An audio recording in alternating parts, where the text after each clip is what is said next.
Welcome to our channel. We hope you enjoy our narrated stories.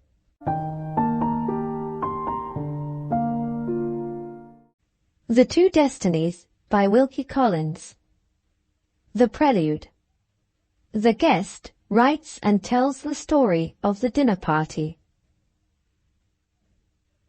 Many years have passed since my wife and I left the United States to pay our first visit to England. We were provided with letters of introduction as a matter of course. Among them, there was a letter which had been written for us by my wife's brother. It presented us to an English gentleman who held a high rank on the list of his old and valued friends. "You will become acquainted with Mr. George Germain," my brother-in-law said when we took leave of him, "at a very interesting period of his life. My last news of him tells me that he is just married. I know nothing of the lady, or of the circumstances under which my friend first met her. But of this I am certain: married or single, George Germain will give you and your wife a hearty welcome to England for my sake." The day after our arrival in London, we left our letter of introduction at the house of Mr. Germain. The next morning, we went to see a favorite object of American interest in the metropolis of England, the Tower of London. The citizens of the United States find this relic of the good old times of great use in raising their national estimate of the value of republican institutions. On getting back to the hotel, the cards of Mr. and Mrs. Germain told us that they had already returned our visit. The same evening, we received an invitation to dine with the newly married couple. It was enclosed in a little note from Mrs. Germain to my wife, warning us that we were not to expect to meet a large party. "It is the first dinner we give on our return from our wedding tour," the lady wrote, "and you will only be introduced to a few of my husband's old friends. In America, and as I hear, on the continent of Europe also, when your host invites you to dine at a given hour, you pay him the compliment of arriving punctually at his house. In England alone, the incomprehensible and discourteous custom prevails of keeping the host and the dinner waiting for half an hour or more, without any assignable reason and without any better excuse than the purely formal apology that is implied in the words, 'Sorry to be late.' Arriving at the appointed time at the house of Mr. and Mrs. Germain, we had every reason to congratulate ourselves on the ignorant punctuality which brought us into the drawing-room half an hour in advance of the other guests. In the first place, there was so much heartiness and so little ceremony in the welcome accorded to us that we almost fancied ourselves back in our own country. In the second place, both husband and wife interested us the moment we set eyes on them. The lady especially, although she was not strictly speaking a beautiful woman, quite fascinated us. There was an artless charm in her face and manner, a simple grace in all her movements, a low, delicious melody in her voice, which we Americans felt to be simply irresistible. And then, it was so plain and so pleasant to see that here at least was a happy marriage. Here were two people who had all their dearest hopes, wishes, and sympathies in common, who looked, if I may risk the expression, born to be man and wife. By the time when the fashionable delay of the half-hour had expired, we were talking together as familiarly and as confidentially as if we had been all four of us old friends. 8 o'clock struck, and the first of the English guests appeared.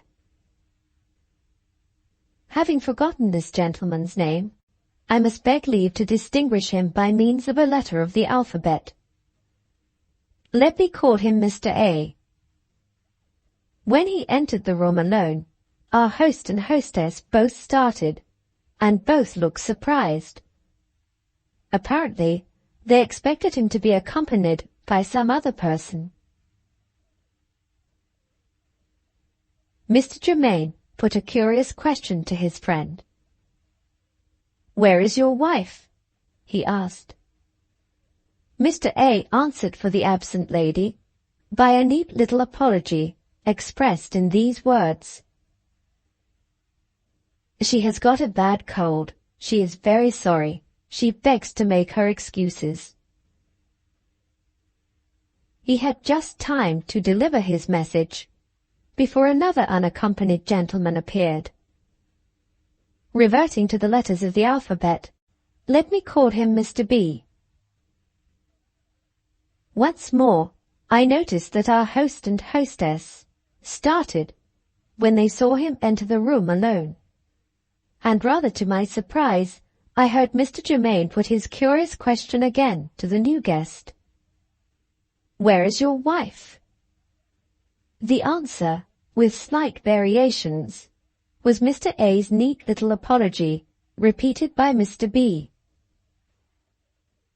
"I am very sorry. Mrs. B has got a bad headache. She is subject to bad headaches. She begs me to make her excuses." Mr. and Mrs. Germain glanced at one another.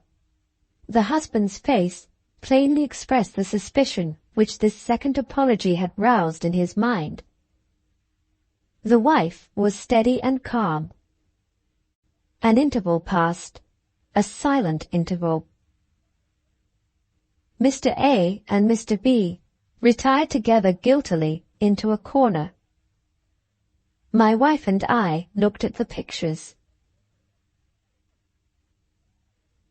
Mrs. Germain was the first to relieve us from our own intolerable silence. Two more guests, it appeared, were still wanting to complete the party. "Shall we have dinner at once, George?" she said to her husband. "Or shall we wait for Mr. and Mrs. C?" "We will wait 5 minutes," he answered shortly, with his eye on Mr. A and Mr. B, guiltily secluded in their corner. The drawing-room door opened. We all knew that a third married lady was expected. We all looked toward the door, in unutterable anticipation. Our unexpressed hopes rested silently on the possible appearance of Mrs. C. Would that admirable but unknown woman at once charm and relieve us by her presence? I shudder as I write it. Mr. C walked into the room, and walked in alone. Mr. Germain suddenly varied his formal inquiry in receiving the new guest.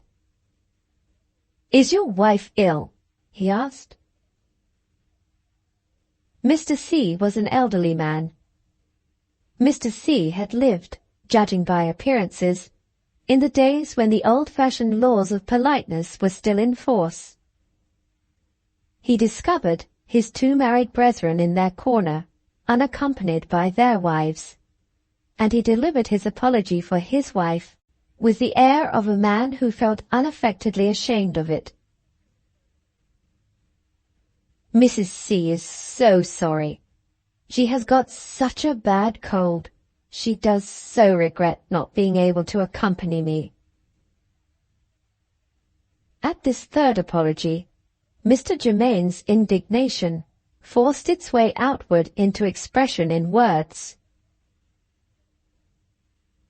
"2 bad colds and 1 bad headache," he said with ironical politeness.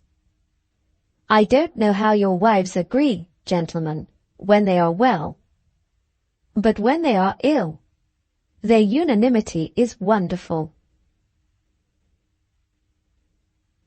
The dinner was announced, as that sharp saying passed his lips. I had the honor of taking Mrs. Germain to the dining room. Her sense of the implied insult offered to her by the wives of her husband's friends only showed itself in a trembling, a very slight trembling of the hand that rested on my arm. My interest in her increased tenfold. Only a woman who had been accustomed to suffer, who had been broken and disciplined to self-restraint, could have endured the moral martyrdom inflicted on her, as this woman had endured it, from the beginning of the evening to the end. Am I using the language of exaggeration when I write of my hostess in these terms? Look at the circumstances as they struck two strangers like my wife and myself. Here was the first dinner party which Mr. and Mrs. Germain had given since their marriage. 3 of Mr. Germain's friends, all married men, had been invited with their wives to meet Mr. Germain's wife, and had, evidently, accepted the invitation without reserve. What discoveries had taken place between the giving of the invitation and the giving of the dinner, it was impossible to say. The one thing plainly discernible was that in the interval the 3 wives had agreed in the resolution to leave their husbands to represent them at Mrs. Germain's table. And more amazing still, the husbands had so far approved of the grossly discourteous conduct of the wives as to consent to make the most insultingly trivial excuses for their absence. Could any crueler slur than this have been cast on a woman at the outset of her married life, before the face of her husband, and in the presence of 2 strangers from another country? Is martyrdom too big a word to use in describing what a sensitive person must have suffered, subjected to such treatment as this? Well, I think not. We took our places at the dinner table. Don't ask me to describe that most miserable of mortal meetings, that weariest and dreariest of human festivals. It is quite bad enough to remember that evening. It is indeed. My wife and I did our best to keep the conversation moving as easily and as harmlessly as might be. I might say that we really worked hard. Nevertheless, our success was not very encouraging. Try as we might to overlook them, there were the 3 empty places of the 3 absent women, speaking in their own dismal language for themselves. Try as we might to resist it, we all felt the one sad conclusion which those empty places persisted in forcing on our minds. It was surely too plain that some terrible report affecting the character of the unhappy woman at the head of the table had unexpectedly come to light, and had, at one blow, destroyed her position in the estimation of her husband's friends.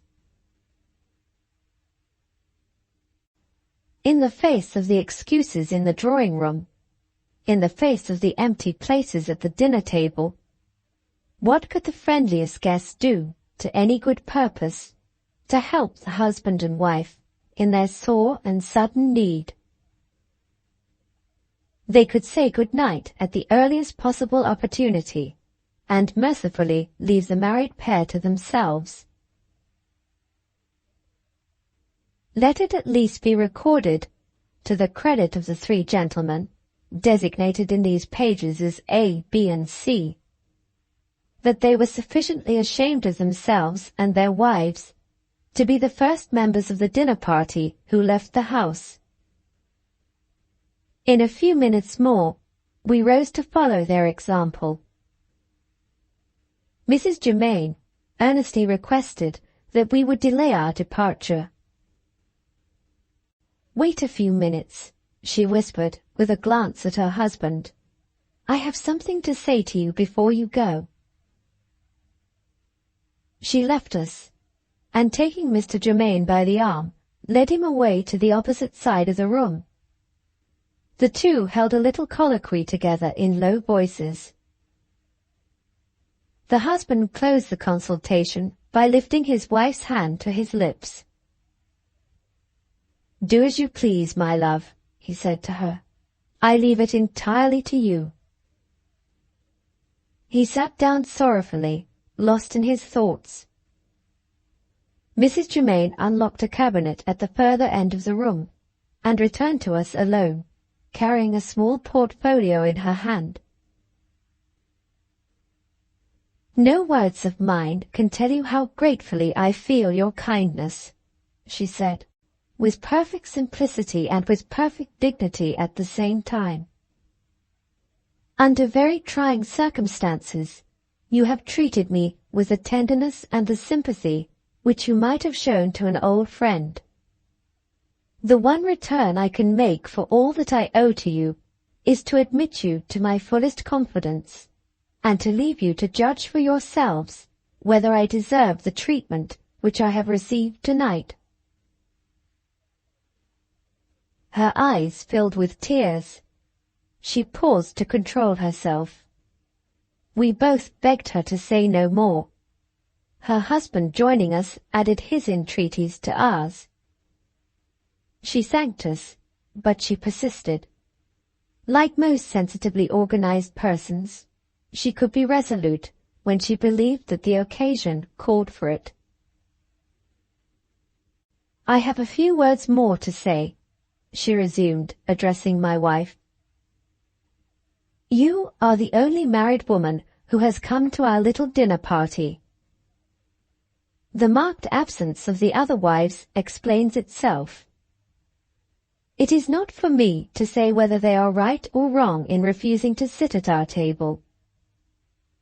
My dear husband, who knows my whole life as well as I know it myself, expressed the wish that we should invite these ladies. He wrongly supposed that his estimate of me would be the estimate accepted by his friends, and neither he nor I anticipated that the misfortunes of my past life would be revealed by some person acquainted with them, whose treachery we have yet to discover. The least I can do, by way of acknowledging your kindness, is to place you in the same position toward me which the other ladies now occupy. The circumstances under which I have become the wife of Mr. Germain are in some respects very remarkable. They are related without suppression or reserve in a little narrative which my husband wrote at the time of our marriage for the satisfaction of one of his absent relatives, whose good opinion he was unwilling to forfeit. The manuscript is in this portfolio. After what has happened, I ask you both to read it as a personal favor to me. It is for you to decide, when you know all, whether I am a fit person for an honest woman to associate with or not. She held out her hand with a sweet, sad smile and bid us good night. My wife, in her impulsive way, forgot the formalities proper to the occasion, and kissed her at parting. At that one little act of sisterly sympathy, the fortitude which the poor creature had preserved all through the evening gave way in an instant. She burst into tears. I felt as fond of her and as sorry for her as my wife. But, unfortunately, I could not take my wife's privilege of kissing her. On our way downstairs, I found the opportunity of saying a cheering word to her husband as he accompanied us to the door. "Before I open this," I remarked, pointing to the portfolio under my arm, "my mind is made up, sir, about one thing. If I wasn't married already, I tell you this, I should envy you your wife." He pointed to the portfolio in his turn. "Read what I have written there," he said, "and you will understand what those false friends of mine have made me suffer tonight." The next morning my wife and I opened the portfolio and read the strange story of George Germain's marriage. The narrative. George Germain writes and tells his own love story. Chapter 1. Greenwater Broad. Look back, my memory, through the dim labyrinth of the past, through the mingling joys and sorrows of 20 years. Rise again, my boyhood's days, by the winding green shores of the little lake. Come to me once more, my child love, in the innocent beauty of your first 10 years of life. Let us live again, my angel, as we lived in our first paradise, before sin and sorrow lifted their flaming swords and drove us out into the world. The month was March. The last wild fowl of the season were floating on the waters of the lake, which in our Suffolk tongue we called Greenwater Broad. Wind where it might, the grassy banks and the overhanging trees tinged the lake with the soft green reflections from which it took its name. In a creek at the south end, the boats were kept, my own pretty sailing boat having a tiny natural harbour all to itself. In a creek at the north end stood the great trap called a decoy, used for snaring the wild fowl which flocked every winter by thousands and thousands to Greenwater Broad. My little Mary and I went out together hand in hand to see the last birds of the season lured into the decoy. The outer part of the strange bird trap rose from the waters of the lake in a series of circular arches, formed of elastic branches bent to the needed shape, and covered with folds of fine network making the roof. Little by little diminishing in size, the arches and their network followed the secret windings of the creek inland to its end. Built back round the arches, on their landward side, ran a wooden paling, high enough to hide a man kneeling behind it from the view of the birds on the lake. At certain intervals, a hole was broken in the paling, just large enough to allow of the passage through it of a dog of the terrier or the spaniel breed. And there began and ended the simple yet sufficient mechanism of the decoy. In those days, I was 13, and Mary was 10 years old. Walking on our way to the lake, we had Mary's father with us for guide and companion. The good man served as bailiff on my father's estate. He was, besides, a skilled master in the art of decoying ducks. The dog that helped him — we used no tame ducks as decoys in Suffolk — was a little black terrier, a skilled master also in his way, a creature who possessed in equal proportions the enviable advantages of perfect good humour and perfect common sense. The dog followed the bailiff, and we followed the dog. Arrived at the paling which surrounded the decoy, the dog sat down to wait until he was wanted. The bailiff and the children crouched behind the paling and peeped through the outermost dog-hole which commanded a full view of the lake. It was a day without wind. Not a ripple stirred the surface of the water. The soft grey clouds filled the sky and hid the sun from view. We peeped through the hole in the paling. There were the wild ducks, collected within easy reach of the decoy, placidly dressing their feathers on the placid surface of the lake. The bailiff looked at the dog and made a sign. The dog looked at the bailiff, and stepping forward quietly, passed through the hole so as to show himself on the narrow strip of ground, shelving down from the outer side of the paling to the lake. First one duck, then another, then half a dozen together, discovered the dog. A new object showing itself on the solitary scene instantly became an object of all-devouring curiosity to the ducks.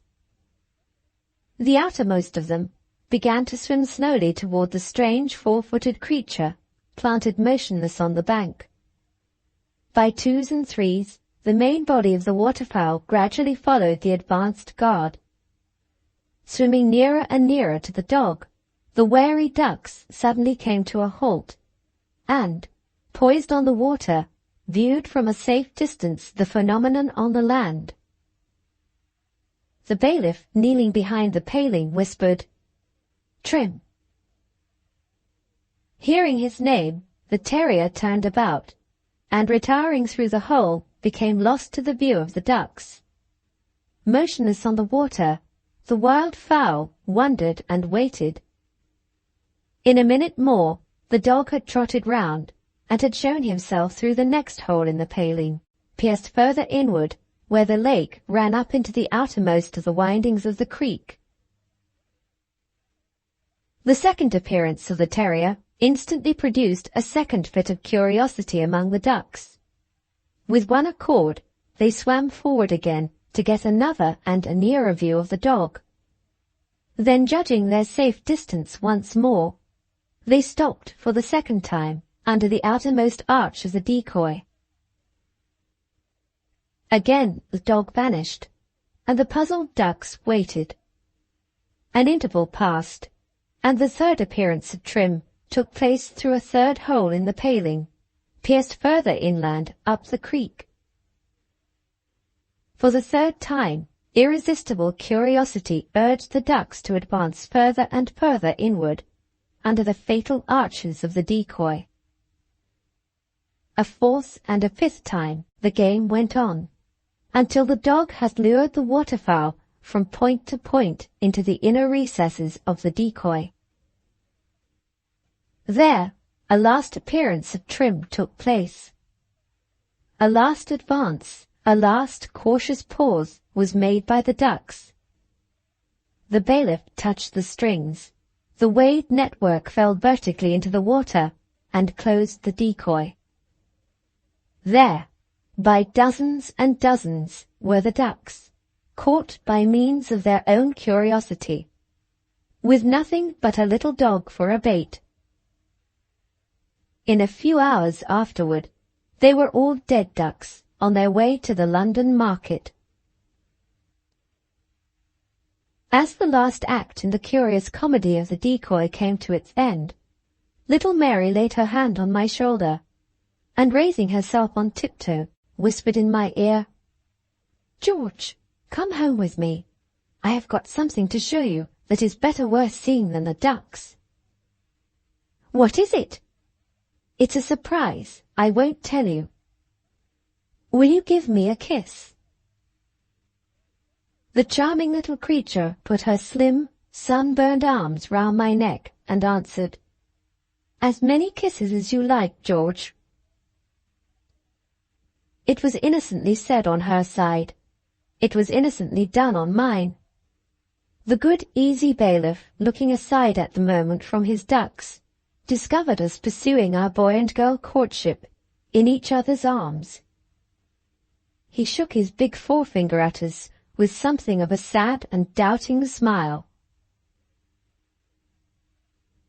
"Ah, Master George, Master George," he said, "when your father comes home, do you think he will approve of his son and heir kissing his bailiff's daughter?" "When my father comes home," I answered with great dignity, "I shall tell him the truth. I shall say I'm going to marry your daughter." The bailiff burst out laughing and looked back again at his ducks. "Well, well," we heard him say to himself, "they're only children. There's no call, poor things, to part them yet awhile. Mary and I had a great dislike to be called children. Properly understood, one of us was a lady aged 10, and the other was a gentleman aged 13.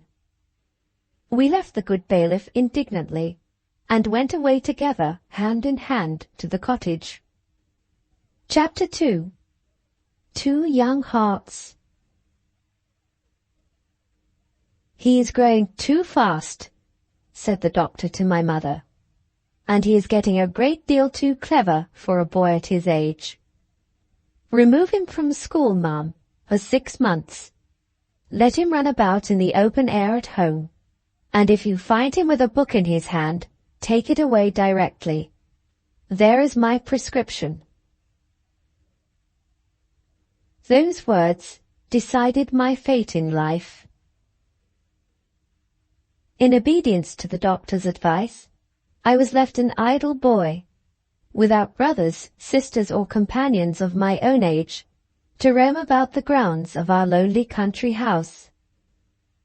The bailiff's daughter, like me, was an only child, and like me, she had no playfellows. We met in our wanderings on the solitary shores of the lake. Beginning by being inseparable companions, we ripened and developed into true lovers.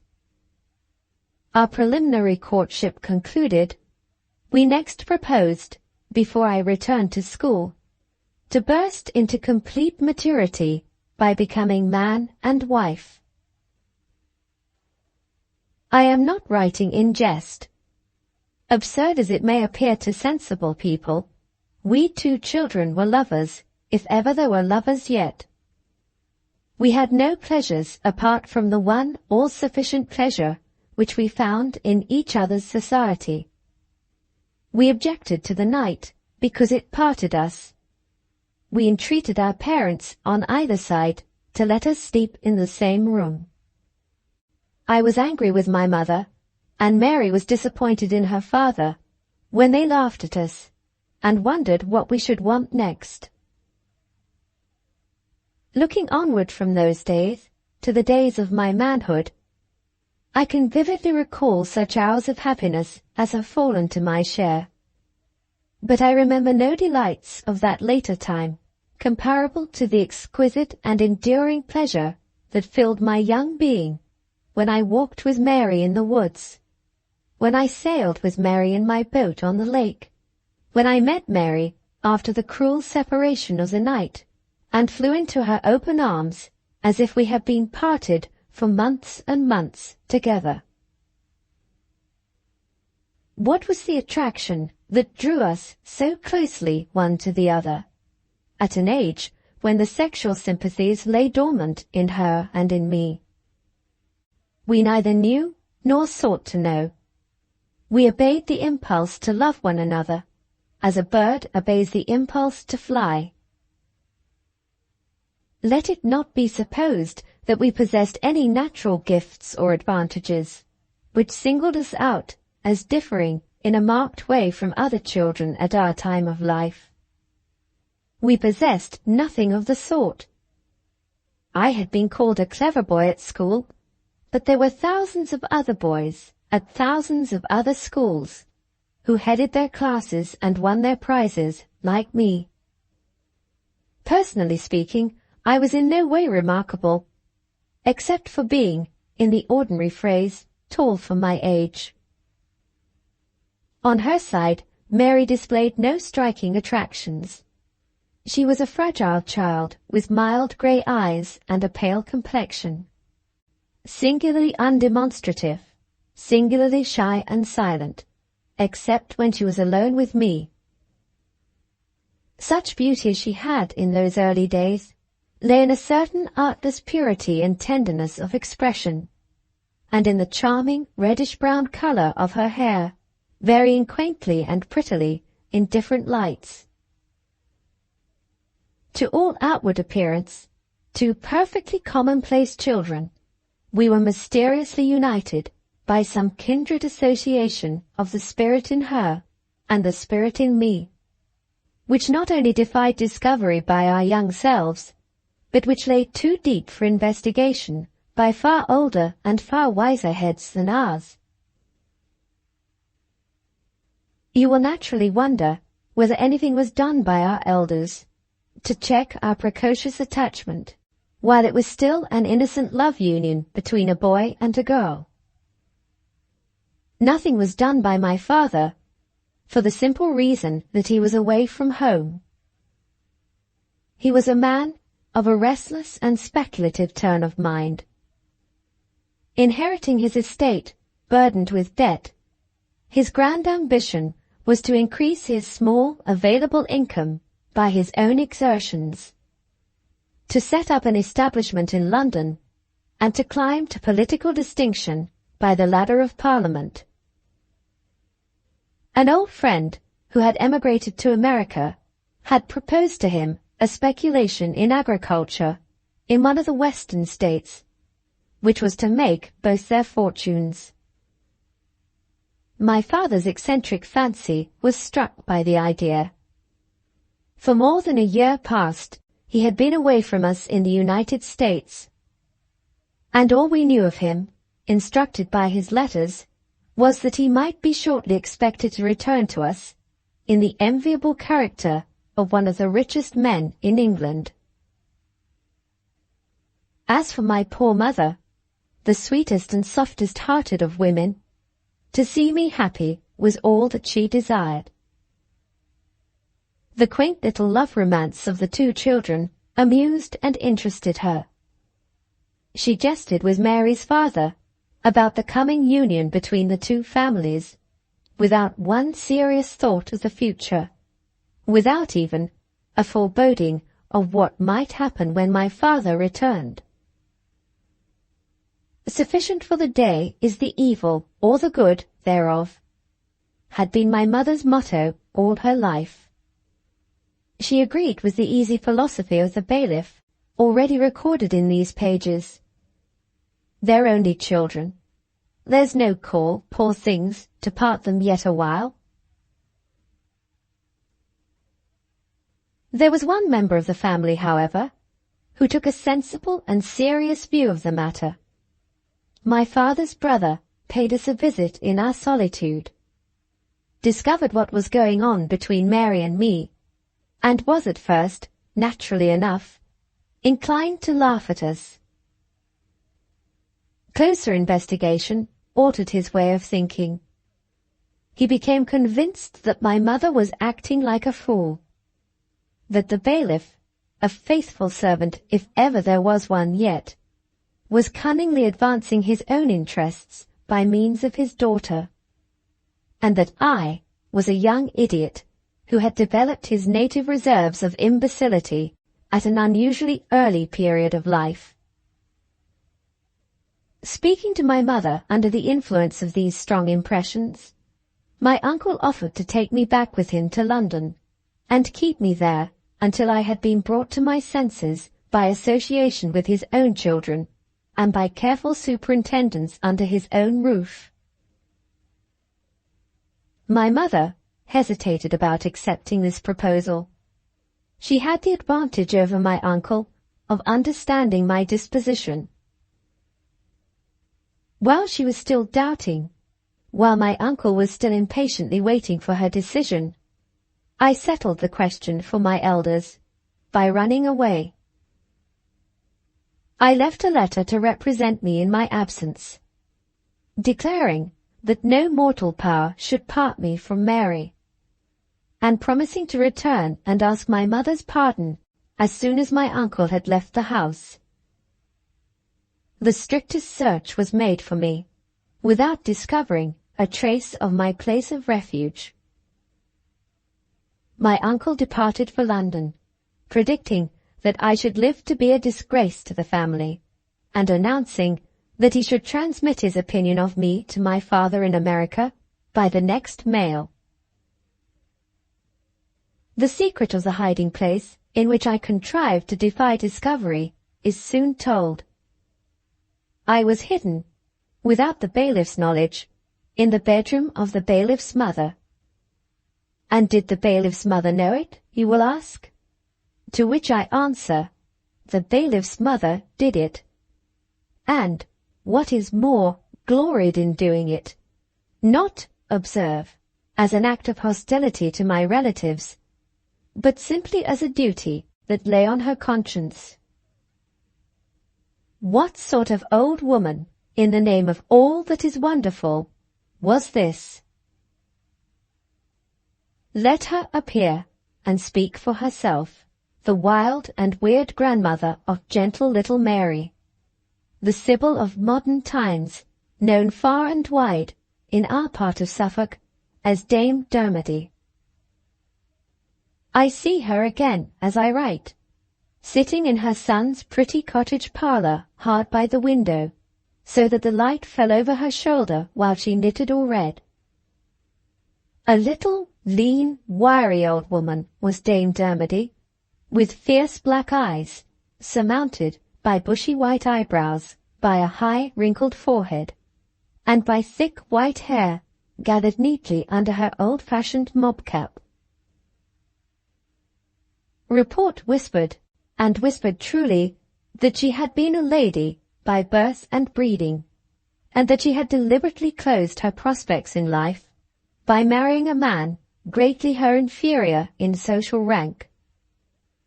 Whatever her family might think of her marriage, she herself never regretted it. In her estimation, her husband's memory was a sacred memory. His spirit was a guardian spirit, watching over her, waking or sleeping, morning or night. Holding this faith, she was in no respect influenced by those grossly material ideas of modern growth, which associate the presence of spiritual beings with clumsy conjuring tricks and monkey antics performed on tables and chairs. Dame Dermody's nobler superstition formed an integral part of her religious convictions, convictions which had long since found their chosen resting place in the mystic doctrines of Emanuel Swedenborg. The only books which she read were the works of the Swedish seer. She mixed up Swedenborg's teachings on angels and departed spirits, on love to one's neighbour and purity of life, with wild fancies and kindred beliefs of her own, and preached the visionary religious doctrines thus derived, not only in the bailiff's household, but also on proselytizing expeditions to the households of her humble neighbours far and near. Under her son's roof, after the death of his wife, she reigned a supreme power, priding herself alike on her close attention to her domestic duties and on her privileged communications with angels and spirits. She would hold long colloquies with the spirit of her dead husband before anybody who happened to be present. Colloquies which struck the simple spectators mute with terror. To her mystic view, the love union between Mary and me was something too sacred and too beautiful to be tried by the mean and matter-of-fact tests set up by society.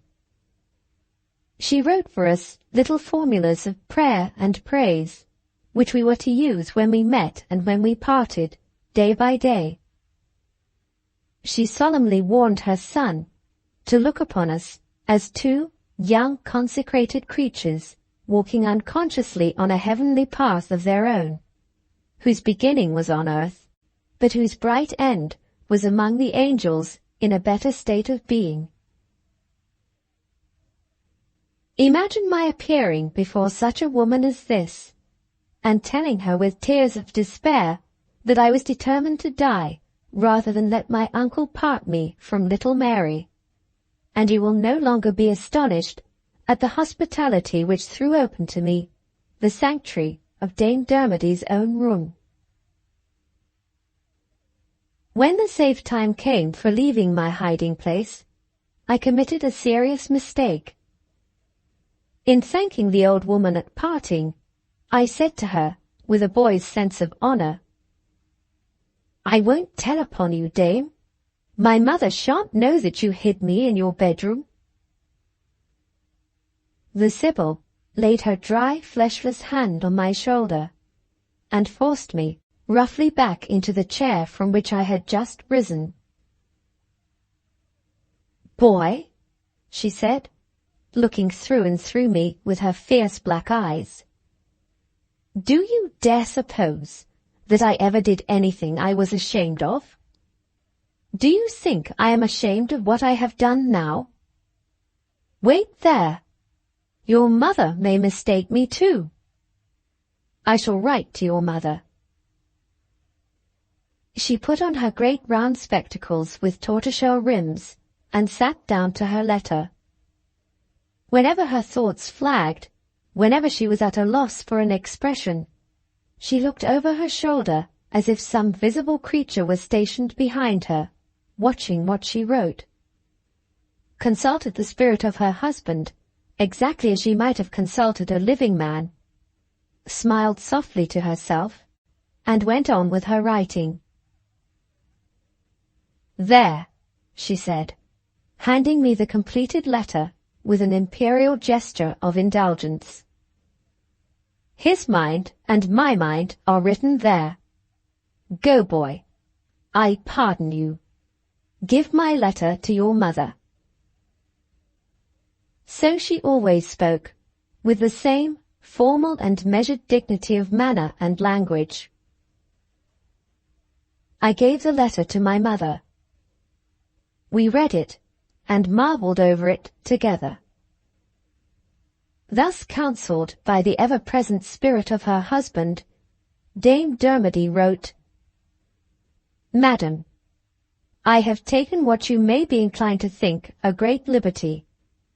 I have assisted your son George in setting his uncle's authority at defiance. I have encouraged your son George in his resolution to be true, in time and in eternity, to my grandchild Mary Dermody.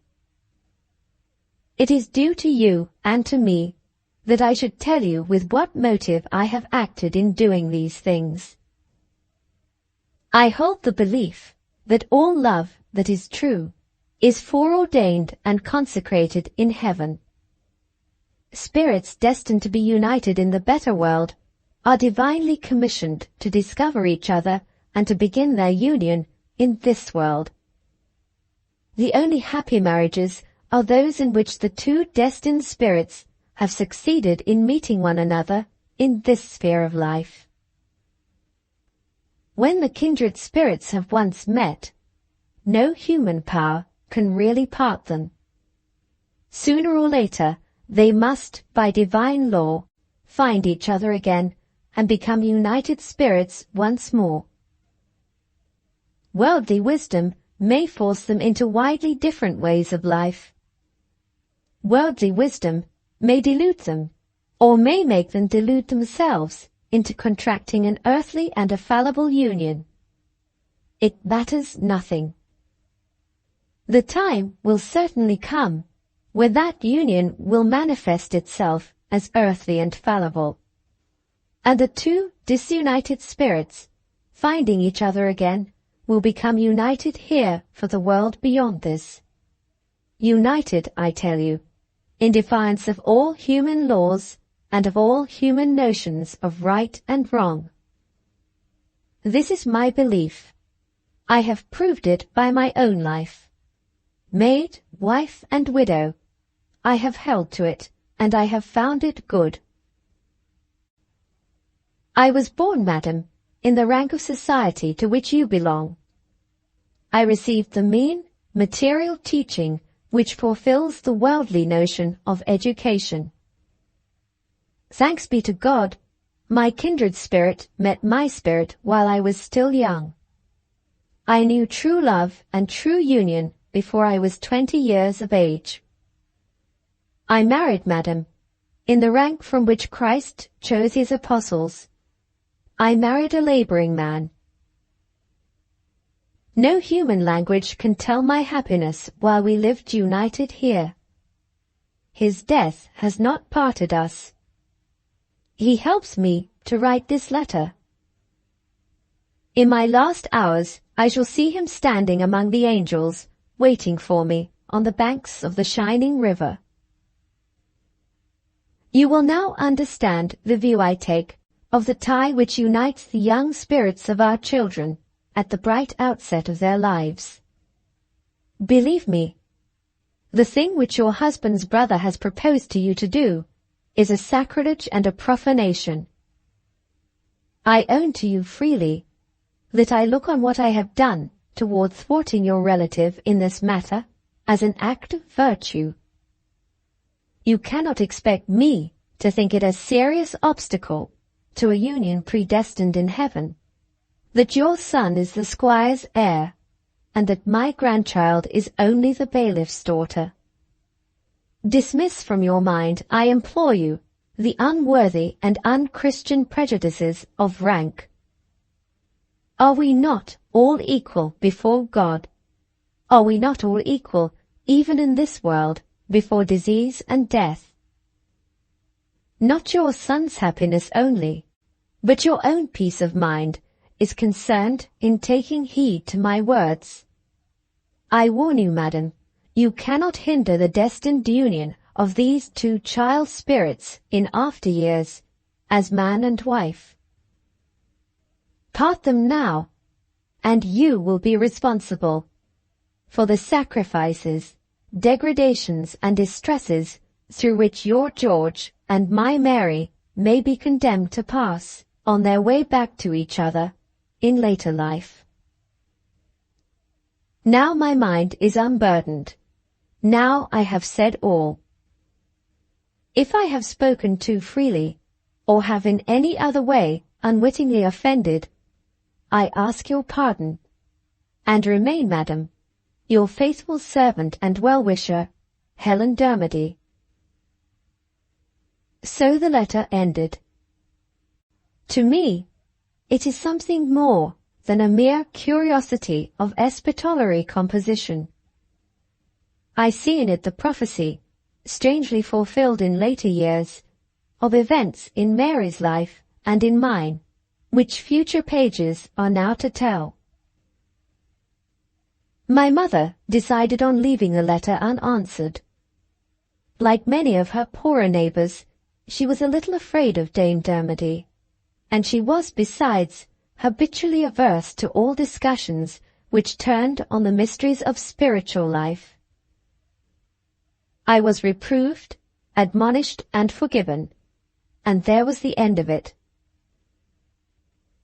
For some happy weeks, Mary and I returned, without hindrance or interruption, to our old intimate companionship.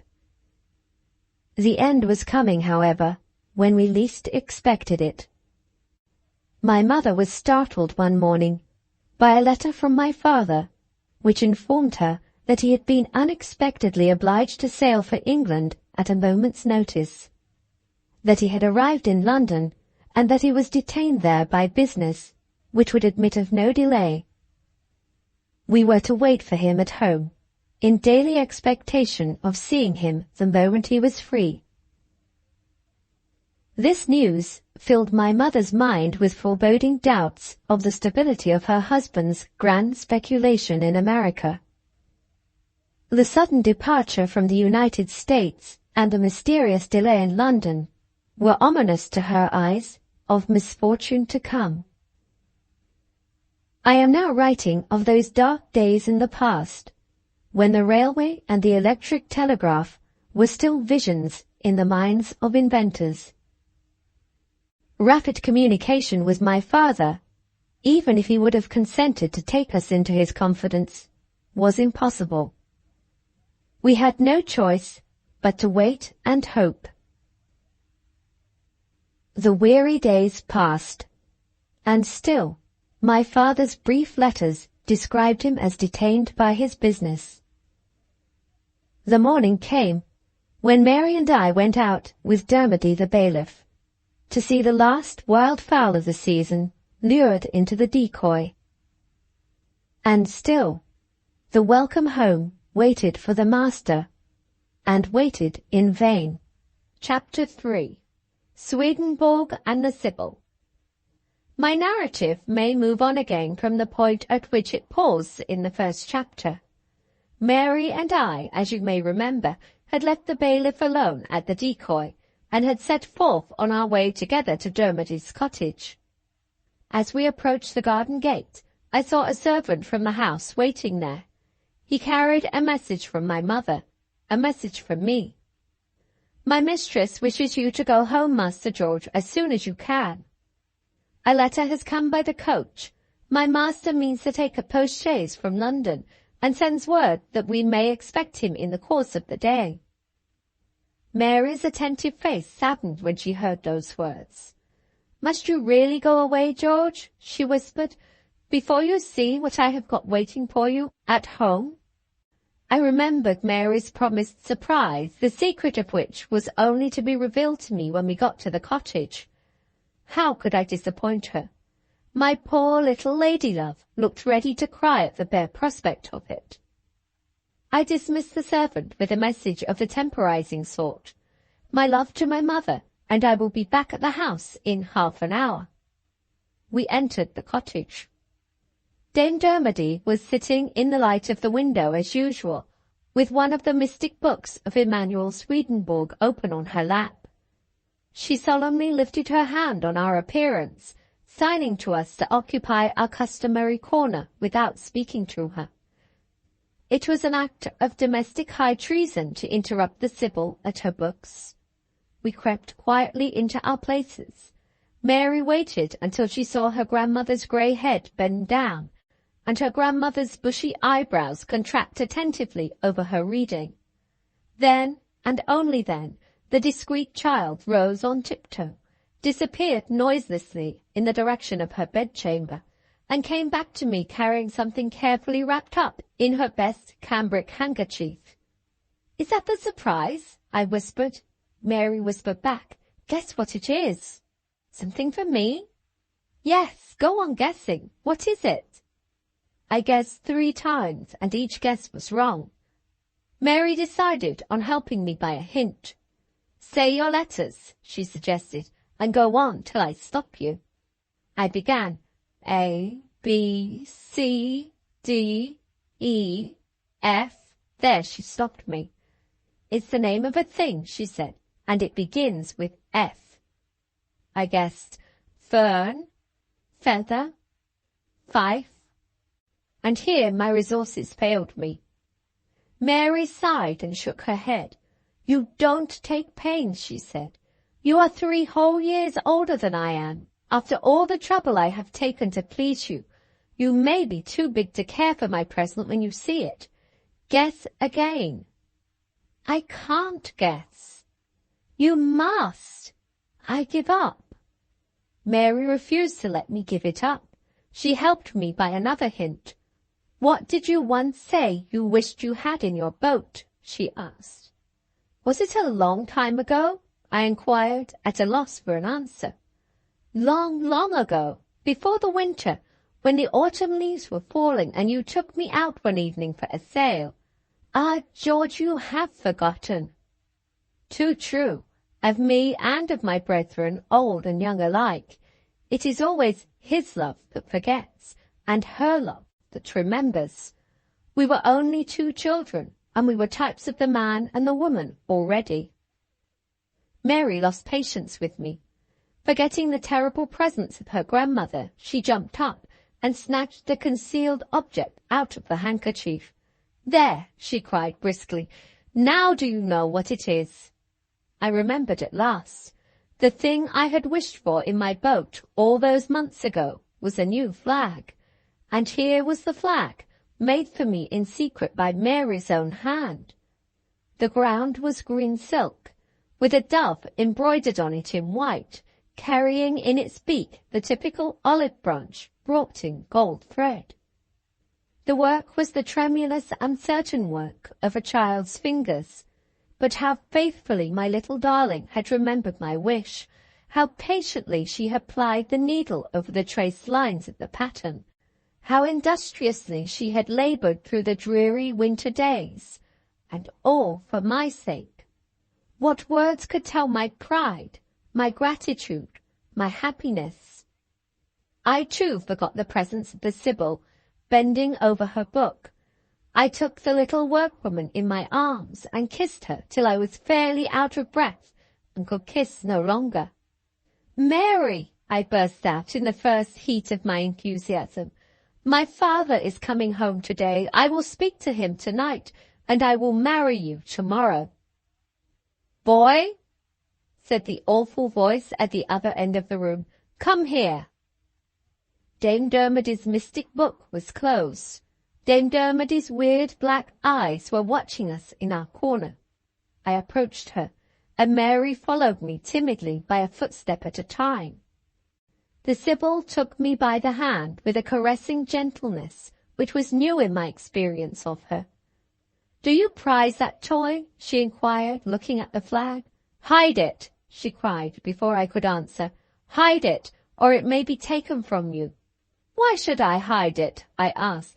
"I want to fly it at the mast of my boat." "You will never fly it at the mast of your boat." With that answer she took the flag from me and thrust it impatiently into the breast pocket of my jacket.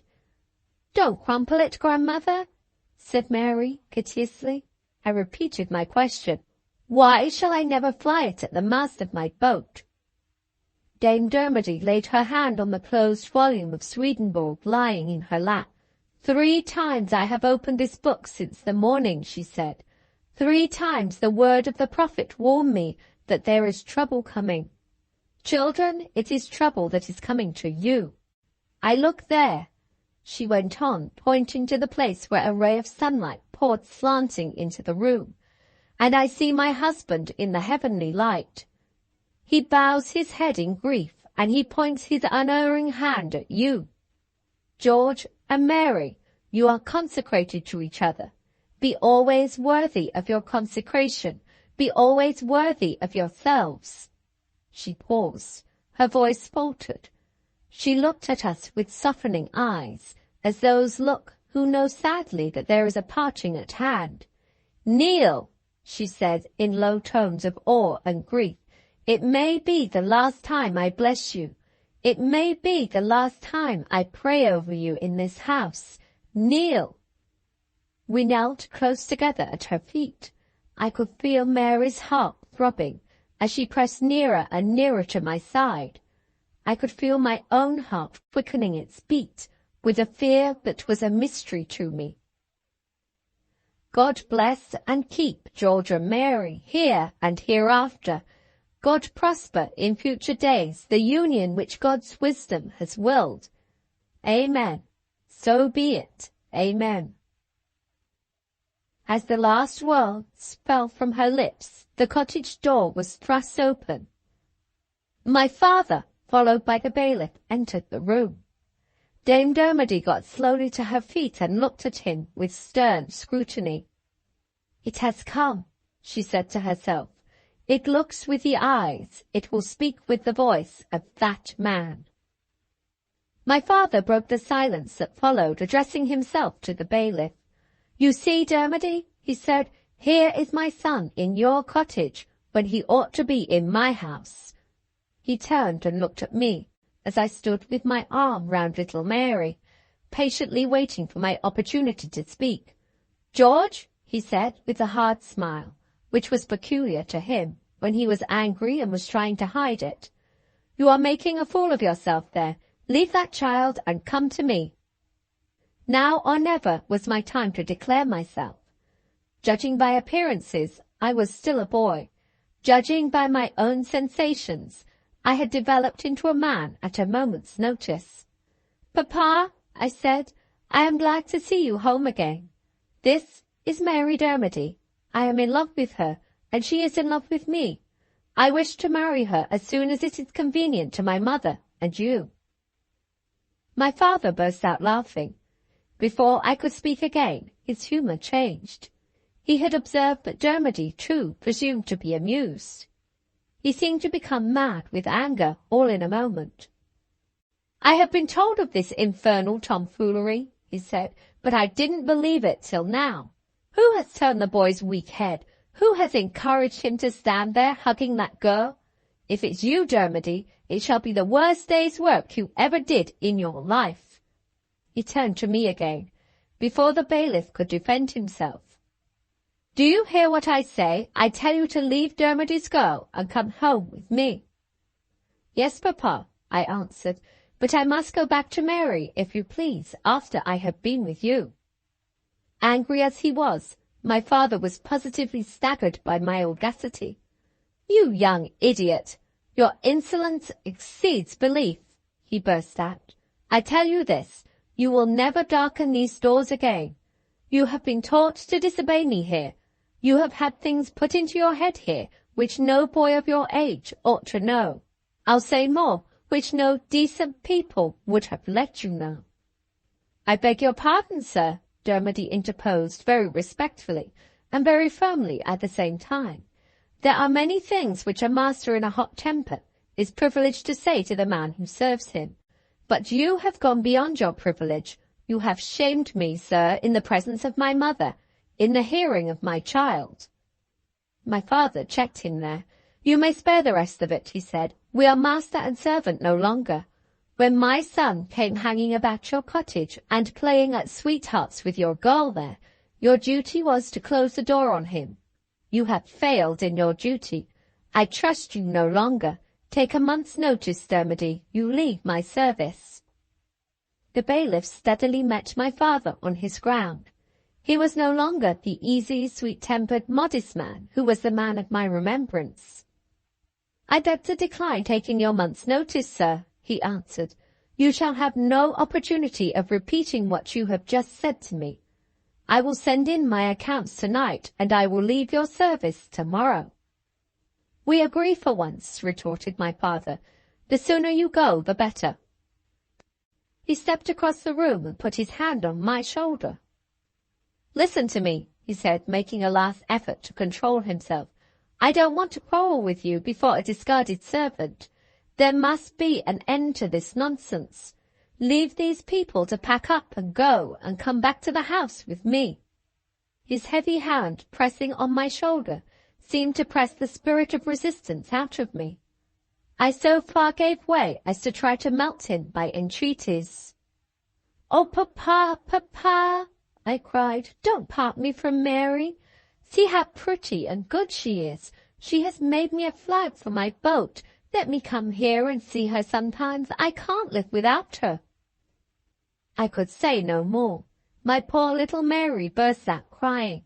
Her tears and my entreaties were alike wasted on my father. "Take your choice," he said, "between coming away of your own accord or obliging me to take you away by force. I mean to part you and Dermody's girl." "Neither you nor any man can part them," interposed a voice speaking behind us. "Rid your mind of that notion, sir, before it is too late." My father looked round quickly and discovered Dame Dermody facing him in the full light of the window. She had stepped back at the outset of the dispute into the corner behind the fireplace. There she had remained, biding her time to speak until my father's last threat brought her out of her place of retirement. They looked at each other for a moment. My father seemed to think it beneath his dignity to answer her. He went on with what he had to say to me. "I shall count to 3 slowly," he resumed. "Before I get to the last number, make up your mind to do what I tell you, or submit to the disgrace of being taken away by force." "Take him where you may," said Dame Dermody, "he will still be on his way to his marriage with my grandchild." "And where shall I be, if you please?" asked my father, stung into speaking to her this time. The answer followed instantly in these startling words: "You will be on your way to your ruin and your death." My father turned his back on the prophetess with a smile of contempt. "1," he said, beginning to count. I set my teeth and clasped both arms round Mary as he spoke. I had inherited some of his temper, and he was now to know it. "2," proceeded my father after waiting a little. Mary put her trembling lips to my ear and whispered, "Let me go, George. I can't bear to see it. Oh, look how he frowns. I know he'll hurt you."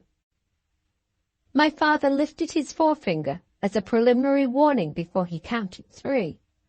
"Stop!" cried Dame Dermody. My father looked round at her again with sardonic astonishment.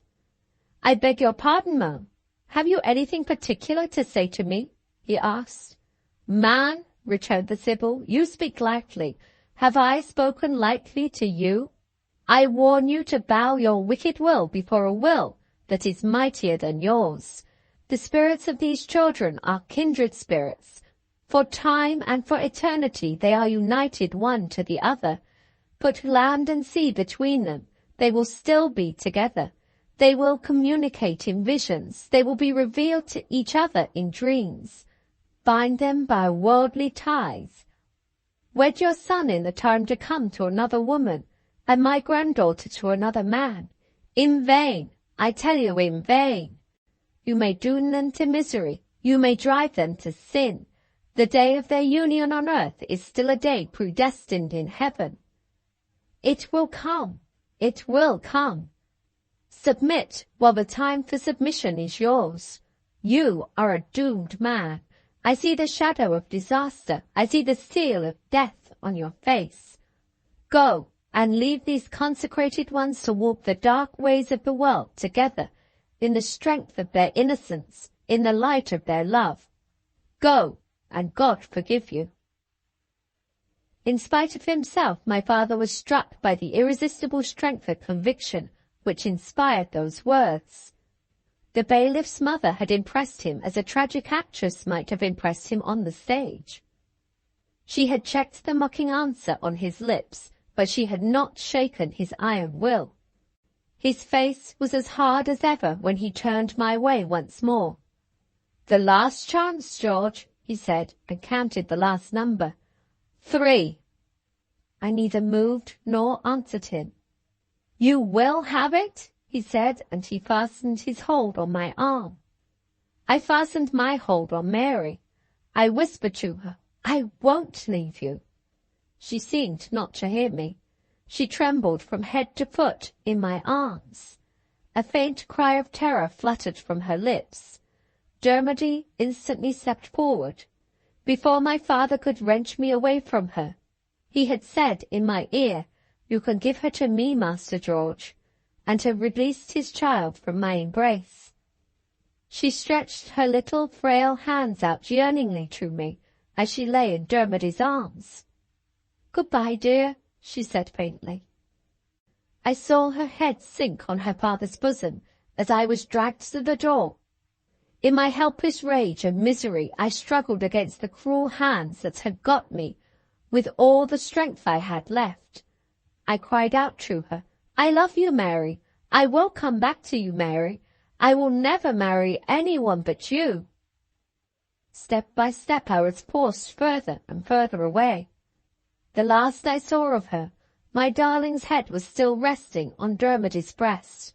Her grandmother stood near, and shook her withered hands at my father, and shrieked her terrible prophecy, in the hysteric frenzy that possessed her when she saw the separation accomplished. "Go! You go to your ruin! You go to your death!" While her voice still rang in my ears, the cottage door was opened and closed again. It was all over. The modest world of my boyish love and my boyish joy disappeared like the vision of a dream. The empty outer wilderness which was my father's world opened before me, void of love and void of joy. God forgive me, how I hated him at that moment. Chapter 4. The Curtain Falls. For the rest of the day and through the night, I was kept a close prisoner in my room, watched by a man on whose fidelity my father could depend. The next morning I made an effort to escape, and was discovered before I had got free of the house. Confined again to my room, I contrived to write to Mary, and to slip my note into the willing hand of the housemaid who attended on me. Useless. The vigilance of my guardian was not to be evaded. The woman was suspected and followed, and the letter was taken from her. My father tore it up with his own hands. Later in the day my mother was permitted to see me. She was quite unfit, poor soul, to intercede for me, or to serve my interest in any way. My father had completely overwhelmed her by announcing that his wife and his son were to accompany him when he returned to America. "Every farthing he has in the world," said my mother, "is to be thrown into that hateful speculation. He has raised money in London. He has let the house to some rich tradesman for 7 years. He has sold the plate and the jewels that came to me from his mother. The land in America swallows it all up. We have no home, George, and no choice but to go with him." An hour afterward, the post-chaise was at the door. My father himself took me to the carriage. I broke away from him with a desperation which not even his resolution could resist. I flew along the path that led to Dermody's cottage. The door stood open. The parlor was empty. I went into the kitchen. I went into the upper rooms. Solitude everywhere. The bailiff had left the place, and his mother and his daughter had gone with him. No friend or neighbor lingered near with a message. No letter lay waiting for me. No hint was left to tell me in what direction they had taken their departure. After the insulting words which his master had spoken to him, Dermody's pride was concerned in leaving no trace of his whereabouts. My father might consider it as a trace purposely left with the object of reuniting Mary and me. I had no keepsake to speak to me of my lost darling, but the flag which she had embroidered with her own hand. The furniture still remained in the cottage. I sat down in our customary corner, by Mary's empty chair, and looked again at the pretty green flag, and burst out crying. A light touch roused me.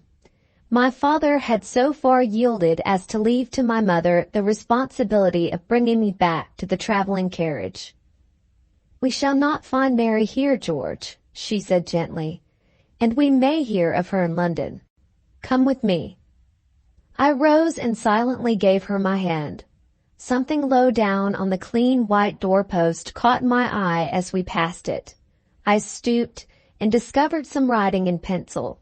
I looked closer. It was writing in Mary's hand. The unformed, childish characters traced these last words of farewell. "Goodbye, dear. Don't forget Mary." I knelt down and kissed the writing. It comforted me. It was like a farewell touch from Mary's hand. I followed my mother quietly to the carriage.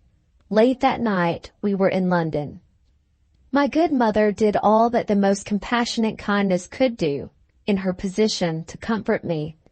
She privately wrote to the solicitors employed by her family, enclosing a description of Dermody and his mother and daughter, and directing inquiries to be made at the various coach offices in London.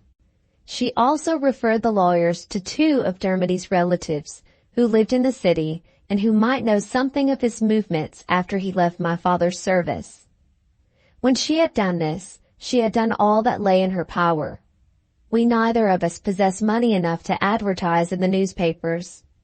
A week afterward, we sailed for the United States. Twice in that interval I communicated with the lawyers, and twice I was informed that the inquiries had led to nothing. With this, the first epoch in my love story comes to an end.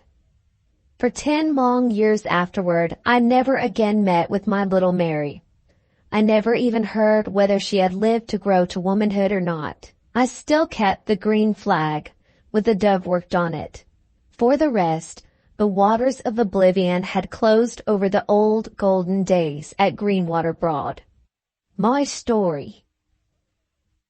When you last saw me, I was a boy of 13. You now see me a man of 23. The story of my life in the interval between these 2 ages is a story that can be soon told. Speaking of my father first, I have to record that the end of his career did indeed come, as Dame Dermody had foretold it. Before we had been a year in America, the total collapse of his land speculation was followed by his death. The catastrophe was complete. But for my mother's little income, settled on her at her marriage, we should both have been left helpless at the mercy of the world. We made some kind friends among the hearty and hospitable people of the United States, whom we were unaffectedly sorry to leave. but there were reasons which inclined us to return to our own country after my father's death, and we did return accordingly. Besides her brother-in-law, already mentioned in the earlier pages of my narrative, my mother had another relative, a cousin named Germaine, on whose assistance she mainly relied for starting me when the time came in a professional career. I remember it as a family rumour that Mr. Germaine had been an unsuccessful suitor for my mother's hand in the days when they were young people together. He was still a bachelor at the later period when his eldest brother's death without issue placed him in possession of a handsome fortune. The accession of wealth made no difference in his habits of life. He was a lonely old man, estranged from his other relatives, when my mother and I returned to England. If I could only succeed in pleasing Mr. Germaine, I might consider my prospects, in some degree at least, as being prospects assured. This was one consideration that influenced us in leaving America. There was another, in which I was especially interested, that drew me back to the lonely shores of Greenwater Broad. My only hope of recovering a trace of Mary was to make inquiries among the cottages in the neighbourhood of my old home. The good bailiff had been heartily linked and respected in his little sphere. It seemed at least possible that some among his many friends in Suffolk might have discovered traces of him in the year that had passed since I had left England. In my dreams of Mary, and I dreamed of her constantly, the lake and its woody banks formed a frequent background in the visionary picture of my lost companion. To the lake shores I looked with a natural superstition as to my way back to the one life that had promise of happiness for me, my life with Mary. On our arrival in London, I started for Suffolk alone, at my mother's request. At her age, she naturally shrank from revisiting the home scenes now occupied by the strangers to whom our house had been let. Ah, how my heart ached, young as I was, when I saw the familiar green waters of the lake once more. It was evening. The first object that caught my eye was the gaily painted boat, once mine, in which Mary and I had so often sailed together. The people in possession of our house were sailing now. The sound of their laughter floated toward me merrily over the still water. Their flag flew at the little masthead from which Mary's flag had never fluttered in the pleasant breeze. I turned my eyes from the boat. It hurt me to look at it. A few steps onward brought me to a promontory on the shore, and revealed the brown archways of the decoy on the opposite bank. There was the paling behind which we had knelt to watch the snaring of the ducks. There was the hole through which Trim, the terrier, had shown himself to rouse the stupid curiosity of the waterfowl. There, seen at intervals through the trees, was the winding woodland path along which Mary and I had traced our way to Dermody's cottage, on the day when my father's cruel hand had tore us from each other. How wisely my good mother had shrunk from looking again at the dear old scenes. I turned my back on the lake to think with calmer thoughts in the shadowy solitude of the woods. An hour's walk along the winding banks brought me round to the cottage which had once been Mary's home. The door was opened by a woman who was a stranger to me. She civilly asked me to enter the parlour. I had suffered enough already. I made my inquiries standing on the doorstep. They were soon at an end. The woman was a stranger in our part of Suffolk. Neither she nor her husband had ever heard of Dermody's name. I pursued my investigations among the peasantry, passing from cottage to cottage. The twilight came, the moon rose, the lights began to vanish from the lattice windows, and still I continued my weary pilgrimage. And still go where I might, the answer to my questions was the same. Nobody knew anything of Dermody. Everybody asked if I had not brought news of him myself. It pains me even now to recall the cruelly composite defeat of every effort which I made on that disastrous evening. I passed the night in one of the cottages and returned to London the next day, broken by disappointment, careless what I did or where I went next. Still, we were not wholly parted. I saw Mary, as Dame Dermody said I should see her, in dreams. Sometimes she came to me with the green flag in her hand and repeated her farewell words. "Don't forget Mary." Sometimes she led me to our well-remembered corner of the cottage parlour, and opened the paper on which her grandmother had written our prayers for us. We prayed together again and sung hymns together again, as if the old times had come back. Once she appeared to me with tears in her eyes and said, "We must wait, dear, our time has not come yet." Twice I saw her looking at me like one disturbed by anxious thoughts, and twice I heard her say, "Live patiently, live innocently, George, for my sake." We settled in London, where my education was undertaken by a private tutor. Before we had been long in our new abode, an unexpected change in our prospects took place. To my mother's astonishment, she received an offer of marriage, addressed to her in a letter from Mr. Germain. "I entreat you not to be startled at my proposal," the old gentleman wrote. "You can hardly have forgotten that I was once fond of you in the days when we were both young and both poor. No return to the feelings associated with that time is possible now. At my age, all I ask of you is to be the companion of the closing years of my life, and to give me something of a father's interest in promoting the future welfare of your son. Consider this, my dear, and tell me whether you will take the empty chair at an old man's lonely fireside." My mother, looking almost as confused, poor soul, as if she had become a young girl again, left the whole responsibility of decision on the shoulders of her son. I was not long in making up my mind. If she said yes, she would accept the hand of a man of worth and honour, who had been throughout his whole life devoted to her, and she would recover the comfort, the luxury, the social prosperity, and position of which my father's reckless course of life had deprived her. Add to this that I liked Mr. Germain, and that Mr. Germain liked me. Under these circumstances, why should my mother say no? She could produce no satisfactory answer to that question when I put it. As a necessary consequence, she became in due course of time Mrs. Germain. I have only to add that to the end of her life my good mother congratulated herself, in this case at least, on having taken her son's advice. The years went on, and still Mary and I were parted, except in my dreams. The years went on until the perilous time which comes in every man's life came in mine. I reached the age when the strongest of all the passions seizes on the senses, and asserts its mastery over mind and body alike. I had hitherto passively endured the wreck of my earliest and dearest hopes. I had lived patiently and lived innocently for Mary's sake. Now my patience left me. My innocence was numbered among the lost things of the past. My days, it is true, were still devoted to the tasks set me by my tutor, but my nights were given in a secret to a reckless profligacy, which, in my present frame of mind, I look back on with disgust and dismay. I profaned my remembrances of Mary in the company of women who had reached the lowest depths of degradation.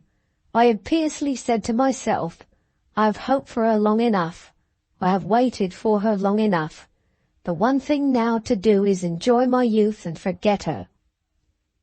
From the moment when I dropped into this degradation, I might sometimes think regretfully of Mary, at the morning time, when penitent thoughts come mostly to us, but I ceased absolutely to see her in my dreams. We were now, in the completest sense of the word, parted. Mary's pure spirit could hold no communion with mine. Mary's pure spirit had left me. It is needless to say that I failed to keep the secret of my depravity from the knowledge of my mother. The sight of her grief was the first influence that sobered me. In some degree at least I restrained myself. I made the effort to return to purer ways of life. Mr. Germain, though I had disappointed him, was too just a man to give me up as lost. He advised me as a means of self-reform to make my choice of a profession and to absorb myself in closer studies than any that I had yet pursued. I made my peace with this good friend and second father, not only by following his advice, but by adopting the profession to which he had been himself attached before he inherited his fortune, the profession of medicine. Mr. Germain had been a surgeon. I resolved on being a surgeon too. Having entered at rather an early age than usual on my new way of life, I may at least say for myself that I worked hard.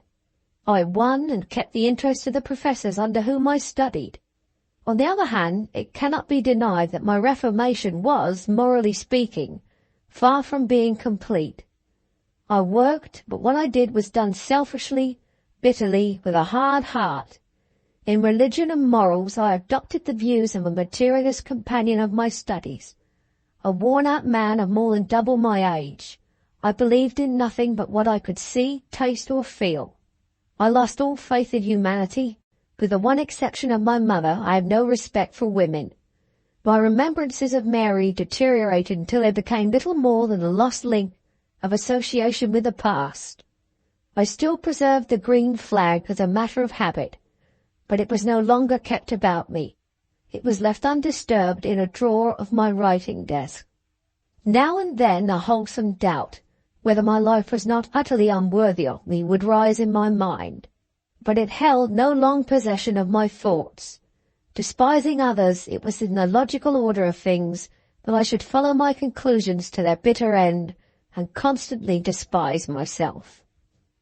The term of my majority arrived. I was 21 years old, and of the illusions of my youth not a vestige remained. Neither my mother nor Mr. Germain could make any positive complaint of my conduct, but they were both thoroughly uneasy about me. After anxious consideration, my stepfather arrived at a conclusion. He decided that the one chance of restoring me to my better and brighter self was to try the stimulant of a life among new people and new scenes. At the period of which I am now writing, the home government had decided on sending a special diplomatic mission to one of the native princes ruling over a remote province of our Indian Empire. In the disturbed state of the province at that time, the mission, on its arrival in India, was to be accompanied to the prince's court by an escort, including the military as well as the civil servants of the crown. The surgeon appointed to sail with the expedition from England was an old friend of Mr. Germain's, and was in want of an assistant on whose capacity he could rely. Through my stepfather's interest, the post was offered to me. I accepted without hesitation. My only pride left was a miserable pride of indifference. So long as I pursued my profession, the place in which I pursued it was a matter of no importance to my mind. It was long before we could persuade my mother even to contemplate the new prospect now set before me. When she did at length give way, she yielded most unwillingly. I confess I left her with the tears in my eyes, the first I had shed for many a long year past. The history of our expedition is part of the history of British India. It has no place in this narrative. Speaking personally, I have to record that I was rendered incapable of performing my professional duties in less than a week from the time when the mission reached its destination. We were encamped outside the city, and an attack was made on us under the cover of darkness by the fanatical natives. The attempt was defeated with little difficulty, and with only a trifling loss on our side. I was among the wounded, having been struck by a javelin or spear while I was passing from one tent to another. Inflicted by a European weapon, my injury would have been of no serious consequence, but the tip of the Indian spear had been poisoned. I escaped the mortal danger of lockjaw, but, through some peculiarity in the action of the poison on my constitution, which I am quite unable to explain, the wound obstinately refused to heal. I was invalided and sent to Calcutta, where the best surgical help was at my disposal. To all appearance, the wound healed there, then broke out again. Twice this happened, and the medical men agreed that the best course to take would be to send me home. They calculated on the invigorating effect of the sea voyage, and failing this, on the salutary influence of my native air. In the Indian climate, I was pronounced incurable. 2 days before the ship sailed, a letter from my mother brought me startling news. My life to come, if I had a life to come, had been turned into a new channel. Mr. Germain had died suddenly of heart disease. His will, bearing date at the time when I left England, bequeathed an income for life to my mother, and left the bulk of his property to me, on the one condition that I adopted his name. I accepted the condition, of course, and became George Germain. 3 months later, my mother and I were restored to each other. Except that I still had some trouble with my wound, behold me now, to all appearance, one of the most enviable of existing mortals. Promoted to the position of a wealthy gentleman, possessor of a house in London and a country seat in Perthshire, and, nevertheless, at 23 years of age, one of the most miserable men living. And Mary? In the 10 years that had now passed over, what had become of Mary? You have heard my story. Read the few pages that follow, and you will hear hers. Her story. What I have now to tell you of Mary is derived from information obtained at a date later in my life by many years than any date of which I have written yet. Be pleased to remember this. Dermody the bailiff possessed relatives in London of whom he occasionally spoke, and relatives in Scotland whom he never mentioned. My father had a strong prejudice against the Scots nation. Dermody knew his master well enough to be aware that the prejudice might extend to him if he spoke of his Scots kindred. He was a discreet man, and he never mentioned them. On leaving my father's service, he had made his way, partly by land and partly by sea, to Glasgow, in which city his friends resided. With his character and experience, Dermody was a man in 1,000 to any master who was lucky enough to discover him. His friends bestirred themselves. In 6 weeks' time he was placed in charge of a gentleman's estate on the eastern coast of Scotland, and was comfortably established with his mother and his daughter in a new home. The insulting language which my father had addressed to him had sunk deep in Dermody's mind. He wrote privately to his relatives in London, telling them that he had found a new situation which suited him, and that he had his reasons for not at present mentioning his address. In this way he baffled the inquiries which my mother's lawyers, failing to discover a trace of him in other directions, addressed to his London friends.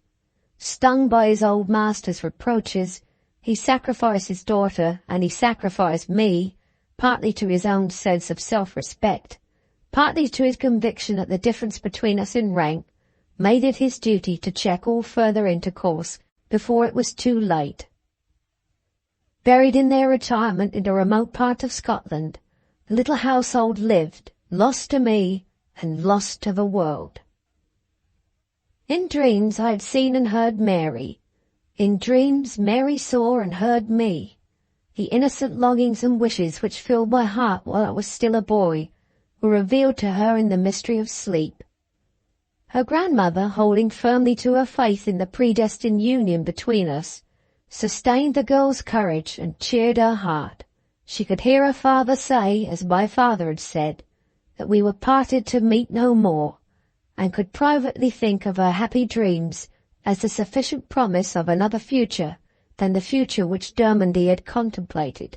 So she still lived with me in the spirit, and lived in hope. The first affliction that befell the little household was the death of her grandmother, by the exhaustion of extreme old age. In her last conscious moment she said to Mary, "Never forget that you and George are spirits consecrated to each other. Wait in the certain knowledge that no human power can hinder your union in the time to come." While those words were still vividly present to Mary's mind, our visionary union by dreams was abruptly broken on her side, as it had been abruptly broken on mine. In the first days of my self-degradation, I had ceased to see Mary, exactly at the same period Mary ceased to see me. The girl's sensitive nature sunk under the shock. She had now no elder woman to comfort and advise her. She lived alone with her father, who invariably changed the subject whenever she spoke of the old times. A secret sorrow that preys on body and mind alike preyed on her. A cold caught in the inclement season turned to fever. For weeks she was in danger of death. When she recovered, her head had been stripped of its beautiful hair by the doctor's order. The sacrifice had been necessary to save her life. It proved to be, in one respect, a cruel sacrifice. Her hair never grew plentifully again. When it did reappear, it had completely lost its charming mingled hues of deep red and brown. It was now of one monotonous light brown colour throughout. At first sight, many Scott's friends hardly knew her again. But nature made amends for what the head had lost by what the face and the figure gained. In a year from the date of her illness, the frail little child of the old days at Greenwater Broad had ripened, in the bracing Scotch air and healthy mode of life, into a comely young woman. Her features were still, as in her early years, not regularly beautiful, but the change in her was not the less marked on that account.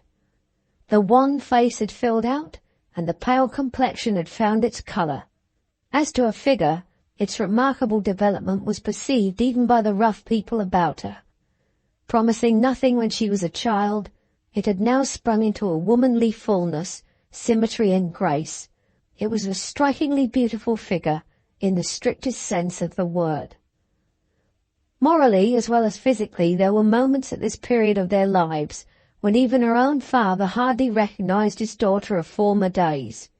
She had lost her childish vivacity, her sweet, equable flow of good humour.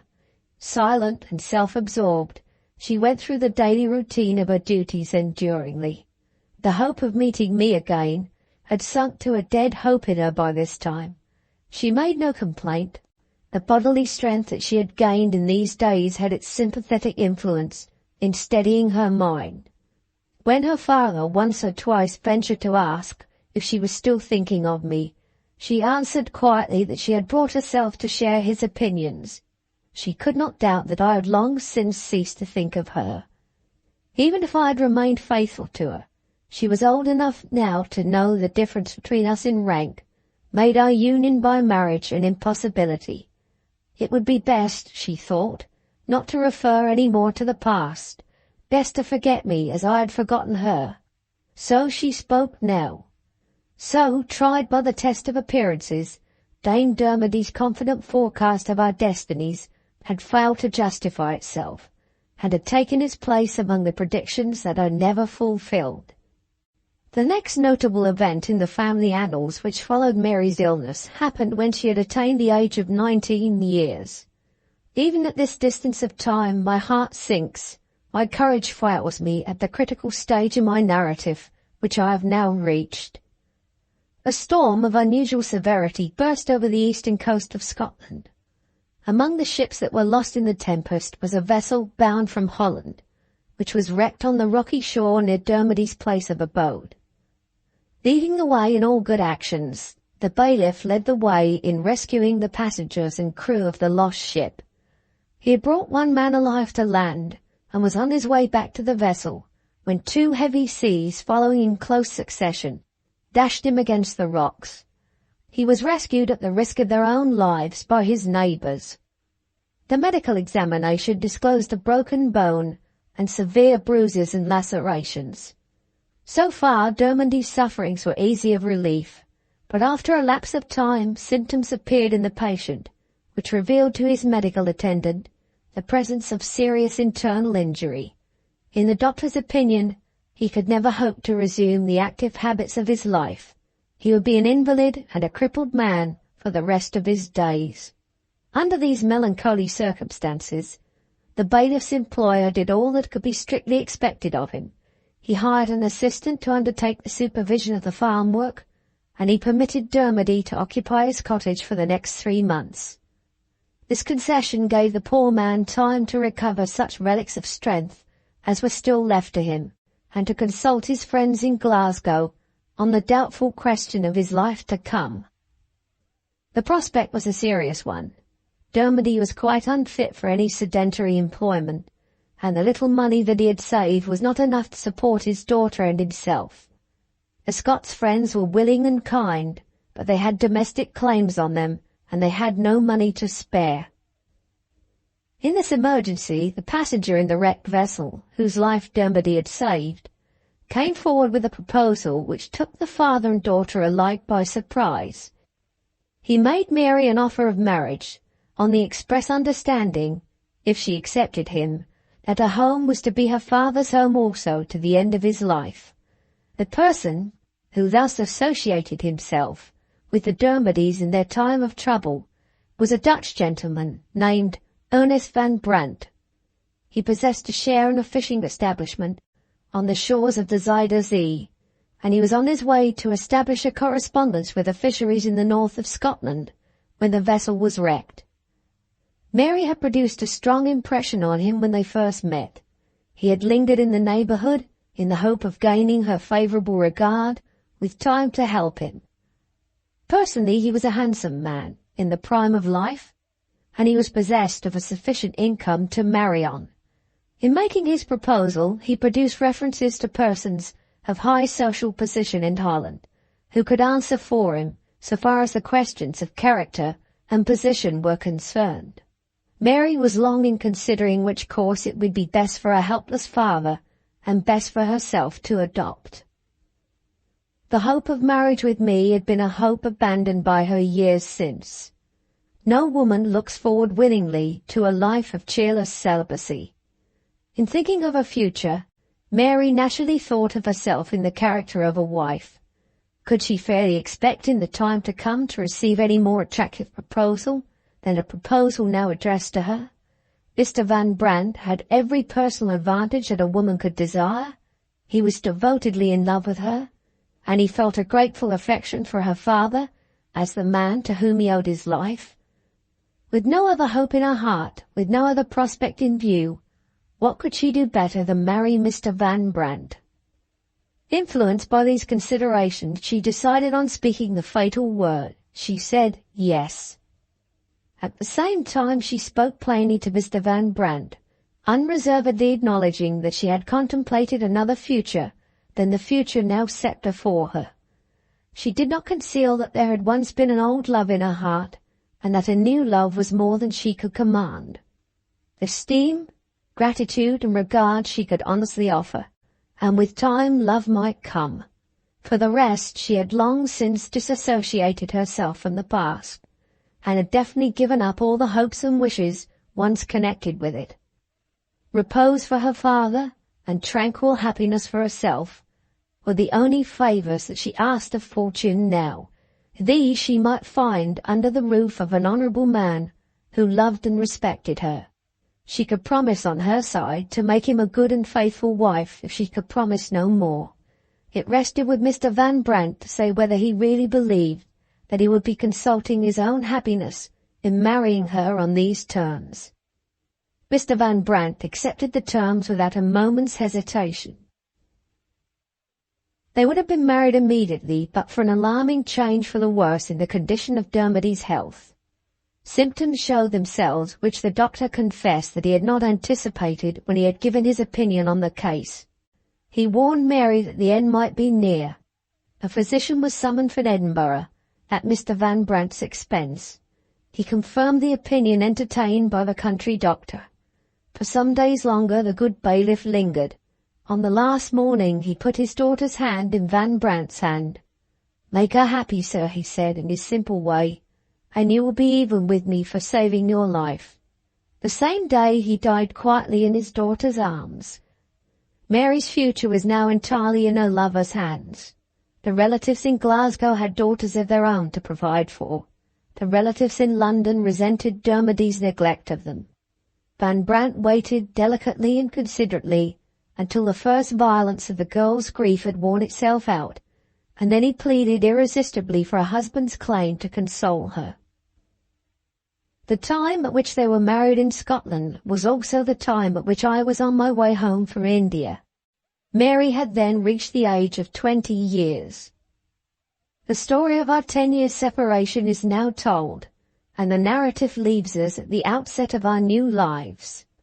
I am with my mother beginning my career as a country gentleman on the estate in Perthshire, which I have inherited from Mr. Germain.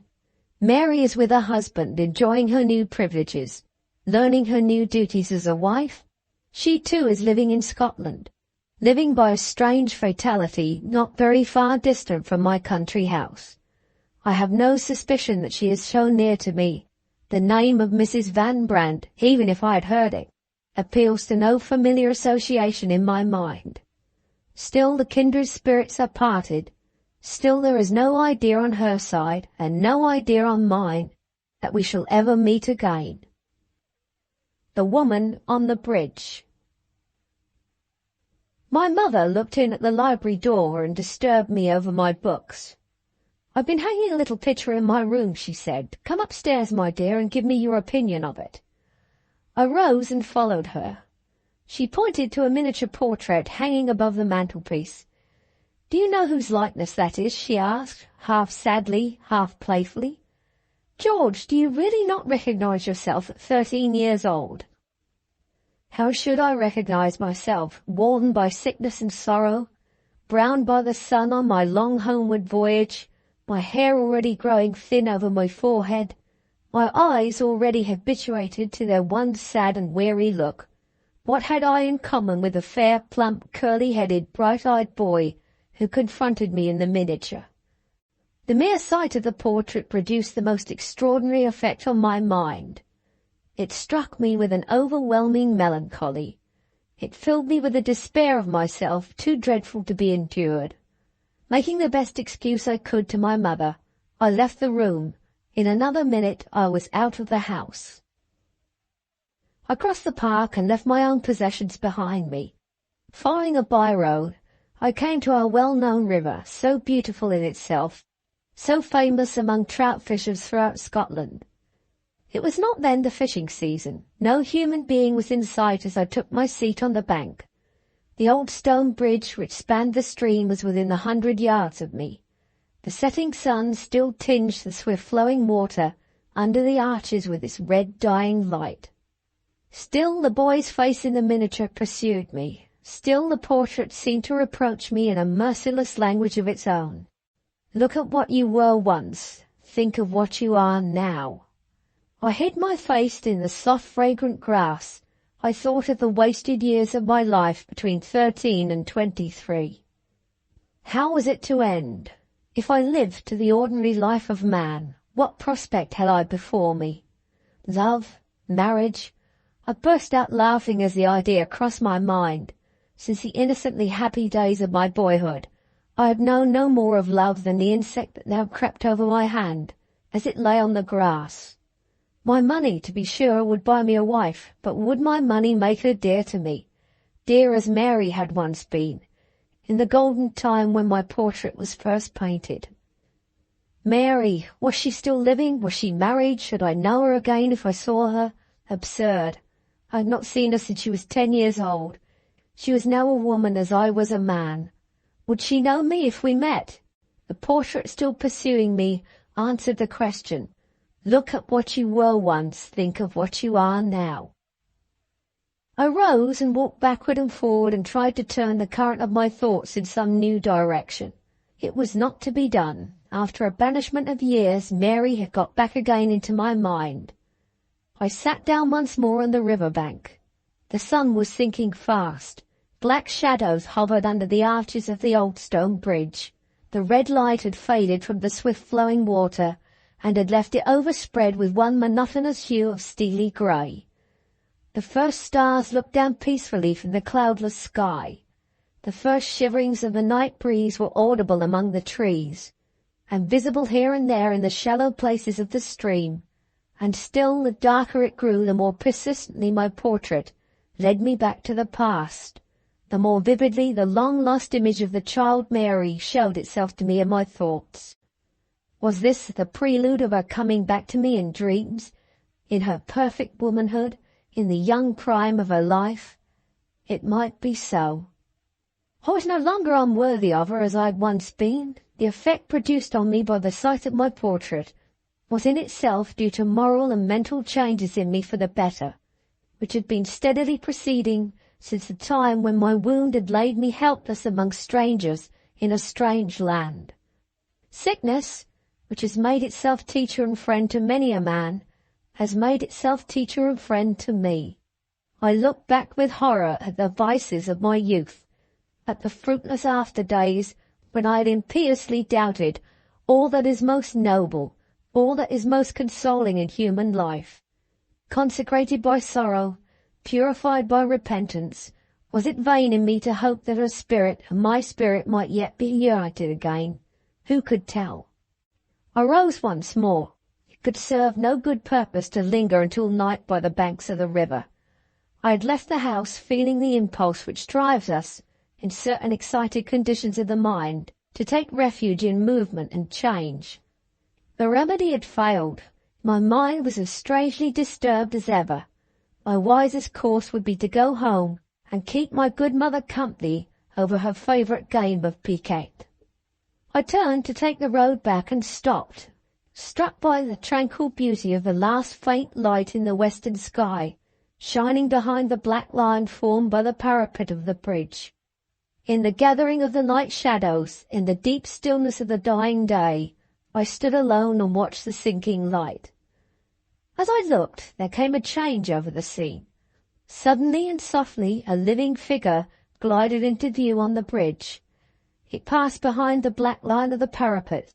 In the last long rays of the western light, it crossed the bridge. It paused and crossed back again halfway. Then it stopped. The minutes passed, and there the figure stood, a motionless black object behind the black parapet of the bridge. I advanced a little, moving near enough to obtain a closer view of the dress in which the figure was attired. The dress showed me that the solitary stranger was a woman. She did not notice me in the shadow which the trees had cast on the bank. She stood with her arms folded in her cloak, looking down at the darkening river. Was she waiting there at the close of evening alone? As the question occurred to me, I saw her head move. She looked along the bridge, first on one side of her, then on the other. Was she waiting for some person who was to meet her, or was she suspicious of observation, and anxious to make sure that she was alone?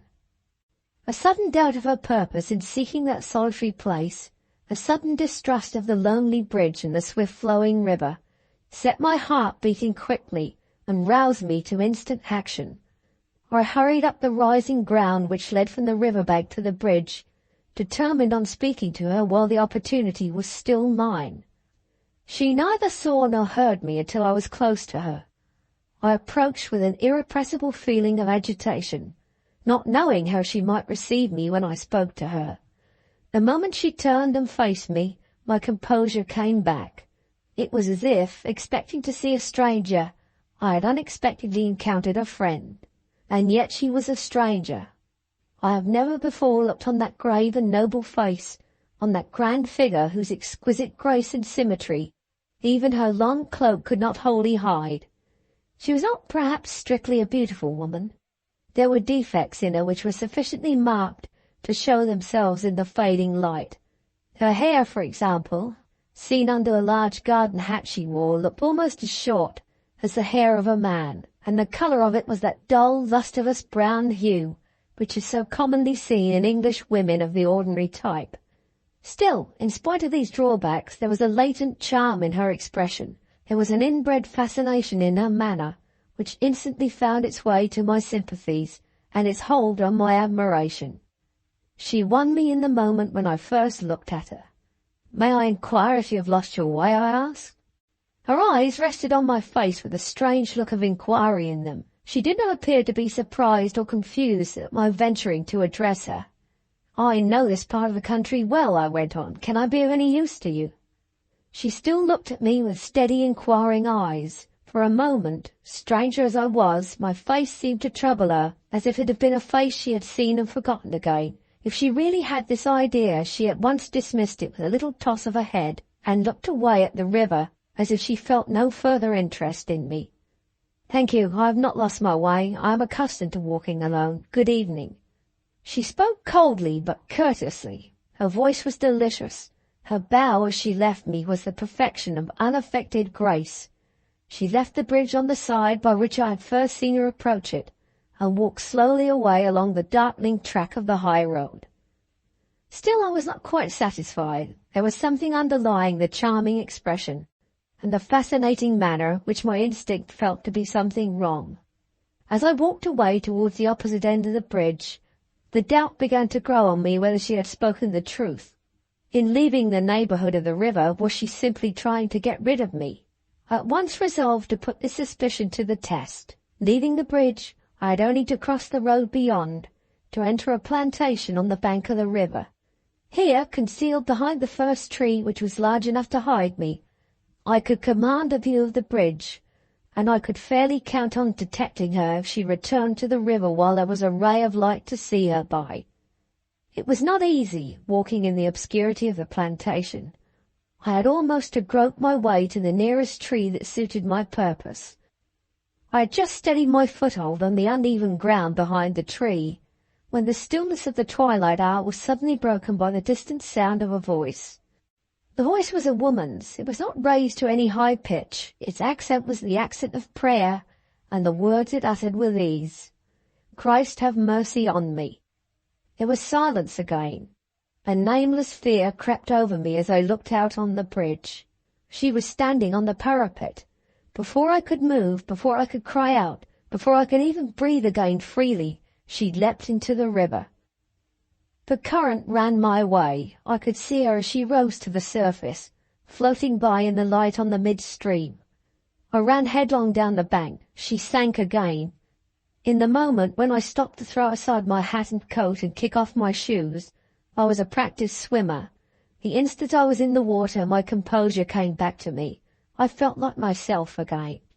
The current swept me out into the midstream and greatly increased the speed at which I swam. I was close behind her when she rose for the second time, a shadowy thing just visible a few inches below the surface of the river. One more stroke and my left arm was around her. I had her face out of the water. She was insensible. I could hold her in the right way to leave me master of all my movements. I could devote myself without flurry or fatigue to the exertion of taking her back to the shore. My first attempt satisfied me that there was no reasonable hope, burdened as I now was, of breasting the strong current running toward mid-river from either bank. I tried it on one side, and I tried it on the other, and gave up. The one choice left was to let myself drift with her down the stream. Some 50 yards lower, the river took a turn, around a promontory of land, on which stood a little inn much frequented by anglers in the season. As we approached the place, I made another attempt, again an attempt in vain, to reach the shore. Our last chance now was to be heard by the people of the inn. I shouted at the full pitch of my voice as we drifted past. The cry was answered. A man put off in a boat. In 5 minutes more I had her safe on the bank again, and the man and I were carrying her to the inn by the riverside. The landlady and her servant girl were equally willing to be of service, and equally ignorant of what they were to do. Fortunately, my medical education made me competent to direct them. A good fire, warm blankets, hot water in bottles were all at my disposal. I showed the women myself how to ply the work of revival. They persevered, and I persevered. And still there she lay, in her perfect beauty of form, without a sign of life perceptible. There she lay, to all outward appearance, dead by drowning. A last hope was left, the hope of restoring her, if I could construct the apparatus in time, by the process called artificial respiration. I was just endeavouring to tell the landlady what I wanted, and was just conscious of a strange difficulty in expressing myself, when the good woman started back and looked at me with a scream of terror. "Good God, sir, you're bleeding," she cried. "What's the matter? Where are you hurt?" In the moment when she spoke to me, I knew what had happened. The old Indian wound, irritated doubtless by the violent exertion that I had imposed upon myself, had opened again. I struggled against the sudden sense of faintness that seized on me. I tried to tell the people of the inn what to do. It was useless. I dropped to my knees, my head sunk on the bosom of the woman stretched senseless upon the low couch beneath me. The death in life that had got her had got me. Lost to the world about us we lay, with my blood flowing on her, united in our deathly trance. Where were our spirits at that moment? Were they together and conscious of each other, united by a spiritual bond, undiscovered and unsuspected by us in the flesh? Did we two, who had met as strangers on the fatal bridge, know each other again in the trance? You who have loved and lost, you whose one consolation it has been to believe in other worlds than this, can you turn from my questions in contempt? Can you honestly say that they have never been your questions too? The kindred spirits. The morning sunlight shining in at a badly curtained window. A clumsy wooden bed, with big twisted posts that reached to the ceiling. On one side of the bed, my mother's welcome face. On the other side, an elderly gentleman, unremembered by me at that moment. Such were the objects that presented themselves to my view when I first consciously returned to the world that we live in. Look, doctor, look, he has come to his senses at last. Open your mouth, sir, and take a sup of this.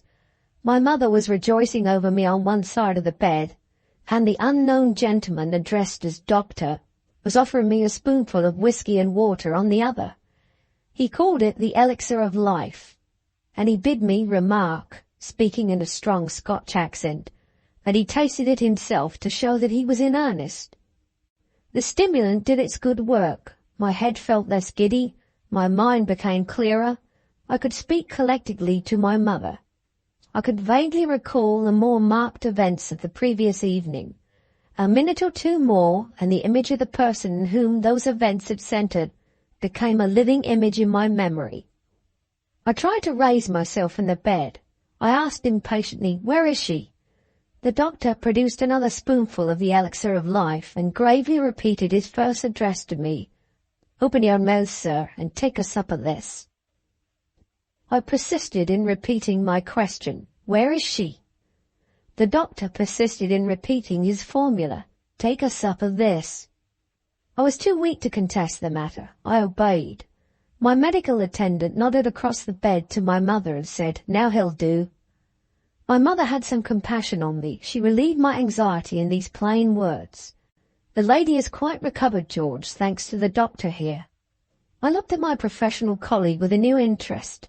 He was the legitimate fountainhead of the information that I was dying to have poured into my mind. "How did you revive her?" I asked. "Where is she now?" The doctor held up his hand, warning me to stop. "We shall do well, sir, if we proceed systematically," he began in a very positive manner. "You will understand that every time you open your mouth, it will be to take a sup of this and not to speak. I shall tell you in due course, and the good lady your mother will tell you all that you have need to know. As I happen to have been the first on what you might call the scene of action, it stands in the fit order of things that I should speak first. You will just permit me to mix a little more of the elixir of life, and then, as the poet says, my plain unvarnished tale I shall deliver." So he spoke, pronouncing in his strong Scotch accent the most carefully selected English I have ever heard. A hard-headed, square-shouldered, pertinaciously self-willed man. It was plainly useless to contend with him. I turned to my mother's gentle face for encouragement, and let my doctor have his own way. "My name," he proceeded, "is McGlue. I had the honour of presenting my respects at your house yonder when you first came to live in this neighbourhood. You don't remember me at present, which is natural enough in the unbalanced condition of your mind. Consequent, you'll understand, as a professional person yourself, on copious loss of blood." There my patience gave way. "Never mind me," I interposed. "Tell me about the lady."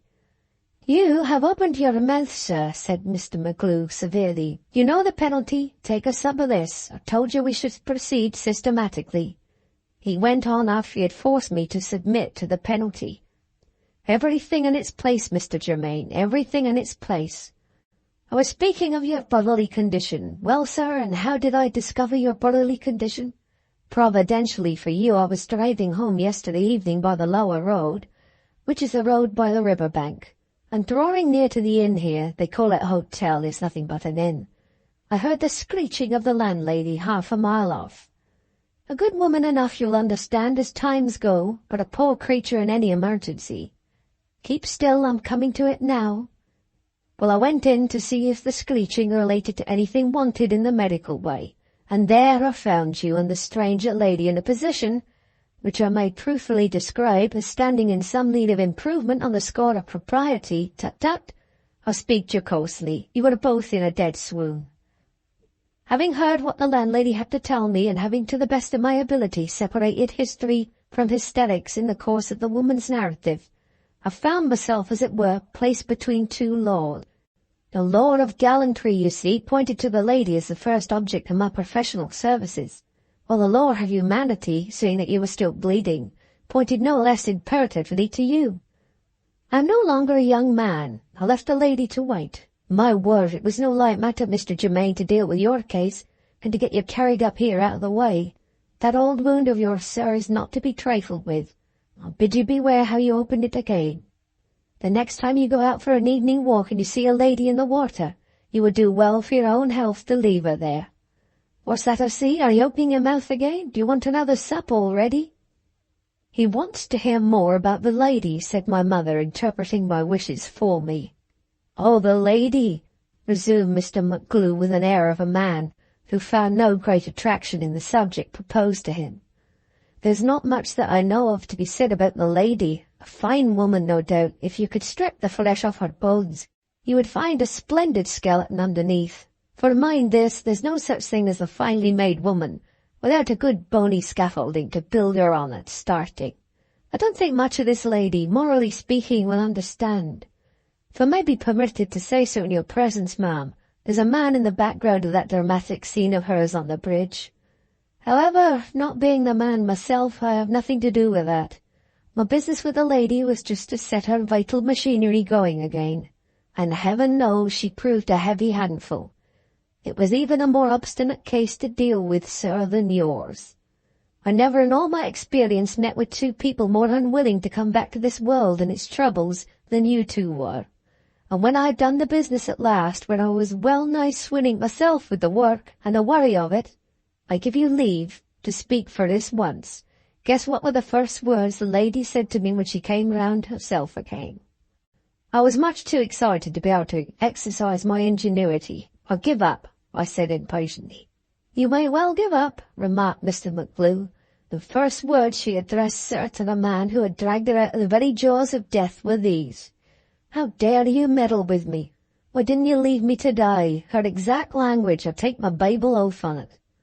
I was so provoked that I gave her the change back, as the saying is, in our own coin. There's a river handy, ma'am, I said. Do it again. I for one won't stir a hand to save you, I promise you that. She looked up sharply. Are you the man who took me out of the river? She said. God forbid, says I. I'm only the doctor who was fool enough to meddle with you afterward. She turned to the landlady. Who took me out of the river? She asked. The landlady told her and mentioned your name. Germain, she said to herself. I know nobody named Germain. I wonder whether it was the man who spoke to me on the bridge. Yes, says the landlady, Mr. Germain said he had met you on the bridge. Hearing that, she took a little time to think, and then she asked if she could see Mr. Germain. Whoever he is, she says, he has risked his life to save me, and I ought to thank him for doing that. You can't thank him tonight, I said. I've got him upstairs between life and death, and I've sent for his mother. Wait till tomorrow.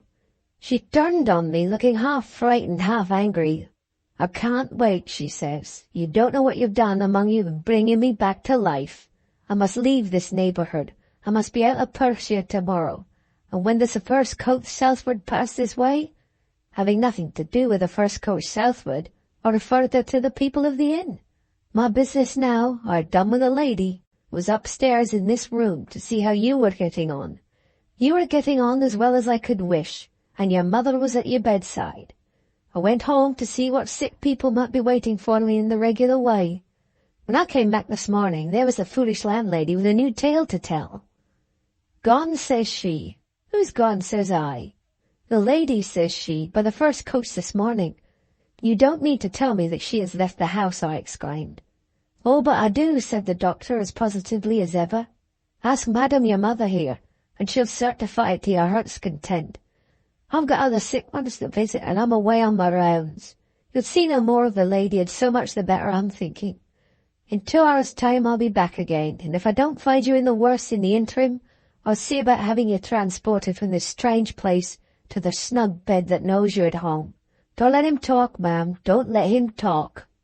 With these parting words, Mr. McGlue left us to ourselves. Is it really true, I said to my mother. Has she left the inn without waiting to see me? Nobody could stop her, George, my mother answered. The lady left the inn this morning by the coach for Edinburgh. I was bitterly disappointed. Yes, bitterly is the word, though she was a stranger to me. Did you see her yourself, I asked. I saw her for a few minutes, my dear, on my way up to your room. What did she say? She begged me to make her excuses to you. She said, tell Mr. Germain that my situation is dreadful. No human creature can help me. I must go away. My old life is as much at an end as if your son had left me to drown in the river. I must find a new life for myself, in a new place. Ask Mr. Germain to forgive me for going away without thanking him. I daren't wait. I may be followed and found out. There is a person who I am determined never to see again. Never, never, never. Goodbye, and try to forgive me. She hid her face in her hands and said no more. I tried to win her confidence. It was not to be done. I was compelled to leave her. There is some dreadful calamity, George, in that wretched woman's life. And such an interesting creature, too. It was impossible not to pity her, whether she deserved it or not. Everything about her is a mystery, my dear. She speaks English without the slightest foreign accent, and yet she has a foreign name. Did she give you her name? No, and I was afraid to ask her to give it, but the landlady here is not a very scrupulous person. She told me she looked at the poor creature's linen while it was drying by the fire. The name marked on it was Van Brandt. Van Brandt, I repeated. That sounds like a Dutch name. And yet you say she spoke like an Englishwoman. Perhaps she was born in England. Or perhaps she may be married, suggested my mother, and Van Brandt may be the name of her husband. The idea of her being a married woman had something in it repellent to me. I wish my mother had not thought of that last suggestion. I refused to receive it. I persisted in my own belief that the stranger was a single woman. In that character I could indulge myself in the luxury of thinking of her. I could consider the chances of my being able to trace this charming fugitive who had taken so strong a hold on my interest, whose desperate attempt at suicide had so nearly cost me my own life. If she had gone as far as Edinburgh, which she would surely do, being bent on avoiding discovery, the prospect of finding her again in that great city and in my present weak state of health looked doubtful indeed. Still, there was an underlying hopefulness in me which kept my spirits from being seriously depressed. I felt a purely imaginary, perhaps I ought to say a purely superstitious, conviction that we who had nearly died together, we who had been brought to life together, were surely destined to be involved in some future joys or sorrows common to us both. I fancy I shall see her again, was my last thought, before my weakness overpowered me and I sunk into a peaceful sleep. That night I was removed from the inn to my own room at home, and that night I saw her again in a dream. The image of her was as vividly impressed on me as the far different image of the child Mary when I used to see it in the days of old. The dream figure of the woman was robed as I had seen it robed on the bridge. She wore the same broad-brimmed garden hat of straw. She looked at me as she had looked when I approached her in the dim evening light.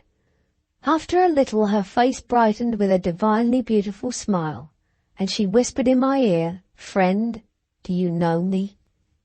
I knew her most assuredly, and yet it was with an incomprehensible after-feeling of doubt. Recognizing her in my dream as the stranger who had so warmly interested me, I was, nevertheless, dissatisfied with myself, as if it had not been the right recognition. I awoke with this idea, and I slept no more that night. In 3 days' time I was strong enough to go out driving with my mother in the comfortable old-fashioned open carriage which had once belonged to Mr. Germain. On the 4th day we arranged to make an excursion to a little waterfall in our neighbourhood. My mother had a great admiration of the place, and had often expressed a wish to possess some memorial of it.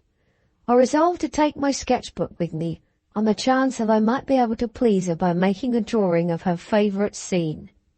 Searching for the sketch-book, which I had not used for years, I found it in an old desk of mine that had remained unopened since my departure for India. In the course of my investigation, I opened a drawer in the desk and discovered a relic of the old times, my poor little Mary's first work in embroidery, the green flag.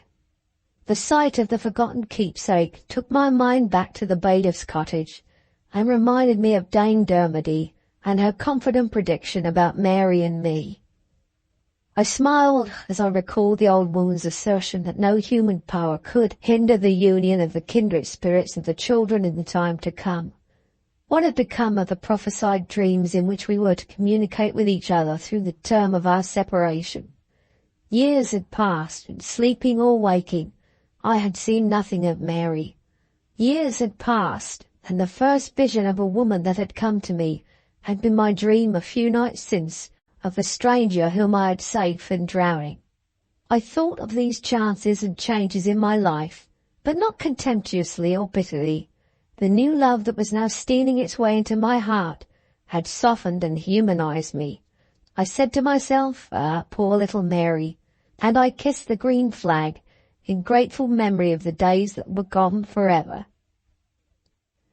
We drove to the waterfall. It was a beautiful day. The lonely sylvan scene was at its brightest and best. A wooden summer house commanding a prospect of the falling stream had been built for the accommodation of pleasure parties by the proprietor of the place. My mother suggested that I should try to make a sketch of the view from this point. I did my best to please her, but I was not satisfied with the result, and I abandoned my drawing before it was half finished. Leaving my sketchbook and pencil on the table of the summer house, I proposed to my mother to cross a little wooden bridge which spanned the stream below the fall, and to see how the landscape looked from a new point of view.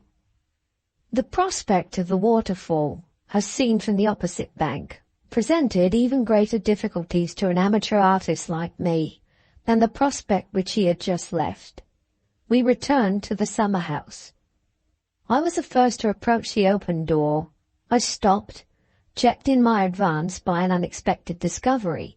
The summer house was no longer empty as we had left it. A lady was seated at the table with my pencil in her hand, writing in my sketchbook. After waiting a moment, I advanced a few steps nearer to the door, and stopped again in breathless amazement. The stranger in the summer house was now plainly revealed to me as the woman who had attempted to destroy herself from the bridge. There was no doubt about it. There was the dress, there was the memorable face which I had seen in the evening light, and which I had dreamed of only a few nights since. The woman herself, I saw her as plainly as I saw the sun shining on the waterfall. The woman herself, with my pencil in her hand, writing in my book. My mother was close behind me. She noticed my agitation. "George," she exclaimed, "what's the matter with you?" I pointed through the open door of the summer house. "Well," said my mother, "what am I to look at?" "Don't you see somebody sitting at the table and writing in my sketchbook?" My mother eyed me quickly. "Is he going to be ill again?" I heard her say to herself.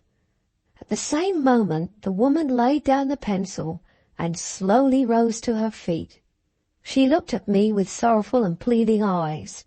She lifted her hand and beckoned me to approach her.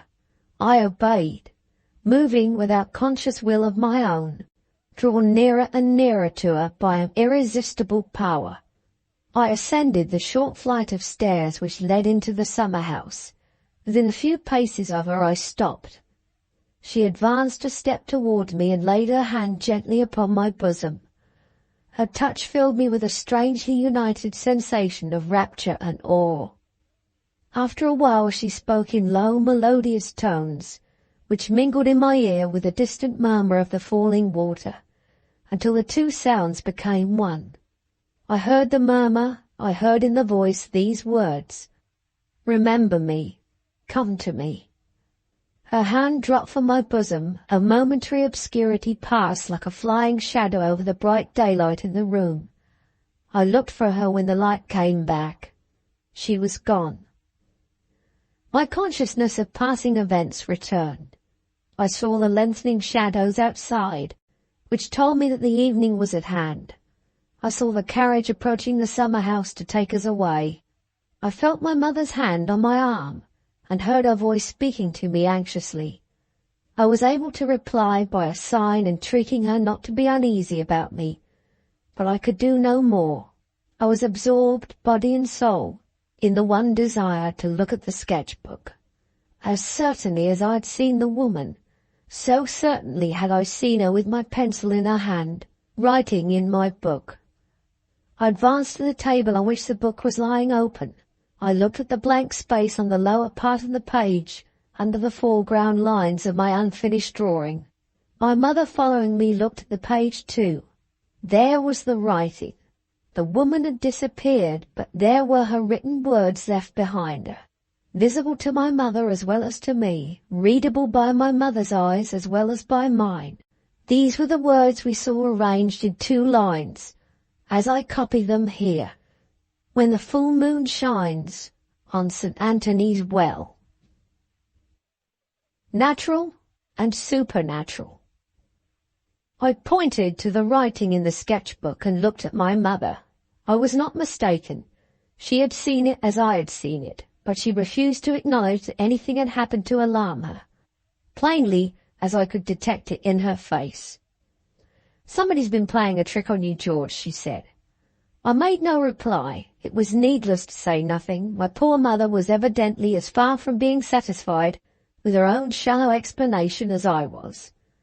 The carriage waited for us at the door. We set forth in silence on our drive home. The sketchbook lay open on my knee. My eyes were fastened on it. My mind was absorbed in recalling the moment when the apparition beckoned me into the summer house and spoke. Putting the words and the writing together, the conclusion was too plain to be mistaken. The woman whom I had saved from drowning had need of me again. And this was the same woman who, in her own proper person, had not hesitated to seize the first opportunity of leaving the house in which we had been sheltered together, without stopping to say one grateful word to the man who had preserved her from death. 4 days only had elapsed since she had left me, never, to all appearance, to see me again, and now the ghostly apparition of her had returned as to a tried and trusted friend, had commanded me to remember her and go to her, and had provided against all possibility of my memory playing me false, by writing the words which invited me to meet her when the full moon shone on St. Anthony's Well. What had happened in the interval? What did the supernatural manner of her communication with me mean? What ought my next course of action be? My mother roused me from my reflections. She stretched out her hand and suddenly closed the open book on my knee, as if the sight of the writing in it were unendurable to her. "Why don't you speak to me, George?" she said. "Why do you keep your thoughts to yourself?" "My mind is lost in confusion," I answered. "I can suggest nothing and explain nothing.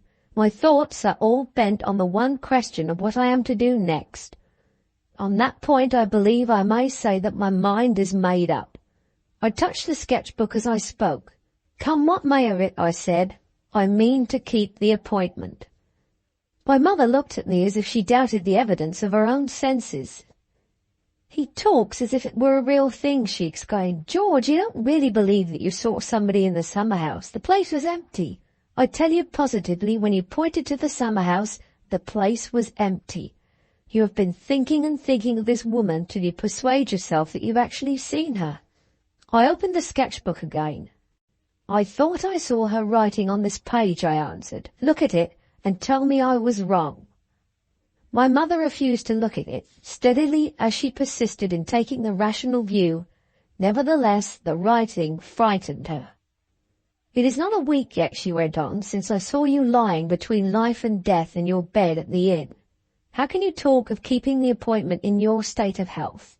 An appointment with a shadowy something in your own imagination, which appears and disappears, and leaves a substantial writing behind. It's ridiculous, George.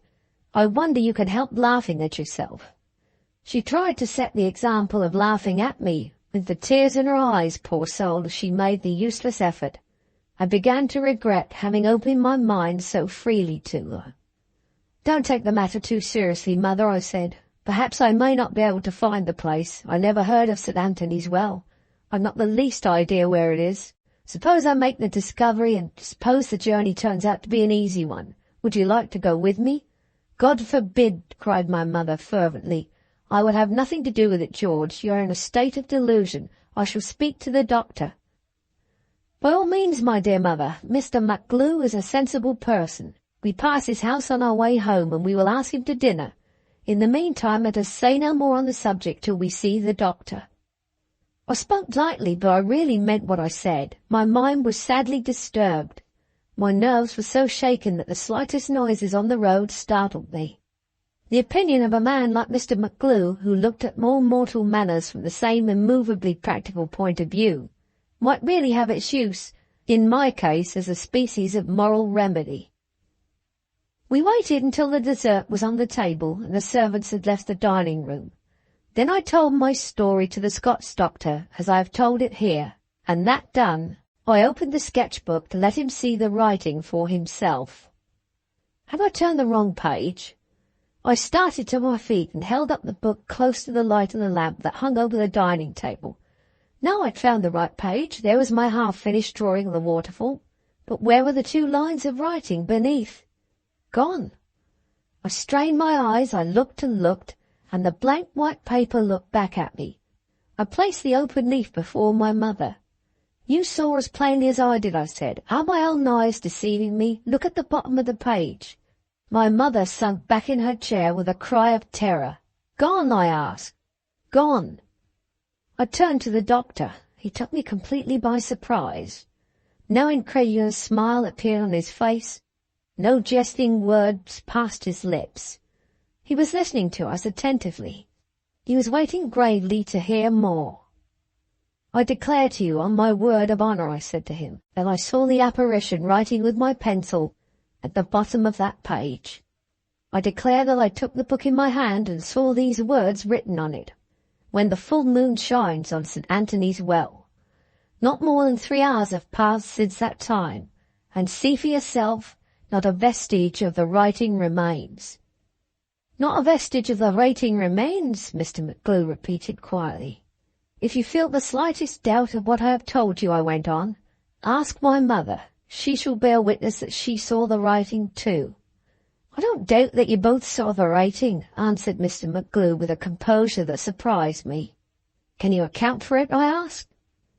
"Well," said the impenetrable doctor, "if I set my wits at work, I believe I might be able to account for it to the satisfaction of some people. For example, I might give you what they call the rational explanation to begin with. I might say that you are, to my certain knowledge, in a highly excited, nervous condition, and that when you saw the apparition, as you call it, you simply saw nothing but your own strong impression of an absent woman, who, as I greatly fear, has got on the weak or amatory side of you. I mean no offence, Mr. Germain." "I take no offence, doctor, but excuse me for speaking plainly. The rational explanation is thrown away on me." "I'll readily excuse you," answered Mr. McGlue. "The rather that I'm entirely of your opinion. I don't believe in the rational explanation myself." This was surprising, to say the least of it. "What do you believe in?" I inquired.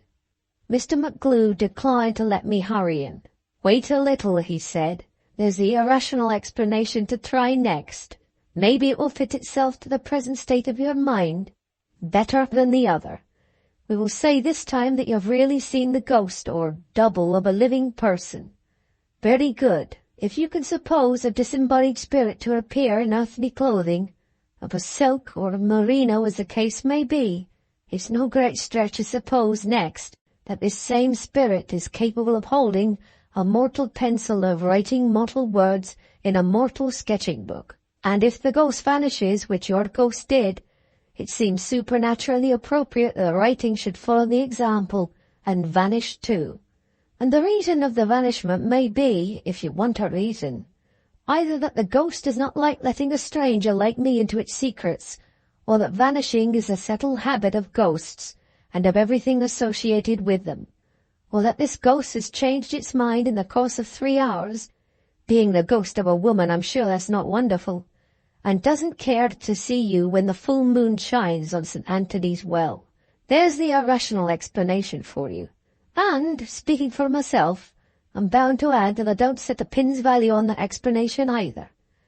Mr. McGlue's sublime indifference to both sides of the question began to irritate me.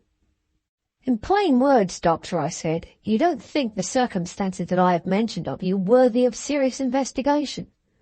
"I don't think serious investigation capable of dealing with the circumstances," answered the doctor. "Put it in that way, and you put it right. Just look around you. Here we 3 persons are alive and hearty at this snug table, If, which God forbid, good Mistress Germain or yourself were to fall down dead in another moment, I, doctor as I am, could no more explain what first principle of life and movement had been suddenly extinguishing you than the dog there sleeping on the hearth-rug.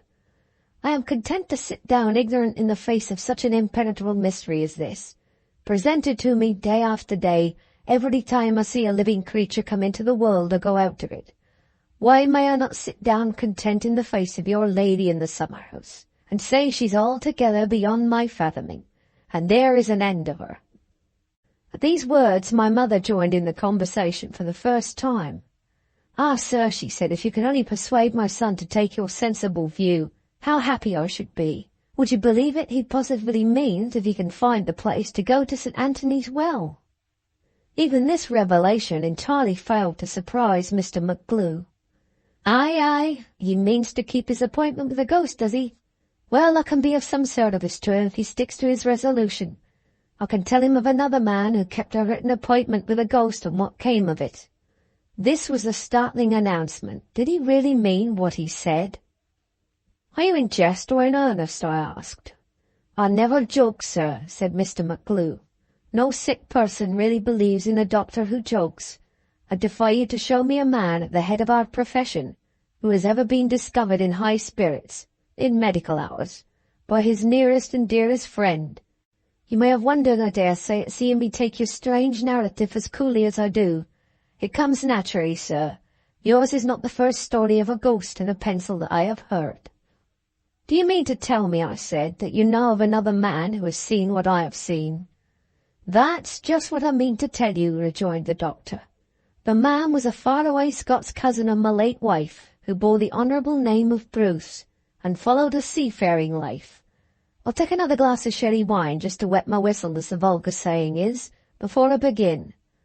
Well, you must know, Bruce was a mate of a bark at the time I'm speaking of. He was on a voyage from Liverpool to New Brunswick.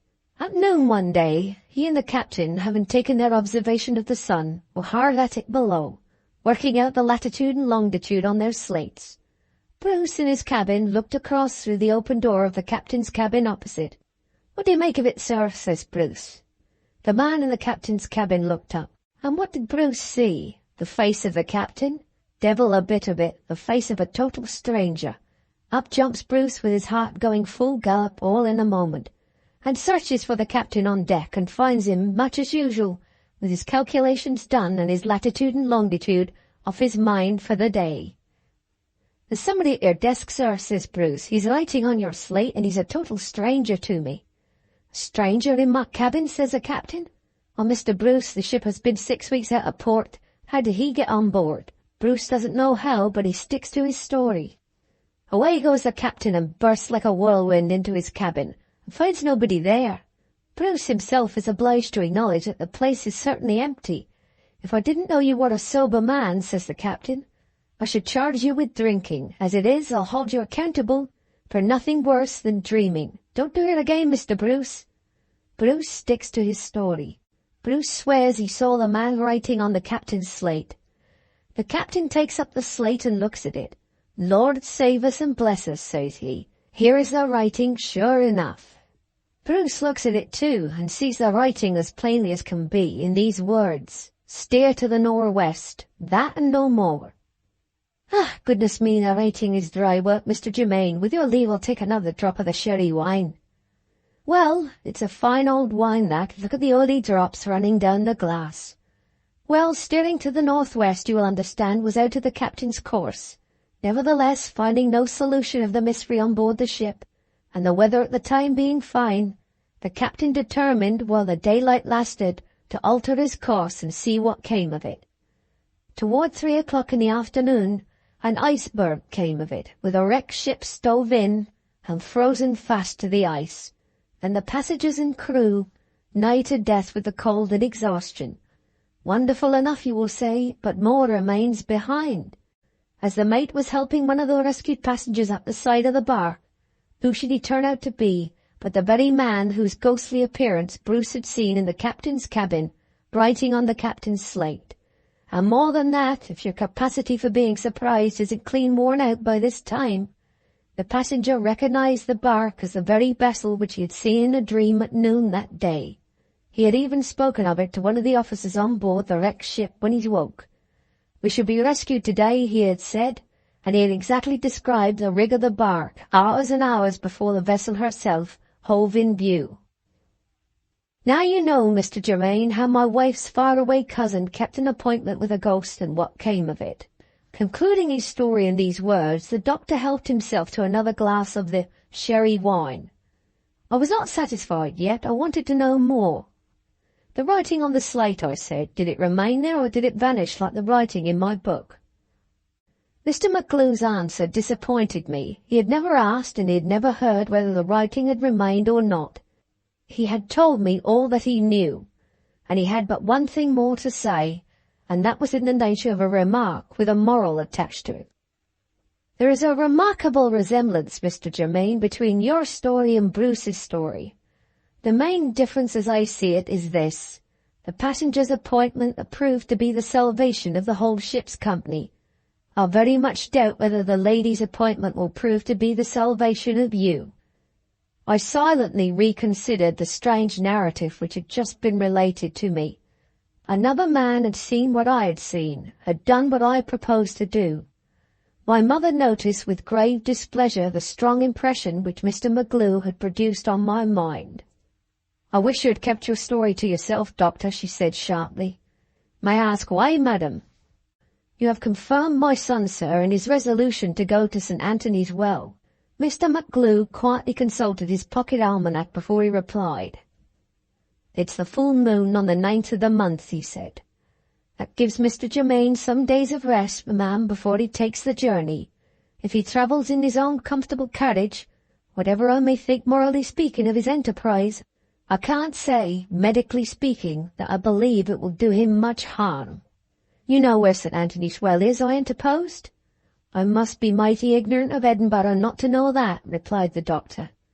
"Is the well in Edinburgh, then?" "Just outside Edinburgh, looks down on it, as you may say. You follow the old street called the Canongate to the end. You turn to your right past the famous Palace of Holyrood. You cross the park and you drive, and you take your way upward to the ruins of Anthony's Chapel on the shoulder of the hill. And there you are. There's a high rock behind the chapel, and at the foot of it you will find the spring they call Anthony's Well. It's thought a pretty view by moonlight, and they tell me it's no longer beset at night by bad characters, as it used to be in old time." My mother, in graver and graver displeasure, rose to retire to the drawing-room. "I confess you have disappointed me," she said to Mr. McGlue. "I should have thought that you would have been the last man to encourage my son in an act of imprudence. Craving your pardon, madam, your son requires no encouragement. I can see for myself that his mind is made up. What is the use of a person like me trying to stop him? Dear madam, if he won't profit by your advice, what hope can I have that he will take mine?" Mr. McGlue pointed this artful compliment by a bow of the deepest respect, and threw open the door for my mother to pass out. When we were left together over our wine, I asked the doctor how soon I might safely start on my journey to Edinburgh. "Take 2 days to do the journey, and you may start if you're bent on it at the beginning of the week. But mind this," added the prudent doctor, "though I own I'm anxious to hear what comes of your expedition, understand at the same time, so far as the lady is concerned, that I'll wash my hands of the consequences." The doctor's narrative is not imaginary. It will be found related in full detail and authenticated by names and dates in Robert Dale Owen's very interesting work called Footfalls on the Boundary of Another World. The author gladly takes this opportunity of acknowledging his obligations to Mr. Owen's remarkable book. Chapter 10. St. Anthony's Well. I stood on the rocky eminence in front of the ruins of St. Anthony's Chapel and looked on the magnificent view of Edinburgh and of the old Palace of Holyrood bathed in the light of the full moon. The well, as the doctor's instructions had informed me, was behind the chapel. I waited for some minutes in front of the ruin, partly to recover my breath after ascending the hill, partly, I own, to master the nervous agitation which the sense of my position at that moment had aroused in me. The woman, or the apparition of the woman, it might be either, was perhaps within a few yards of the place that I occupied. Not a living creature appeared in front of the chapel. Not a sound caught my ear from any part of the solitary hill. I tried to fix my whole attention on the beauties of the moonlit view. It was not to be done. My mind was far away from the objects on which my eyes rested. My mind was with the woman whom I had seen in the summer house, writing in my book. I turned to skirt the side of the chapel. A few steps more over the broken ground brought me within view of the well and of the high boulder or rock, from the foot of which the waters gushed brightly in the light of the moon. She was there. I recognized her figure as she stood leaning against the rock with her hands crossed in front of her, lost in thought. I recognized her face as she looked up quickly, startled by the sound of my footsteps in the deep stillness of the night. Was it the woman, or the apparition of the woman? I waited, looking at her in silence. She spoke. The sound of her voice was not the mysterious sound that I had heard in the summer house. It was the sound I had heard on the bridge when we first met in the dim evening light. "Who are you? What do you want?" As those words passed her lips, she recognized me. "You, here," she went on, advancing a step in uncontrollable surprise. "What does this mean?" "I am here," I answered, "to meet you by your own appointment." She stepped back again, leaning against the rock. The moonlight shone full upon her face. There was terror as well as astonishment in her eyes while they now looked at me. "I don't understand you," she said. "I've not seen you since you spoke to me on the bridge." "Pardon me," I replied. "I have seen you, or the appearance of you since that time. I heard you speak. I saw you write."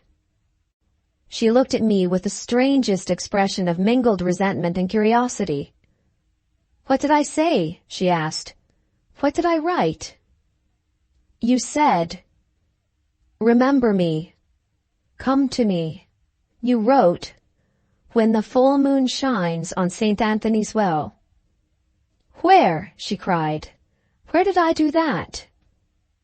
"In a summer house which stands by a waterfall," I answered. "Do you know the place?" Her head sunk back against the rock. A low cry of terror burst from her. Her arm, resting on the rock, dropped by her side. I hurriedly approached her in the fear that she might fall on the stony ground. She rallied her failing strength. "Don't touch me," she exclaimed. "Stand back, sir. You frighten me." I tried to soothe her. "Why do I frighten you? You know who I am.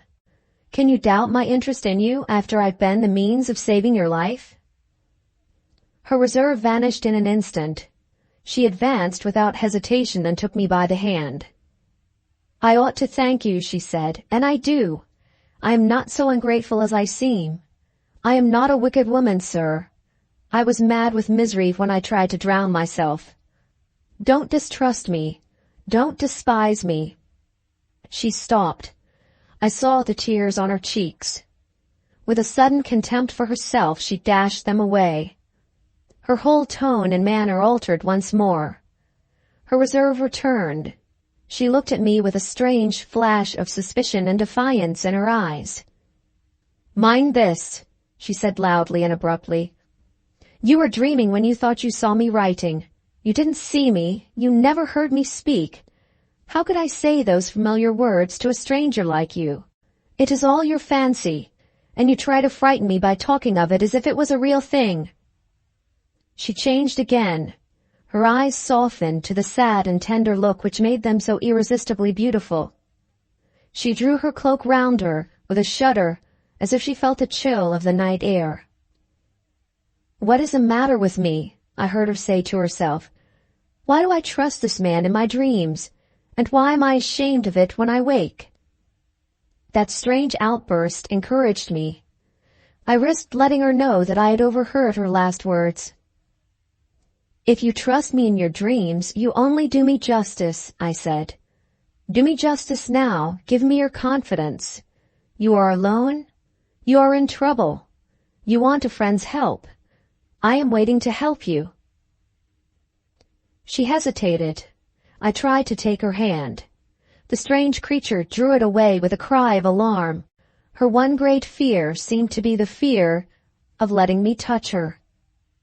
Give me time to think of it, she said. You don't know what I've got to think of. Give me till tomorrow and let me write. Are you staying in Edinburgh? I thought it wise to be satisfied, in appearance at least, with this concession. Taking out my card, I wrote on it in pencil the address of the hotel at which I was staying. She read the card by the moonlight when I put it into her hand. George, she repeated to herself, stealing another look at me as the name passed her lips. George Germain. I never heard of Germain, but George reminds me of old times. She smiled sadly at some passing fancy or remembrance in which I was not permitted to share. There is nothing very wonderful in your being called George, she went on after a while. The name is common enough. One meets with it everywhere as a man's name, and yet— Her eyes finished the sentence. Her eyes said to me, I am not so much afraid of you, now I know that you are called George. So she unconsciously led me to the brink of discovery. If I had only asked her what association she connected with my Christian name, if I had only persuaded her to speak in the briefest and most guarded terms of her past life, the barrier between us, which the change in our names in the lapse of 10 years had raised, must have been broken down. The recognition must have followed. But I never even thought of it, and for this simple reason. I was in love with her. The purely selfish idea of winning my way to her favorable regard by taking instant advantage of the new interest that I had awakened in her was the one idea which occurred to my mind. Don't wait to write to me, I said. Don't put it off till tomorrow. Who knows what may happen before tomorrow? Surely I deserve some little return for the sympathy that I feel with you. I don't ask for much. Make me happy by making me of some service to you before we part tonight. I took her hand, this time before she was aware of me. The whole woman seemed to yield at my touch. Her hand lay unresistingly in mine. Her charming figure came by soft graduations nearer and nearer to me. Her head almost touched my shoulder. She murmured in faint accents, broken by sighs. Don't take advantage of me. I am so friendless. I am so completely in your power. Before I could answer, before I could move, her hand closed on mine, her head sunk on my shoulder. She burst into tears. Any man, not an inbred and inborn villain, would have respected her at that moment. I put her hand on my arm and led her away gently past the ruined chapel and down the slope of the hill. This lonely place is frightening you, I said. Let us walk a little, and you will soon be yourself again. She smiled through her tears like a child.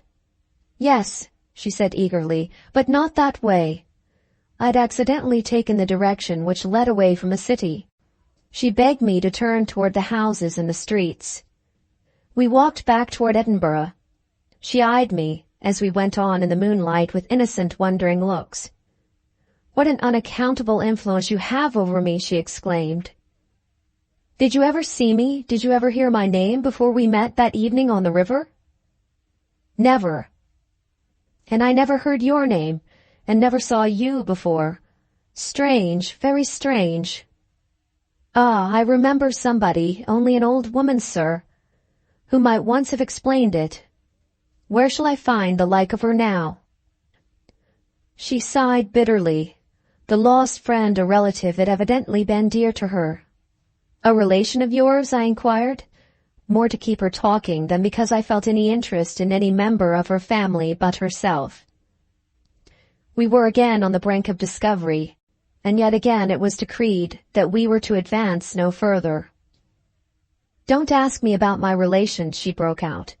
I daren't think of the dead and gone and the trouble that is trying me now. If I speak of the old times at home, I shall only burst out crying again and distress you. Talk of something else, sir. Talk of something else. The mystery of the apparition in the summer house was not cleared up yet. I took my opportunity of approaching the subject. You spoke a little while since of dreaming of me, I began. Tell me your dream. I hardly know whether it was a dream or whether it was something else, she answered. I call it a dream for want of a better word. Did it happen at night? No, in the daytime. In the afternoon. Late in the afternoon? Yes, close on the evening. My memory reverted to the doctor's story of the shipwrecked passenger whose ghostly double had appeared in the vessel that was to rescue him, and who had himself seen that vessel in a dream. Do you remember the day of the month and the hour? I asked. She mentioned the day, and she mentioned the hour. It was the day when my mother and I had visited the waterfall. It was the hour when I had seen the apparition in the summer house writing in my book. I stopped in irrepressible astonishment. We had walked by this time nearly as far on the way back to the city as the old palace of Holyrood. My companion, after a glance at me, turned and looked at the rugged old building, mellowed into quiet beauty by the lovely moonlight. This is my favorite walk, she said simply, since I have been in Edinburgh. I don't mind the loneliness. I like the perfect tranquility here at night. She glanced at me again. What is the matter? She asked. You say nothing, you only look at me. I want to hear more of your dream, I said. How did you come to be sleeping in the daytime? It is not easy to say what I was doing, she replied as we walked on again. I was miserably anxious and ill. I felt my helpless condition keenly on that day. It was dinner time, I remember, and I had no appetite. I went upstairs at the inn where I am staying and lay down, quite worn out, on my bed. I don't know whether I fainted or whether I slept. I lost all consciousness of what was going on about me, and I got some other consciousness in its place. If this was dreaming, I can only say it was the most vivid dream I ever had in my life. Did it begin by your seeing me? I inquired. It began by my seeing your drawing book, lying open on a table in the summer house. Can you describe the summer house as you saw it? She described not only the summer house, but the view of the waterfall from the door. She knew the size, she knew the binding of my sketchbook, locked up in my desk at that moment at home in Perthshire. And you wrote in the book? I went on. Do you remember what you wrote? She looked away from me confusedly, as if she were ashamed to recall this part of her dream. You have mentioned it already, she said. There is no need for me to go over the words again. Tell me one thing. When you were at the summer house, did you wait a little on the path to the door before you went in? I had waited, surprised by my first view of the woman writing in my book. Having answered her to this effect, I asked what she had done or dreamed of doing at the later moment when I entered the summer house. I did the strangest things, she said in low, wondering tones. If you had been my brother, I could hardly have treated you more familiarly. I beckoned you to come to me. I even laid my hand on your bosom. I spoke to you as I might have spoken to my oldest and dearest friend. I said, remember me. Come to me. Oh, I was so ashamed of myself when I came to my senses again and recollected it. Was there ever such familiarity, even in a dream, between a woman and a man whom she had only seen once, and then as a perfect stranger? Did you notice how long it was, I asked, from the time when you lay down on the bed to the time when you found yourself awake again? I think I can tell you, she replied. It was the dinner time of the house, as I said just now, when I went upstairs. Not long after I had come to myself, I heard a church clock strike the hour. Reckoning from one time to the other, it must have been quite 3 hours from the time when I first lay down to the time when I got up again. Was the clue to the mysterious disappearance of the writing to be found here? Looking back by the light of later discoveries, I am inclined to think that it was. In 3 hours, the lines traced by the apparition of her had vanished. In 3 hours, she had come to herself and had felt ashamed of the familiar manner in which she had communicated with me in her sleeping state. While she had trusted me in the trance, trusted me because her spirit was then free to recognize my spirit, the writing had remained on the page. When her waking will counteracted the influence of her sleeping will, the writing disappeared. Is this the explanation? If it is not, where is the explanation to be found? We walked on until we reached that part of the Canongate Street in which she lodged. We stopped at the door. Chapter 11. The Letter of Introduction. I looked at the house. It was an inn of no great size, but of respectable appearance.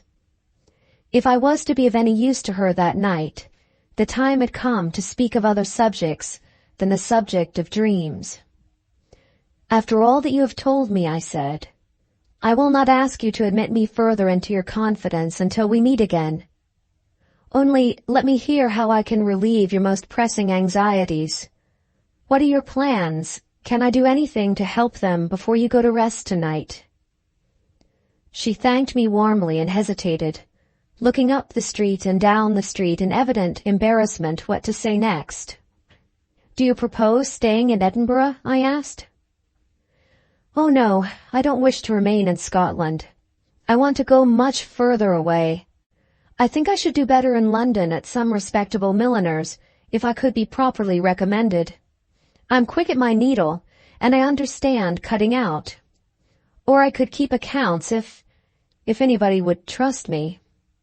She stopped and looked at me doubtingly, as if she felt far from sure, poor soul, of winning my confidence to begin with. I acted on that hint with the headlong impetuosity of a man who was in love. I can give you exactly the recommendation you want, I said. Whenever you like. Now, if you would prefer it. Her charming features brightened with pleasure. Oh, you are indeed a friend to me, she said impulsively. Her face clouded again. She saw my proposal in a new light. Have I any right, she asked sadly, to accept what you offer me? Let me give you the letter, I answered, and you can decide for yourself whether you will use it or not. I put her arm again in mine and entered the inn. She shrunk back in alarm. What would the landlady think if she saw her lodger enter the house at night in company with a stranger, and that stranger a gentleman? The landlady appeared as she made the objection. Reckless what I said or what I did, I introduced myself as a relative and asked to be shown into a quiet room in which I could write a letter. After one sharp glance at me, the landlady appeared to be satisfied that she was dealing with a gentleman. She led the way into a sort of parlor behind the bar, placed writing materials on the table, looked at my companion, as only one woman can look at another under certain circumstances, and left us by ourselves. It was the first time I had ever been in a room with her alone. The embarrassing sense of her position had heightened her color and brightened her eyes. She stood, leaning one hand on the table, confused and irresolute, her firm and supple figure falling into an attitude of unsought grace, which it was literally a luxury to look at. I said nothing. My eyes confessed my admiration. The writing materials lay untouched before me on the table.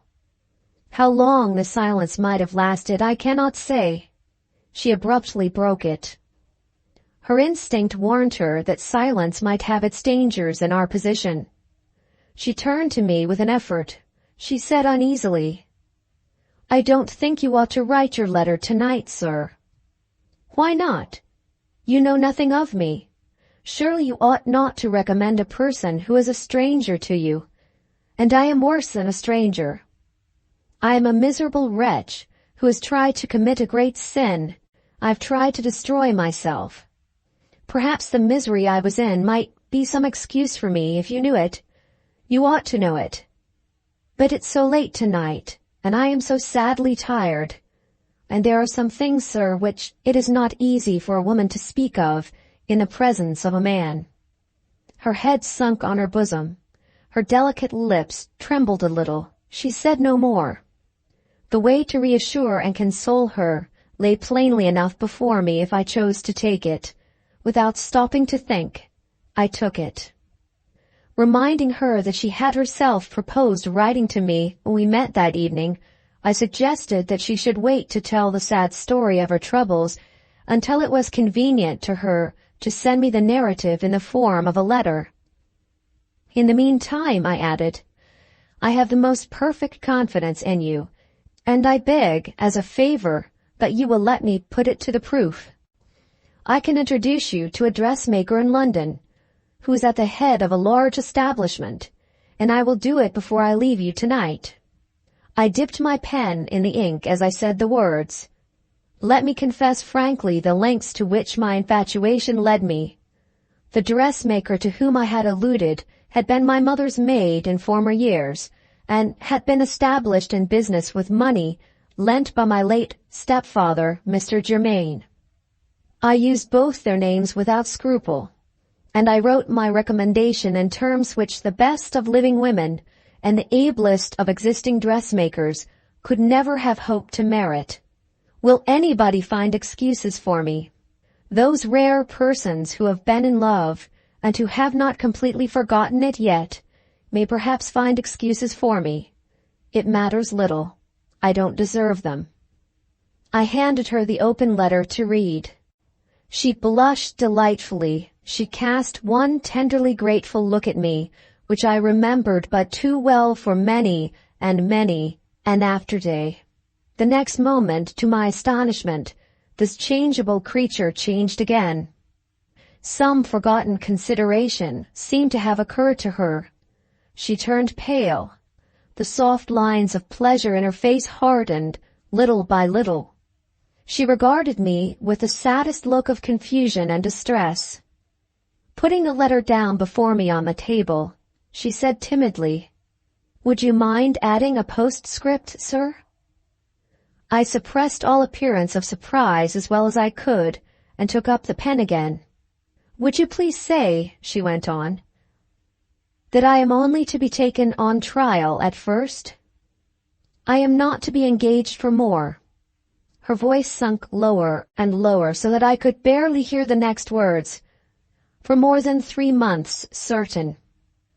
It was not in human nature, perhaps, I ought to say it was not in the nature of a man who was in my situation, to refrain from showing some curiosity on being asked to supplement a letter of recommendation by such a postscript as this. Have you some other employment in prospect? I asked. None, she answered, with her head down and her eyes avoiding mine. An unworthy doubt of her, the mean offspring of jealousy, found its way into my mind. Have you some absent friend, I went on, who is likely to prove a better friend than I am, if you only give him time? She lifted her noble head. Her grand, guileless gray eyes rested on me with a look of patient reproach. I have not got a friend in the world, she said. For God's sake, ask me no more questions tonight. I rose and gave her the letter once more, with a postscript added in her own words. We stood together by the table. We looked at each other in a momentary silence. How can I thank you? She murmured softly. Oh, sir, I will indeed be worthy of the confidence that you have shown in me. Her eyes moistened. Her variable color came and went. Her dress heaved softly over the lovely outline of her bosom. I don't believe the man lives who could have resisted her at that moment. I lost all power of restraint. I caught her in my arms. I whispered, I love you. I kissed her passionately. For a moment she lay helpless and trembling on my breast. For a moment her fragrant lips softly returned the kiss. In an instant more it was over. She tore herself away with a shudder that shook her from head to foot, and threw the letters that I had given to her indignantly at my feet. "How dare you take advantage of me? How dare you touch me?" she said. "Take your letter back, sir. I refuse to receive it. I will never speak to you again. You don't know what you have done. You don't know how deeply you have wounded me." "Oh," she cried, throwing herself in despair on a sofa that stood near her. "Shall I ever recover my self-respect? Shall I ever forgive myself for what I have done tonight?" I implored her pardon. I assured her of my repentance and regret in words which did really come from my heart. The violence of her agitation more than distressed me. I was really alarmed by it. She composed herself after a while. She rose to her feet with modest dignity and silently held out her hand in token that my repentance was accepted. "You will give me time for atonement," I pleaded. "You will not lose all confidence in me? Let me see you again, if it is only to show you that I am not quite unworthy of your pardon. At your own time, in the presence of another person if you like." "I will write to you," she said. "Tomorrow?" "Tomorrow." I took up the letter of recommendation from the floor. "Make your goodness to me complete," I said. "Don't mortify me by refusing to take my letter." "I will take your letter," she answered quietly. "Thank you for writing it. Leave me now, please. Good night." I left her pale and sad, with my letter in her hand. I left her with my mind in a tumult of contending emotions, which gradually resolved themselves into two master feelings as I walked on. Love that adored her more fervently than ever, and hope that set the prospect before me of seeing her again on the next day. Chapter 12. The Disasters of Mrs. Van Brandt. A man who passes his evening as I have passed mine may go to bed afterward if he has nothing better to do, but he must not rank among the number of his reasonable anticipations the expectation of getting a night's rest. The morning was well advanced, and the hotel was astir before I at last closed my eyes in slumber. When I awoke, my watch informed me that it was close on noon. I rang the bell. My servant appeared with a letter in his hand. It had been left for me 3 hours since by a lady who had driven to the hotel door in a carriage and had then driven away again. The man had found me sleeping when he entered my bedchamber, and, having received no orders to wake me overnight, had left the letter on the sitting-room table until he heard my bell. Easily guessing who my correspondent was, I opened the letter. An enclosure fell out of it, to which for the moment I paid no attention. I turned eagerly to the first lines. They announced that the writer had escaped me for the second time. Early that morning she had left Edinburgh. The paper enclosed proved to be my letter of introduction to the dressmaker, returned to me. I was more than angry with her. I felt her second flight from me as a downright outrage. In 5 minutes I had hurried on my clothes and was on my way to the inn in the Canongate, as fast as a horse could draw me. The servants could give me no information. Her escape had been effected without their knowledge. The landlady, to whom I next addressed myself, deliberately declined to assist me in any way whatever. "I have given the lady my promise," said this obstinate person, "to answer not one word to any question that you may ask me about her. In my belief, she is acting as becomes an honest woman in removing herself from any further communication with you. I saw you through the keyhole last night, sir. I wish you good morning." Returning to my hotel, I left no attempt to discover her untried. I traced the coachman who had driven her. He had set her down at a shop, and had then been dismissed. I questioned the shopkeeper. He remembered that he had sold some articles of linen to a lady with her veil down, and a travelling bag in her hand, and he remembered no more. I circulated a description of her in the different coach offices. 3 elegant young ladies, with their veils down and with travelling bags in their hands, answered to the description, and which of the 3 was the fugitive of whom I was in search it was impossible to discover. In the days of railways and electric telegraphs, I might have succeeded in tracing her. In the days of which I am now writing, she set investigation at defiance. I read and reread her letter on the chance that some slip of the pen might furnish the clue which I had failed to find in any other way. Here is the narrative that she addressed to me, copied from the original, word for word. Dear Sir, forgive me for leaving you again, as I left you in Perthshire.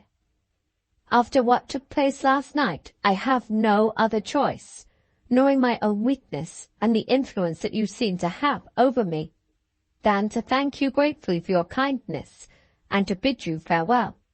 My sad position must be my excuse for separating myself from you in this rude manner, and for venturing to send you back your letter of introduction. If I use the letter, I only offer you a means of communicating with me. For your sake, as well as for mine, this must not be. I must never give you a second opportunity of saying that you love me. I must go away, leaving no trace behind by which you can possibly discover me. But I cannot forget that I owe my poor life to your compassion and your courage.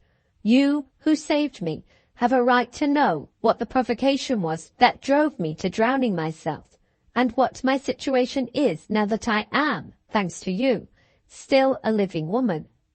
You shall hear my sad story, sir, and I will try to tell it as briefly as possible. I was married not very long since to a Dutch gentleman, whose name is Van Brandt. Please excuse my entering into family particulars. I have endeavoured to write and tell you about my dear lost father and my old home, but the tears come into my eyes when I think of my happy past life. I really cannot see the lines as I try to write them.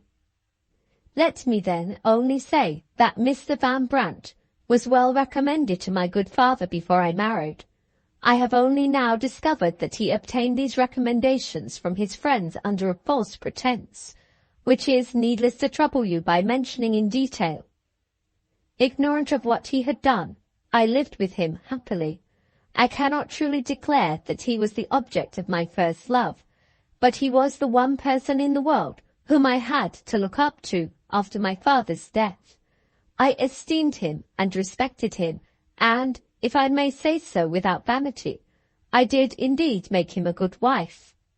So the time went on, sir, prosperously enough, until the evening came when you and I met on the bridge.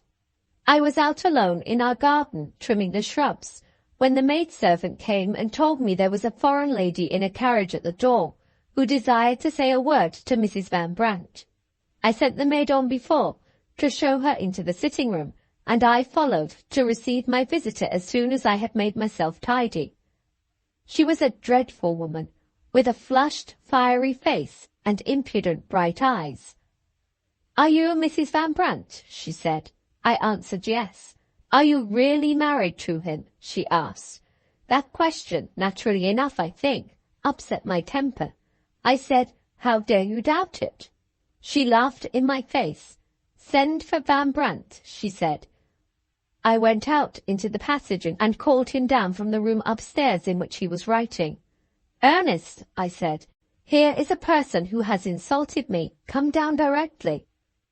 He left his room the moment he heard me. The woman followed me out into the passage to meet him. She made him a low curtsy. He turned deadly pale the moment he set eyes on her. That frightened me. I said to him, "For God's sake, what does this mean?" He took me by the arm, and he answered, "You shall know soon. Go back to your gardening, and don't return to the house till I send for you." His looks were so shocking, he was so unlike himself, that I declare he daunted me. I let him take me as far as the garden door. He squeezed my hand. "For my sake, darling," he whispered, "do what I ask of you." I went into the garden, and sat me down on the nearest bench and waited impatiently for what was to come. How long a time passed, I don't know. My anxiety got to such a pitch, at last, that I could bear it no longer. I ventured back to the house. I listened in the passage and heard nothing. I went close to the parlour door, and still there was silence. I took courage and opened the door. The room was empty. There was a letter on the table. It was in my husband's handwriting, and it was addressed to me. I opened it and read it. The letter told me that I was deserted, disgraced, ruined. The woman with the fiery face and the impudent eyes was Van Brandt's lawful wife. She had given him his choice of going away with her at once, or of being prosecuted for bigamy. He had gone away with her, gone, and left me. Remember, sir, that I had lost both father and mother. I had no friends. I was alone in the world, without a creature near to comfort or advise me. And please to bear in mind that I have a temper which feels even the smallest slights and injuries very keenly. Do you wonder at what I had in my thoughts to do that evening on the bridge? Mind this, I believe I should never have attempted to destroy myself if I could only have burst out crying. No tears came to me. A dull, stunned feeling took hold like a vice on my head and on my heart. I walked straight to the river. I said to myself quite calmly as I went along, "There is the end of it, and the sooner the better." What happened after that you know as well as I do. I may get on to the next morning, the morning when I so ungratefully left you at the inn by the riverside. I had but one reason, sir, for going away by the first conveyance that I could find to take me, and this was the fear that Van Brandt might discover me if I remained in Perthshire. The letter that he had left on the table was full of expressions of love and remorse, to say nothing of excuses for his infamous behaviour to me. He declared that he had been entrapped into a private marriage with a profligate woman when he was little more than a lad. They had long since separated by common consent. When he first courted me, he had every reason to believe that she was dead. How he had been deceived in this particular, and how she had discovered that he had married me, he had yet to find out. Knowing her furious temper, he had gone away with her, as the one means of preventing an application to the justices and a scandal in the neighbourhood. In a day or two he would purchase his release from her by an addition to the allowance which she had already received from him. He would return to me and take me abroad, out of the way of further annoyance. I was his wife in the sight of heaven. I was the only woman he had ever loved, and so on, and so on. Do you now see, sir, the risk that I ran of his discovering me if I remained in your neighbourhood? The bare thought of it made my flesh creep. I was determined never again to see the man who had so cruelly deceived me. I am in the same mind still, with this difference, that I might consent to see him if I could be positively assured first of the death of his wife. That is not likely to happen. Let me get on with my letter and tell you what I did on my arrival in Edinburgh. The coachman recommended me to the house in the Canongate where you found me lodging. I wrote the same day to relatives of my father living in Glasgow, to tell them where I was and in what a forlorn position I found myself. I was answered by return of post. The head of the family and his wife requested me to refrain from visiting them in Glasgow. They had business then in hand, which would take them to Edinburgh, and I might expect to see them both with the least possible delay. They arrived as they had promised, and they expressed themselves civilly enough. Moreover, they did certainly lend me a small sum of money when they found how poorly my purse was furnished. But I don't think either husband or wife felt much for me. They recommended me at parting to apply to my father's other relatives living in England. I may be doing them an injustice, but I fancy they were eager to get me, as the common phrase is, off their hands. The day when the departure of my relatives left me friendless was also the day, sir, when I had that dream or vision of you, which I have already related. I lingered on at the house in the Canongate, partly because the landlady was kind to me, partly because I was so depressed by my position that I really did not know what to do next. In this wretched condition, you discovered me on that favourite walk of mine from Holyrood to St. Anthony's Well. Believe me, your kind interest in my fortunes has not been thrown away on an ungrateful woman. I could ask Providence for no greater blessing than to find a brother and a friend in you. You have yourself destroyed that hope by what you said and did when we were together in the parlour. I don't blame you. I am afraid my manner, without my knowing it, might have seemed to give you some encouragement. I am only sorry, very, very sorry, to have no honourable choice left but never to see you again. After much thinking, I have made up my mind to speak to those other relatives of my father to whom I have not yet applied. The chance that they may help me to earn an honest living is the one chance that I have left. God bless you, Mr. Germain. I wish you prosperity and happiness from the bottom of my heart, and remain your grateful servant, M. Van Brandt. P.S. I sign my own name, or the name which I once thought was mine, as a proof that I have honestly written the truth about myself, from first to last. For the future I must, for safety's sake, live under some other name. I should like to go back to my name when I was a happy girl at home. But Van Brandt knows it, and besides I have, no matter how innocently, disgraced it. Goodbye again, sir, and thank you again. So the letter concluded. I read it in the temper of a thoroughly disappointed and thoroughly unreasonable man. Whatever poor Mrs. Van Brandt had done, she had done wrong. It was wrong of her, in the first place, to have married at all. It was wrong of her to contemplate receiving Mr. Van Brandt again, even if his lawful wife had died in the interval. It was wrong of her to return my letter of introduction, after I had given myself the trouble of altering it to suit her capricious fancy. It was wrong of her to take an absurdly prudish view of a stolen kiss and a tender declaration, and to fly from me as if I were as great a scoundrel as Mr. Van Brandt himself.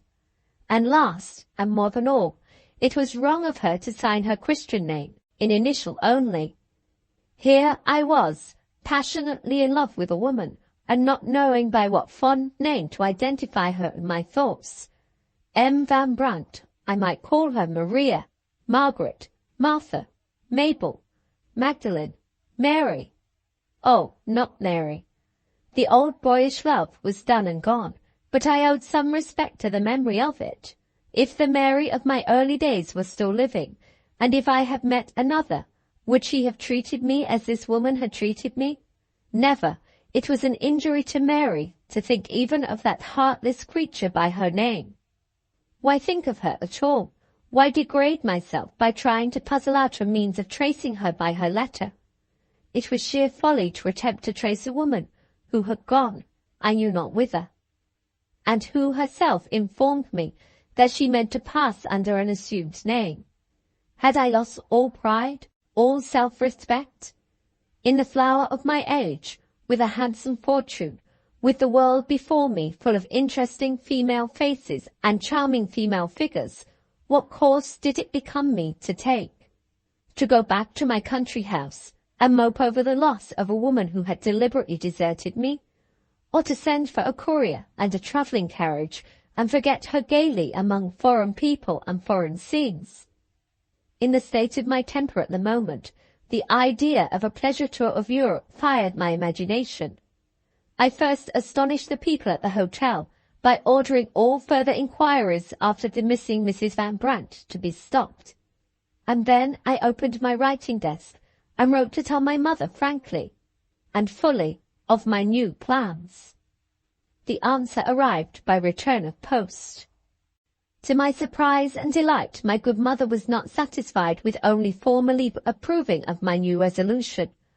With an energy which I had not ventured to expect from her, She had made all her arrangements for leaving home, and had started for Edinburgh to join me as my travelling companion.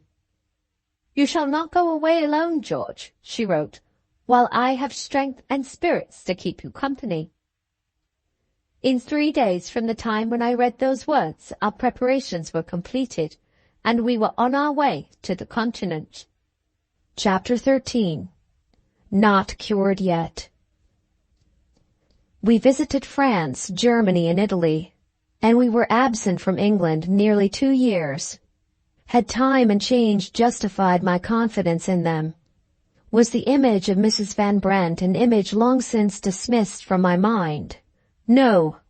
Do what I might, I was still in the prophetic language of Dame Dermody, taking the way to reunion with my kindred spirit in the time to come. For the first 2 or 3 months of our travels, I was haunted by dreams of the woman who had so resolutely left me.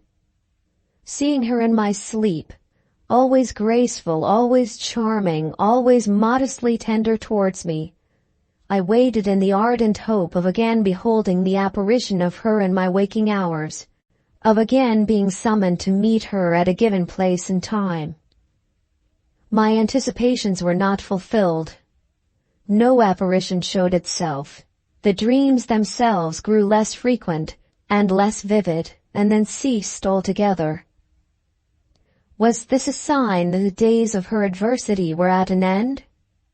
Having no further need of help, had she no further remembrance of the man who had tried to help her? Were we never to meet again? I said to myself, I am unworthy of the name of man if I don't forget her now. She still kept her place in my memory, say what I might. I saw all the wonders of nature and art which foreign countries could show me. I lived in the dazzling light of the best society that Paris, Rome, Vienna could assemble. I passed hours on hours in the company of the most accomplished and most beautiful women whom Europe could produce. And still that solitary figure at St. Anthony's Well, whose grand grey eyes that had rested on me so sadly at parting, held their place in my memory, stamped their image on my heart. Whether I resisted my infatuation, or whether I submitted to it, I still longed for her. I did all I could to conceal the state of my mind from my mother, but her loving eyes discovered the secret. She saw that I suffered and suffered with me. More than once she said, "George, the good end is not to be gained by traveling. Let us go home." More than once I answered, with the bitter and obstinate resolution of despair, "No. Let us try more new people, and more new scenes." It was only when I found her health and strength beginning to fail under the stress of continual traveling that I consented to abandon the hopeless search after oblivion and turn homeward at last. I prevailed on my mother to wait and rest at my house in London before she returned to her favourite abode at the country seat in Perthshire. It is needless to say that I remained in town with her. My mother now represented the one interest that held me nobly and endearingly to life. Politics, literature, agriculture, the customary pursuits of a man in my position, had none of them the slightest attraction for me. We had arrived in London at what is called the height of the season. Among the operatic attractions of that year, I am writing of the days when the ballet was still a popular form of public entertainment, there was a certain dancer whose grace and beauty were the objects of universal admiration.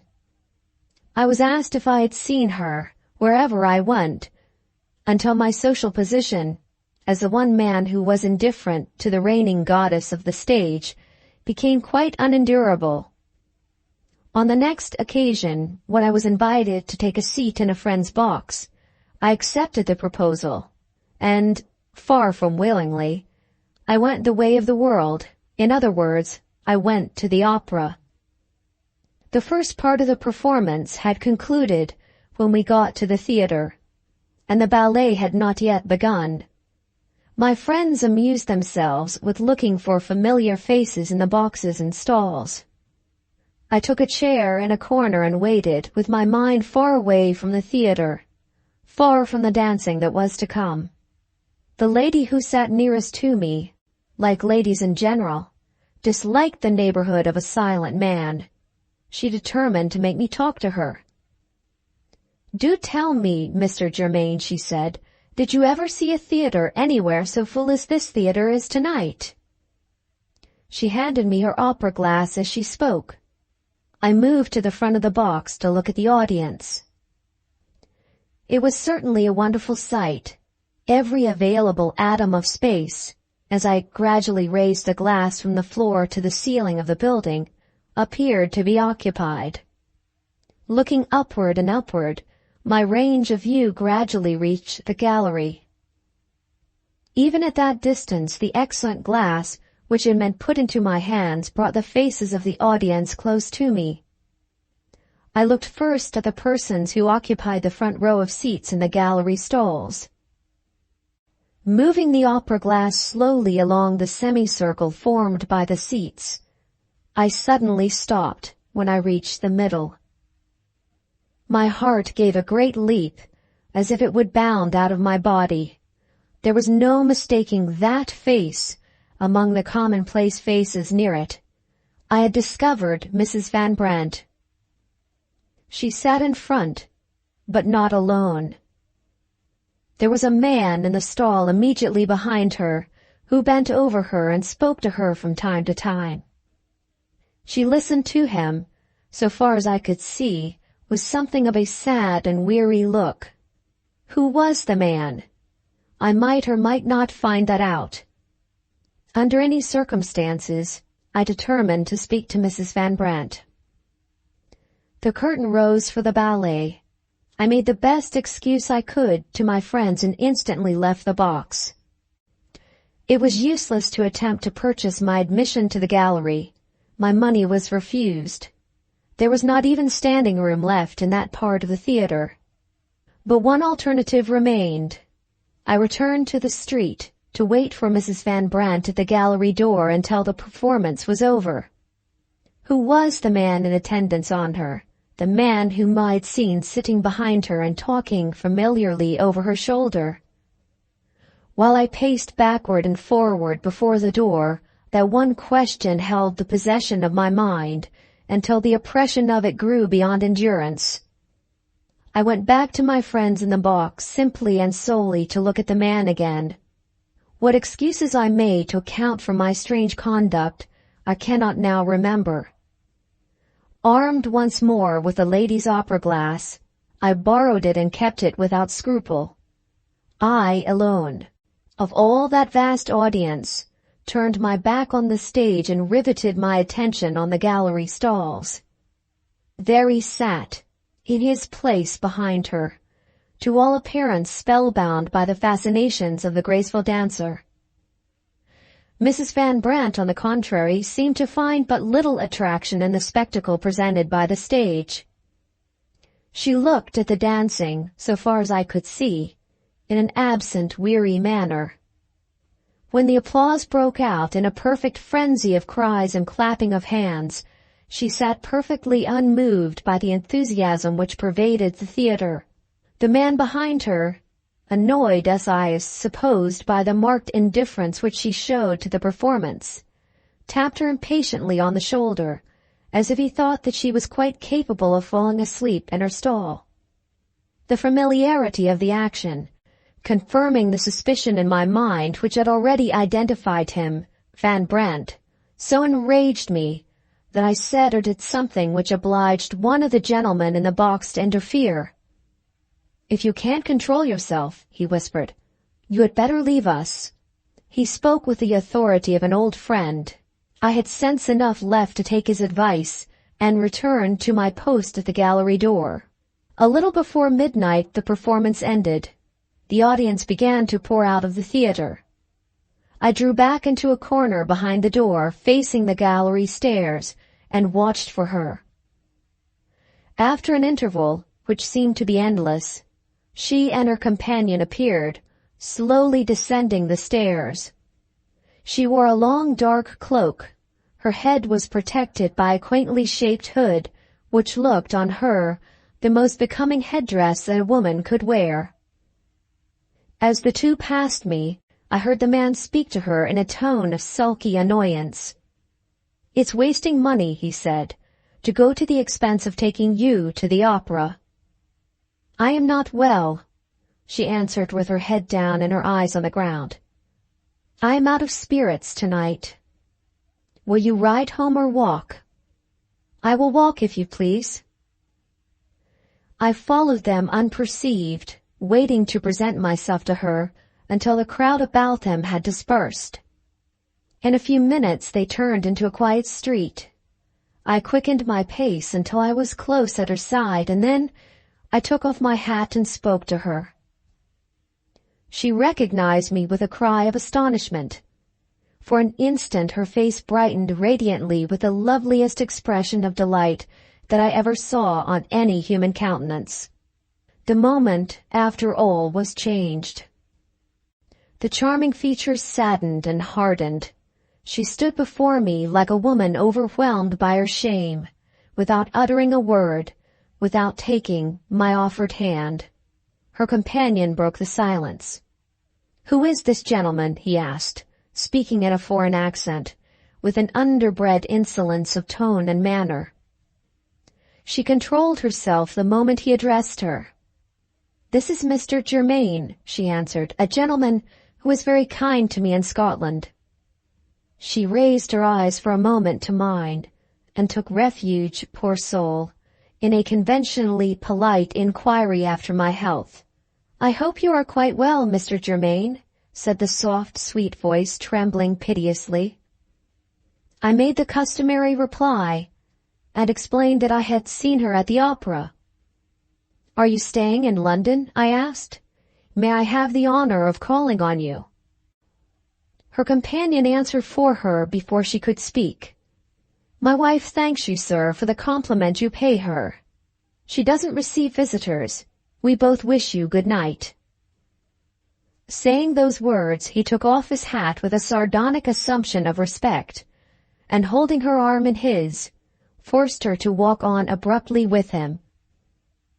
Feeling certainly assured by this time that the man was no other than Van Brandt, I was on the point of answering him sharply when Mrs. Van Brandt checked the rash words as they rose to my lips.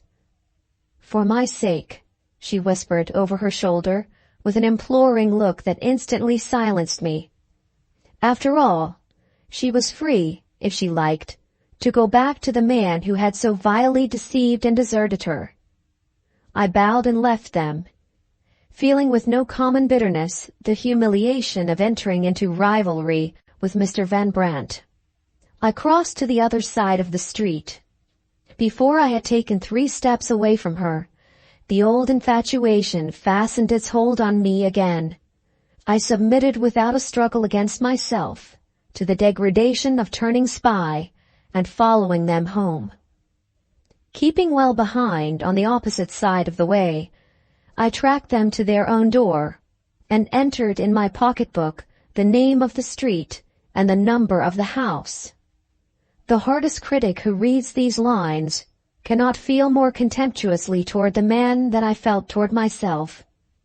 Could I still love a woman after she had deliberately preferred me to a scoundrel who had married her while he was the husband of another wife? Yes. Knowing what I now knew, I felt that I loved her just as dearly as ever. It was incredible, it was shocking, but it was true. For the first time in my life, I tried to take refuge from my sense of my own degradation in drink. I went to my club and joined a convivial party at a supper table, and poured glass after glass of champagne down my throat, without feeling the slightest sense of exhilaration, without losing for an instant the consciousness of my own contemptible conduct. I went to my bed in despair, and through the wakeful night I weakly cursed the fatal evening at the riverside when I had met her for the first time. But revile her as I might, despise myself as I might, I loved her. I loved her still. Among the letters laid on my table the next morning, there were two which must find their place in this narrative. The first letter was in a handwriting which I had seen once before in the hotel in Edinburgh. The writer was Mrs. Van Brandt. For your own sake, the letter ran, make no attempt to see me, and take no notice of an invitation which I fear you will receive with this note. I am living a degraded life. I have sunk beneath your notice. You owe it to yourself, sir, to forget the miserable woman who now writes to you for the last time, and bids you gratefully a last farewell. Those sad lines were signed in initials only. It is needless to say that they merely strengthened my resolution to see her at all hazards. I kissed the paper on which your hand had rested, and then I turned to the second letter. It contained the invitation to which my correspondent had alluded, and it was expressed in these terms. Mr. Van Brandt presents his compliments to Mr. Germain and begs to apologize for the somewhat abrupt manner in which he received Mr. Germain's polite advances. Mr. Van Brandt suffers habitually from nervous irritability, and he felt particularly ill last night. He trusts Mr. Germain will receive this candid explanation in the spirit in which it is offered, and he begs to add that Mrs. Van Brandt will be delighted to receive Mr. Germain whenever he may find it convenient to favor her with a visit. That Mr. Van Brandt had some sordid interest of his own to serve in writing this grotesquely impudent composition, and that the unhappy woman who bore his name was heartily ashamed of the proceeding on which he had ventured, were conclusions easily drawn after reading the two letters. The suspicion of the man and of his motives which I naturally felt produced no hesitation in my mind as to the course which I had determined to pursue. On the contrary, I rejoiced that my way to an interview with Mrs. Van Brandt was smoothed, no matter with what motives, by Mr. Van Brandt himself. I waited at home until noon, and then I could wait no longer. Leaving a message of excuse for my mother, I had just sense of shame enough left to shrink from facing her. I hastened away to profit by my invitation on the very day when I received it. Chapter 14. Mrs. Van Brandt at Home. As I lifted my hand to ring the house bell, the door was opened from within, and no less a person than Mr. Van Brandt himself stood before me. He had his hat on. We had evidently met just as he was going out. My dear sir, how good this is of you. You present the best of all replies to my letter in presenting yourself. Mrs. Van Brandt is at home. Mrs. Van Brandt will be delighted. Pray walk in. He threw open the door of a room on the ground floor. His politeness was, if possible, even more offensive than his insolence. Be seated, Mr. Germain, I beg of you. He turned to the open door and called up the stairs in a loud and confident voice, Mary, come down directly. Mary. I knew her Christian name at last, and knew it through Van Brandt. No words can tell how the name jarred on me spoken by his lips. For the first time for years, past my mind went back to Mary Dermody and Greenwater Broad. The next moment, I heard the rustling of Mrs. Van Brandt's dress on the stairs. As the sound caught my ear, the old times and the old faces vanished again from my thoughts, as completely as if they had never existed. What had she in common with the frail, shy little child, her namesake of other days? What similarity was perceivable in the sooty London lodging-house to remind me of the bailiff's flower-scented cottage by the shores of the lake? Van Brandt took off his hat and bowed to me with sickening servility. I have a business appointment, he said, which it is impossible to put off. Pray excuse me. Mrs. Van Brandt will do the honors. Good morning. The house door opened and closed again. The rustling of the dress came slowly nearer and nearer. She stood before me. Mr. Germain, she exclaimed, starting back, as if the bare sight of me repelled her. Is this honorable? Is this worthy of you? You allow me to be entrapped into receiving you, and you accept as your accomplice Mr. Van Brandt. Oh, sir, I have accustomed myself to look up to you as a high-minded man. How bitterly you have disappointed me. Her reproaches passed by me unheeded. They only heightened her color. They only added a new rapture to the luxury of looking at her. If you loved me as faithfully as I love you, I said, you would understand why I am here. No sacrifice is too great if it brings me into your presence again after 2 years of absence. She suddenly approached me and fixed her eyes in eager scrutiny on my face. There must be some mistake, she said. You cannot possibly have received my letter, or you have not read it. I have received it, and I have read it. And Van Brandt's letter? You have read that too? Yes. She sat down by the table and, leaning her arms on it, covered her face with her hands. My answer seemed not only to have distressed, but to have perplexed her. Are men all alike? I heard her say. I thought I might trust in his sense of what was due to himself, and of what was compassionate toward me. I closed the door and seated myself by her side. She removed her hands from her face when she felt me near her. She looked at me with a cold and steady surprise. What are you going to do? She asked. I am going to try if I can recover my place in your estimation, I said. I am going to ask your pity for a man whose whole heart is yours, whose whole life is bound up in you. She started to her feet and looked round her, incredulously, as if doubting whether she had rightly heard and rightly interpreted my last words. Before I could speak again, she suddenly faced me and struck her open hand on the table with a passionate resolution which I now saw in her for the first time. Stop, she cried. There must be an end to this, and an end there shall be. Do you know who that man is who has just left the house? Answer me, Mr. Germain. I am speaking in earnest. There was no choice but to answer her. She was indeed in earnest, vehemently in earnest. His letter tells me, I said, that he is Mr. Van Brandt. She sat down again and turned her face away from me. Do you know how he came to write to you? She asked. Do you know what made him invite you to this house?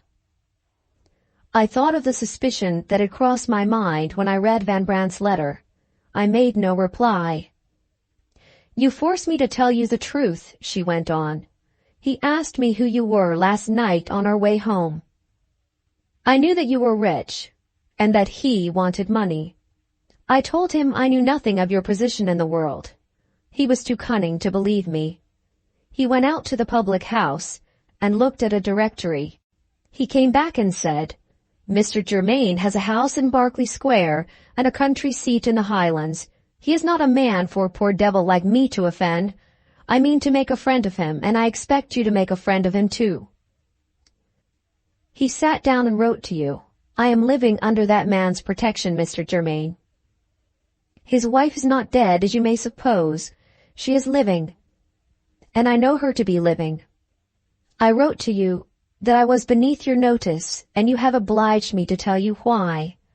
Am I sufficiently degraded to bring you to your senses? I drew closer to her. She tried to get up and leave me. I knew my power over her, and used it as any man in my place would have used it, without scruple. I took her hand. I don't believe you have voluntarily degraded yourself, I said. You have been forced into your present position. There are circumstances which excuse you, and which you are purposefully keeping back from me. Nothing will convince me that you are a base woman. Should I love you as I love you, if you were really unworthy of me? She struggled to free her hand. I still held it. She tried to change the subject. "There is one thing you haven't told me yet," she said, with a faint, forced smile. "Have you seen the apparition of me again since I left you?" "No. Have you ever seen me again, as you saw me in your dream at the inn in Edinburgh?" "Never. Our visions of each other have left us. Can you tell why?" If we had continued to speak on this subject, we must surely have recognized each other, but the subject dropped. Instead of answering her question, I drew her nearer to me. I returned to the forbidden subject of my love. "Look at me," I pleaded, "and tell me the truth. Can you see me, can you hear me, and do you feel no answering sympathy in your own heart? Do you really care nothing for me? Have you never once thought of me in all the time that has passed since we last met?" I spoke as I felt, fervently, passionately. She made a last effort to repel me, and yielded, even as she made it. Her hand closed on mine. A low sigh fluttered on her lips. She answered with a sudden self-abandonment. She recklessly cast herself loose from the restraints which had held her up to this time. "I think of you perpetually," she said. "I was thinking of you at the opera last night. My heart leaped in me when I heard your voice on the street." "You love me," I whispered. "Love you," she repeated. "My whole heart goes out to you in spite of myself, degraded as I am, unworthy as I am, knowing as I do that nothing can ever come of it. I love you, I love you." She threw her arms round my neck and held me to her with all her strength. The moment after, she dropped to her knees. "Oh, don't tempt me," she murmured. "Be merciful and leave me." I was beside myself. I spoke as recklessly to her as she had spoken to me. "Prove that you love me," I said. "Let me rescue you from the degradation of living with that man. Leave him at once and forever. Leave him and come with me to a future that is worthy of you, your future as my wife." "Never," she answered, crouching low at my feet. "Why not? What obstacle is there?" "I can't tell you. I daren't tell you. Will you write it?" "No, I can't even write it to you. Go, I implore you, before Van Brandt comes back. Go if you love me and pity me." She had roused my jealousy. I positively refused to leave her. "I insist on knowing what binds you to that man," I said. "Let him come back. If you won't answer my question, I will put it to him." She looked at me wildly with a cry of terror. She saw my resolution in my face. "Don't frighten me," she said. "Let me think." She reflected for a moment. Her eyes brightened as if some new way out of the difficulty had occurred to her. "Have you a mother living?" she asked. "Yes." "Do you think she would come and see me?" "I am sure she would if I asked her." She considered with herself once more. "I will tell your mother what the obstacle is," she said thoughtfully. "When?" "Tomorrow at this time." She raised herself on her knees. The tears suddenly filled her eyes. She drew me to her gently. "Kiss me," she whispered. "You will never come here again. Kiss me for the last time." My lips had barely touched hers when she started to her feet and snatched up my hat from the chair on which I had placed it. "Take your hat," she said. "He has come back." My duller sense of hearing had discovered nothing. I rose and took my hat to quiet her. At the same moment the door of the room opened suddenly and softly. Mr. Van Brandt came in. I saw on his face that he had some vile motive of his own for trying to take us by surprise, and that the result of the experiment had disappointed him. "You are not going yet?" he said, speaking to me with his eye on Mrs. Van Brandt. "I have hurried over my business in the hope of prevailing on you to stay and take lunch with us. Put down your hat, Mr. Germain. No ceremony." "You are very good," I answered. "My time is limited today. I must beg you and Mrs. Van Brandt to excuse me." I took leave of her as I spoke. She turned deadly pale when she shook hands with me at parting. Had she any open brutality to dread from Van Brandt as soon as my back was turned? The bare suspicion of it made my blood boil. But I thought of her.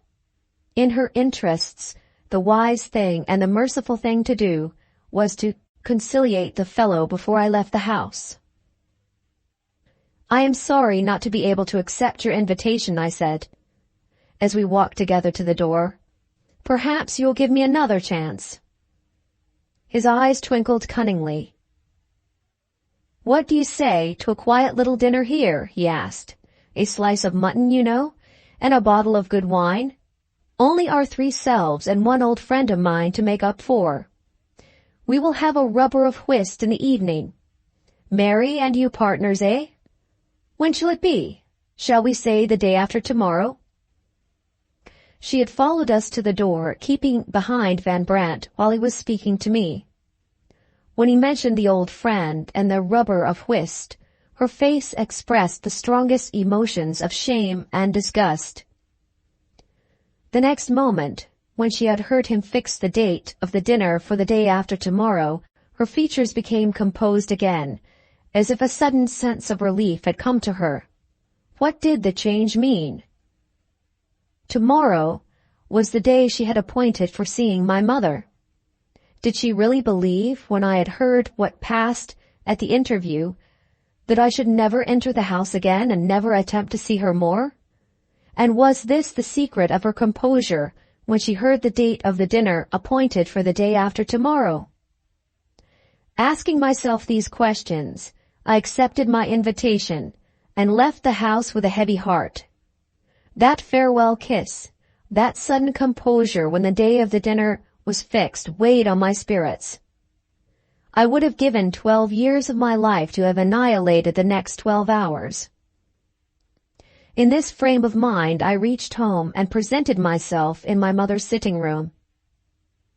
"You have gone out earlier than usual today," she said. "Did the fine weather tempt you, my dear?" She paused and looked at me more closely. "George," she exclaimed, "what has happened to you? Where have you been?" I told her the truth as honestly as I have told it here. The color deepened in my mother's face. She looked at me and spoke to me with a severity which was rare indeed in my experience of her. "Must I remind you for the first time in your life of what is due to your mother?" she asked. "Is it possible that you expect me to visit a woman who, by her own confession—" "I expect you to visit a woman who has only to say the word, and to be your daughter-in-law," I interposed. "Surely I am not asking what is unworthy of you, if I ask that?" My mother looked at me in blank dismay. "Do you mean, George, that you have offered her marriage?" "Yes." "And she has said no?" "She has said no, because there is some obstacle in her way. I have tried vainly to make her explain herself. She has promised to confide everything to you." The serious nature of the emergency had its effect. My mother yielded.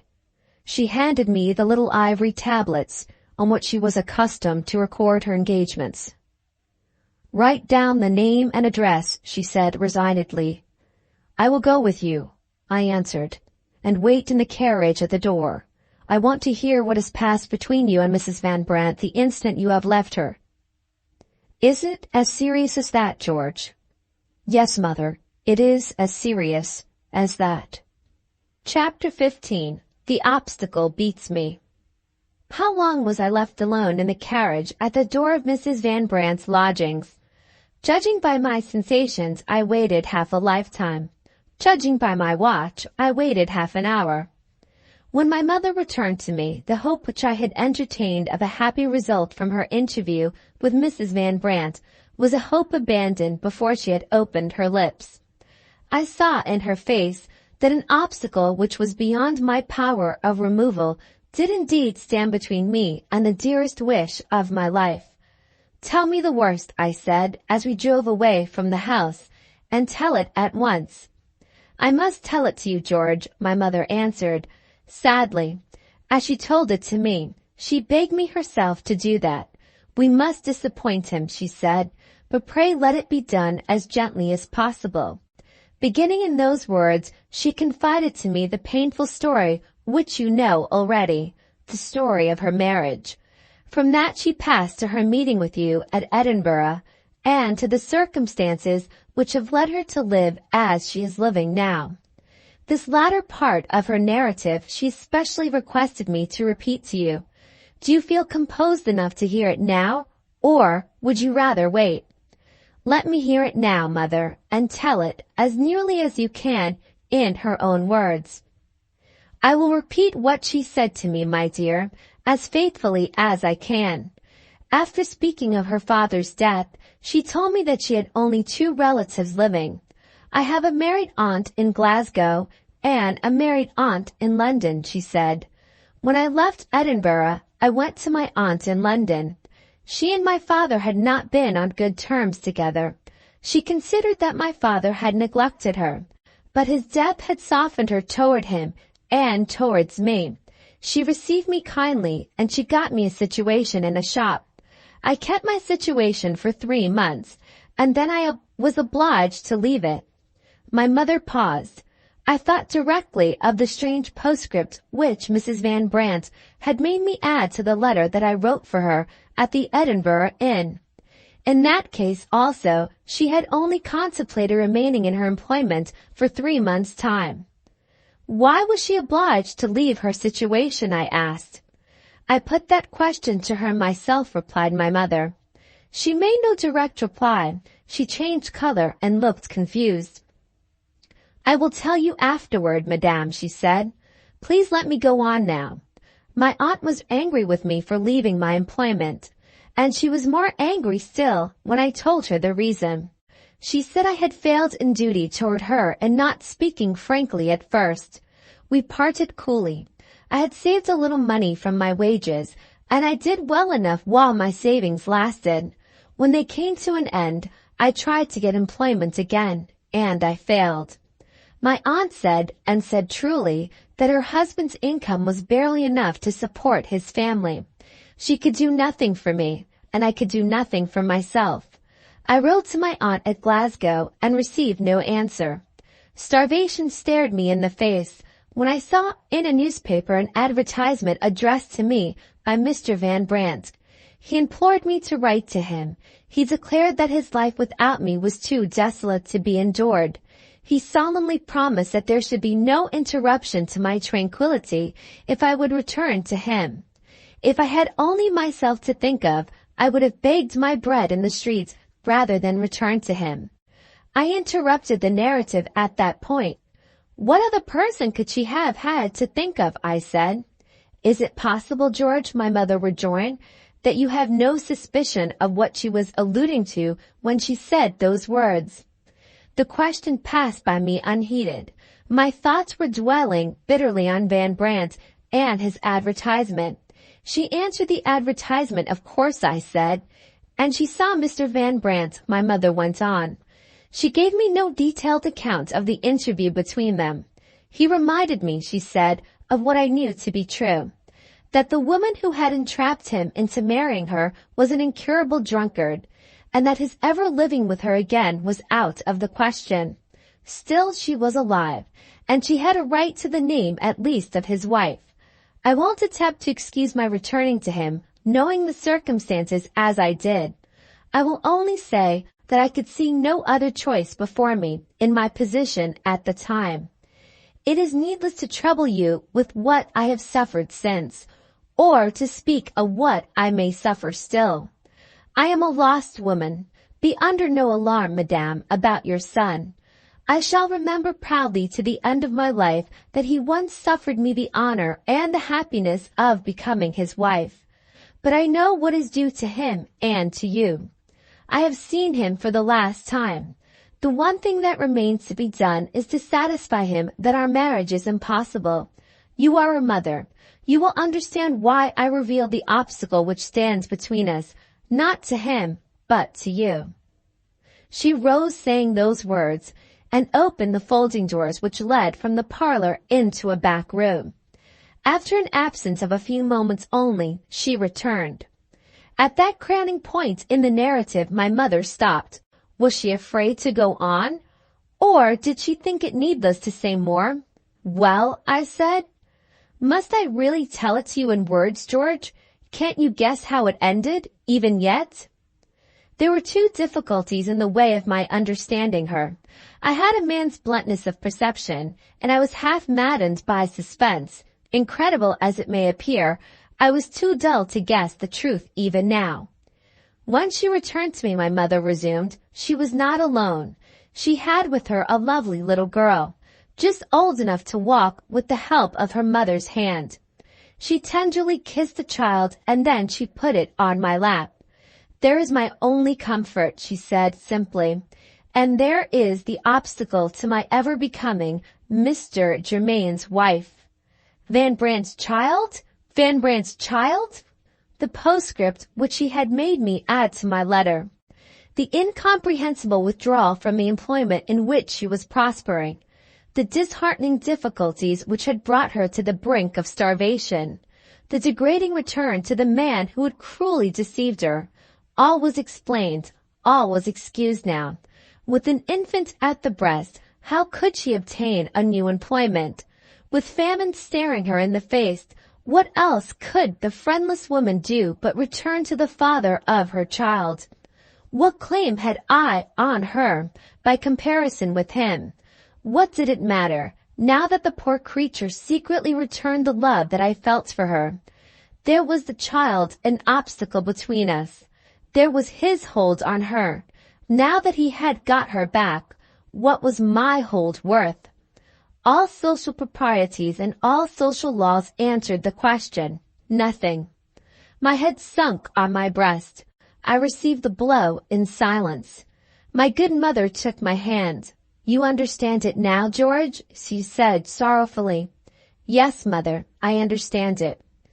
There was one thing she wished me to say to you, my dear, which I have not mentioned yet.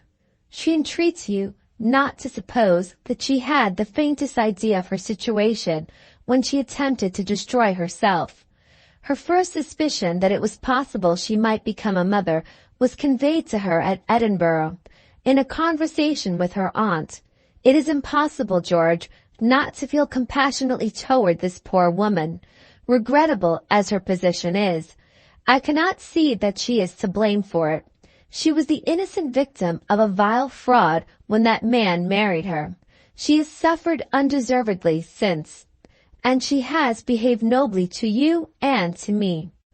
I only do her justice in saying that she is a woman in 1,000, a woman worthy, under happier circumstances, to be my daughter and your wife. I feel for you and feel with you, my dear. I do with my whole heart. So the scene in my life was, to all appearance, a scene closed forever. As it had been with my love in the days of my boyhood, so it was again now with the love of my riper age. Later in the day, when I had in some degree recovered my self-possession, I wrote to Mr. Van Brandt, as she had foreseen I should write, to apologize for breaking my engagement to dine with him.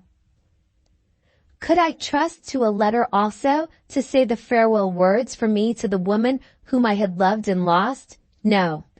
It was better for her and better for me that I should not write. And yet the idea of leaving her in silence was more than my fortitude could endure. Her last words at parting, as they were repeated to me by my mother, had expressed the hope that I should not think hardly of her in the future. How could I assure her that I should think of her tenderly to the end of my life? My mother's delicate tact and true sympathy showed me the way. Send a little present, George, she said, to the child. You bear no malice to the poor little child. God knows I was not hard on the child. I went out myself and bought her a toy. I brought it home, and before I sent it away, I pinned a slip of paper to it, bearing this inscription. To your little daughter, from George Germain. There was nothing very pathetic, I suppose, in those words, and yet I burst out crying when I had written them. The next morning my mother and I set forth from my country house in Perthshire. London was now unendurable to me. Traveling abroad I had tried already. Nothing was left but to go back to the Highlands and to try what I could make of my life, with my mother still left to live for. Chapter 16. My Mother's Diary. There is something repellent to me, even at this distance of time, in looking back at the dreary days of seclusion which followed each other monotonously in my Highland home. The actions of my life, however trifling they may have been, I can find some interest in recalling. They associate me with my fellow creatures. They connect me, in some degree, with the vigorous movement of the world. But I have no sympathy with the purely selfish pleasure which some men appear to derive from dwelling on the minute anatomy of their own feelings, under the pressure of adverse fortune. Let the domestic record of our stagnant life in Perthshire, so far as I am concerned in it, be presented in my mother's words, not in mine. A few lines of extract from the daily journal which it was her habit to keep will tell all that need be told before this narrative advances to later dates and to newer scenes. 20th August. We have been 2 months at our home in Scotland, and I see no change in George for the better. He is as far as ever, I fear, from being reconciled to his separation from that unhappy woman. Nothing will induce him to confess it himself. He declares that his quiet life here with me is all that he desires, but I know better. I have been into his bedroom late at night. I have heard him talking of her in his sleep, and I have seen the tears on his eyelids. My poor boy! What thousands of charming women there are who would ask nothing better than to be his wife. And the one woman whom he can never marry is the only woman whom he loves. 25th. A long conversation about George with Mr. McClue. I have never liked this Scotch doctor since he encouraged my son to keep the fatal appointment at St. Anthony's Well. But he seems to be a clever man in his profession, and I think, in his way, he means kindly toward George. His advice was given as coarsely as usual, and very positively at the same time. Nothing will cure your son, madame, of his amatory passion for that half-drowned lady of his but change, and another lady. Send him away by himself this time, and let him feel the want of some kind creature to look after him. And when he meets with that kind creature, there are as plenty as fish in the sea. Never trouble your head about it if there's a flaw in her character.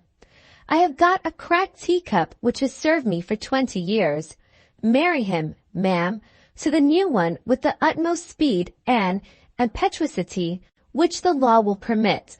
I hate Mr. McClue's opinions, so coarse and so hard-hearted. But I sadly fear that I must part with my son for a little while for his own sake. 26th. Where is George to go? I have been thinking of it all through the night, and I cannot arrive at a conclusion. It is so difficult to reconcile myself to letting him go away alone. 29th. I have always believed in special providences, and I am now confirmed in my belief. This morning has brought with it a note from our good friend and neighbor at Belhilvie. Sir James is one of the commissioners for the Northern Lights. He is going in a government vessel to inspect the lighthouses on the north of Scotland and on the Orkney and Shetland Islands, and having noticed how worn and ill my poor boy looks, he most kindly invites George to be his guest on the voyage. They will not be absent for more than 2 months, and the sea, as Sir James reminds me, did wonders for George's health when he returned from India. I could wish for no better opportunity than this of trying what change of air and scene will do for him. However painfully I may feel the separation myself, I shall put a cheerful face on it, and I shall urge George to accept the invitation. 30th. I have said all I could, but he still refuses to leave me. I am miserable, selfish creature. I felt so glad when he said no. 31st. Another wakeful night. George must positively send his answer to Sir James today. I am determined to do my duty toward my son. He looks so dreadfully pale and ill this morning. Besides, if something is not done to rouse him, how do I know that he may not end in going back to Mrs. Van Brandt after all? From every point of view, I feel bound to insist on his accepting Sir James's invitation. I have only to be firm, and the thing is done. He has never yet disobeyed me, poor fellow. He will not disobey me now. 2nd September. He has gone, entirely to please me, entirely against his own wishes. Oh, how is it that such a good son cannot get a good wife? He would make any woman happy. I wonder whether I have done right in sending him away. The wind is moaning in the fir plantation at the back of the house. Is there a storm at sea? I forgot to ask Sir James how big the vessel was. The guide to Scotland says the coast is rugged, and there is a wild sea between the North Shore and the Orkney Islands. I almost regret having insisted so strongly. How foolish I am. We are all in the hands of God. May God bless and prosper my good son. 10th. Very uneasy. No letter from George. Ah, how full of trouble this life is, and how strange that we should cling to it as we do. 15th. A letter from George. They've done with the North course, and they have crossed the wild sea to the Orkneys. Wonderful weather has favored them so far, and George is in better health and spirits.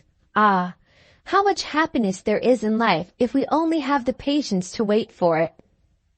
2nd October. Another letter. They are safe in the harbor of Lerwick, the chief port in the Shetland Islands. The weather has not latterly been at all favorable, but the amendment in George's health remains. He writes most gratefully of Sir James's unremitting kindness to him. I am so happy. I declare I could kiss Sir James, though he is a great man and a commissioner for Northern Lights.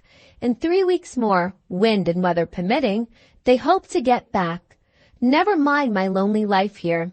If I can only see George happy and well again. He tells me they have passed a great deal of their time on shore, but not a word does he say about meeting any ladies. Perhaps they are scarce in those wild regions.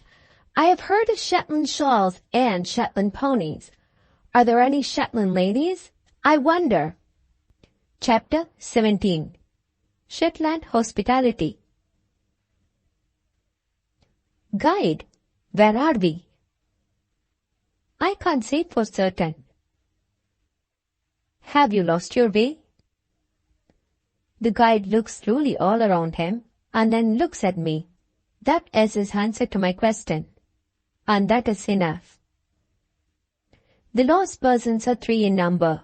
My traveling companion, myself, and the guide.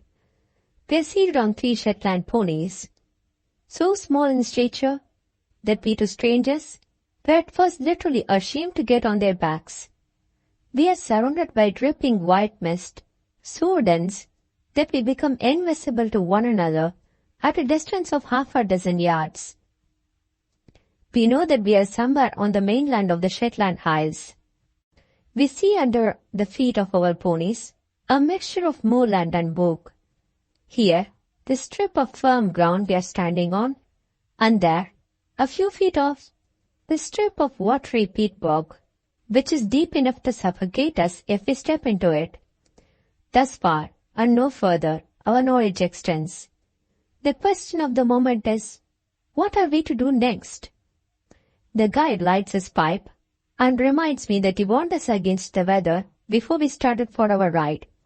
My traveling companion looks at me resignedly, with an expression of mild reproach. I deserve it. My rashness is to blame for the disastrous position in which we now find ourselves.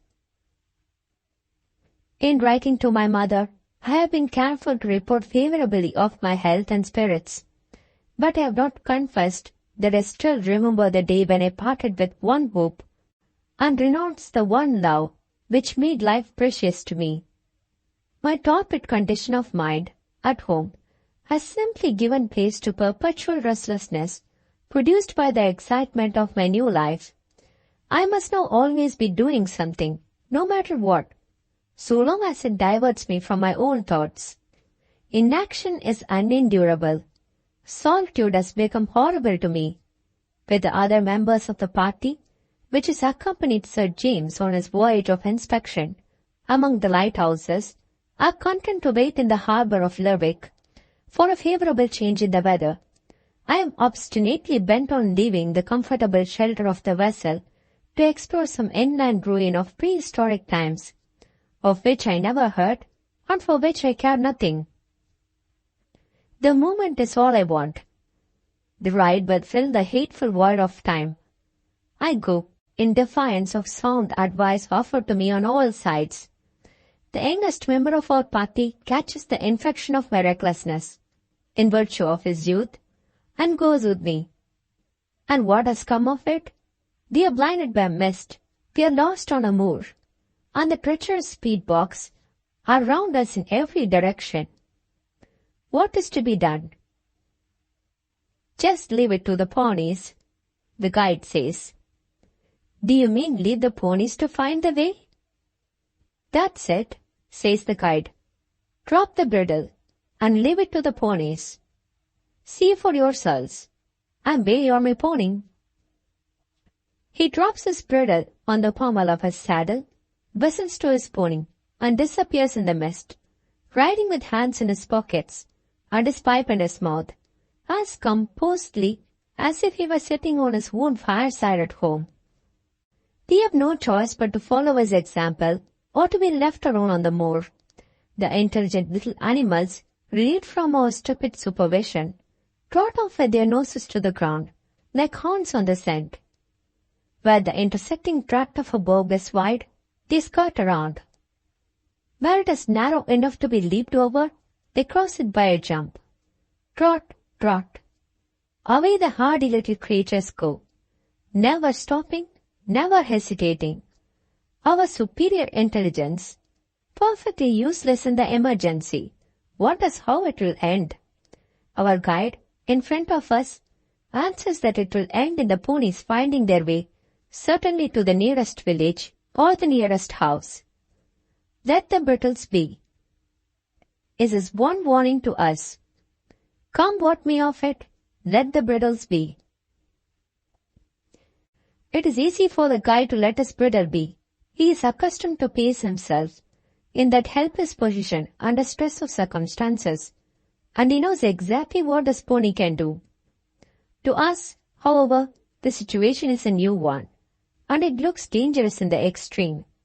More than once I checked myself, not without an effort, in the act of resuming the command of my pony, on passing the more dangerous points in the journey. The time goes on, and no sign of an inhabited dwelling looms through the mist. I begin to get fidgety and irritable. I find myself secretly doubting the trustworthiness of the guide. While I am in this unsettled frame of mind, my pony approaches a dim, black, binding line, where the bog must be crossed for the 100th time at least. The breadth of it, deceptively enlarged in appearance by the mist, looks to my eyes, beyond the reach of leap by any pony that is ever foaled. I lose my presence of mind. At the critical moment before the jump is taken, I am foolish enough to seize the bridle and suddenly check the pony.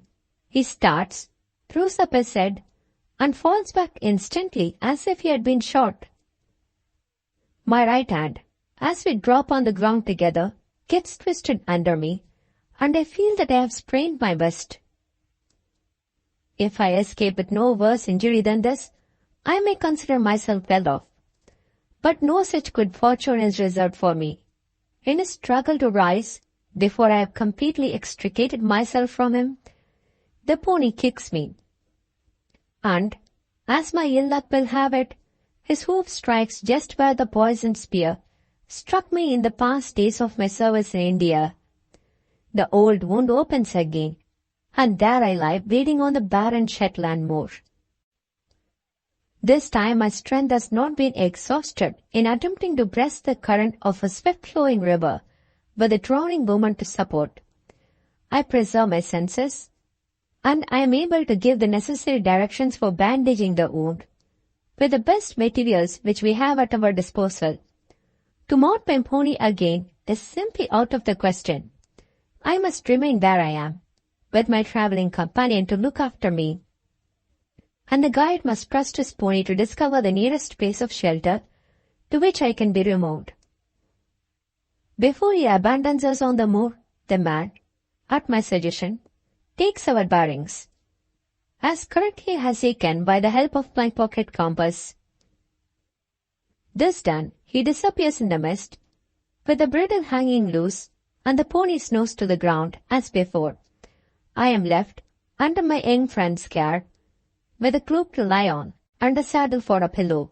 Our ponies composedly head themselves to such grass as they can find on the moor, keeping always near us, as companionably as if they were a couple of dogs. In this position, we wait events, while the dripping mist hangs thicker than ever all round us. The slow minutes follow each other wearily in the majestic silence of the moor. We neither of us acknowledge it in words, but we both feel that hours may pass before the guide discovers us again. The penetrating damp slowly strengthens its clammy hold on me. My companion's pocket flask of sherry has about a teaspoonful of wine left in the bottom of it. We look at one another, having nothing else to look at in the present state of the weather, and we try to make the best of it. So the slow minutes follow each other until our watches tell us that 40 minutes have elapsed since the guide and his pony vanished from our view. My friend suggests that we may as well try what our voices can do toward proclaiming our situation to any living creature who may, by the barest possibility, be within hearing of us. I leave him to try the experiment, having no strength to spare for vocal efforts of any sort. My companion shouts at the highest pitch of his voice. Silence follows his first attempt. He tries again, and, this time, an answering hail reaches us faintly through the white fog. A fellow creature of some sort, guide or stranger, is near us. Help is coming at last. An interval passes, and the voices reach our ears. The voices of two men. Then the shadowy appearance of two becomes visible in the mist. Then the guide advances near enough to be identified. He is followed by a sturdy fellow in a composite dress, which presents him under the double aspect of a groom and a gardener. The guide speaks a few words of rough sympathy. The composite man stands by, impenetrably silent. The sight of a disabled stranger fails entirely either to surprise or to interest the gardener groom. After a private deadly consultation, the two men desire to cross their hands and thus make a seat for me between them. My arms rest on their shoulders, and so they carry me off. My friend trudges behind them, with the saddle and the cloak. The ponies caper and kick, in unrestrained enjoyment of their freedom, and sometimes follow, sometimes precede us, as the humor of the moment inclines them. I am, fortunately for my bearers, a lightweight. After twice resting, they stop altogether and set me down on the driest place they can find. I look eagerly through the mist for some signs of a dwelling house,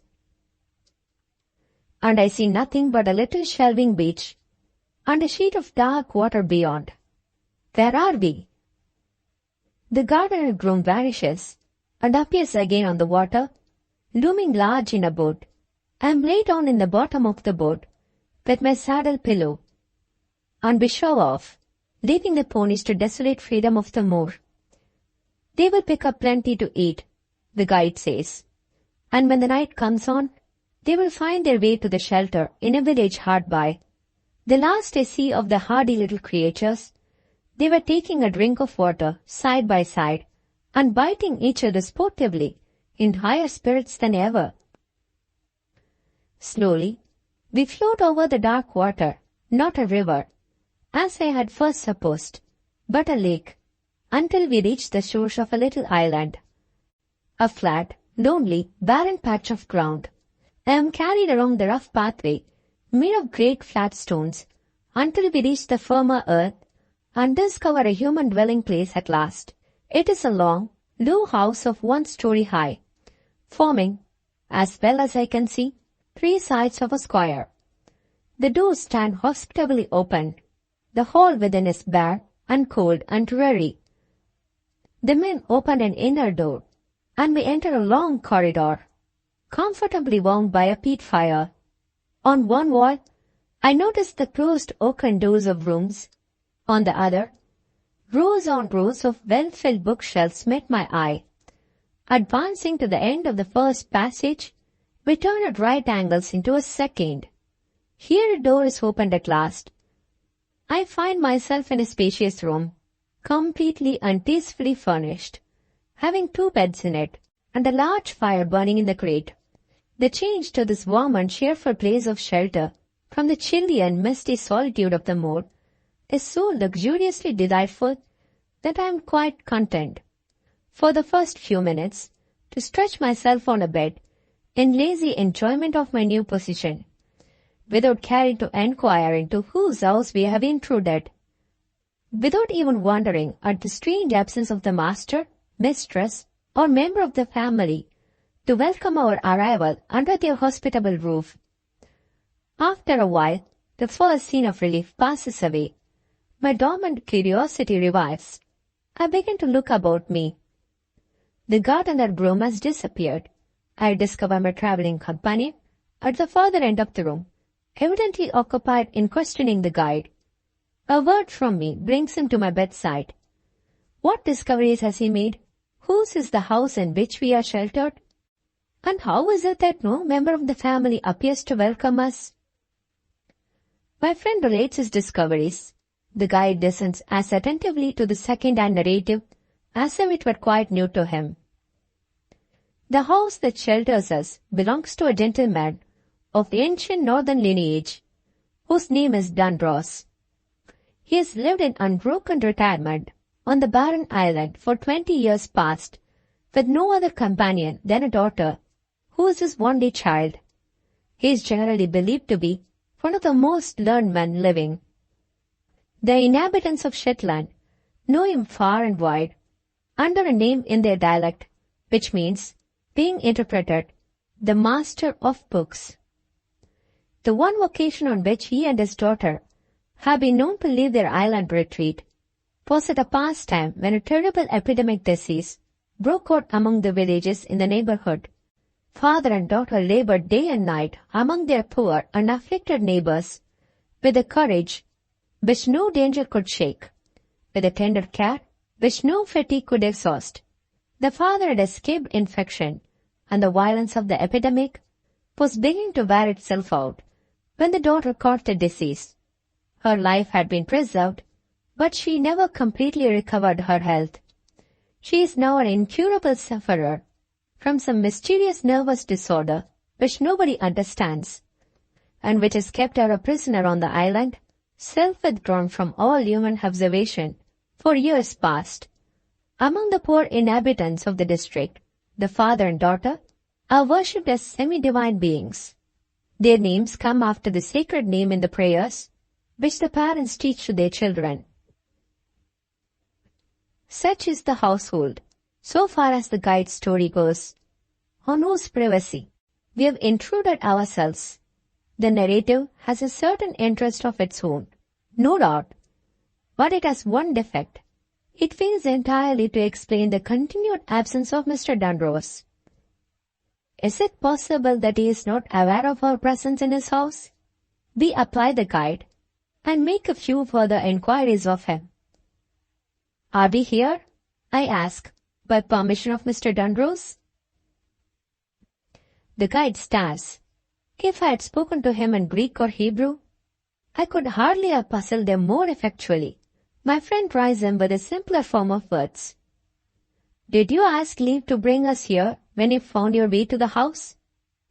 The guide stares harder than ever, with every appearance of feeling perfectly scandalized by the question. Do you think, he asks sternly, that I am a fool enough to disturb the master over his book for such a little matter as bringing you and your friend into this house? Do you mean you have brought us here without first asking leave? I exclaim in amazement. The guide's face brightens. He has beaten the true state of the case into our stupid heads at last. That's just what I mean, he says, with an air of infinite relief. The door opens before we have recovered the shock inflicted on us by this extraordinary discovery. A little, lean, old gentleman, shrouded in a long black dressing gown, quietly enters the room. The guide steps forward and respectfully closes the door for him. We are evidently in the presence of the master of books. The little gentleman advances to my bedside. His silky white hair flows over his shoulders. He looks at us with faded blue eyes. He bows with a sad and subdued courtesy and says in the simplest manner, I bid you welcome, gentlemen, to my house. We are not content with merely thanking him. We naturally attempt to apologize for our intrusion. Our host defeats this attempt at the outset by making an apology on his own behalf. I happened to send for my servant a minute since, he proceeds, and I only then heard that you were here. It is a custom of the house that nobody interrupts me over my books. Be pleased, sir, to accept my excuses, he adds, addressing himself to me, for not having sooner placed myself and my household at your disposal. You have met, as I am sorry to hear, with an accident. Will you permit me to send for medical help? I ask the question a little abruptly, fearing that time may be of importance, and knowing that our nearest doctor lives at some distance from this house. He speaks with a certain quaintly precise choice of words, more like a man dictating a letter than holding a conversation. The subdued sadness of his manner is reflected in the subdued sadness of his face. He and Sorrow have apparently been old acquaintances, and have become used to each other for years past. The shadow of some past grief rests quietly and impenetrably over the whole man. I see it in his faded blue eyes, on his broad forehead, on his delicate lips, on his pale, shriveled cheeks. My uneasy sense of committing an intrusion on him steadily increases. In spite of his courteous welcome, I explain to him that I am capable of treating my own case, having been myself in practice as a medical man. And this said, I revert to my interrupted excuses. I assure him that it is only within the last few moments that my travelling companion and I have become aware of the liberty which our guide has taken in introducing us, on his sole responsibility, to the house. Mr. Dunross looks at me as if he, like the guide, failed entirely to understand what my scruples and excuses mean. After a while the truth dawns on him. A faint smile flickers over his face. He lays his hand in a gentle, fatherly way on my shoulder. We are so used here to our Shetland hospitality, he says, that we are slow to understand the hesitation which a stranger feels in taking advantage of it. Your guide is in no respect to blame, gentlemen. Every house in these islands which is large enough to contain a spare room has its guest chamber, always kept ready for occupation. When you travel my way, you come here as a matter of course. You stay here as long as you like, and when you go away, I only do my duty as a good Shetlander in accompanying you on the first stage of your journey to bid you Godspeed. The customs of centuries past elsewhere are modern customs here. I beg of you to give my servant all the directions which are necessary to your comfort, just as freely as you would give them in your own house. He turns aside to ring a handbell on the table as he speaks, and notices in the guide's face plain signs that the man has taken offence at my disparaging allusion to him. Strangers cannot be expected to understand our ways, Andrew, says the master of books, but you and I understand one another, and that is enough. The guide's rough face reddens with pleasure. If a crowned king on a throne had spoken condescendingly to him, he could hardly have looked more proud of the honour conferred than he looks now. He makes a clumsy attempt to take the master's hand and kiss it, Mr. Dunross gently repels the attempt and gives him a little pat on the head. The guide looks at me and my friend as if he had been honored with the highest distinction that an earthly being can receive. The master's hand had touched him kindly. In a moment more, the gardener-groom appears at the door to answer the bell. "You will move the medicine chest into this room, Peter," says Mr. Dunross, "and you will wait on this gentleman who is confined to his bed by an accident, exactly as you would wait on me if I were ill. If we both happen to ring for you together, you will answer his bell before you answer mine. The usual changes of linen are, of course, ready in the wardrobe there." "Very good. Go now and tell the cook to prepare a little dinner and get a bottle of the old Madeira out of the cellar. You will least in this room.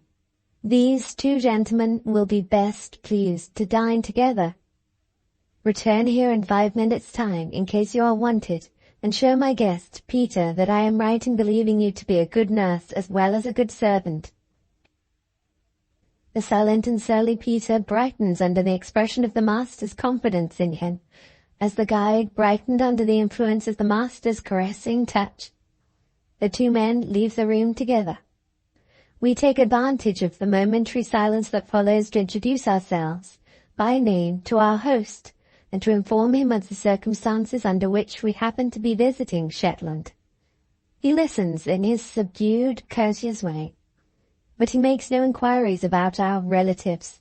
He shows no interest in the arrival of the government yacht and the Commissioner for Northern Lights.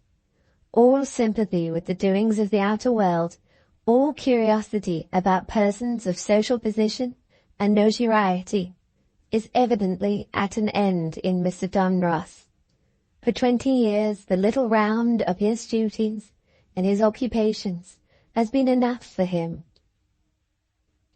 Life has lost its priceless value to this man, and when death comes to him, he will receive the King of Terrors as he might receive the last of his guests. "Is there anything else I can do?" he says, speaking more to himself than to us, "before I go back to my books?" Something else occurs to him, even as he puts the question. He addresses my companion with his faint, sad smile. "This will be a dull life, I'm afraid, sir, for you. If you happen to be fond of angling, I can offer you some little amusement in that way. The lake is well stocked with fish, and I have a boy employed in the garden who will be glad to attend on you in the boat. My friend happens to be fond of fishing, and gladly accepts the invitation. The master says his parting words to me before he goes back to his books. You may safely trust my man Peter to wait on you, Mr. Germain, while you are so unfortunate as to be confined to this room. He has the advantage, in cases of illness, of being a very silent, undemonstrative person. At the same time, he is careful and considerate in his own reserved way. As to what I may term the lighter duties at your bedside, such as reading to you, writing your letters for you while your right hand is still disabled, regulating the temperature in the room, and so on, though I cannot speak positively, I think it likely that these little services may be rendered to you by another person, whom I have not mentioned yet. We shall see what happens in a few hours' time. In the meanwhile, sir, I ask permission to leave you to your rest." With those words, he walks out of the room as quietly as he walked into it, and leaves his two guests to meditate gratefully on Shetland hospitality. We both wonder what those last mysterious words of our host mean, and we exchange more or less ingenious guesses on the subject of that nameless other person who may possibly attend on me, until the arrival of dinner turns our thoughts into a new course. The dishes are few in number, but cooked to perfection and admirably served. I am too weary to eat much. A glass of the fine old Madeira revives me. We arrange our future plans while we are engaged over the meal. Our return to the yacht in Lerwick Harbour is expected on the next day at the latest. As things are, I can only leave my companion to go back to the vessel and relieve the minds of our friends of any needless alarm about me, on the day after I engaged to send on board a written report of the state of my health, by a messenger who can bring my portmanteau back with him. These arrangements decided on, my friend goes away, at my own request, to try his skill as an angler in the lake. Assisted by the silent Peter and the well-stocked medicine chest, I apply the necessary dressings to my wound, wrap myself in the comfortable morning gown which is always kept ready in the guest chamber, and lie down again on the bed to try the restorative virtues of sleep. Before he leaves the room, silent Peter goes to the window and asks in fewest possible words if he shall draw the curtains. In fewer words still, for I am feeling drowsy already, I answer no. I dislike shutting out the cheering light of day. To my morbid fantasy, at that moment, it looks like resigning myself deliberately to the horrors of a long illness. The handbell is on my bedside table, and I can always ring for Peter if the light keeps me from sleeping. On this understanding, Peter mutely nods his head and goes out. For some minutes I lie in lazy contemplation of the companionable fire. Meanwhile the dressings on my wound and the embrocation on my sprained wrist steadily subdue the pains which I have felt so far. Little by little the bright fire seems to be fading. Little by little sleep steals on me, and all my troubles are forgotten. I wake after what seems to have been a long repose. I wake feeling the bewilderment which we all experience on opening our eyes, for the first time in a bed and a room that are new to us. Gradually collecting my thoughts, I find my perplexity considerably increased by a trifling but curious circumstance. The curtains which I had forbidden Peter to touch are drawn, closely drawn, so as to plunge the whole room in obscurity. And more surprising still, a high screen with folding sides stands before the fire and confines the light which it might otherwise give exclusively to the ceiling. I am literally enveloped in shadows. Has night come? In lazy wonder I turn my head on the pillow and look on the other side of my bed. Dark as it is, I discover instantly that I am not alone. The shadowy figure stands by the bedside. The dim outline of the dress tells me that it is the figure of a woman. Straining my eyes, I fancy I can discern a wavy black object covering her head and shoulders, which looks like a large veil. Her face is turned towards me, but no distinguishing feature in it is visible. She stands like a statue, with her hands crossed in front of her, faintly relieved against the dark substance of her dress. This I can see, and this is all. There is a moment of silence. The shadowy being finds its voice and speaks first. "I hope you feel better, sir, after your rest." The voice is low, with a certain faint sweetness or tone, which falls soothingly on my ear. The accent is unmistakably the accent of a refined and cultivated person. After making my acknowledgments to the unknown and half-seeing lady, I venture to ask the inevitable question, "To whom have I the honor of speaking?" The lady answers, "I am Miss Dunross, and I hope, if you have no objection to it, to help Peter in nursing you." This, then, is the other person, dimly alluded to by our host. I think directly of the heroic conduct of Miss Dunross among her poor and afflicted neighbours, and I do not forget the melancholy result of her devotion to others, which has left her an incurable invalid. My anxiety to see this lady more plainly increases 100-fold. I beg her to add to my grateful sense of her kindness by telling me why the room is so dark. "Surely," I say, "it cannot be night already." "You have not been asleep," she answers, "for more than 2 hours. The mist has disappeared, and the sun is shining." I take up the bell, standing on the table at my side. "May I ring for Peter, Miss Dunross?" "To open the curtains, Mr. Germain?" "Yes, with your permission. I own I should like to see the sunlight." I will send Peter to you immediately. The shadowy figure of my new nurse glides away. In another moment, unless I say something to stop her, the woman whom I am so eager to see will have left the room. Pray don't go, I say. I cannot think of troubling you to take the trifling message for me. The servant will come in, if I only ring the bell. She pauses, more shadowy than ever, halfway between the bed and the door, and answers a little sadly. Peter will not let in the daylight while I am in the room. He closed the curtains by my order. The reply puzzles me. Why should Peter keep the room dark while Miss Dunross is in it? Are her eyes weak? No, if her eyes were weak, they would be protected by a shade.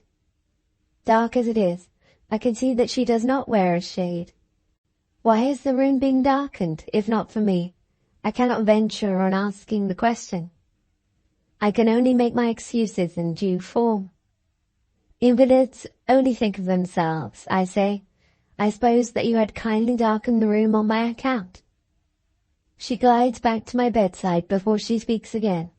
When she does answer, it is in these startling words. You are mistaken, Mr. Germain. Your room has been darkened, not on your account, but on mine. Chapter 19. The Cats. Miss Dunross had so completely perplexed me that I was at a loss what to say next. To ask her plainly why it was necessary to keep the room in darkness while she remained in it might prove, for all I knew to the contrary, to be an act of positive rudeness.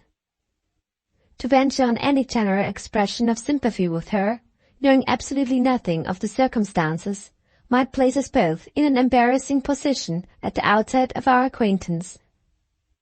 The one thing I could do was to beg that the present arrangement of the room might not be disturbed, and to leave her to decide as to whether she should admit me to her confidence or exclude me from it, at her own sole discretion. She perfectly understood what was going on in my mind. Taking a chair at the foot of the bed, she told me simply and unreservedly the sad secret of the darkened room.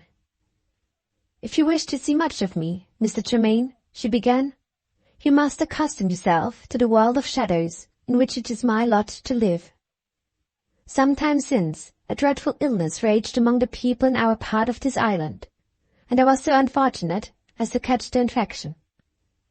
When I recovered— no, recovery is not the right word to use.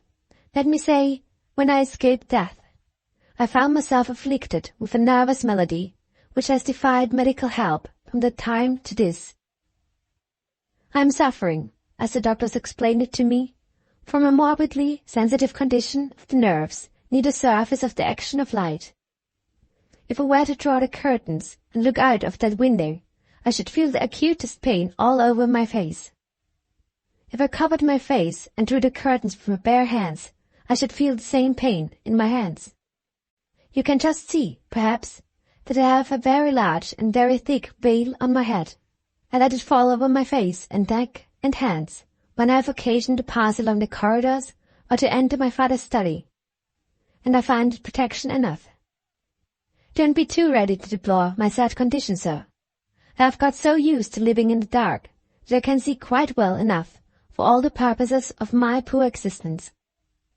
I can read and write in these shadows. I can see you and be of use to you in many little ways, if you will let me. There's really nothing to be distressed about. My life will not be a long one. I know and feel that.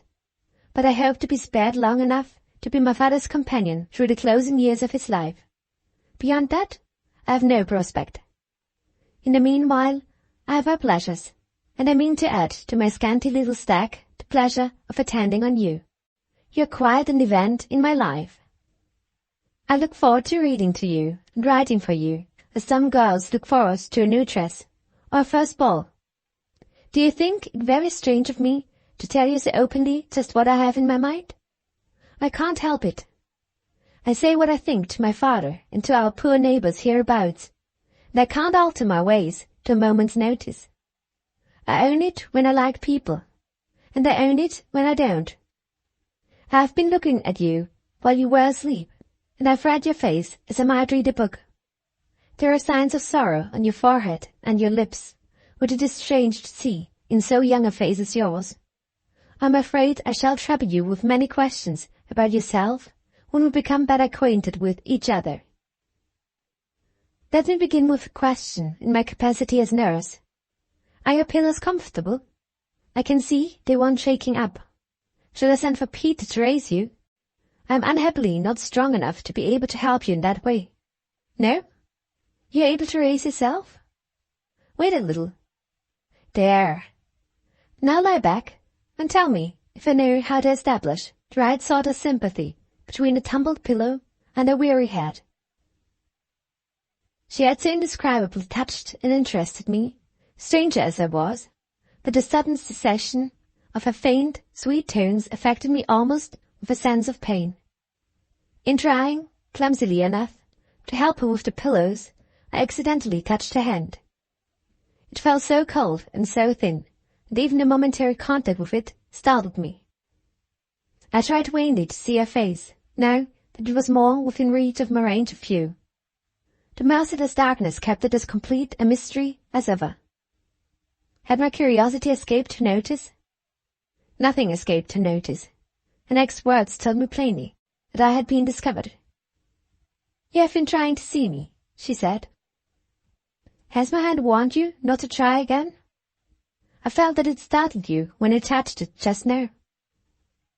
Such quickness of perception as this was not to be deceived. Such fearless candor demanded as a right a similar frankness on my side. I owned the truth, and left it to her indulgence to forgive me. She returned slowly to her chair at the foot of the bed. If we are to be friends, she said, we must begin by understanding one another. Don't associate any romantic ideas of invisible beauty with me, Mr. Tremaine. I had but one beauty to boast of before I fell ill, my complexion. And that has gone forever. There is nothing to see in me now but the poor reflection of my former self, the ruin of what was once a woman. I don't say this to distress you. I say to reconcile you to the darkness as a perpetual obstacle, so far as your eyes are concerned, between you and me. Make the best, instead of the worst, of your strange position here. It offers you a new sensation to amuse you while you are ill. You have a nurse who is an impersonal creature, a shadow among shadows, a voice to speak to you, and a hand to help you, and nothing more. Enough of myself, she exclaimed, rising and changing her tone. What can I do to amuse you? She considered a little. I have some odd tastes, she resumed, and I think I may entertain you if I make you acquainted with one of them. Are you like most other men, Miss Tremaine? Do you hate cats? The question startled me. However, I could honestly answer that, in this respect at least, I was not like other men. To my thinking, I added, the cat is a cruel and misunderstood creature, especially in England. Women, no doubt, generally do justice to the affectionate nature of cats, but the men treat them as if they were the natural enemies of the human race. The men drive a cat out of their presence if it ventures upstairs, and set the dogs at it if it shows itself in the street, and then they turn round and accuse the poor creature, whose genial nature must attach itself to something, of being only fond of the kitchen. The expression of these unpopular sentiments appeared to raise me greatly in the estimation of Miss Dunross. We have one sympathy in common, at any rate, she said. Now I can amuse you. Prepare for a surprise. She drew her veil over her face as she spoke, and partially opening the door, rang my handbell. Peter appeared and received his instructions. Move the screen, said Miss Dunross. Peter obeyed. The ruddy firelight streamed over the floor. Miss Dunross proceeded with her directions. Open the door of the cat's room, Peter, and bring me my harp. Don't suppose that you are going to listen to a great player, Mr. Tremaine, she went on, when Peter departed on a singular errand, or that you are likely to see the sort of harp to which you are accustomed as a man of the modern time. I can only play some old Scotch airs, and my harp is an ancient instrument with no strings. an heirloom in our family, some centuries old. When you see my harp, you will think of pictures of Saint Cecilia, and you will be treating my performance kindly if you will remember, at the same time, that I am no saint." She drew her chair into the firelight and sounded a whistle which she took from the pocket of her dress. In another moment, the lithe and shadowy figures of the cats appeared noiselessly in the red light, answering their mistress's call. I could just count 6 of them, as the creatures seated themselves demurely in a circle around the chair. Peter followed with the harp and closed the door after him as he went out. The streak of daylight being now excluded from the room, Miss Dunross threw back her veil and took the harp on her knee, seating herself, I observed, with her face turned away from the fire. "You will have light enough to see the cats by," she said, "without having too much light for me. Firelight does not give me the acute pain which I suffer when daylight falls on my face. I feel a certain inconvenience from it, and nothing more." She touched the strings of her instrument, the ancient harp, as she had said, of the pictured Saint Cecilia, or rather, as I thought, the ancient harp of the Welsh bards. The sound was at first unpleasantly high in pitch to my untutored ear. At the opening notes of the melody, a slow, wailing, dirge-like air, the cats rose and circled round the mistress, marching to the tune. Now they followed each other singly. Now, at a change in the melody, they walked 2 and 2, and now again they separated into divisions of 3 each, and circled round the chair in opposite directions. The music quickened, and the cats quickened their pace with it. Faster and faster the notes rang out, and faster in the ruddy firelight the cats, like living shadows, whirled round the still black figure in the chair with the ancient harp on its knee. Anything so weird, wild, and ghost-like I never imagined before, even in a dream. The music changed, and the whirling cats began to leap. One perched itself at a bound on the pedestal of the harp. 4 sprung up together and assumed their places, 2 on each of her shoulders. The last and smallest of the cats took the last leap and lighted on her head. There the 6 creatures kept their positions, motionless as statues. Nothing moved but the wan, white hands over the harp strings. No sound but the sound of the music stirred in the room. Once more the melody changed. In an instant the 6 cats were on the floor again, seated round the chair, as I had seen them on the first entrance. The harp was laid aside, and the faint, sweet voice said quietly, "I am soon tired. I must leave my cats to conclude the performance tomorrow." She rose and approached the bedside. "I leave you to see the sunset through your window," she said. "From the coming of the darkness to the coming of breakfast time, you must not count on my services. I am taking my rest. I have no choice but to remain in bed, sleeping when I can, for 12 hours or more. The long repose seems to keep my life in me. Have I and my cats surprised you very much? Am I a witch? And are they my familiar spirits? Remember how few amusements I have, and you will not wonder why I devote myself to teaching these pretty creatures their tricks, and attaching them to me like dogs. They were slow at first, and they taught me excellent lessons of patience. Now they understand what I want of them, and they learn wonderfully well. How you will amuse your friend, when he comes back from fishing, with the story of the young lady who lives in the dark and keeps the company of performing cats. I shall expect you to amuse me tomorrow. I want you to tell me all about yourself, and how you came to visit these wide islands of ours. Perhaps, as the days go on and we get better acquainted, you will take me a little more into your confidence and tell me the true meaning of the story of sorrow which I read on your face while you were asleep. I have just enough of the woman left in me to be the victim of curiosity when I meet with a person who interests me. Goodbye till tomorrow. I wish you a tranquil night and a pleasant waking. Come, my familiar spirits. Come, my cat children. It's time we went back to our own side of the house. She dropped the veil over her face and, followed by a train of cats, glided out of the room. Immediately on her departure, Peter appeared and drew back the curtains. The light of the setting sun streamed in at the window. At the same moment, my travelling companion returned in high spirits, eager to tell me about his fishing in the lake.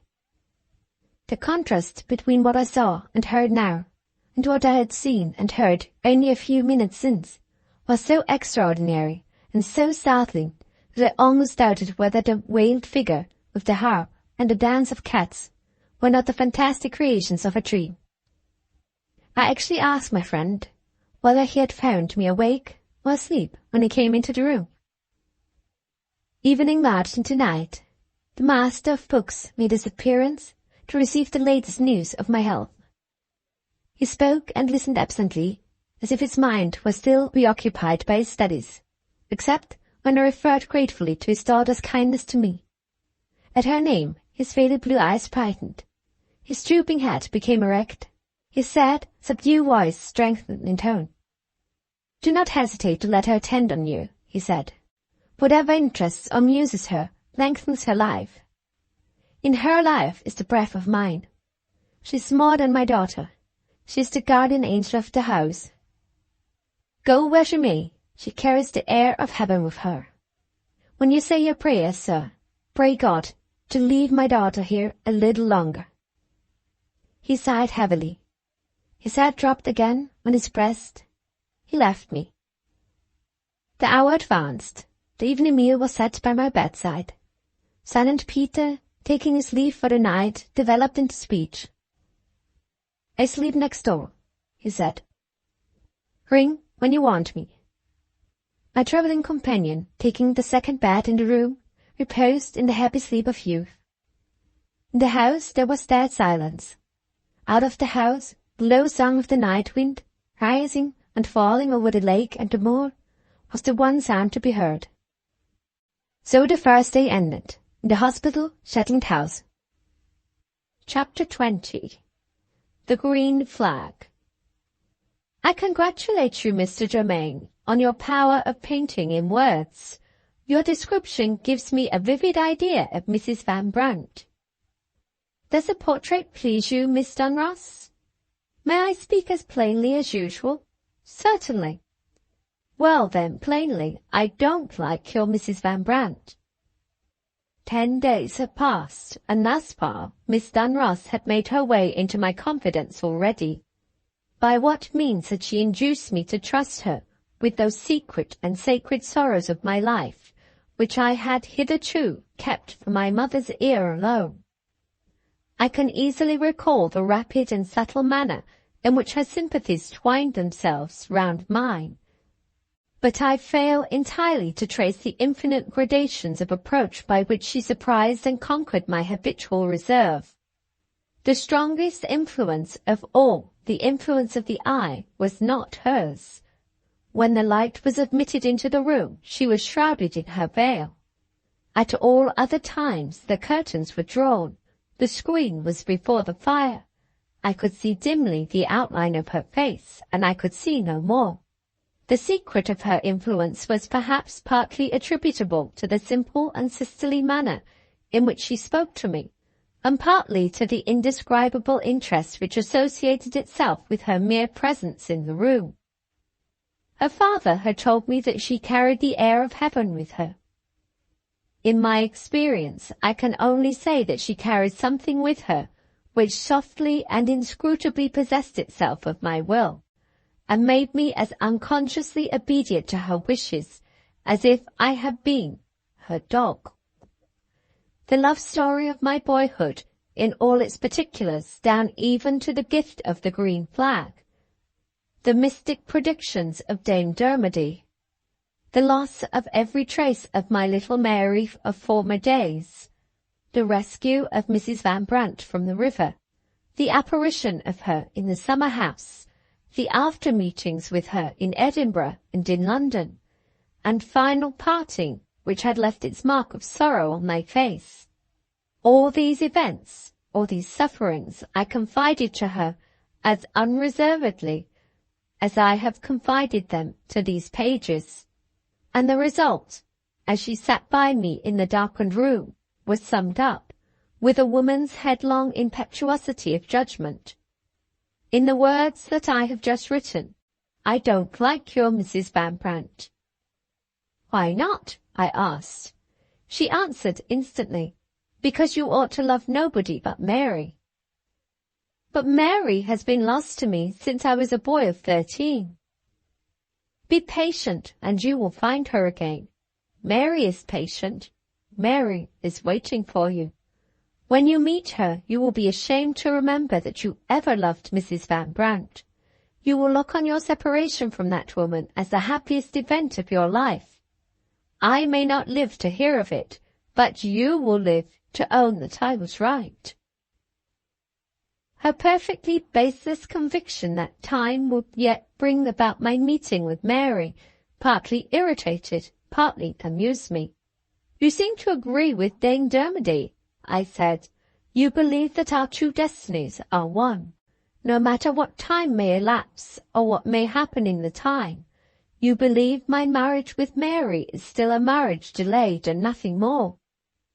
I firmly believe it. Without knowing why, except that you dislike the idea of my marrying Mrs. Van Brandt. She knew that this view of her motive was not far from being the right one, and, womanlike, she shifted the discussion to new ground. Why do you call her Mrs. Van Brandt? She asked.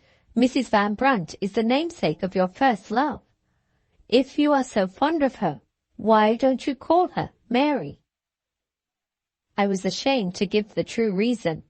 It seemed so utterly unworthy of a man of any sense or spirit. Noticing my hesitation, she insisted on my answering her. She forced me to make my humiliating confession. The man who has parted us, I said, called her Mary. I hate him with such a jealous hatred that he has ever disgusted me with the name. It lost all its charm for me when it passed his lips. I had anticipated that she would laugh at me. No, she suddenly raised her head as if she were looking at me intently in the dark. How fond you must be of that woman, she said.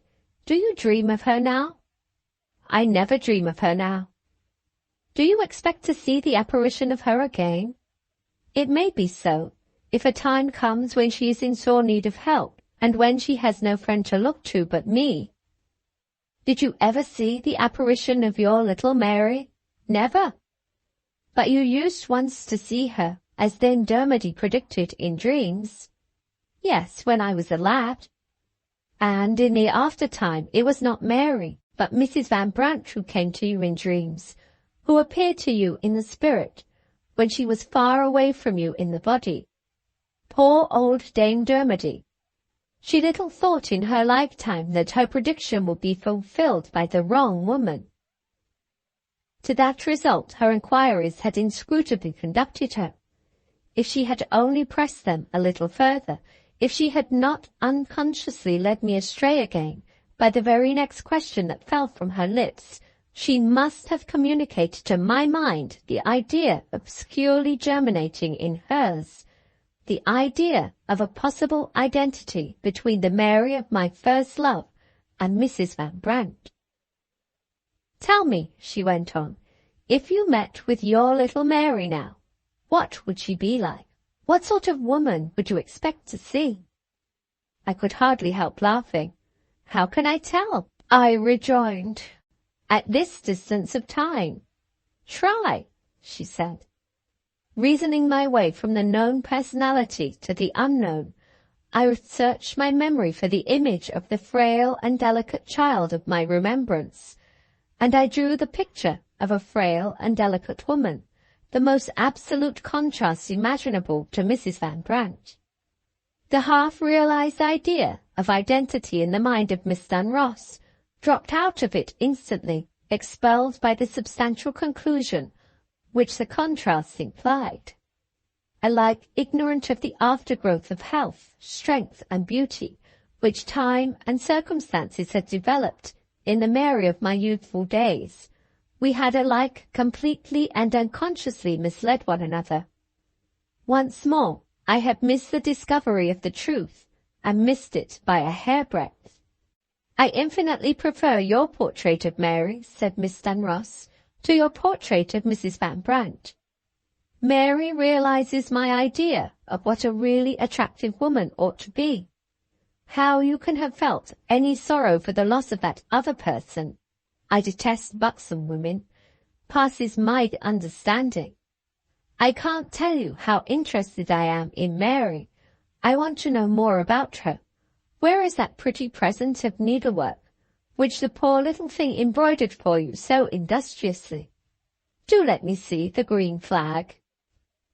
She evidently supposed that I carried the green flag about me. I felt a little confused as I answered her. "I'm sorry to disappoint you. The green flag is somewhere in my house in Perthshire." "You have not got it with you?" she exclaimed. "You leave her keepsake lying about anywhere." "Oh, Mr. Germain, you have indeed forgotten Mary. A woman in your place would have parted with her life rather than part with the one memorial left of the time when she first loved." She spoke with such extraordinary earnestness, with such agitation, I might almost say, that she quite startled me. "Dear Miss Dunross," I remonstrated, "the flag is not lost." "I should hope not," she interposed quickly. "If you lose the green flag, you lose the last relic of Mary, and more than that, if my belief is right." "What do you believe?" "You will laugh at me if I tell you. I am afraid my first reading of your face was wrong. I am afraid you are a hard man." "Indeed, you do me an injustice. I entreat you to answer me as frankly as usual. What do I lose in losing the last relic of Mary?" "You lose the one hope I have for you," she answered gravely, "the hope of your meeting and your marriage with Mary in the time to come. I was sleepless last night, and I was thinking of your pretty love story by the banks of the bright English lake.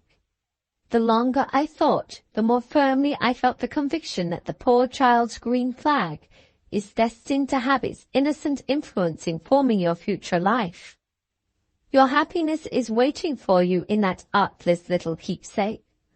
I can't explain or justify this belief of mine. It is one of my eccentricities, I suppose, like training my cats to perform to the music of my harp.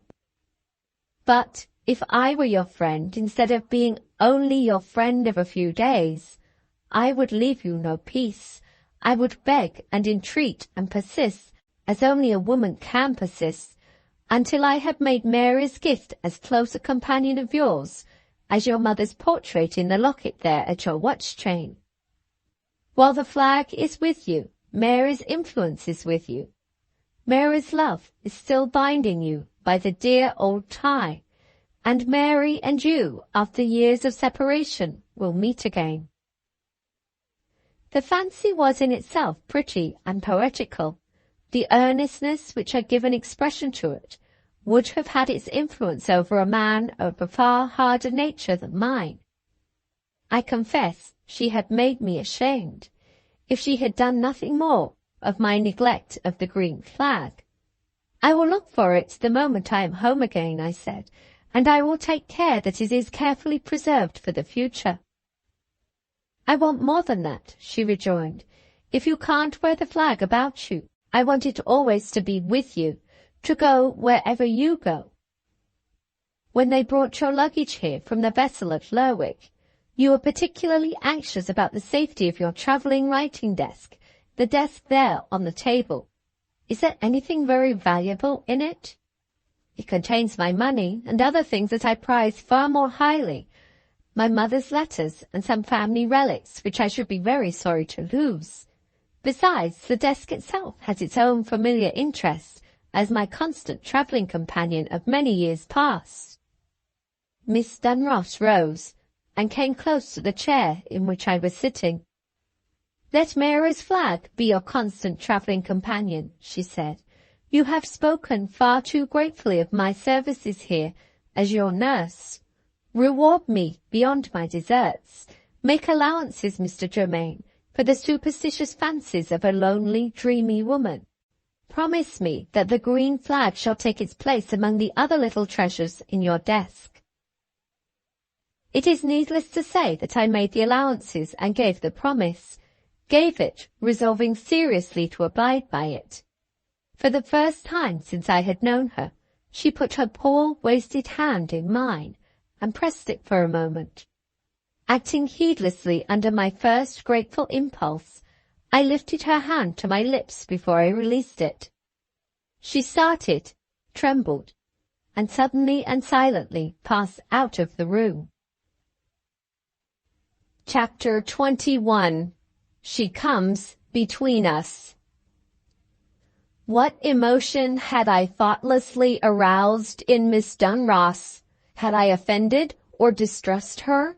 Or had I, without meaning it, forced on her inner knowledge some deeply seated feeling which she had thus far resolutely ignored? I look back through the days of my sojourn in the house. I questioned my own feelings and impressions on the chance that they might serve me as a means of solving the mystery of her sudden flight from the room. What effect had she produced on me? In plain truth, she had simply taken her place in my mind to the exclusion of every other person and every other subject.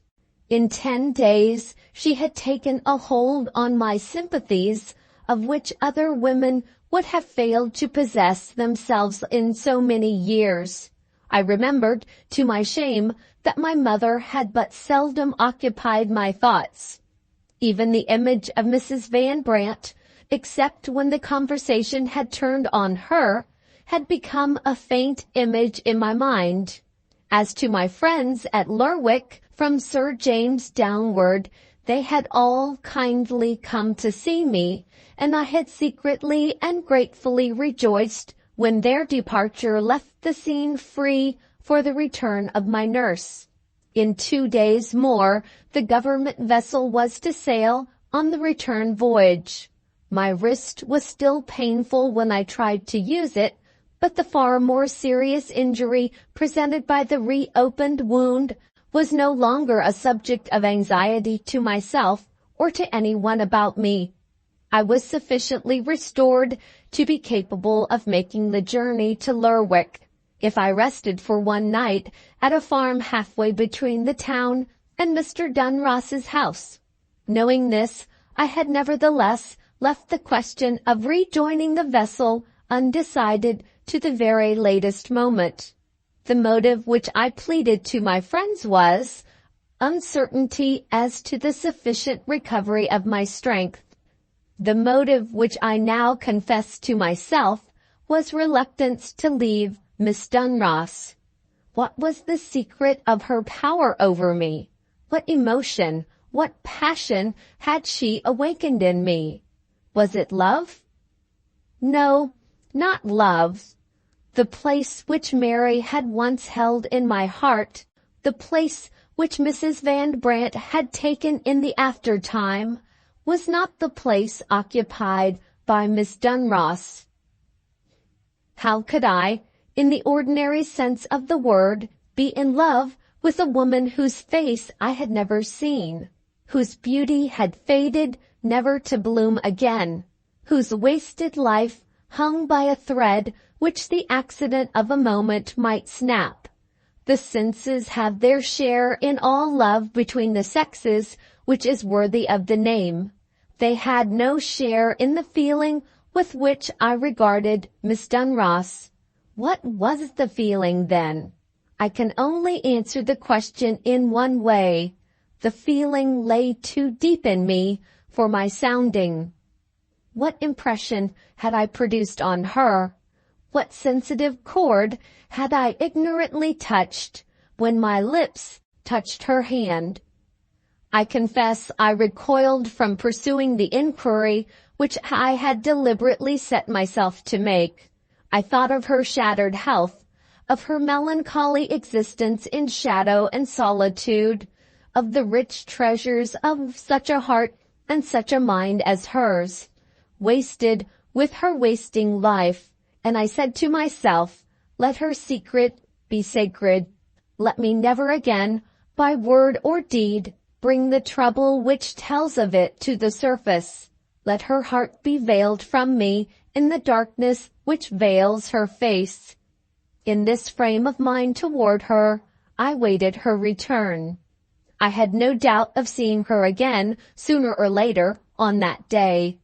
The post to the south went out on the next day, and the early hour of the morning at which the messenger called for our letters made it a matter of ordinary convenience to write overnight. In the disabled state of my hand, Miss Dunross had been accustomed to write home for me, under my dictation. She knew that I owed a letter to my mother, and that I relied as usual on her help. Her return to me, under these circumstances, was simply a question of time. Any duty which she had once undertaken was an imperative duty in her estimation, no matter how trifling it might be. The hours wore on, the day drew to its end, and still she never appeared. I left my room to enjoy the last sunny gleam of the daylight in the garden attached to the house, first telling Peter where I might be found if Miss Dunross wanted me. The garden was a wild place to my southern notions, but it extended for some distance along the shore of the island, and it offered some pleasant views of the lake and the moorland country beyond. Slowly pursuing my walk, I proposed to myself to occupy my mind to some useful purpose by arranging beforehand the composition of the letter which Miss Dunross was to write. To my great surprise, I found it simply impossible to fix my mind on the subject. Try as I might, my thoughts persisted in wandering from the letter to my mother, and concentrated themselves instead on Miss Dunross? No. On the question of my returning or not returning to Perthshire by the government vessel? No. By some capricious revulsion of feeling which it seemed impossible to account for, my whole mind was now absorbed on the one subject which had been hitherto so strangely absent from it, the subject of Mrs. Van Brandt. My memory went back, in defiance of all exercise of my own will, to my last interview with her. I saw her again. I heard her again. I tasted once more the momentary rapture of our last kiss. I felt once more the pang of sorrow that wrung me when I had parted with her, and found myself alone in the street. Tears, of which I was ashamed, though nobody was near to see them, filled my eyes when I thought of the months that had passed since we had last looked on one another, and of all that she might have suffered, must have suffered, in that time. Hundreds on hundreds of miles were between us, and yet she was now as near me as if she were walking in the garden by my side. This strange condition of my mind was matched by an equally strange condition of my body. A mysterious trembling shuddered over me faintly from head to foot. I walked without feeling the ground as I trod on it. I looked about me with no distinct consciousness of what the objects were on which my eyes rested. My hands were cold, and yet I hardly felt it. My head throbbed hotly, and yet I was not sensible of any pain. It seemed as if I were surrounded and enwrapped in some electric atmosphere which altered all the ordinary conditions of sensation. I looked up at the clear, calm sky and wondered if a thunderstorm was coming. I stopped and buttoned my coat around me and questioned myself if I had caught a cold or if I was going to take a fever. The sun sank below the moorland horizon. The gray twilight trembled over the dark waters of the lake. I went back to the house and the vivid memory of Mrs. Van Brandt, still in close companionship, went back with me. The fire in my room had burned low in my absence. One of the closed curtains had been drawn back a few inches so as to admit through the window a ray of the dying light. On the boundary limit where the light was crossed by the obscurity which filled the rest of the room, I saw Miss Dunross seated, with her veil drawn and her writing case on her knee, waiting my return. I hastened to make my excuses. I assured her that I had been careful to tell the servant where to find me. She gently checked me before I could say more. "It's not Peter's fault," she said. "I told him not to hurry your return to the house. Have you enjoyed your walk?" She spoke very quietly. The faint, sad voice was fainter and sadder than ever. She kept her head bent over her writing case instead of turning it toward me as usual while we were talking. I still felt the mysterious trembling which had oppressed me in the garden. Drawing a chair near the fire, I stirred the embers together and tried to warm myself. Our positions in the room left some little distance between us. I could only see her sidewise as she sat by the window in the sheltering darkness of the curtain which still remained drawn. "I think I have been too long in the garden," I said. "I feel chilled by the cold evening air." "Will you have some more wood put on the fire?" she asked. "Can I get you anything?" "No, thank you. I shall do very well here. I see you are kindly ready to write for me." "Yes," she said, "at your own convenience. When you are ready, my pen is ready." The unacknowledged reserve that had come between us since we had last spoken together was, I believe, as painfully felt by her as by me. We were no doubt longing to break through it on either side, if we had only known how. The writing of the letter would occupy us at any rate. I made another effort to give my mind to the subject, and once more it was an effort made in vain. Knowing what I wanted to say to my mother, my faculties seemed to be paralyzed when I tried to say it. I sat cowering by the fire, and she sat waiting, with her writing case on her lap. Chapter 22. She Claims Me Again. The moments passed. The silence between us continued. Miss Dunross made an attempt to rouse me. "Have you decided to go back to Scotland with your friends at Lerwick?" she asked. "It is no easy matter," I replied, "to decide on leaving my friends in this house." Her head drooped lower on her bosom. Her voice sank as she answered me. "Think of your mother," she said.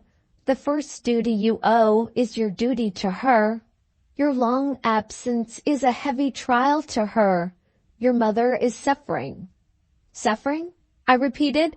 "Her letters say nothing." "You forgot that you have allowed me to read her letters," Miss Dunross interposed. "I see the unwritten and unconscious confession of anxiety in every line that she writes to you. You know as well as I do that there is cause for her anxiety. Make her happy by telling her that you sail for home with your friends. Make her happier still by telling her that you grieve no more over the loss of Mrs. Van Brandt. May I write it in your name and in those words?" I felt the strangest reluctance to permit her to write in those terms, or in any terms, of Mrs. Van Brandt.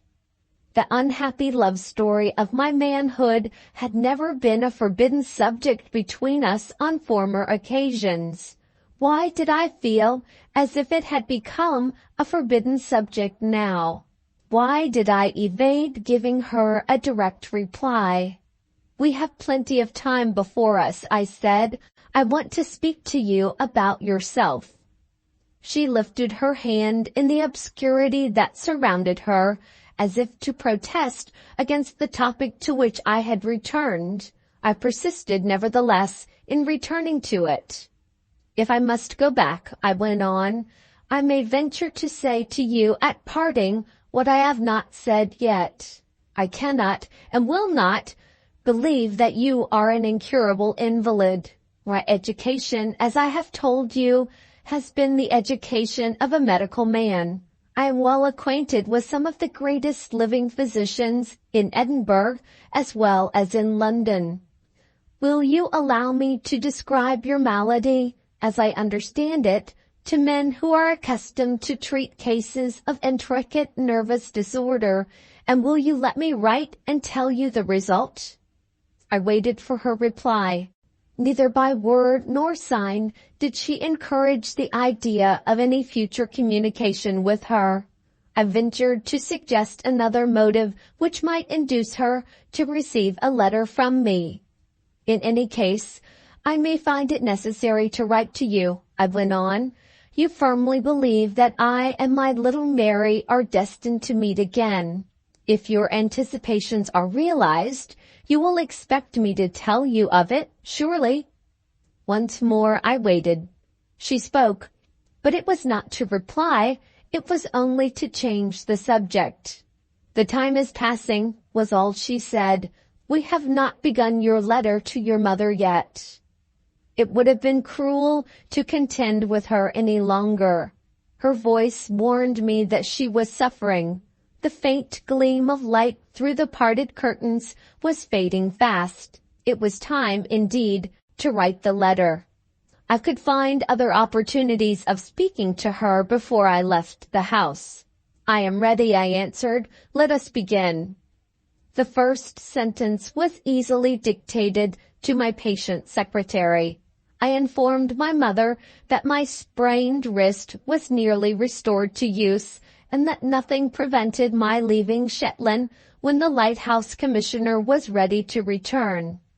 This was all that was necessary to say on the subject of my health, the disaster of my reopened wound having been, for obvious reasons, concealed from my mother's knowledge.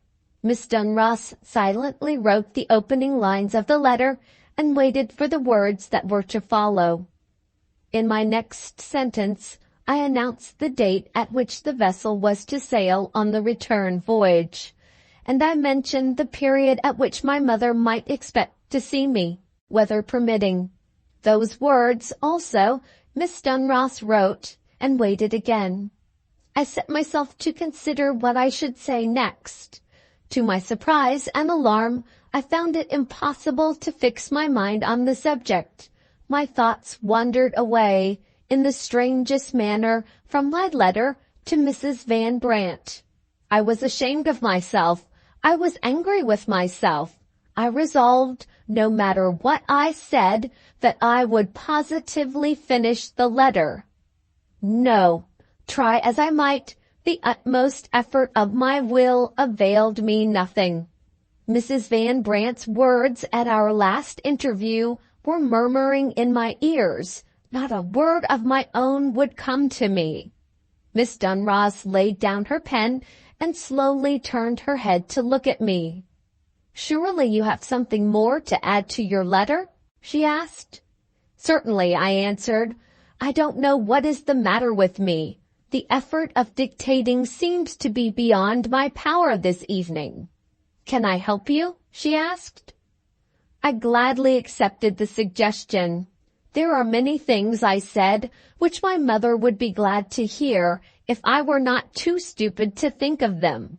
I am sure I may trust your sympathy to think of them for me." That rash answer offered Miss Dunross the opportunity of returning to the subject of Mrs. Van Brandt. She seized the opportunity with a woman's persistent resolution when she has her end in view, and is determined to reach it at all hazards. "You have not told your mother yet," she said, "that your infatuation for Mrs. Van Brandt is at an end. Will you put it in your own words, or shall I write it for you, imitating your language as well as I can?" In the state of my mind at that moment, Her perseverance conquered me. I thought to myself indolently, if I say no, she will only return to the subject again, and she will end, after all I owe to her kindness, in making me say yes. Before I could answer her, she had realized my anticipations. She returned to the subject, and she made me say yes. "What does your silence mean?" she said. "Do you ask me to help you, and do you refuse to accept the first suggestion I offer?" "Take up your pen," I rejoined. "It shall be as you wish." "Will you dictate the words?" "I will try." I tried, and this time I succeeded. With the image of Mrs. Van Brandt vividly present to my mind, I arranged the first words of the sentence, which was to tell my mother that my infatuation was at an end. "You will be glad to hear," I began, "that time and change are doing their good work." Miss Dunross wrote the words and paused in anticipation of the next sentence. The light faded and faded. The room grew darker and darker. I went on. "I hope I shall cause you no more anxiety, my dear mother, on the subject of Mrs. Van Brandt." In the deep silence, I could hear the pen of my secretary traveling steadily over the paper while it wrote those words. "Have you written?" I asked, as the sound of the pen ceased. "I have written," she answered, in her customary quiet tones. I went on again with my letter. "The days pass now, and I seldom or never think of her. I hope I am resigned at last to the loss of Mrs. Van Brandt." As I reached the end of the sentence, I heard a faint cry from Miss Dunross. Looking instantly toward her, I could just see, in the deepening darkness, that her head had fallen on the back of the chair. My first impulse was, of course, to rise and go to her. I had barely got to my feet when some indescribable dread paralyzed me on the instant. Supporting myself against the chimney-piece, I stood perfectly incapable of advancing a step. The effort to speak was the one effort that I could make. "Are you ill?" I asked. She was hardly able to answer me, speaking in a whisper without raising her head.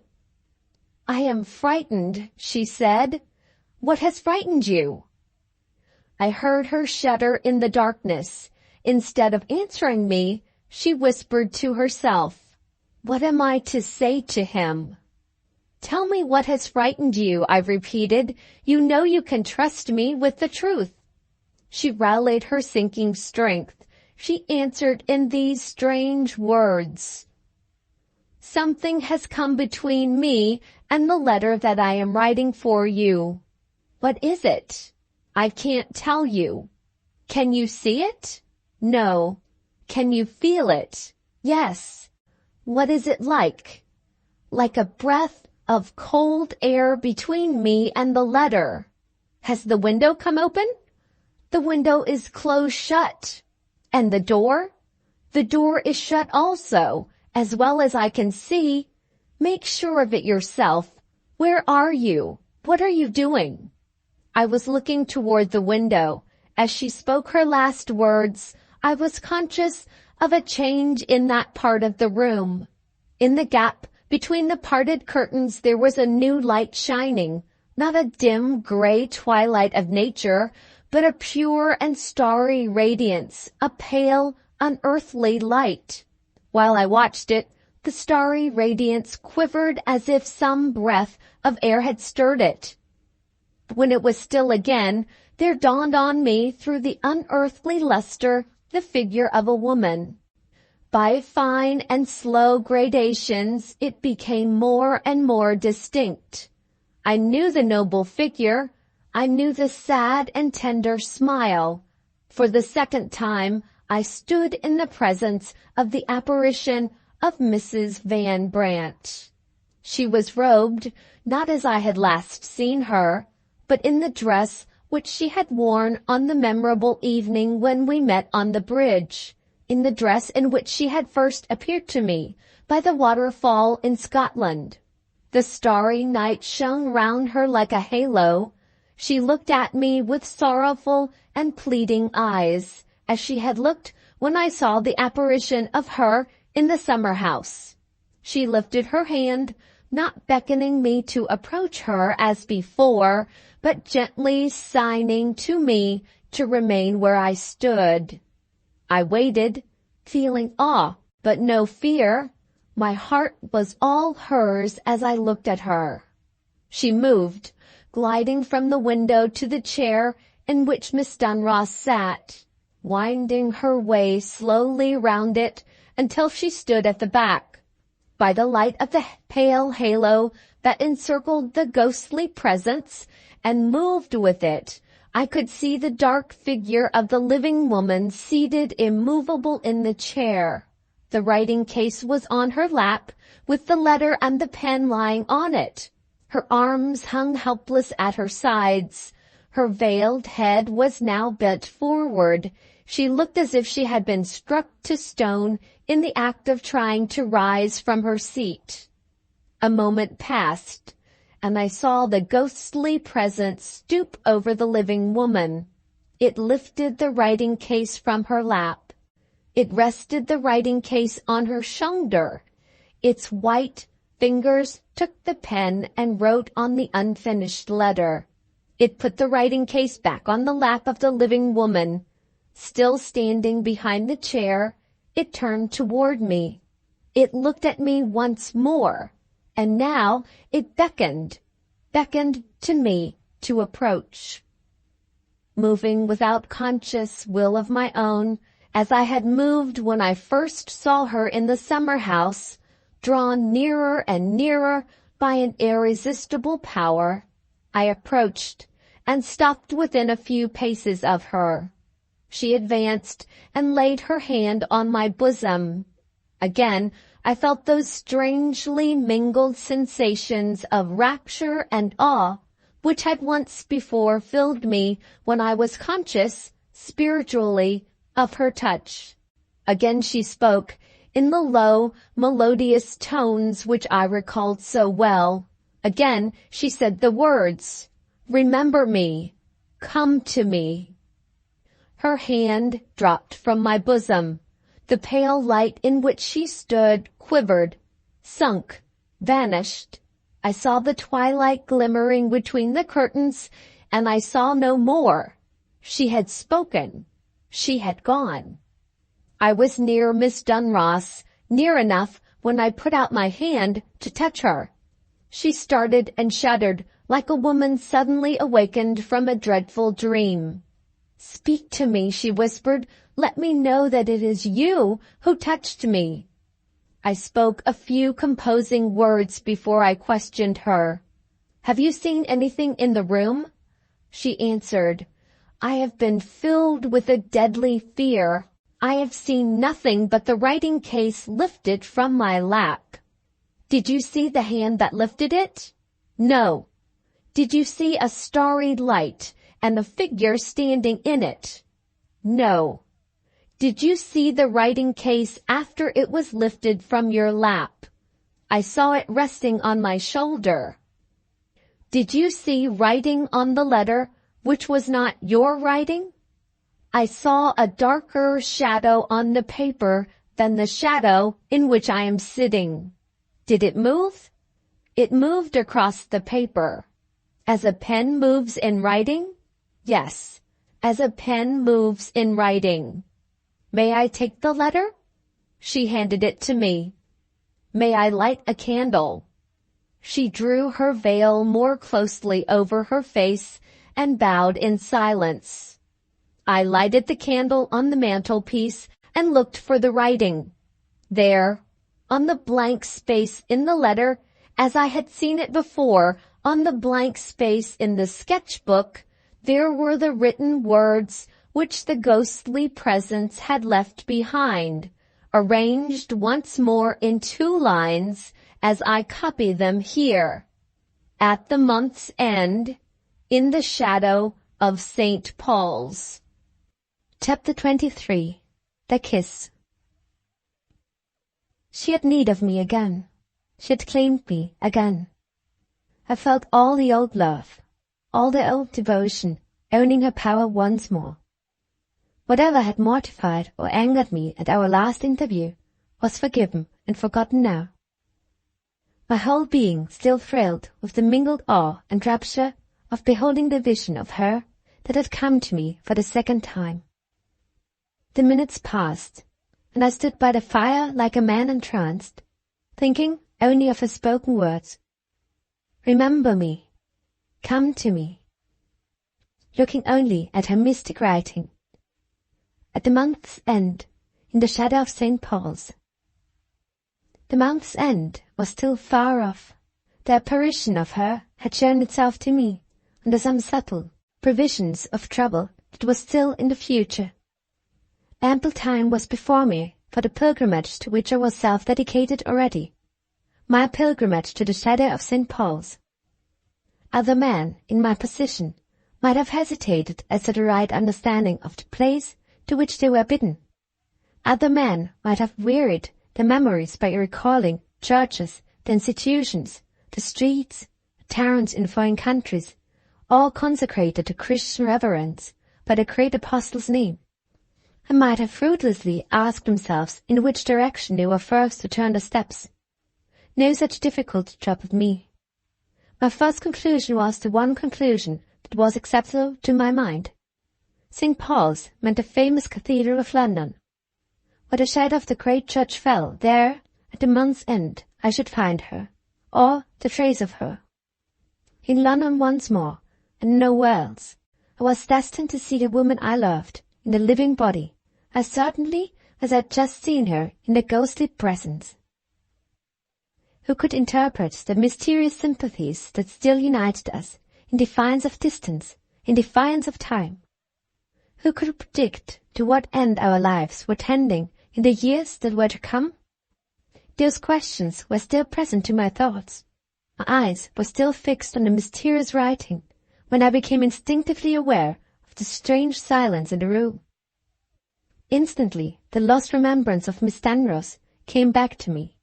Stung by my own sense of self-reproach, I turned with a start and looked toward her chair by the window. The chair was empty. I was alone in the room. Why had she left me secretly, without a word of farewell? Because she was suffering in mind or body? Or because she naturally resented, my neglect of her? The bare suspicion that I had given her pain was intolerable to me. I rang my bell to make inquiries. The bell was answered, not as usual by the silent servant Peter, but by a woman of middle age, very quietly and neatly dressed, whom I had once or twice met on the way to and from my room, and of whose exact position in the house I was still ignorant. "Do you wish to see Peter?" she asked. "No, I wish to know where Miss Dunross is." "Miss Dunross is in her room. She has sent me with this letter." I took the letter, feeling some surprise and uneasiness. It was the first time Miss Dunross had communicated with me in that formal way. I tried to gain further information by questioning her messenger. "Are you Miss Dunross's maid?" I asked. "I have served Miss Dunross for many years," was the answer, spoken very ungraciously. "Do you think she would receive me if I sent you with a message to her?" "I can't say so. The letter may tell you. You will do well to read the letter." We looked at each other. The woman's preconceived impression of me was evidently an unfavorable one. Had I indeed pained or offended Miss Dunross? And had the servant, perhaps the faithful servant who loved her, discovered and resented it? The woman frowned as she looked at me. It would be a mere waste of words to persist in questioning her. I let her go. Left by myself again, I read the letter. It began without any form of address in these lines. "I write, instead of speaking to you, because my self-control has already been severely tried, and I am not strong enough to bear more. For my father's sake, not for my own, I must take all the care I can of the little health that I have left. Putting together what you have told me of the visionary creature whom you saw in a summer house in Scotland, and what you said when you questioned me in your room a little while since, I cannot fail to infer that the same vision has shown itself to you for the second time. The fear that I felt, the strange things that I saw or thought I saw, may have been imperfect reflection in my mind of what was passing in yours. I do not stop to inquire whether we are both the victims of a delusion, or whether we are the chosen recipients of a supernatural communication. The result in either case is enough for me. You are once more under the influence of Mrs. Van Brandt. I will not trust myself to tell you of the anxieties and forebodings by which I am oppressed. I will only acknowledge that my one hope for you is in your speedy reunion with the worthier object of your constancy and devotion. I still believe, and I am consoled in believing, that you and your first love will meet again. Having written so far, I leave the subject, not to return to it, except in my own thoughts. The necessary preparations for your departure tomorrow are all made. Nothing remains but to wish you a safe and pleasant journey home. Do not, I entreat you, think me insensible of what I owe to you, if I say my farewell words here. The little services which you have allowed me to render you have brightened the closing days of my life. You have left me a treasury of happy memories which I shall hoard when you are gone, with miserly care. Are you willing to add new claims to my grateful remembrance? I ask it of you as a last favour. Do not attempt to see me again. Do not expect me to take a personal leave of you. The saddest of all words is goodbye. I have fortitude enough to write it, and no more. God preserve and prosper you. Farewell. One more request. I beg that you will not forget what you promised me when I told you my foolish fancy about the green flag. Wherever you go, let Mary's keepsake go with you. No written answer is necessary. I would rather not receive it. Look up when you leave the house tomorrow, at the center window of the doorway. To say that these melancholy lines brought the tears into my eyes is only to acknowledge that I had sympathies which could be touched. When I had in some degree recovered my composure, the impulse which urged me to write to Miss Dunross was too strong to be resisted. I did not trouble her with a long letter. I only entreated her to reconsider her decision with all the art of persuasion which I could summon to help me. The answer was brought back by the servant who waited on Miss Dunross in 4 resolute words. It cannot be. This time the woman spoke out before she left me. If you have any regard for my mistress, she said sternly, don't make her write to you again. She looked at me with a last lowering frown and left the room. It is needless to say that the faithful servant's words only increased my anxiety to see Miss Dunross once more before we parted, perhaps forever. My one last hope of success in attaining this object lay in approaching her indirectly through the intercession of her father. I sent Peter to inquire if I might be permitted to pay my respects to his master that evening. My messenger returned with an answer that was a new disappointment to me. Mr. Dunross begged that I would excuse him if he deferred the proposed interview until the next morning. The next morning was the morning of my departure. Did the message mean that he had no wish to see me again until the time had come to take leave of him? I inquired of Peter whether his master was particularly occupied that evening. He was unable to tell me. The master of books was not in the study as usual. When he sent his message to me, he was sitting by the sofa in his daughter's room. Having answered in those terms, the man left me by myself until the next morning. I do not wish my bitterest enemy a sadder time in his life than the time I passed during the last night of my residence under Mr. Dunross's roof. After walking to and fro in the room until I was weary, I thought of trying to divert my mind from the sad thoughts that oppressed it by reading. The one candle which I had lighted failed to sufficiently illuminate the room. Advancing to the mantelpiece to light the second candle which stood there, I noticed the unfinished letter to my mother lying where I had placed it, when Miss Dunrose's servant first presented herself before me. Having lighted the second candle, I took up the letter to put it away among my other papers. Doing this, while my thoughts were still dwelling on Miss Dunrose, I mechanically looked at the letter again, and instantly discovered a change in it. The written characters, traced by the hand of the apparition, had vanished. Below the last lines written by Miss Dunrose, nothing met my eyes now but a blank white paper. My first impulse was to look at my watch. When the ghostly presence had written in my sketchbook, the characters had disappeared after an interval of 3 hours.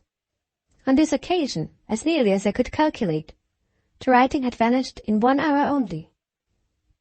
Reverting to the conversation which I had held with Mrs. Van Brandt when we met at St. Anthony's Well, and to the discoveries which followed a later period of my life, I can only repeat that she had again been the subject of a trance or dream, when the apparition of her showed itself to me for the second time. As before, she had freely trusted me and freely appealed to me to help her in a dreaming state, when her spirit was free to recognize my spirit.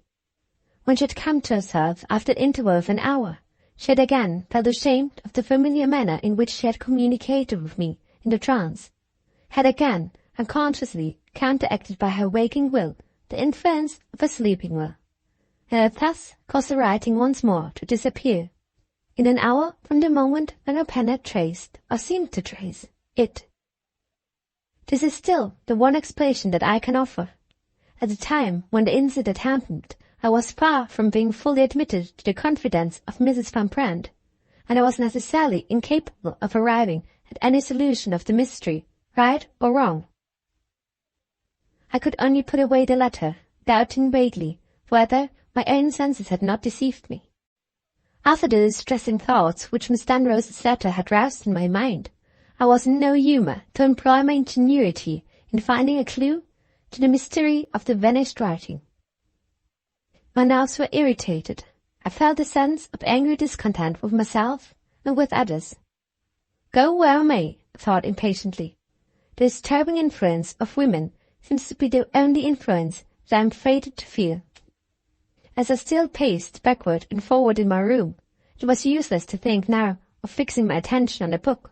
I fancied I understood the motives which made men as young as I was retire to end their lives in a monastery. I drew aside the window curtains and looked out. The only prospect that met my view was the black gulf of darkness in which the lake lay hidden. I could see nothing. I could do nothing. I could think of nothing. The one alternative before me was that of trying to sleep. My medical knowledge told me plainly that natural sleep was, in my nervous condition, one of the unattainable luxuries of life for that night. The medicine chest which Mr. Dunrose had placed at my disposal remained in the room. I mixed for myself a strong sleeping draught, and sullenly took refuge from my troubles in bed. It is a peculiarity of most of the soporific drugs that they do not only act in a totally different manner on different constitutions, but that they are not even to be depended on to act always in the same manner on the same person.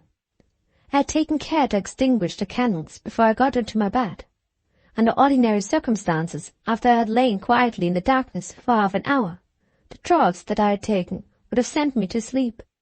In the present state of my nerves, the draught stupefied me, and did no more.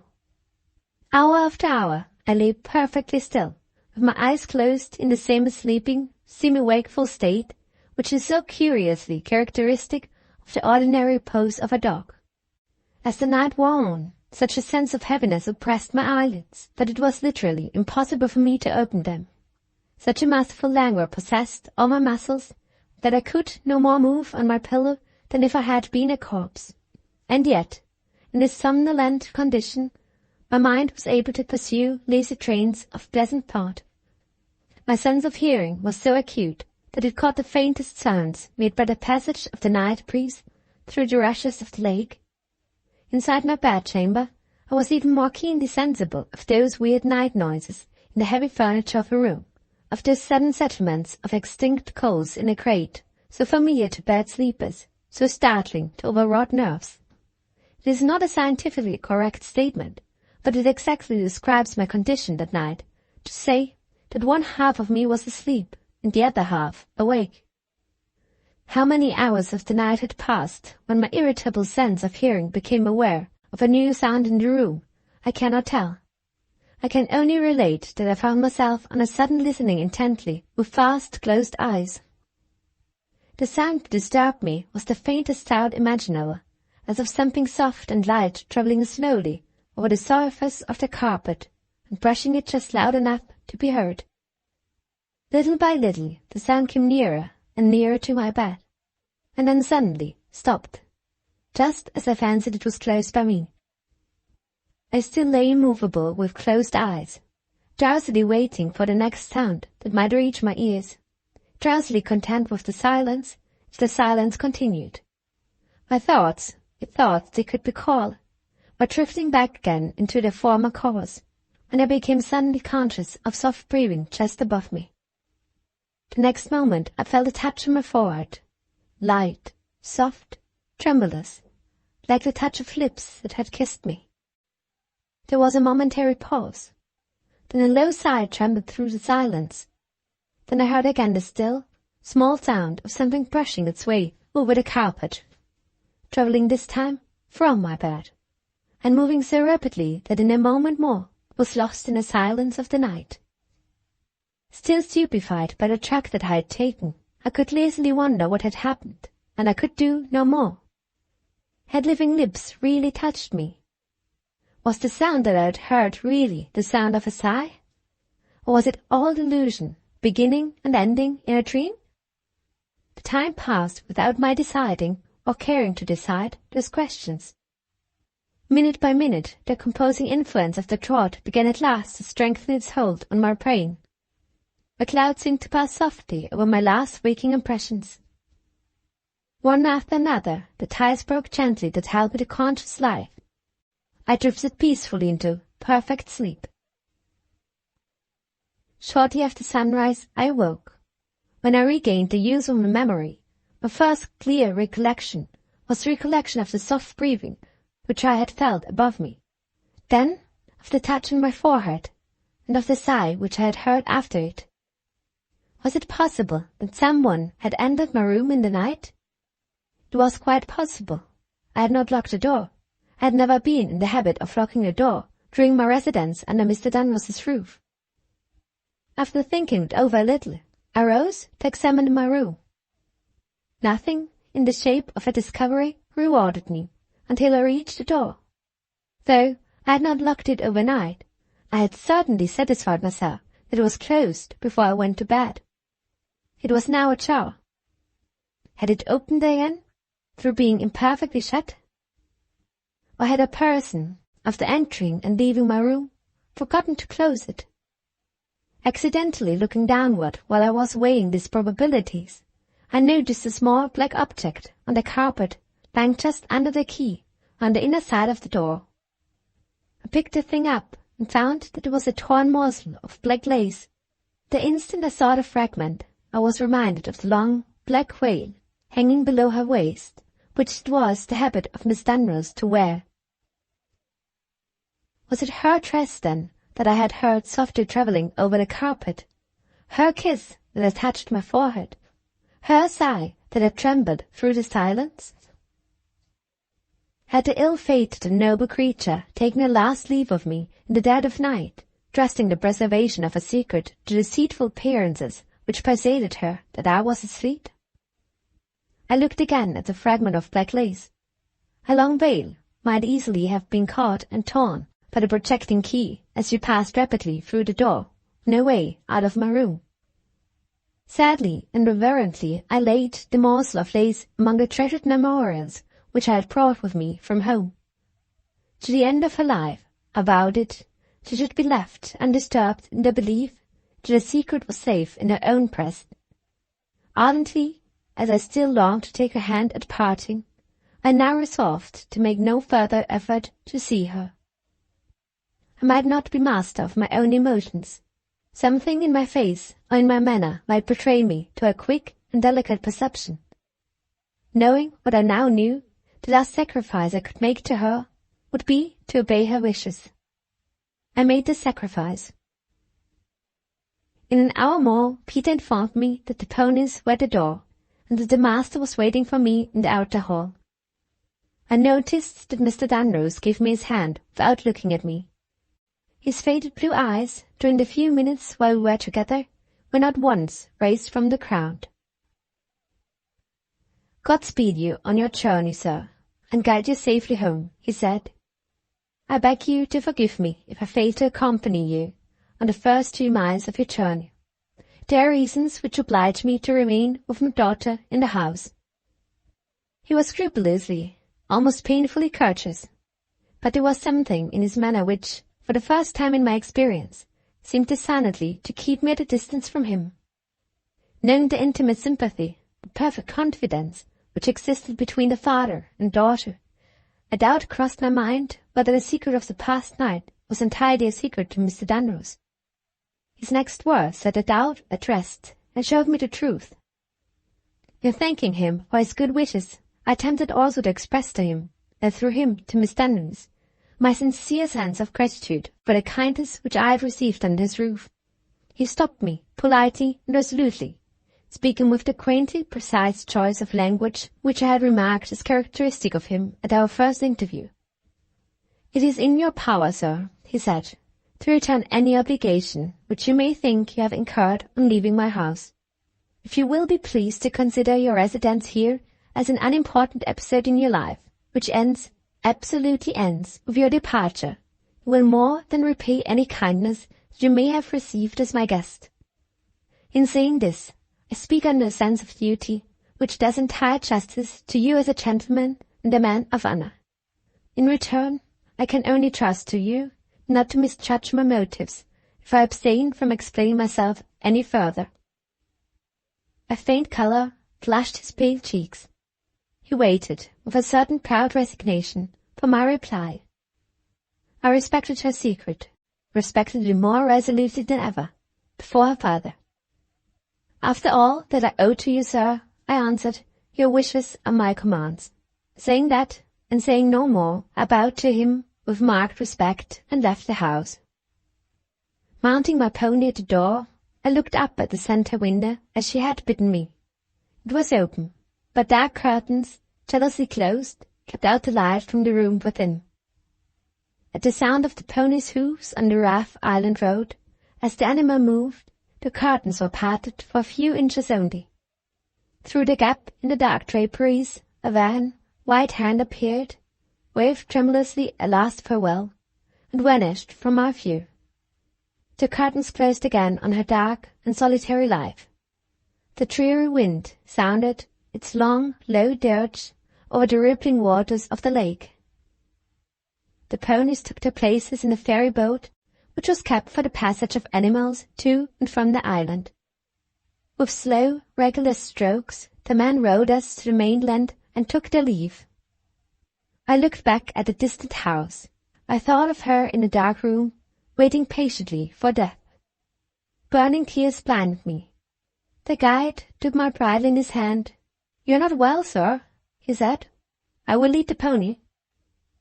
When I looked again at the landscape around me, we had descended in the interval from the higher ground to the lower. The house and the lake disappeared, to be seen no more. Chapter 24. In the shadow of St. Paul's. In 10 days I was at home again, and my mother's arms were around me. I had left her for my sea voyage very unwillingly, seeing that she was in delicate health. On my return I was grieved to observe a change for the worse, for which her letters had not prepared me.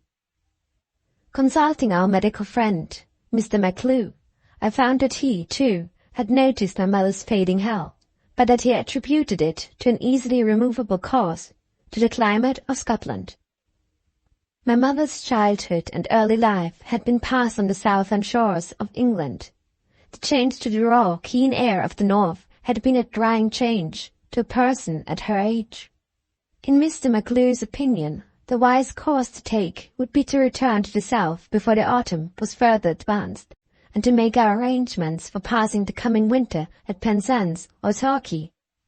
Resolved as I was to keep the mysterious appointment which summoned me to London at the month's end, Mr. McClure's suggestion met with no opposition on my part. It had, to my mind, the great merit of obviating the necessity of a second separation from my mother, assuming that she approved of the doctor's advice. I put the question to her the same day. To my infinite relief, she was not only ready, but eager to take the journey to the south. The season had been unusually wet, even for Scotland, and my mother reluctantly confessed that she did feel a certain longing for the mild air and genial sunshine of the Devonshire coast. We arranged each other in our own comfortable carriage by post, resting of course at inns on the road at night. In the days before railways it was no easy matter for an invalid to travel from Perthshire to London, even with a light carriage and 4 horses. Calculating our rate of progress from the date of our departure, I found that we had just time, and no more, to reach London on the last day of the month. I shall say nothing of the secret anxieties which weighed on my mind under these circumstances. Happily for me, on every account my mother's strength held out. The easy and, as we then thought, the rapid rate of travelling had its invigorating effect on her nerves. She slept better when rested for the night than she had slept at home. After twice being delayed on the road, we arrived in London at 3 o'clock on the afternoon of the last day of the month. Had I reached my destination in time? As I interpreted the writing of the apparition, I had still some hours at my disposal. The phrase, "at the month's end," meant, as I understood it, at the last hour of the last day in the month. If I took up my position under the shadow of St. Paul's, say, at 10 at night, I should arrive at the place of meeting with 2 hours to spare before the last stroke of the clock marked the beginning of the new month. At 9:30 I left my mother to rest after her long journey and privately quit the house. Before 10 I was at my post. The night was fine and clear, and the huge shadow of the cathedral marked distinctly the limits within which I had been bid to wait on the watch for events. The great clock of St. Paul's struck 10, and nothing happened. The next hour passed very slowly. I walked up and down, at one time absorbed in my own thoughts, at another engaged in watching the gradual diminution of the number of foot passengers who passed me as the night advanced. The city, as it is called, is the most populous part of London in the daytime, but at night, when it ceases to be the centre of commerce, its busy population melts away, and the empty streets assume the appearance of a remote and deserted quarter of the metropolis. As the half hour after 10 struck, then the quarter to 11, then the hour, the pavement steadily became more and more deserted. I could count the foot passengers now by 2s and 3s, and I could see the places of public refreshment within my view beginning already to close for the night. I looked at the clock. It pointed to 10 minutes past 11. At that hour, could I hope to meet Mrs. Van Brandt alone in the public street? The more I thought of it, the less likely such an event seemed to be. The more reasonable probability was that I might meet her once more, accompanied by some friend, perhaps under the escort of Van Brandt himself. I wondered whether I should preserve my self-control in the presence of that man for the second time.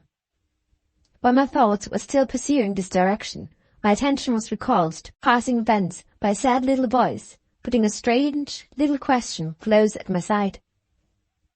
"If you please, sir, do you know where I can find a chemist's shop open at this time of night?" I looked round and discovered a poorly clad little boy, with a basket over his arm and a morsel of paper in his hand. "The chemist shops are all shut," I said. "If you want any medicine, you must ring the night bell." "I doesn't do it, sir," replied the small stranger. "I'm such a little boy. I'm afraid of the beating me if I ring them up out of the beds without somebody to speak for me." The little creature looked at me under the street lamp, with such a forlorn experience of being beaten for trifling offences in his face, that it was impossible to resist the impulse to help him. "Is it a serious case of illness?" I asked. "I don't know, sir." "Have you got a doctor's prescription?" He held out his morsel of paper. "I've got this," he said. I took the paper from him and looked at it. It was an ordinary prescription for a tonic mixture. I looked first at the doctor's signature. It was the name of a perfectly obscure person in the profession. Below it was written the name of the patient for whom the medicine had been prescribed. I started as I read it. The name was Mrs. Brand. The idea instantly struck me that this, so far as sound went at any rate, was the English equivalent of Van Brandt. "Do you know the lady who sent you for the medicine?" I asked. "Oh, yes, sir. She lodges with mother, and she owes for rent. I've done everything she told me, except getting the physic. I've pawned her ring, and I've bought the bread and butter and eggs, and I've taken care of the change. Mother looks to the change for her rent. It isn't my fault, sir, that I've lost myself. I'm but 10 years old, and all the chemist's shops are shut up." Here my little friend's sense of his unmerited misfortunes overpowered him, and he began to cry. "Don't cry, my man," I said. "I'll help you. Tell me something more about the lady first. Is she alone?" "She's got her little girl with her, sir." My heart quickened its beat. The boy's answer reminded me of that other little girl whom my mother had once seen. "Is the lady's husband with her?" I asked next. "No, sir, not now. He was with her, but he went away, and he hasn't come back yet." I put a last conclusive question.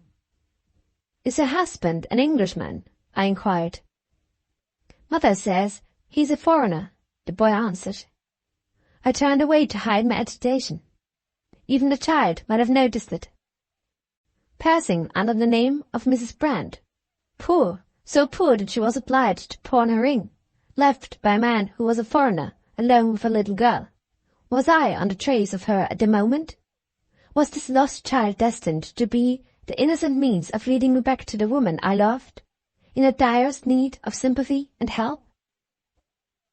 The more I thought of it, the more strongly the idea of returning with the boy to the house in which his mother's lodger lived fastened itself on my mind. The clock struck the 11:15. If my anticipations ended in misleading me, I had still 3/4 of an hour to spare before the month reached its end. "Where do you live?" I asked. The boy mentioned a street, the name of which I then heard for the first time. All he could say, when I asked for further particulars, was that he lived close by the river, in which direction he was too confused and too frightened to be able to tell me. While we were still trying to understand each other, a cab passed slowly at some little distance. I hailed the man and mentioned the name of the street to him. He knew it perfectly well. The street was rather more than a mile away from us, in an easterly direction. He undertook to drive me there and to bring me back again to St. Paul's, if necessary, in less than 20 minutes. I opened the door of the cab and told my little friend to get in. The boy hesitated. "Are we going to the chemist's, if you please, sir?" he asked. "No, you're going home first, with me." The boy began to cry again. "Mother will beat me, sir, if I go back without the medicine." "I will take care that your mother doesn't beat you. I'm a doctor myself, and I want to see the lady before we get the medicine." The announcement of my profession appeared to inspire the boy with a certain confidence, but he still showed no disposition to accompany me to his mother's house. "Do you mean to charge the lady anything?" he asked. "The money I've got on the ring isn't much. Mother won't like having it taken out of her rent." "I won't charge the lady a farthing," I answered. The boy instantly got into the cab. "All right," he said, "as long as mother gets her money." Alas for the poor. The child's education in the sordid anxieties of life was completed already at 10 years old. We drove away. Chapter 25. I keep my appointment. The poverty-stricken aspect of the street when we entered it, the dirty and dilapidated condition of the house when we drew up at the door, would have warned most men in my position to prepare themselves for a distressing discovery when they were admitted to the interior of the dwelling. The first impression which the place produced in my mind suggested, on the contrary, that the boy's answers to my questions had led me astray. It was simply impossible to associate Mrs. Van Brandt, as I remembered her, with the spectacle of such squalid poverty as I now beheld. I rang the doorbell, feeling persuaded beforehand that my inquiries would lead to no useful result. As I lifted my hand to the bell, my little companion's dread of a beating revived in full force. He hid himself behind me, and, when I asked what he was about, he answered, confidentially, "Please stand between us, sir, when mother opens the door." A tall and truculent woman answered the bell. No introduction was necessary. Holding a cane in her hand, she stood self-proclaimed as my small friend's mother. "I thought it was that vagabond of a boy of mine," she explained, as an apology for the exhibition of the cane. "He has been gone on an errand more than 2 hours. What did you please to want, sir?" I interceded for the unfortunate boy before I entered on my own business. "I must beg you to forgive your son this time," I said. "I found him lost in the streets, and I have brought him home." The woman's astonishment when she heard what I had done, and discovered her son behind me, literally struck her dumb. The language of the eye superseding on this occasion the language of the tongue, plainly revealed the impression that I had produced in her. "You bring my lost brat home in a cab? Mr. Stranger, you are mad." "I hear that you have a lady named Brand lodging in the house," I went on. "I dare say I am mistaken in supposing her to be a lady of the same name whom I know. But I should like to make sure whether I am right or wrong. Is it too late to disturb your lodger tonight?" The woman recovered the use of her tongue. "My lodger is up and waiting for that little fool. He doesn't know his way about London yet." She emphasized those words by shaking her brawny fists at her son, who instantly returned to his place of refuge behind the tail of my coat. "Have you got the money?" inquired the terrible person, shouting at the hidden offspring over my shoulder. "Or have you lost that as well as your own stupid little self?" The boy showed himself again, and put the money into his mother's knotty hand. She counted it, with eyes which satisfied themselves fiercely that each coin was of genuine silver, and then became partially pacified. "Go along upstairs," she growled, addressing her son, "and don't keep the lady waiting any longer. They are half-starved, she and her child." The woman proceeded, turning to me. "The food my boy has got for them in his basket will be the first food the mother has tasted today. She's spawned everything by this time, and what she's to do, unless you help her, is more than I can say.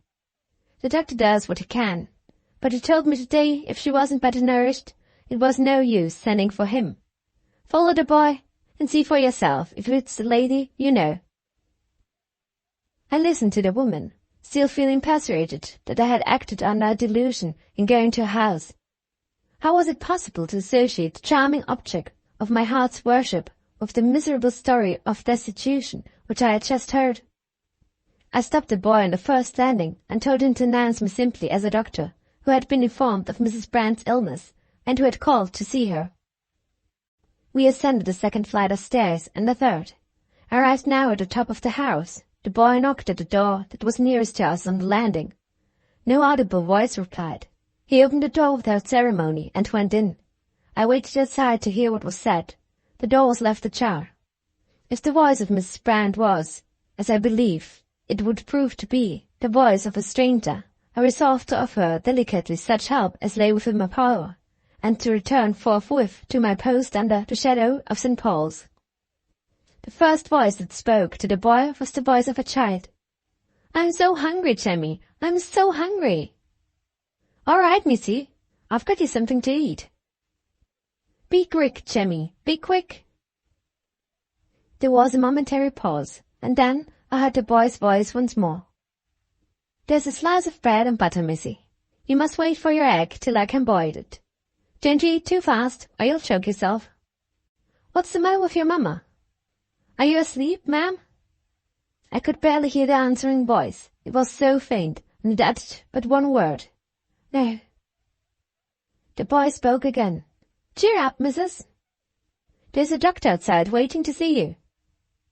This time there was no audible reply. the boy showed himself to me at the door. "Please to come in, sir. I can't make anything of her."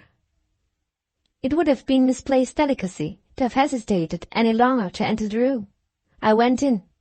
There, at the opposite end of a miserable furnished bedchamber, lying back feebly in a tattered old armchair, was one more among the thousands of forlorn creatures starving that night in the great city.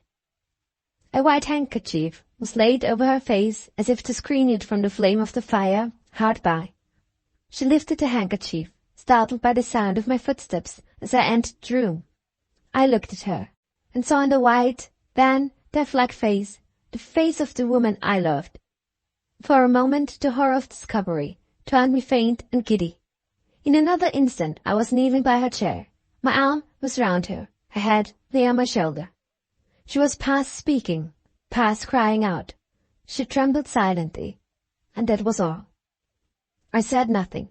No words passed my lips. No tears came to my relief. I held her to me, and she let me hold her.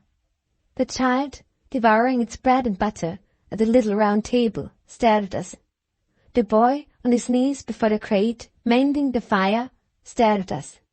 And the slow minutes lagged on, and the buzzing of a fly in a corner was the only sound in the room.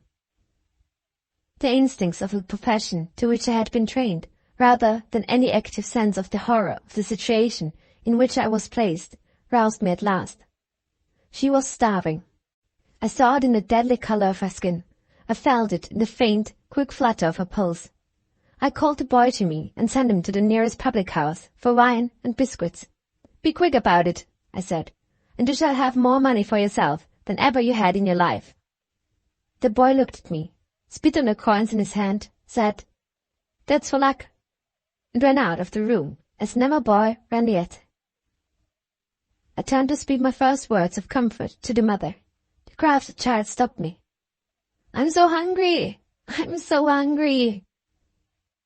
I set more food before the famished child and kissed her. She looked up at me with wondering eyes. "Are you a new papa?" the little creature asked. "My other papa never kisses me." I looked at the mother. Her eyes were closed. Tears flowed slowly over her worn, white cheeks. I took her frail hand in mine. "Happier days are coming," I said. "You are my care now." There was no answer. She still trembled silently, and that was all. In less than 5 minutes the boy returned, and earned his promised reward. He sat on the floor by the fire, counting his treasure, the one happy creature in the room. I soaked some crumbled morsels of biscuit in the wine, and, little by little, I revived her failing strength by nourishment administered at intervals in that cautious form. After a while she raised her head and looked at me with wondering eyes. They were pitiable like the eyes of a child. A faint, delicate flush began to show itself in her face. She spoke to me for the first time, in whispering tones that I could just hear as I sat close at her side. "How did you find me?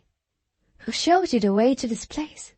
She paused, painfully recalling the memory of something that was slow to come back.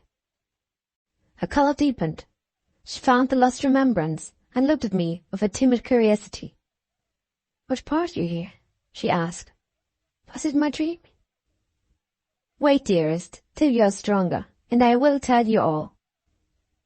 I lifted her gently and laid her on the wretched bed. The child followed us, and climbing to the bedstead, with my help, nestled at her mother's side.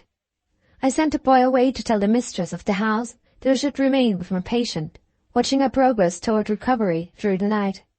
He went out, jingling his money joyfully in his pocket. We 3 were left together. As the long hours followed each other, she fell at intervals into broken sleep, waking with a start and looking at me wildly, as if I had been a stranger at her bedside. Toward morning, the nourishment, which I still carefully administered, wrought its healthful change in her pulse, and composed her to a quieter slumber. When the sun rose, she was sleeping as peacefully as the child at her side. I was able to leave her until my return later in the day, under the care of the woman of the house. The magic of money transformed this termagant and terrible person into a docile and attentive nurse, so eager to follow my instructions exactly that she begged me to commit them to writing before I went away. For a moment I still lingered alone at the bedside of the sleeping woman, and satisfied myself for the 100th time that her life was safe before I left her. It was the sweetest of all rewards to feel sure of this, to touch her cool forehead lightly with my lips, to look and look again at that poor worn face, always dear, always beautiful to my eyes, change as it might. I closed the door softly and went out in the bright morning, a happy man again. So close together rise the springs of joy and sorrow in human life. So near in our heart as in our heaven is the brightest sunshine to the blackest cloud. Chapter 26. Conversation with my mother. I reached my own house in time to snatch 2 or 3 hours of repose before I paid my customary morning visit to my mother in her own room. I observed in her reception of me on this occasion certain peculiarities of look and manner which were far from being familiar in my experience of her.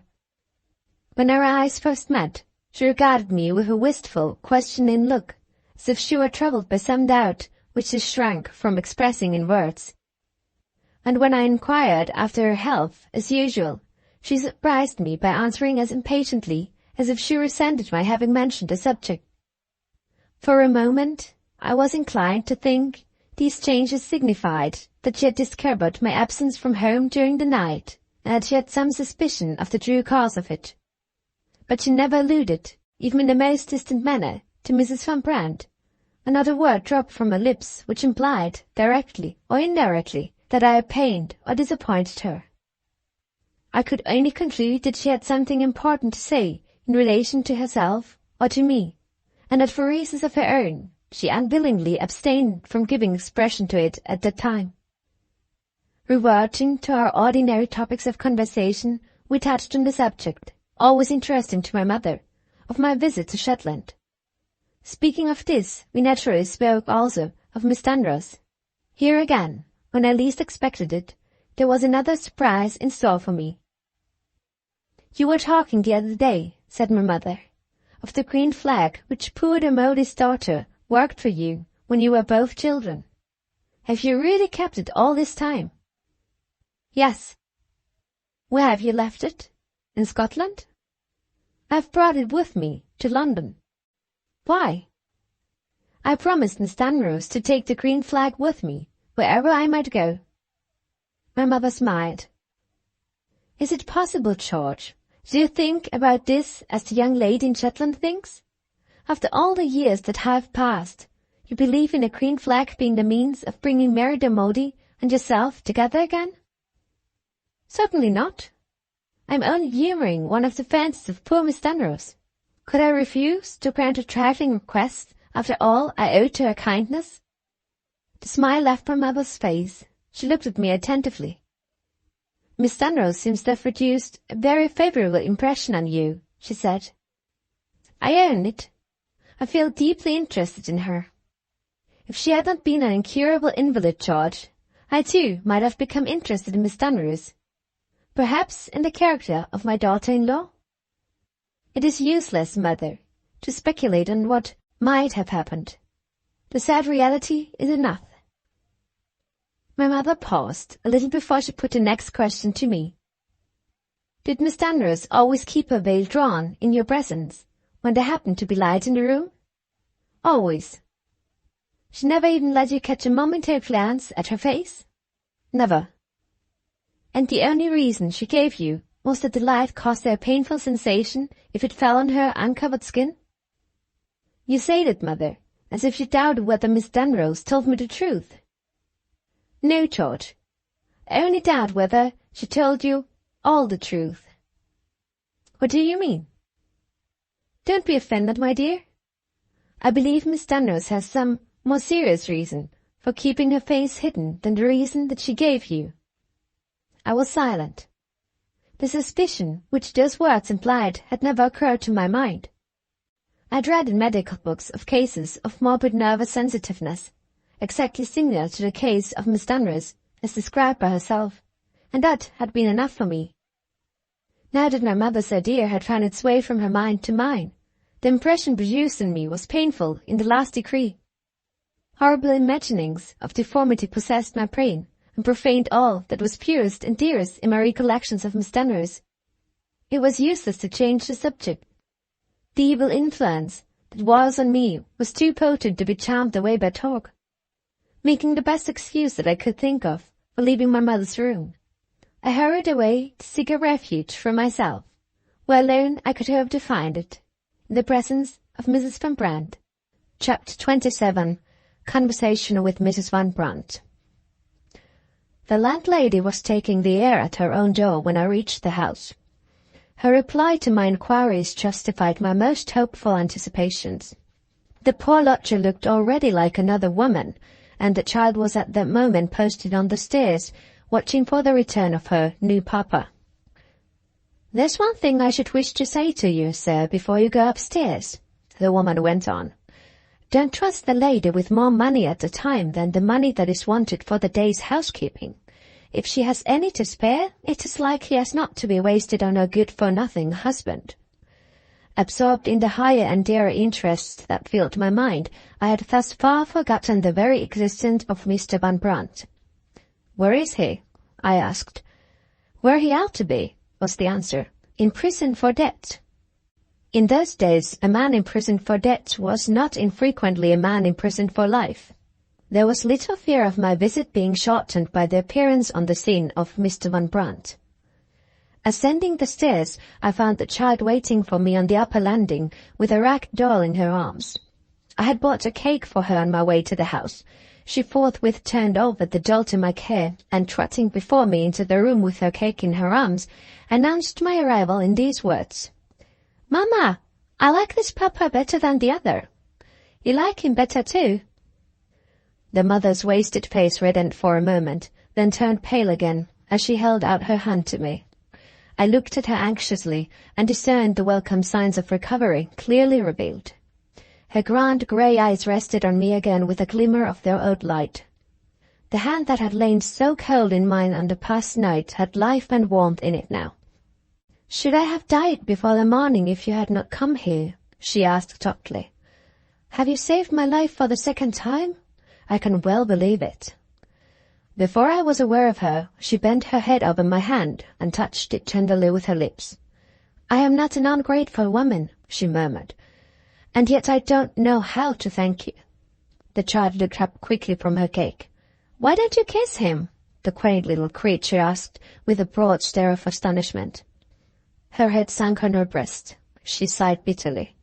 "No more of me," she said, suddenly recovering her composure and suddenly forcing herself to look at me again. "Tell me what happy chance brought you here last night." "The same chance," I answered, "which took me to St. Anthony's Well." She raised herself eagerly in the chair.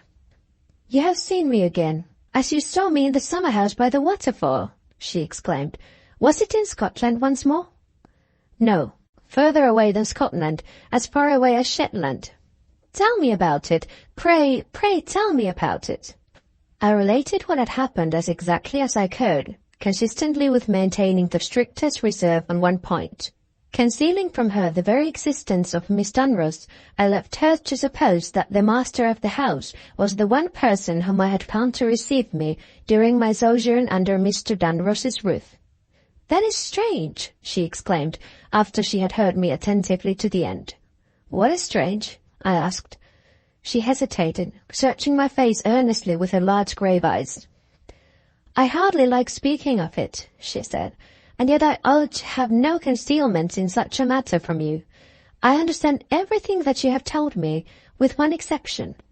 It seems strange to me that you should only have had one old man for your companion while you were at the house in Shetland." "What other companion did you expect to hear of?" I inquired. "I expected," she answered, "to hear of a lady in the house."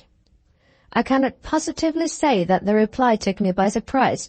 It forced me to reflect before I spoke again.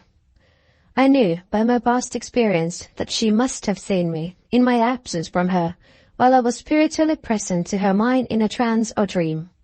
Had she also seen the daily companion of my life in Shetland, Miss Dunross? I put the question in a form which left me free to decide whether I should take her unreservedly into my confidence or not. "Am I right," I began, in supposing that you dreamed of me in Shetland, as you once before dreamed of me while I was at my house in Perthshire. Yes, she answered.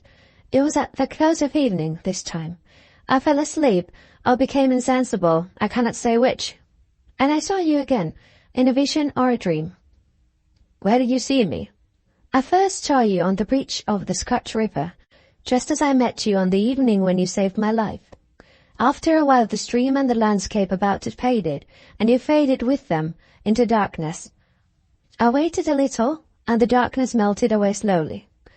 I stood, as it seemed to me, in a circle of starry lights, fronting a window, with a lake behind me, and before me a darkened room.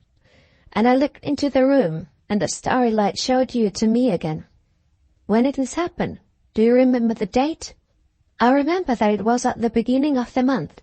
The misfortunes which have since brought me so low had not then fallen on me, and yet, as I stood looking at you, I had the strangest prevision of calamity that was to come. I felt the same absolute reliance on your power to help me that I felt when I first dreamed of you in Scotland. And I did the same familiar things. I laid my head on your bosom. I said to you, remember me. Come to me. I even wrote... She stopped, shuddering as if a sudden fear had laid its hold on her. Seeing this, and dreading the effect of any violent agitation, I hastened to suggest that we should say no more, for the day, on the subject of her dream. No, she answered firmly. There is nothing to be gained by giving me time. My dream has left one horrible remembrance on my mind. As long as I live, I believe I shall tremble when I think of what I saw near you in the darkened room. She stopped again. Was she approaching the subject of the shrouded figure with the black veil over its head?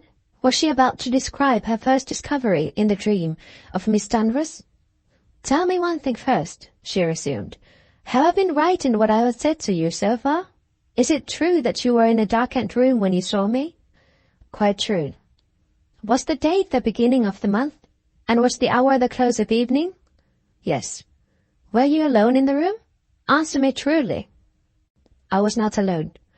Was the master of the house with you, or had you some other companion? It would have been worse than useless, after what I had now heard, to attempt to deceive her.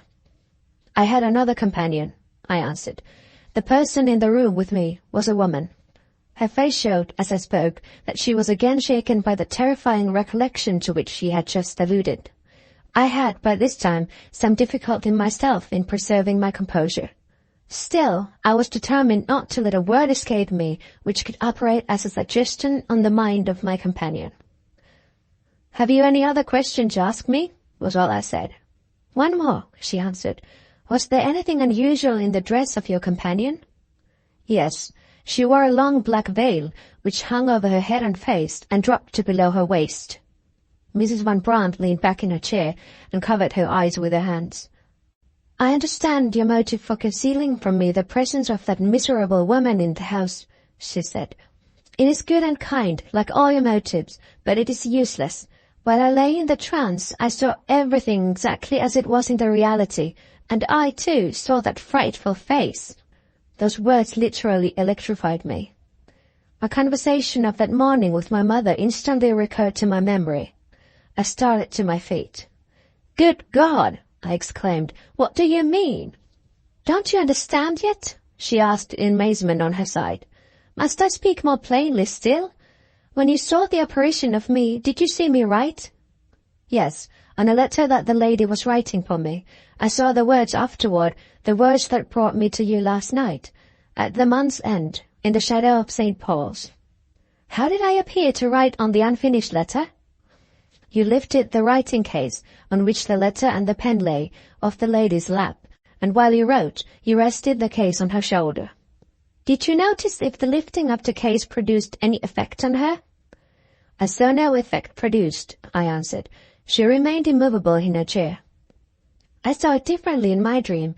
She raised her hand, not the hand that was nearest to you, but nearest to me. As I lifted the writing case, she lifted her hand and parted the folds of the veil from off her face, I suppose to see more clearly. It was only for a moment, and in that moment I saw what the veil hid. Don't let us speak of it. You must have shuddered at the frightful sight in the reality as I shuddered at it in the dream. You must have asked yourself, as I did, is there nobody to poison the terrible creature and hide her mercifully in the grave? At those words she abruptly checked herself. I could say nothing. My face spoke for me. She saw it and guessed the truth. "Good heavens!" she cried. "You have not seen her.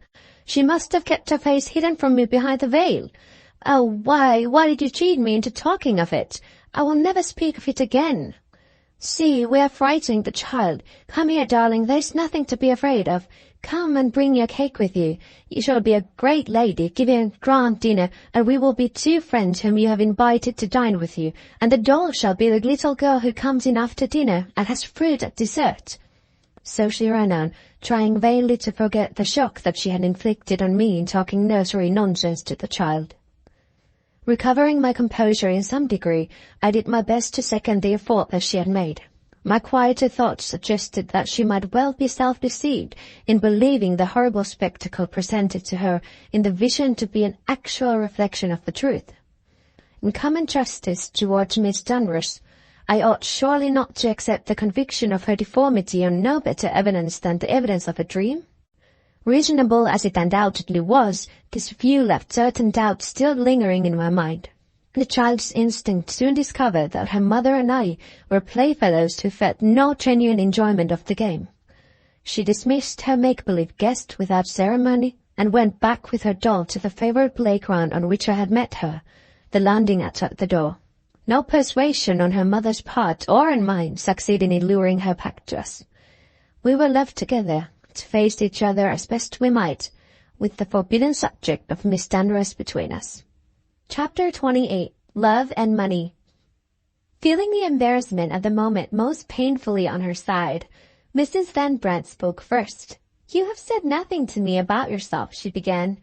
"Is your life a happier one than it was when we last met?" "I cannot honestly say that it is," I answered. "Is there any prospect of your being married?" "My prospect of being married still rests with you." "Don't say that," she exclaimed, with an entreating look at me. "Don't spoil my pleasure in seeing you again by speaking of what can never be. Have you still to be told how it is that you find me here alone with my child?" I forced myself to mention Van Brandt's name rather than hear it pass her lips. "I have been told that Mr. Van Brandt is in prison for debt," I said. "And I saw for myself last night that he had left you helpless." "He left me the little money he had with him when he was arrested," she rejoined sadly. "His cruel creditors are more to blame than he is for the poverty that has fallen on us." Even this negative defense of Van Brandt stung me to the quick. "I ought to have spoken more guardedly of him," I said bitterly. "I ought to have remembered that a woman can forgive almost any wrong that a man can inflict on her when he is the man whom she loves." She put her hand on my mouth and stopped me before I could say any more. "How can you speak so cruelly to me?" she asked. "You know, to my shame, I confessed it to you the last time we met. You know that my heart in secret is all yours. What wrong are you talking of? Is it the wrong I suffered when Van Brandt married me, with a wife living at the time and living still? Do you think I can ever forget the great misfortune of my life, the misfortune that has made me unworthy of you? It is no fault of mine, God knows, but it is not the less true that I am not married, and that the little darling who is playing out there with her doll is my child. And you talk of my being your wife, knowing that the child accepts me as her second father," I said. "It would be better and happier for us both if you had as little pride as the child." "Pride?" she repeated. "In such a position as mine? A helpless woman with a mock husband in prison for debt. Say that I have not fallen quite so low yet as to forget what is due to you, and you will pay me a compliment that will never be nearer to the truth. Am I to marry you for my food and shelter? Am I to marry you because there is no lawful tie that binds me to the father of my child? Cruelly as he behaved, he has still that claim upon me. Bad as he has not forsaken me. He has been forced away. My only friend, is it possible that you think me ungrateful enough to consent to be your wife? The woman in my situation must be heartless indeed, who could destroy your place in the estimation of the world in the regard of your friends. The wretchedest creature that walks the streets would shrink from treating you in that way. Oh, what are men made of? How can you speak of it? I yielded and spoke of it no more. Every word she uttered only increased my admiration of the noble creature whom I had loved and lost. What refuge was now left to me? Not one refuge. I could still offer to her the sacrifice of myself. Bitterly as I hated the man who had parted us, I loved her dearly enough to be even capable of helping him for her sake. Hopeless infatuation. I don't deny it, I don't excuse it. Hopeless infatuation. You have forgiven me, I said. Let me deserve to be forgiven. It is something to be your only friend. You must have plans for the future. Tell me unreservedly how I can help you. Complete the good work that you have begun, she answered gratefully. Help me back to health. Make me strong enough to submit to a doctor's estimate of my chances of living for some years yet. A doctor's estimate of your chances of living? I repeated. What do you mean? I hardly know how to tell you, she said, without speaking again of Mr. Van Brandt. Does speaking of him again mean speaking of his debts? I asked. Why need you hesitate? You know that there is nothing I will not do to relieve your anxieties. She looked at me for a moment in silent distress. Oh, do you think I would let you give your money to Van Brandt? She asked as soon as she could speak. I, who owe you everything to your devotion to me? Never. Let me tell you the plain truth. There is a serious necessity for his getting out of prison. He must pay his creditors, and he has found a way out of it. And he has found a way of doing it. With my help. Your help? I exclaimed. Yes, this is his position, in 2 words. A little while since he obtained an excellent offer of employment abroad from a rich relative of his, and he had made all his arrangements to accept it. Unhappily, he returned to tell me of his good fortune, and the same day he was arrested for debt. His relative has offered to keep the situation open for a certain time, and the time has not yet expired. If he can pay a dividend to his creditors, they will give him his freedom, and he believes he can raise the money if I consent to insure my life. To insure her life? The snare that had been set for her was plainly revealed in those 4 words. In the eye of the law, she was of course a single woman. She was of age. She was, to all intents and purposes, her own mistress. What was there to prevent her from insuring her life if she pleased, and from so disposing of the insurance as to give Van Brandt a direct interest in her death? Knowing what I knew of him, believing him as I did to be capable of any atrocity, I trembled at the bare idea of what might have happened if I had failed to find my way back to her until a later date. Thanks to the happy accident of my position, the one certain way of protecting her lay easily within my reach. I could offer to lend the scoundrel the money that he wanted at an hour's notice, and he was the man to accept my proposal quite as easily as I could make it. You don't seem to approve of our idea, she said, noticing in evident perplexity the effect of which she had produced on me. I am very unfortunate. I seem to have innocently disturbed and annoyed you for the 2nd time. You are quite mistaken, I replied. I am only doubting whether your plan for relieving Mr. Van Brandt of his embarrassments is quite so simple as you suppose. Are you aware of the delays that are likely to take place before it will be possible to borrow money on your policy of insurance? I know nothing about it, she said sadly. Will you let me ask the advice of my lawyers? They are trustworthy and experienced men, and I am sure they can be of use to you. Cautiously, as I had expressed myself, her delicacy took the alarm. Promise that you won't ask me to borrow money of you from Mr. Van Brandt, she rejoined, and I will accept your help gratefully. I could honestly promise that. My one chance of saving her lay in keeping from her knowledge the course that I had now determined to pursue. I rose to go, while my resolution still sustained me. The sooner I made my inquiries, the more speedily our present doubts and difficulties would be resolved. She rose as I rose, with the tears in her eyes and the blush on her cheeks. Kiss me, she whispered, before you go, and don't mind my crying. I'm happy now. It is only your goodness that overpowers me. I pressed her to my heart with the unacknowledged tenderness of a parting embrace. It was impossible to disguise the position in which I had now placed myself. I had, so to speak, pronounced my own sentence of banishment. When my interference had restored my unworthy rival to his freedom, could I submit to the degrading necessity of seeing her in his presence, of speaking to her under his eyes? That sacrifice of myself was beyond me, and I knew it. For the last time, I thought as I held her to me for a moment longer.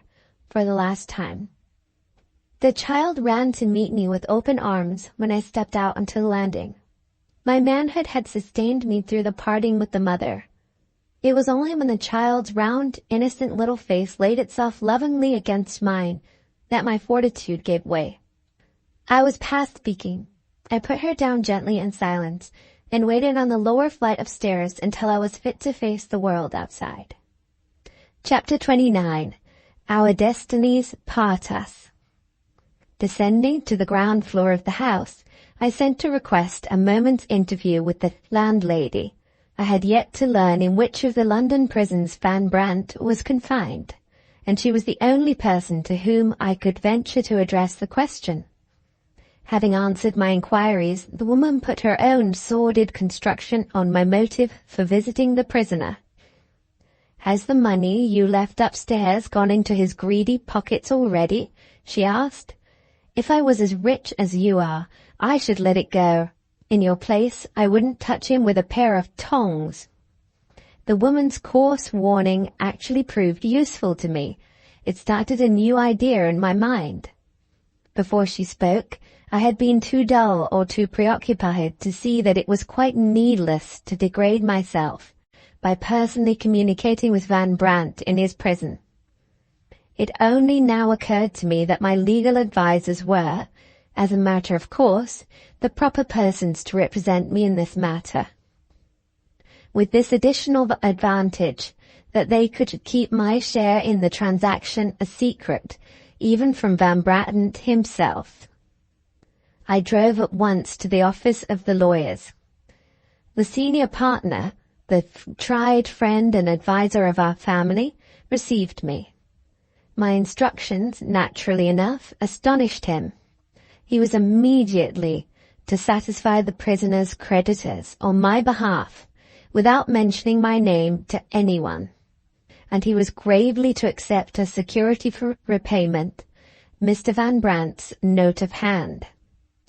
I thought I was well acquainted with the various methods by which a gentleman can throw away his money, the senior partner remarked. "I congratulate you, Mr. Germain, on having discovered an entirely new way of effectually emptying your purse. Founding a newspaper, taking a theatre, keeping racehorses, gambling at Monaco are highly efficient as modes of losing money, and they all yield, sir, to paying the debts of Mr. Van Brandt." I left him and went home. The servant who opened the door had a message for me from my mother. She wished to see me as soon as I was at leisure to speak to her. I presented myself at once in my mother's sitting room. "Well, George," she said, without a word to prepare me for what was coming, "how have you left Mrs. Van Brandt?" I was completely thrown off my guard. "Who has told you that I have seen Mrs. Van Brandt?" I asked. "My dear, your face has told me. Don't I know by this time how you look and how you speak when Mrs. Van Brandt is in your mind? Sit down by me. I have something to say to you which I wanted to say this morning, but I hardly know why. My heart failed me. I am bolder now, and I can say it. My son, you still love Mrs. Van Brandt. You have my permission to marry her." Those were the words. Hardly an hour had elapsed since Mrs. Van Brandt's own lips had told me that our union was impossible.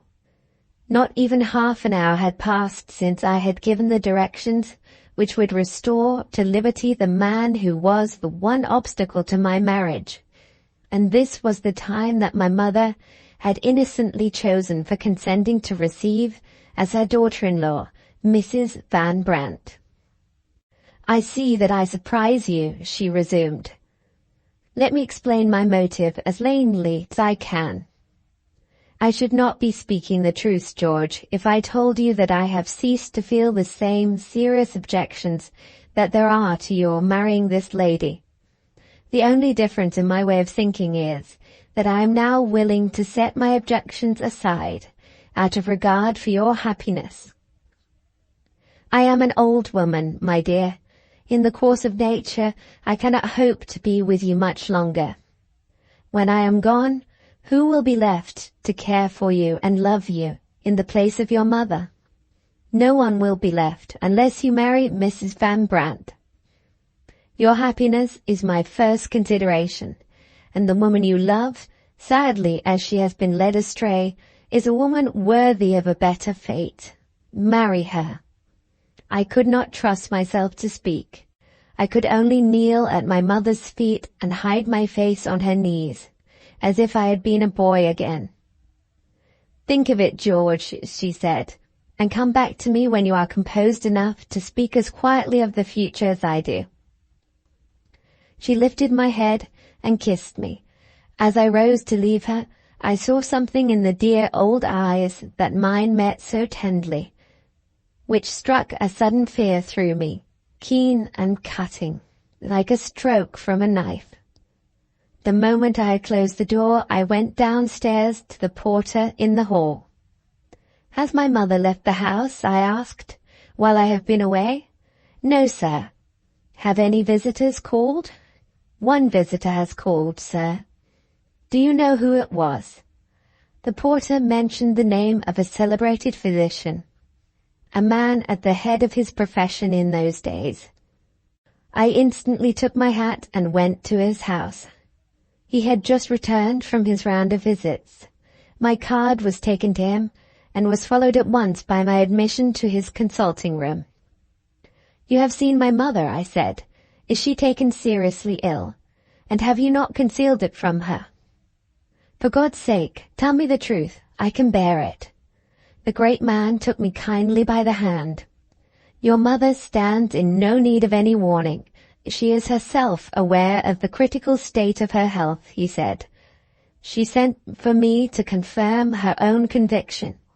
I could not conceal from her, I must not conceal from you, that the vital energies are sinking. She may live for some months longer in a milder air than the air of London. This is all I have to say. At her age, her days are numbered."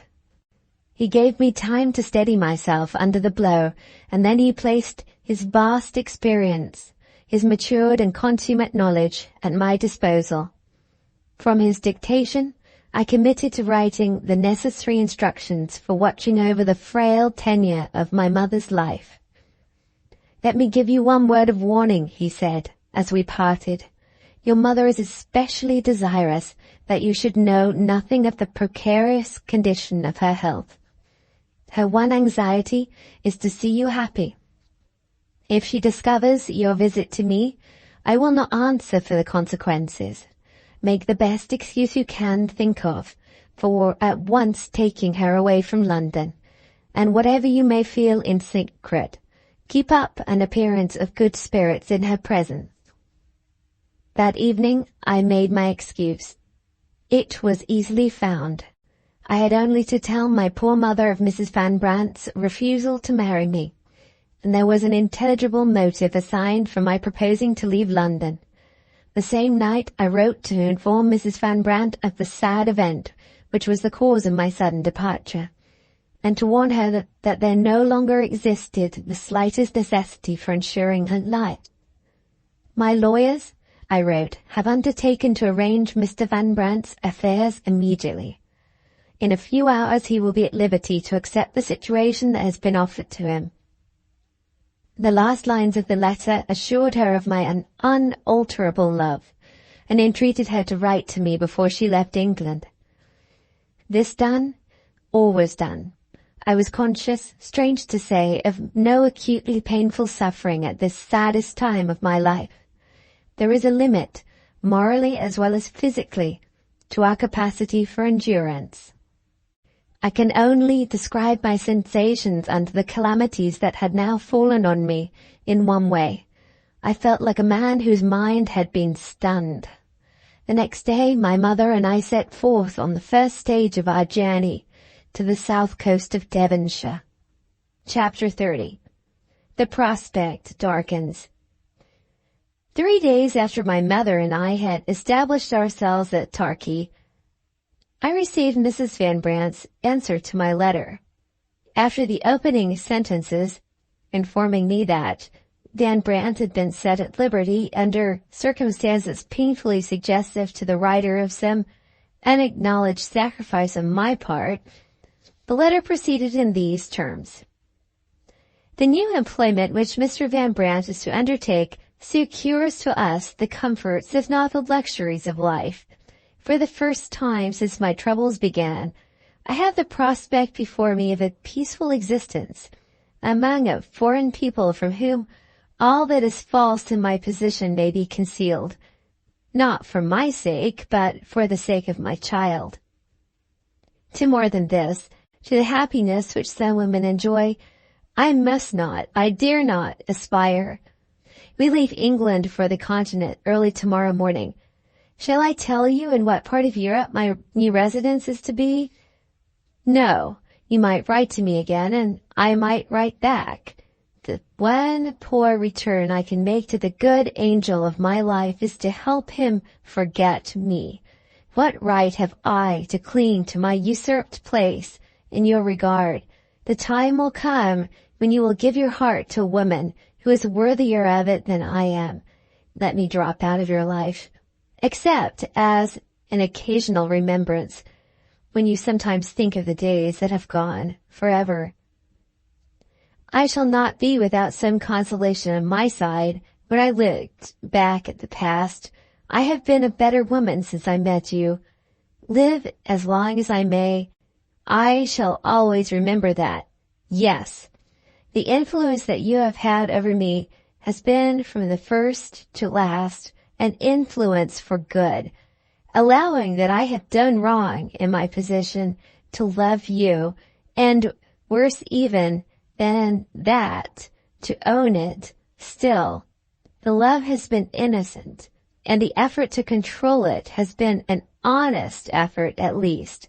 But apart from this, my heart tells me that I am the better for the sympathy which has united us.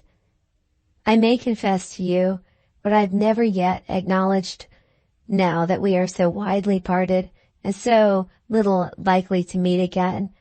Whenever I have given myself up unrestrainedly to my own better impulses, they have always seemed to lead me to you.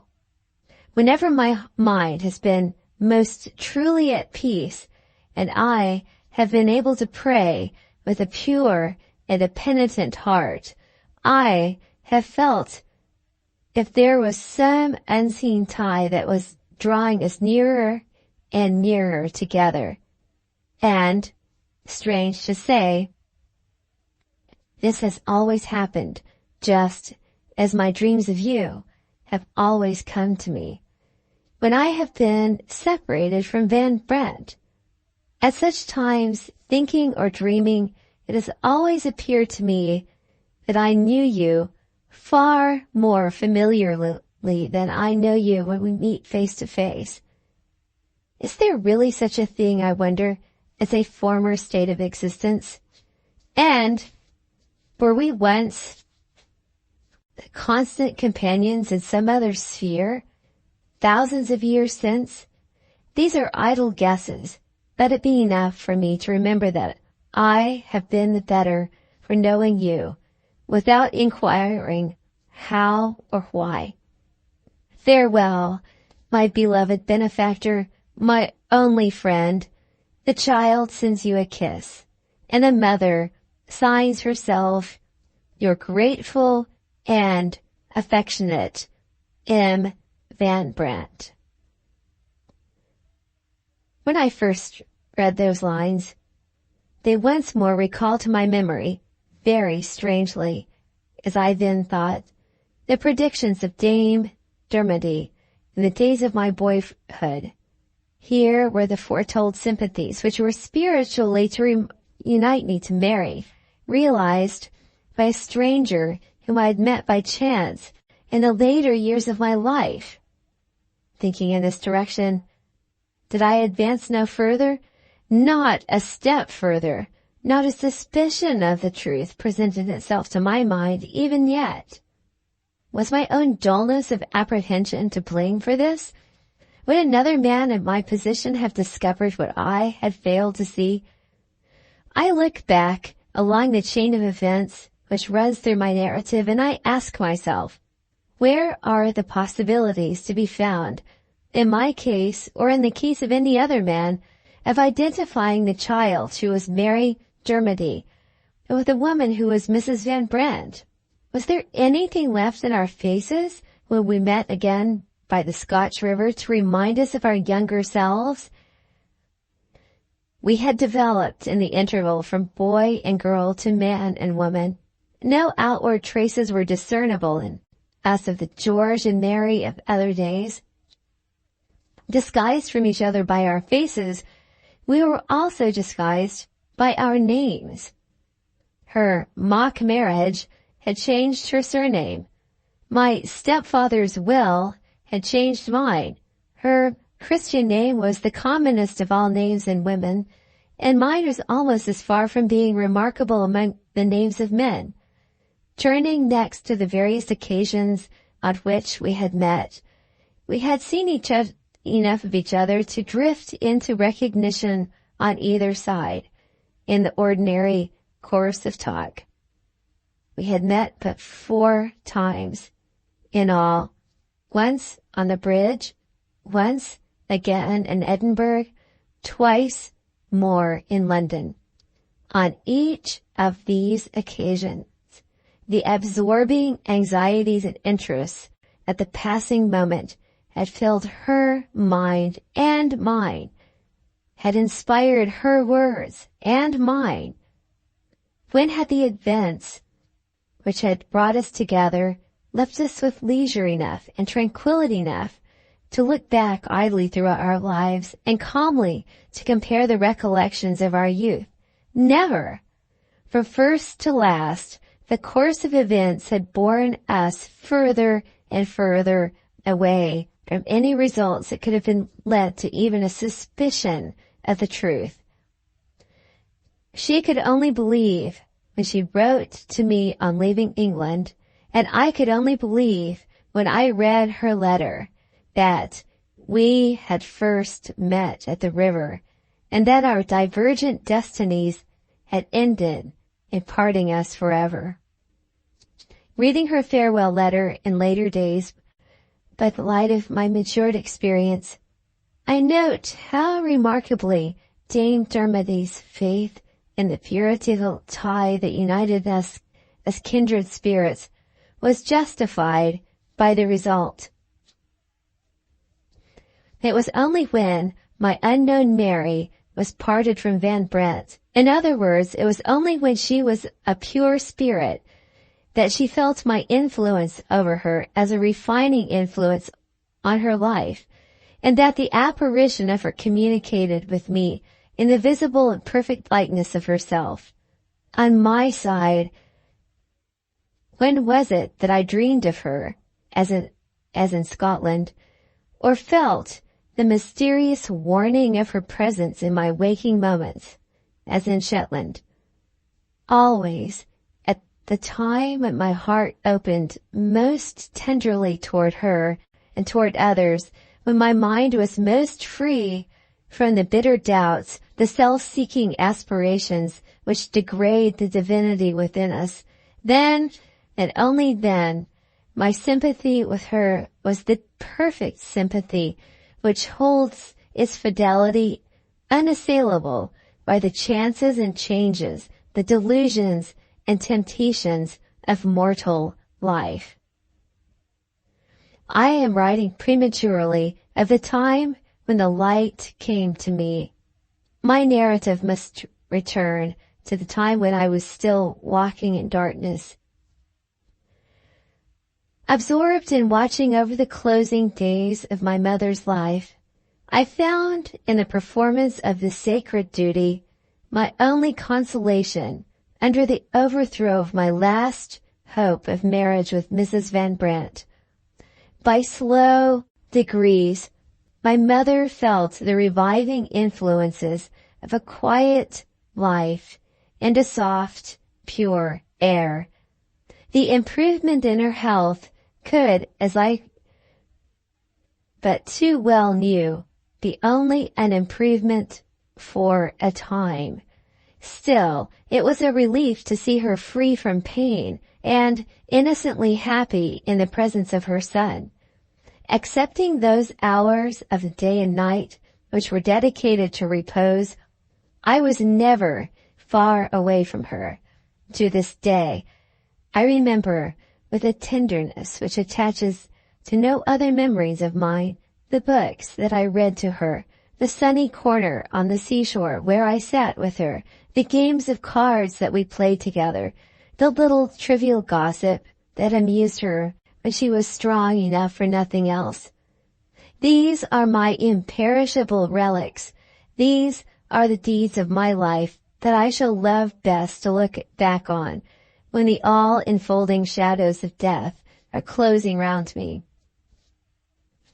In the hours when I was alone, my thoughts, occupying themselves most among the persons and events of the past, wandered back many and many a time to Shetland and Miss Dunross. My haunting doubt as to what was the black veil that had really hidden from me was no longer accompanied by a feeling of horror when it now recurred to my mind. The more vividly my later remembrances of Miss Dunross were associated with the idea of unutterable bodily affliction. The higher the noble nature of the woman seemed to rise in my esteem. For the first time since I had left Shetland, the temptation now came to me to disregard the injunction with her that which her father had laid upon me at parting. When I thought again of the stolen kiss in the dead of night, when I recalled the appearance of the frail white hand waving to me through the dark curtains its last farewell, and when there mingled with those memories the later remembrance of what my mother had suspected, and of what Mrs. Van Brandt had seen in her dream, the longing in me to find a means of assuring Miss Dunross that she still held her place apart in my memory and my heart was more than mortal fortitude could resist. I was pledged in honor not to return to Shetland and not to write. How to communicate with her secretly in some other way was the constant question in my mind as the days went on. A hint to enlighten me was all I wanted, and, as the irony of circumstances ordered it, my mother was the person who gave me the hint. We still spoke at intervals of Mrs. Van Brandt, watching me on those occasions when we were in the company of friends and acquaintances at Torquay. My mother plainly discerned that no other woman, whatever her attractions might be, could take the place in my heart of the woman whom I had lost. Seeing but one prospect of happiness for me, she steadily refused to abandon the idea of my marriage.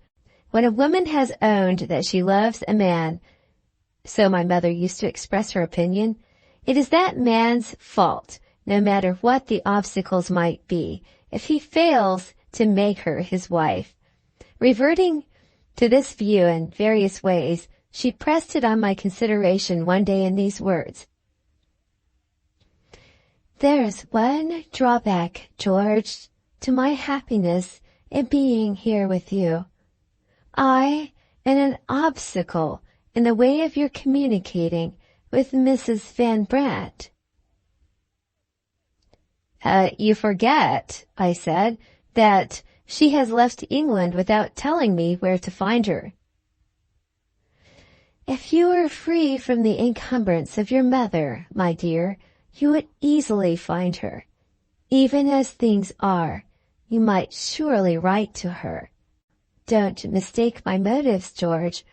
If I had any hope of you forgetting her, if I saw you only moderately attracted by one or other of the charming women whom we both know here, I should say, let us never speak again or think again of Mrs. Van Brandt.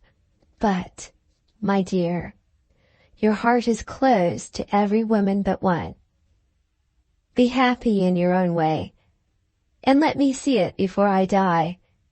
The wretch to whom that poor creature is sacrificing her life will, sooner or later, ill-treat her or desert her, and then she must turn to you. Don't let her think that you are resigned to the loss of her. The more resolutely you set your scruples at defiance, the more she will love you and admire you in secret. Women are like that. Send her a letter and follow it with a little present. You talked of taking me to the studio of the young artist here who left his card the other day. Am I told that he paints admirable portraits and miniatures? Why not send your portrait to Mrs. Van Brandt? Here was the idea which I had been vainly in search.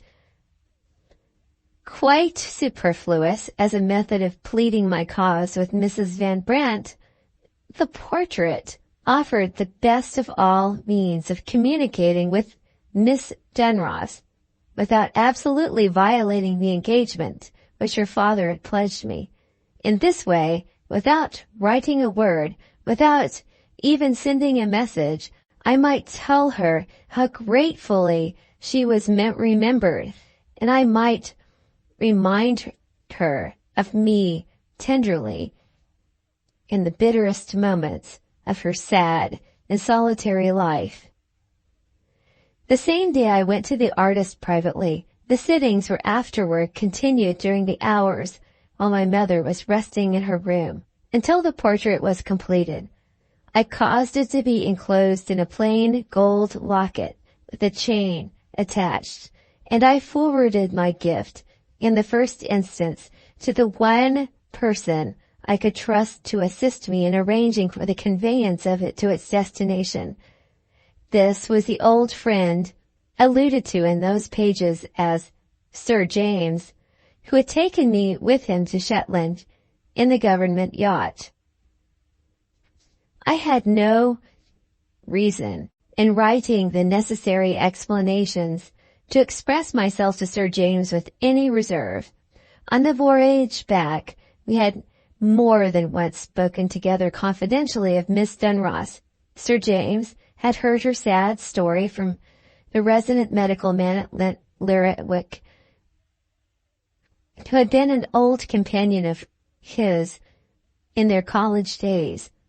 Requesting him to confide my gift to this gentleman, I did not hesitate to acknowledge the doubt that oppressed me in relation to the mystery of the black veil. It was, of course, impossible to decide whether the doctor would be able to relieve that doubt.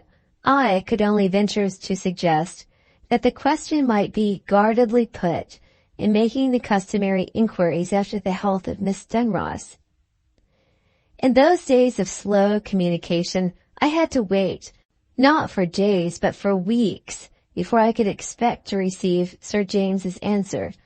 His letter only reached me after an unusually long delay.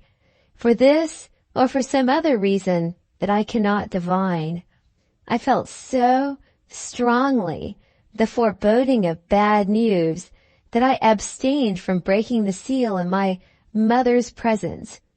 I waited until I could retire to my own room, and then I opened the letter.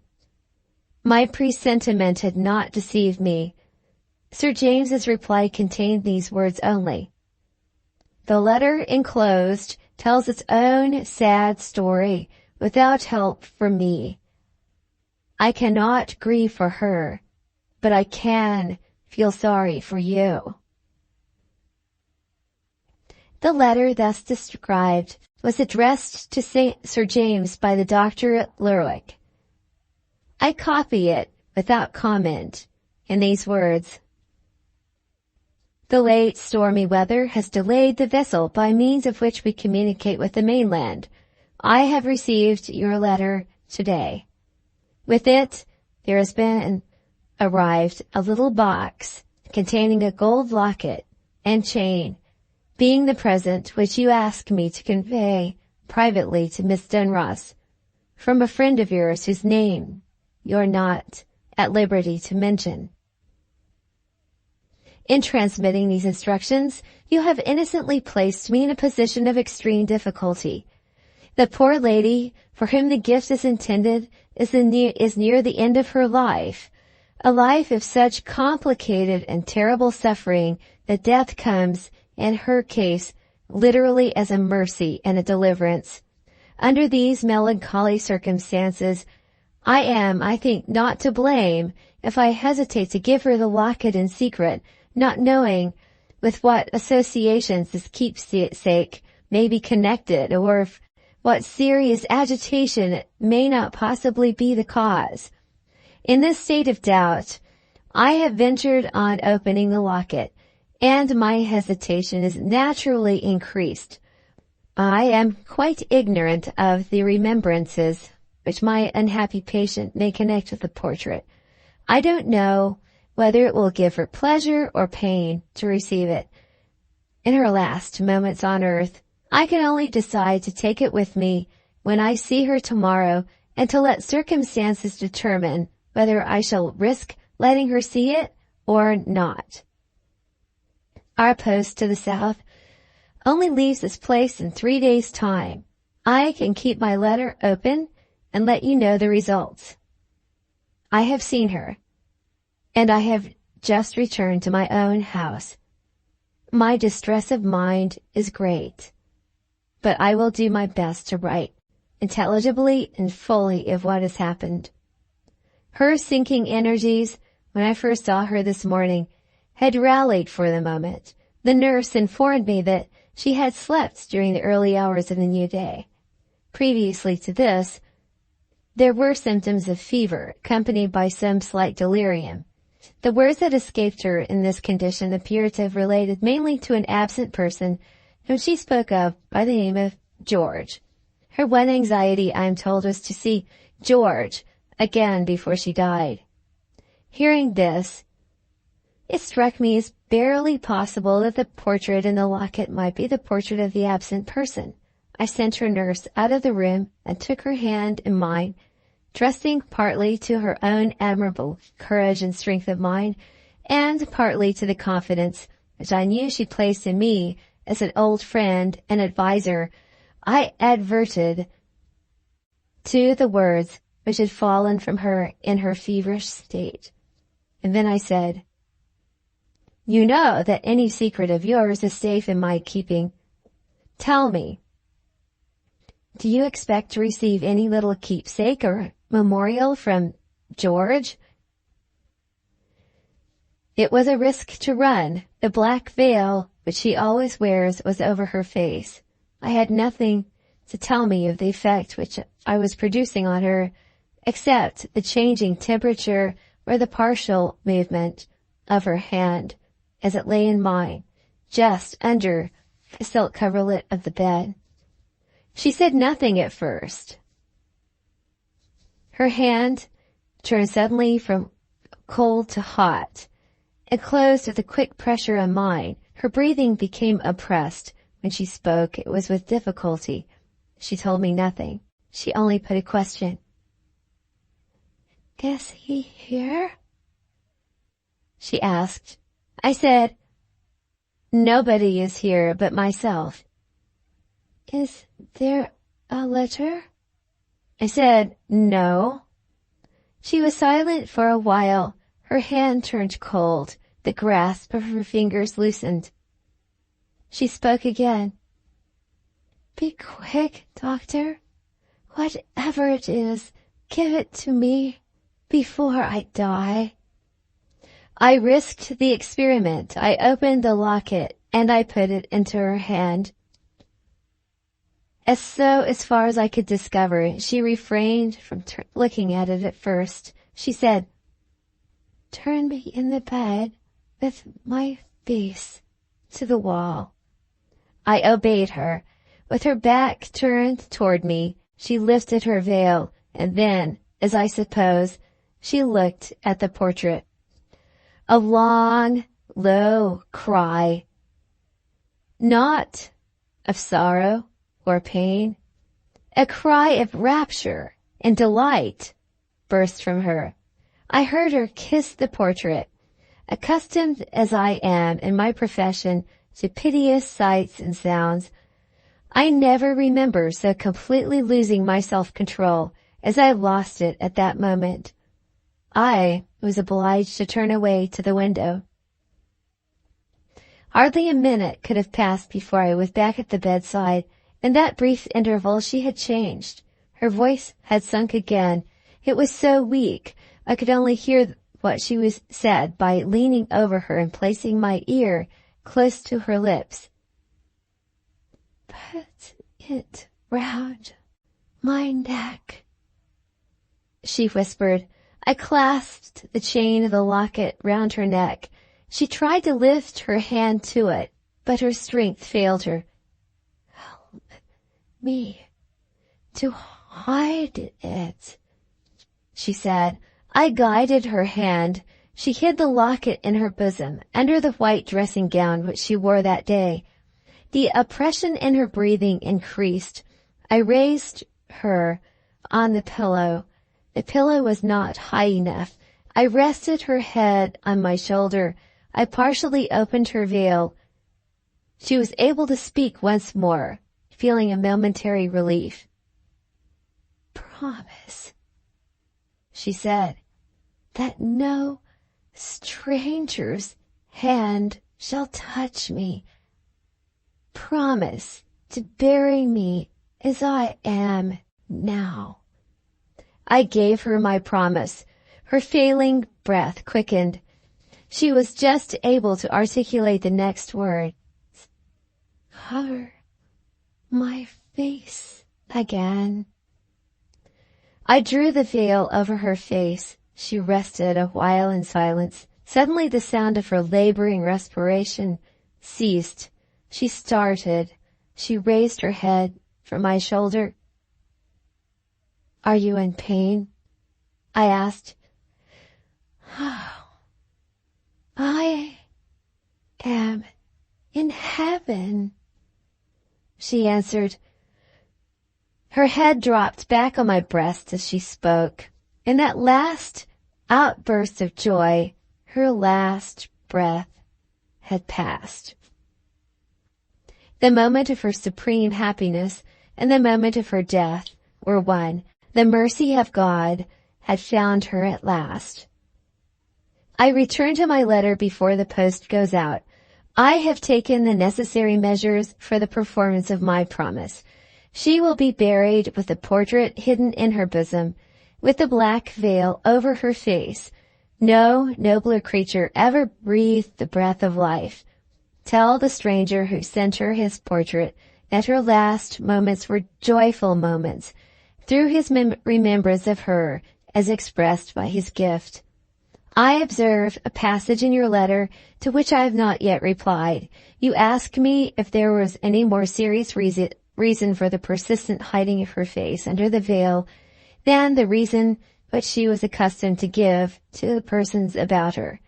It is true that she suffered under a morbid sensitiveness to the action of light. It is also true that this was not the only result or the worst result of the malady that affected her.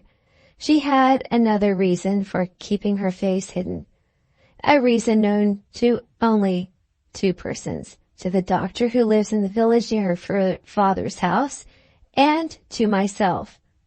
We are both pledged never to divulge to any living creature what our eyes alone have seen. We have kept our terrible secret, even from her father, and we shall carry it with us to our graves. I have no more to say on this melancholy subject to the person whose interest you write. When he thinks of her now, let him think of the beauty which no bodily affliction can profane, the beauty of the freed spirit, eternally happy in its union with the angels of God. I may add before I close my letter that the poor old father will not be left in cheerless solitude at the lake house. He will pass the remainder of his days under my roof, with my good wife to take care of him and my children to remind him of the brighter side of life. So the letter ended. I put it away and went out. The solitude of my room forewarned me unendurably of the coming solitude in my own life. My interests in this busy world were now narrowed to one object, to the care of my mother's failing health. Of the two women whose hearts had once beaten in loving sympathy with mine, one lay in her grave, and the other was lost to me in a foreign land. On the drive by the sea, I met my mother in her little pony chaise, moving slowly under the mild wintry sunshine. I dismissed the man who was in attendance on her, and I walked by the side of the chaise, with the reins in my hand. We chatted quietly on trivial subjects. I closed my eyes to the dreary future that was before me and tried, in the intervals of heartache, to live resignedly in the passing hour. Chapter 31. The Physician's Opinion. 6 months have elapsed. Summertime has come again. The last parting is over. Prolonged by my care, the days of my mother's life have come to their end. She has died in my arms. Her last words have been spoken to me. Her last look on earth has been mine. I am now, in the saddest and plainest meaning of the words, alone in the world. The affliction which has befallen me has left certain duties to be performed that require my presence in London. My house is let. I am staying at a hotel. My friend, Sir James, also in London on business, has neat rooms near mine. We breakfast and dine together in my sitting room. For the moment, solitude is dreadful to me, and yet I cannot go into society. I shrink from persons who are mere acquaintances. At Sir James's suggestion, however, one visitor at the hotel has been asked to dine with us, who claims distinction as no ordinary guest. The physician who first warned me of the critical state of my mother's health is anxious to hear what I can tell him of her last moments. His time is too precious to be wasted in the earlier hours of the day, and he wants to join us at the dinner table when his patients leave him free to visit his friends. The dinner is nearly at an end. I have made the effort to preserve my self-control, and in few words have told the simple story of my mother's last peaceful days on earth. The conversation turns next on topics of little interest to me. My mind rests after the effort that it has made. My observation is left free to exert itself as usual.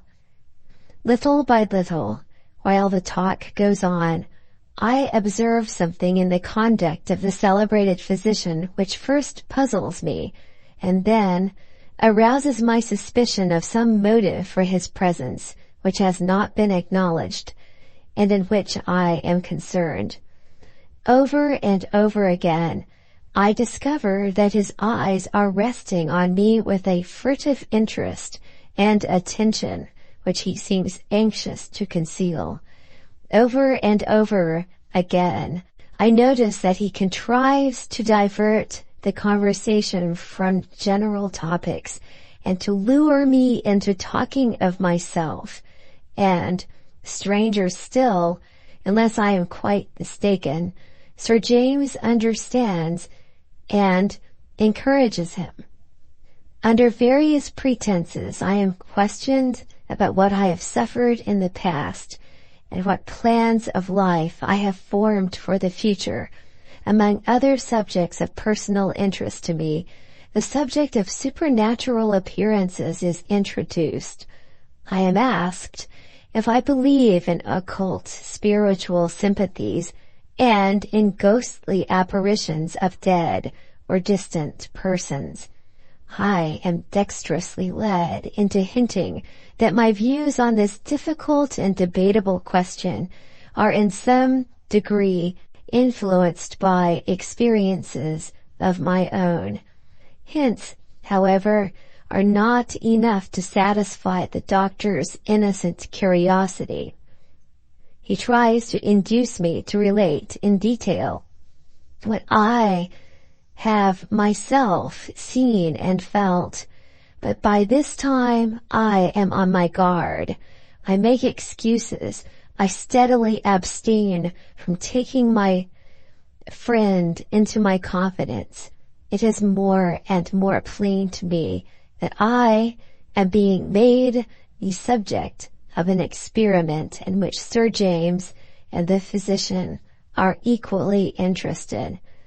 Outwardly assuming to be guiltless of any suspicion of what is going on, I inwardly determine to discover the true motive for the doctor's presence that evening and for the part that Sir James has taken in inviting him to be my guest.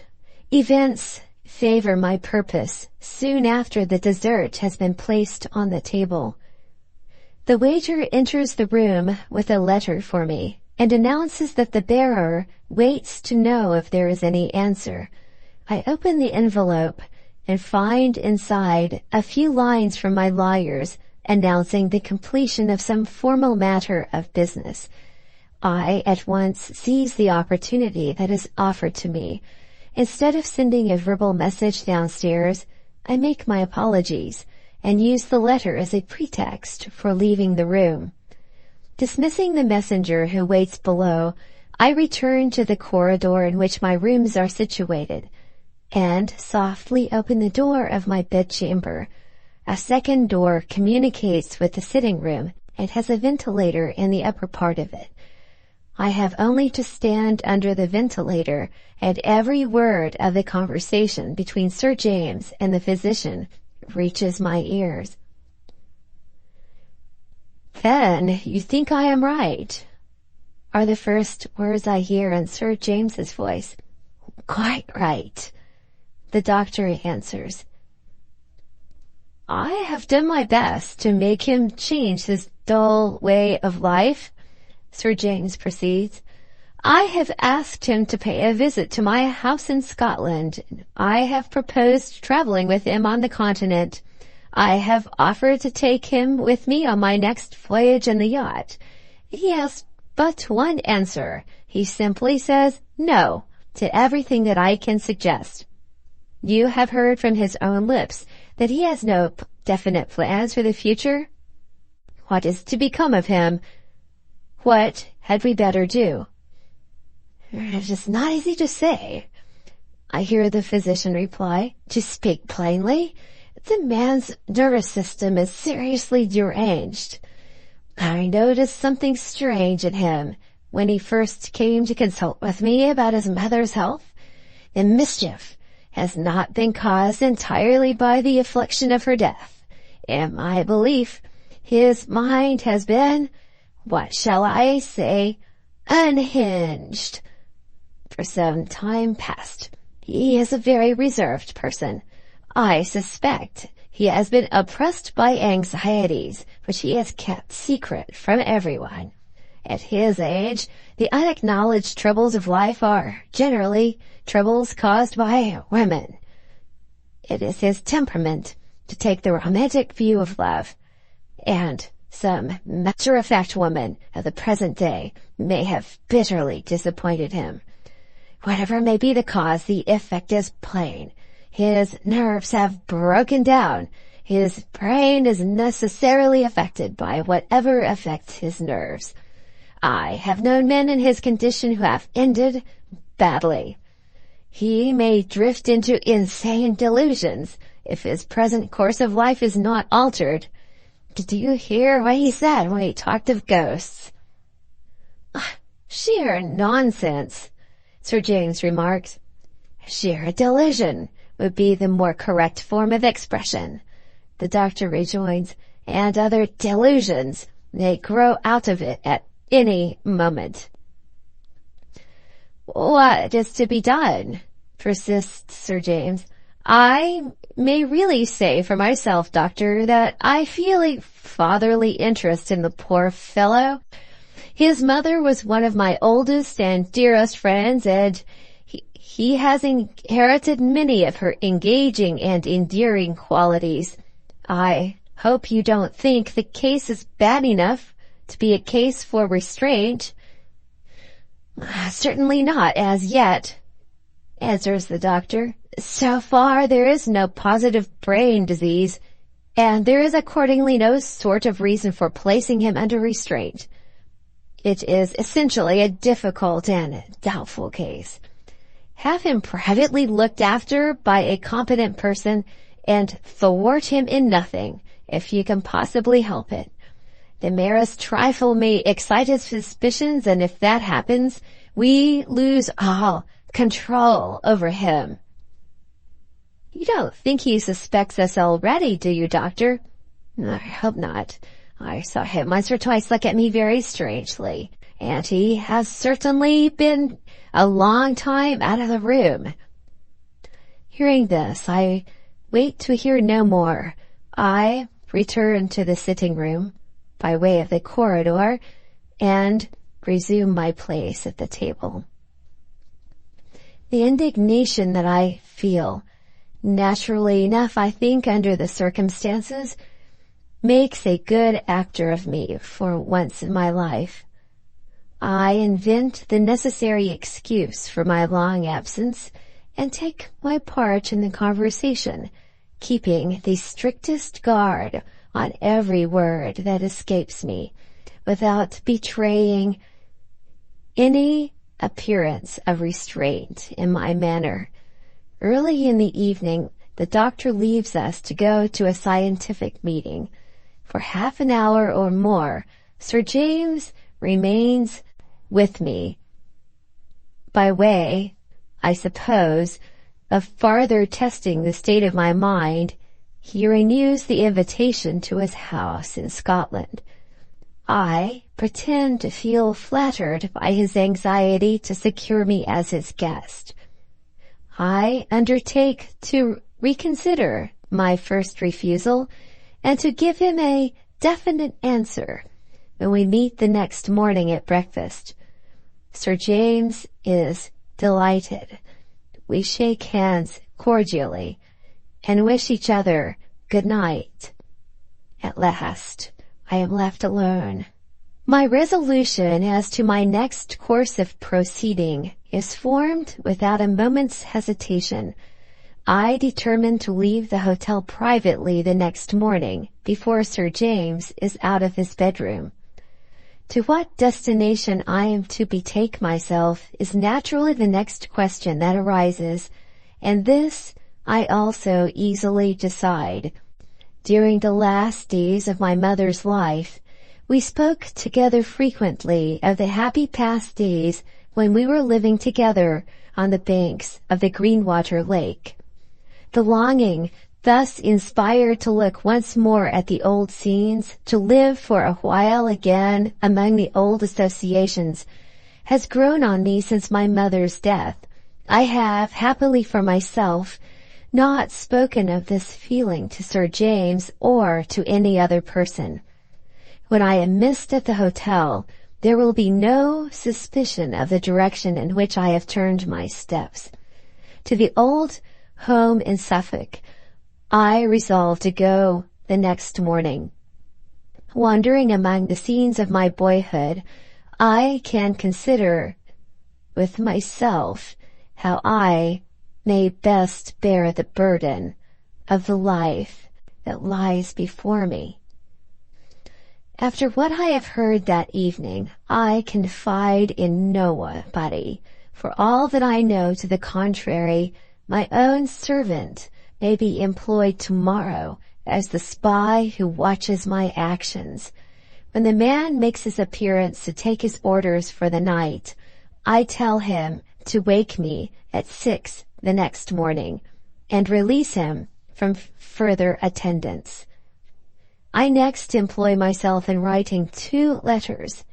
They will be left on the table to speak for themselves after my departure. In the first letter, I briefly inform Sir James that I have discovered his true reason for inviting the doctor to dinner. While I thank him for the interest he takes in my welfare, I decline to be made the object of any further medical inquiries as to the state of my mind. In due course of time, when my plans are settled, he will hear from me again. Meanwhile, he need feel no anxiety about my safety. It is one of my delusions to believe that I am still perfectly capable of taking care of myself. My second letter is addressed to the landlord of the hotel and simply provides for the disposal of my luggage and the payment of my bill. I enter my bedroom next and pack a traveling bag with a few things that I can carry with me. My money is in my dressing case. Opening it, I discover my pretty keepsake, the green flag. Can I return to Greenwater Broad? Can I look again at the bailiff's cottage without the one memorial of little Mary that I possess? Besides, have I not promised Miss Dunross that Mary's gift shall always go with me wherever I go? And is the promise not doubly sacred now that she is dead? For a while I sit, idly looking at the device on the flag, the white dove embroidered on the green ground, with the golden olive branch in its beak. The innocent love story of my early life returns to my memory and shows me in horrible contrast the life that I am leading now. I fold up the flag and place it carefully in my traveling bag. This done, all is done. I may rest till the morning comes. No. I lie down on my bed and I discover that there is no rest for me that night. Now that I have no occupation to keep my energies employed, now that my first sense of triumph in the discomfiture of the friends who have plotted against me has had time to subside, my mind reverts to the conversation that I have overheard and considers it from a new point of view. For the first time, the terrible question confronts me. The doctor's opinion on my case has been given very positively. How do I know the doctor is not right? This famous physician has risen to the head of his profession entirely by his own abilities. He is one of the medical men who succeed by means of an ingratiating manner in the dexterous handling of good opportunities. Even his enemies admit that he stands unrivaled in the art of separating the true conditions from the false, in the discovery of disease, and in tracing effects accurately to their distant and hidden cause. Is such a man of this likely to be mistaken about me? Is it not far more probable that I am mistaken in my judgment of myself?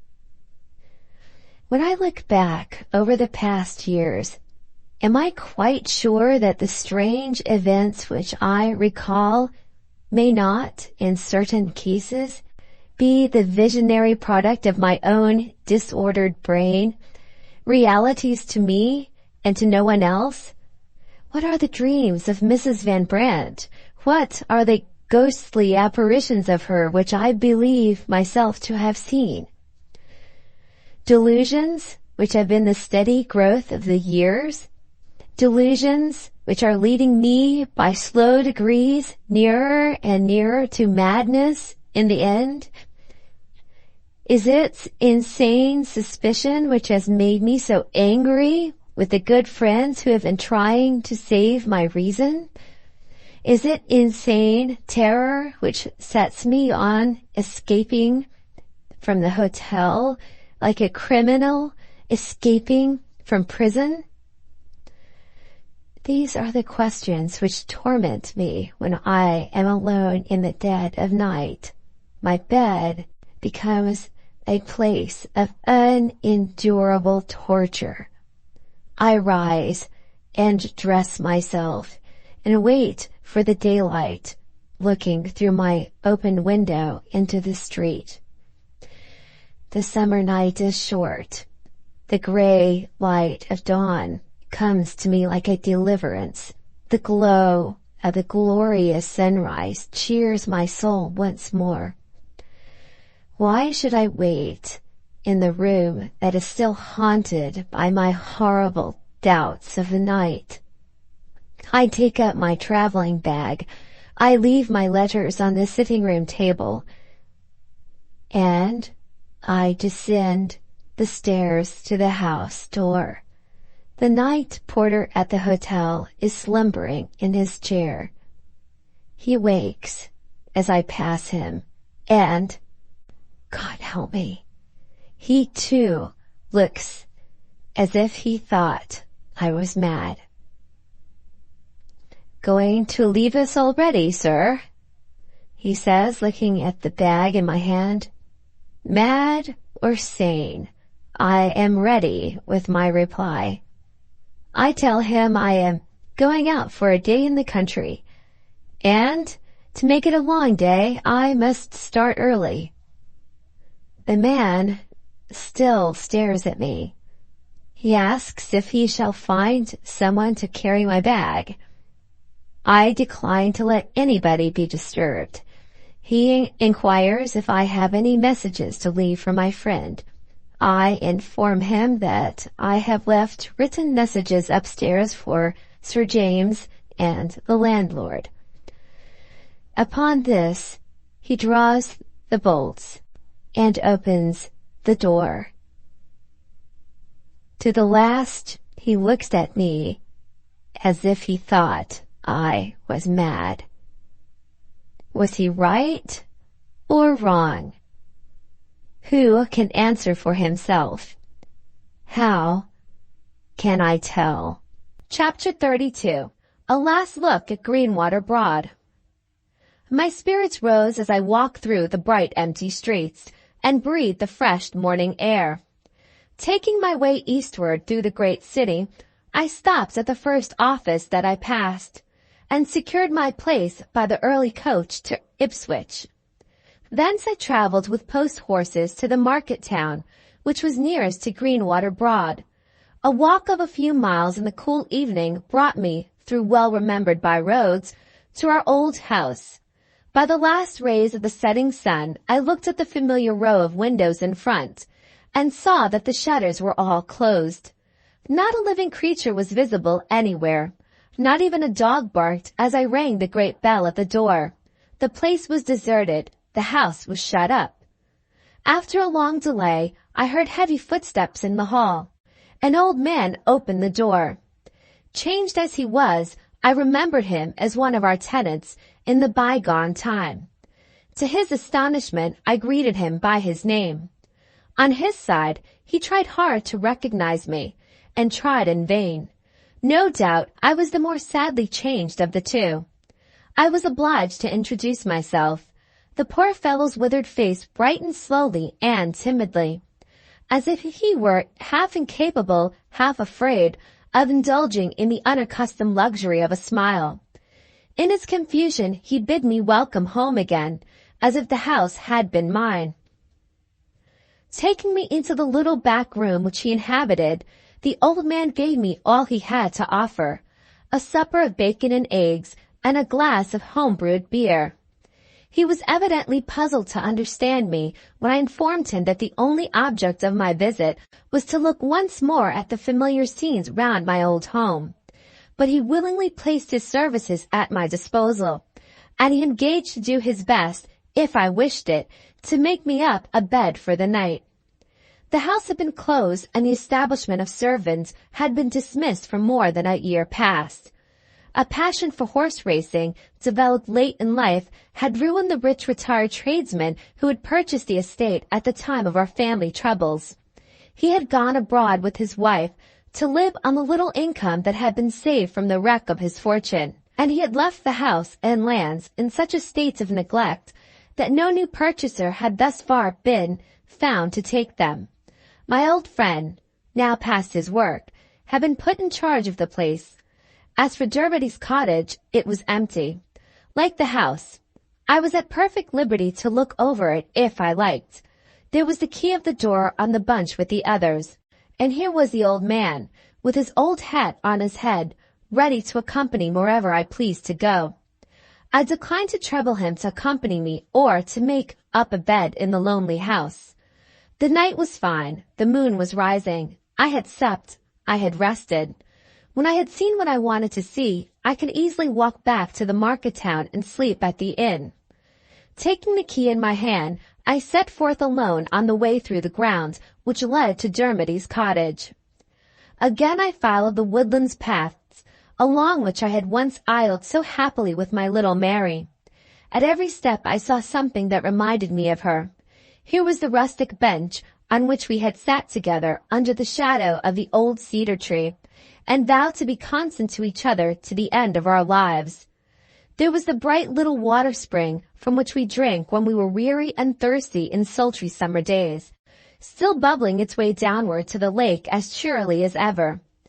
As I listened to the companionable murmur of the stream, I almost expected to see her again, in her simple white frock and straw hat, singing to the music of the rivulet and freshening her nosegay of wild flowers by dipping it in the cool water. A few steps further on, and I reached a clearing in the wood, and stood on a little promontory of rising ground which commanded the prettiest view of Greenwater Lake. A platform of wood was built out from the bank to be used for bathing by good swimmers who were not afraid of a plunge into deep water. I stood on the platform and looked round me. The trees that fringed the shore on either hand murmured their sweet sylvan music in the night air. The moonlight trembled softly on the rippling water. Away on my right hand, I could just see the old wooden shed that once sheltered my boat in the days when Mary went sailing with me and worked the green flag. On my left was the wooden paling that followed the curves of the winding creek, and beyond it rose the brown arches of the decoy for wild fowl, now falling to ruin for want of use. Guided by the radiant moonlight, I could see the very spot on which Mary and I had stood to watch the snaring of the ducks, through the hole in the paling before which the decoy dog had shown himself. At Dermody's signal, a water rat now passed like a little black shadow on the bright ground, and was lost in the waters of the lake. Look where I might, the happy bygone time looked back in mockery, and the voices of the past came to me with their burden of reproach. See where your life was once? Is your life worth living now? I picked up a stone and threw it into the lake. I watched the circling ripples round the place at which it had sunk. I wondered if a practiced swimmer like myself had ever tried to commit suicide by drowning, and had been so resolute to die that he had resisted the temptation to let his own skill keep him from sinking. Something in the lake itself, or something in connection with the thought that it had put into my mind, revolted me. I turned my back suddenly on the lonely view, and took the path through the wood which led to the bailiff's cottage. Opening the door with my key, I groped my way into the well-remembered parlor, and unbarring the window shutters, I let in the light of the moon. With a heavy heart I looked round me. The old furniture, renewed, perhaps, in one or two places, asserted its mute claim to my recognition in every part of the room. The tender moonlight streamed slanting into the corner in which Mary and I used to nestle together, while Dame Dermody was at the window reading her mystic books. Overshadowed by the obscurity in the opposite corner, I discovered the high-backed armchair of carved wood in which the Sibyl of the cottage sat on the memorable day when she warned us of our coming separation, and gave us her blessing for the last time. Looking next round the walls of the room, I recognized old friends wherever my eyes happened to rest. The gaudily colored prints, the framed pictures in fine needlework, which we thought wonderful efforts of art, the old circular mirror to which I used to lift Mary when she wanted to see her face in the glass. Whenever the moonlight penetrated there, it showed me some familiar object that recalled my happiest days. Again the bygone time looked back in mockery. Again the voices of the past came to me with their burden of reproach. See what your life was once? Is your life worth living now? I sat down at the window where I could just discover here and there between the trees the glimmer of the waters of the lake. I thought to myself, thus far my mortal journey has brought me. Why not end it here? Who would grieve for me if my death were reported tomorrow? Of all living men, I had perhaps the smallest number of friends, the fewest duties to perform toward others, the least reason to hesitate at leaving a world which had no place in it for my ambition, no creature in it for my love. Besides, what necessity was there for letting it be known that my death was a death of my own seeking? It could easily be left to represent itself as a death by accident. On that fine summer night, and after a long day of traveling, might I not naturally take a bath in the cool water before I went to bed? And, practiced as I was in the exercise of swimming, might it not nevertheless be my misfortune to be attacked by cramp? On the lonely shores of Greenwater Broad, the cry of a drowning man would bring no help at night. The fatal accident would explain itself. There was literally but one difficulty in the way, the difficulty which had already occurred to my mind. Could I sufficiently master the animal instinct of self-preservation to deliberately let myself sink at the first plunge? The atmosphere in the room felt close and heavy. I went out and walked to and fro, now in the shadow and now in the moonlight, under the trees before the cottage door. Of the moral objections to suicide, not one had any influence over me now. I, who had once found it impossible to excuse, impossible even to understand, the despair which had driven Mrs. Van Brandt to attempt self-destruction, I now contemplated, with composure, the very act which had horrified me when I saw it committed by another person. Well may we hesitate to condemn the frailties of our fellow creatures, for the one unanswerable reason that we can never feel sure how soon similar temptations may not lead us to be guilty of the same frailties ourselves. Looking back at the events of the night, I can recall but one consideration that stayed my feet on the fatal path which led back to the lake. I still doubted whether it would be possible for such a swimmer as I was to drown myself.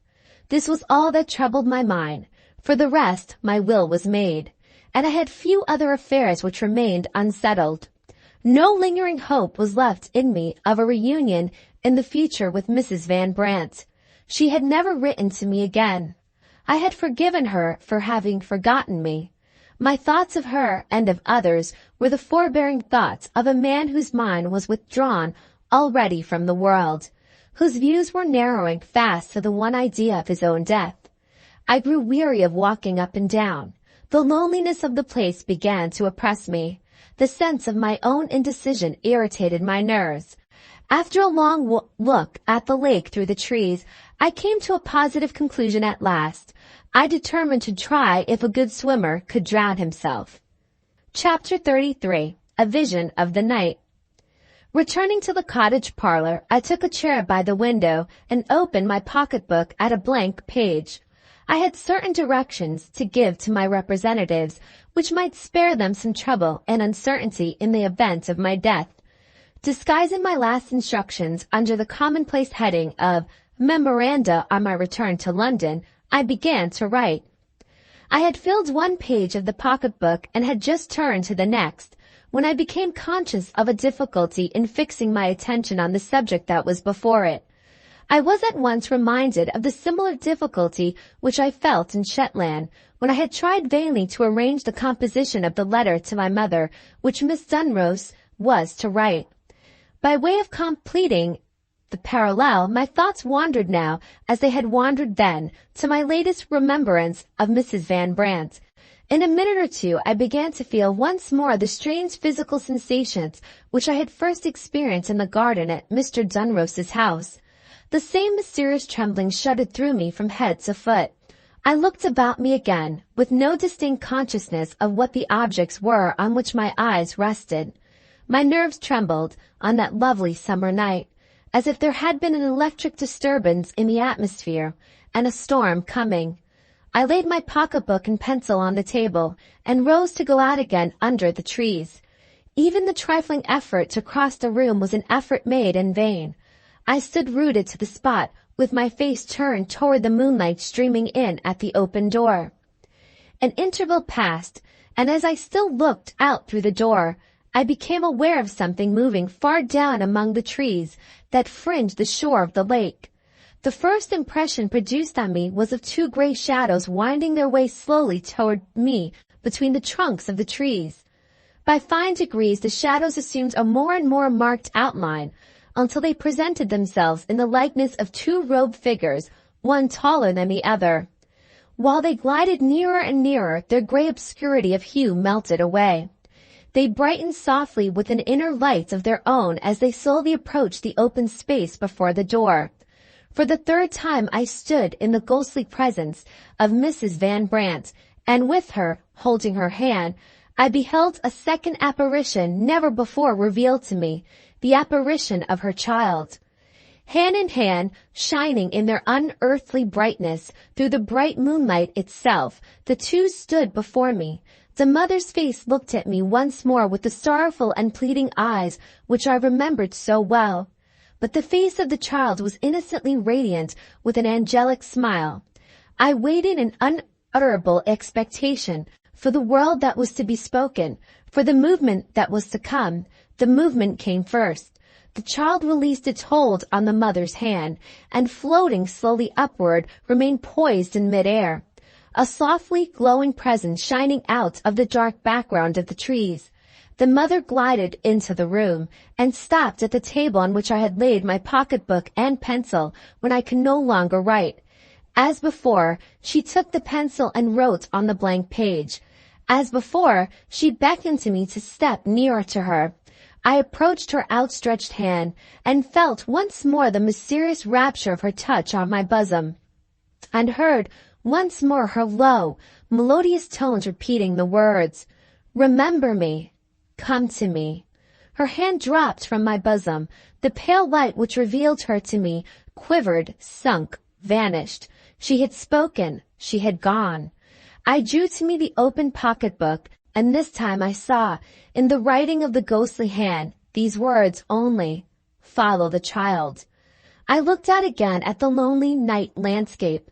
There in mid-air, shining softly out of the dark background of the trees, still hovered the starry apparition of the child. Advancing without conscious will of my own, I crossed the threshold of the door. The softly glowing vision of the child moved away before me among the trees. I followed, like a man spellbound. The apparition, floating slowly onward, let me out of the wood and past my old home, back to the lonely by-road along which I had walked from the market town to the house.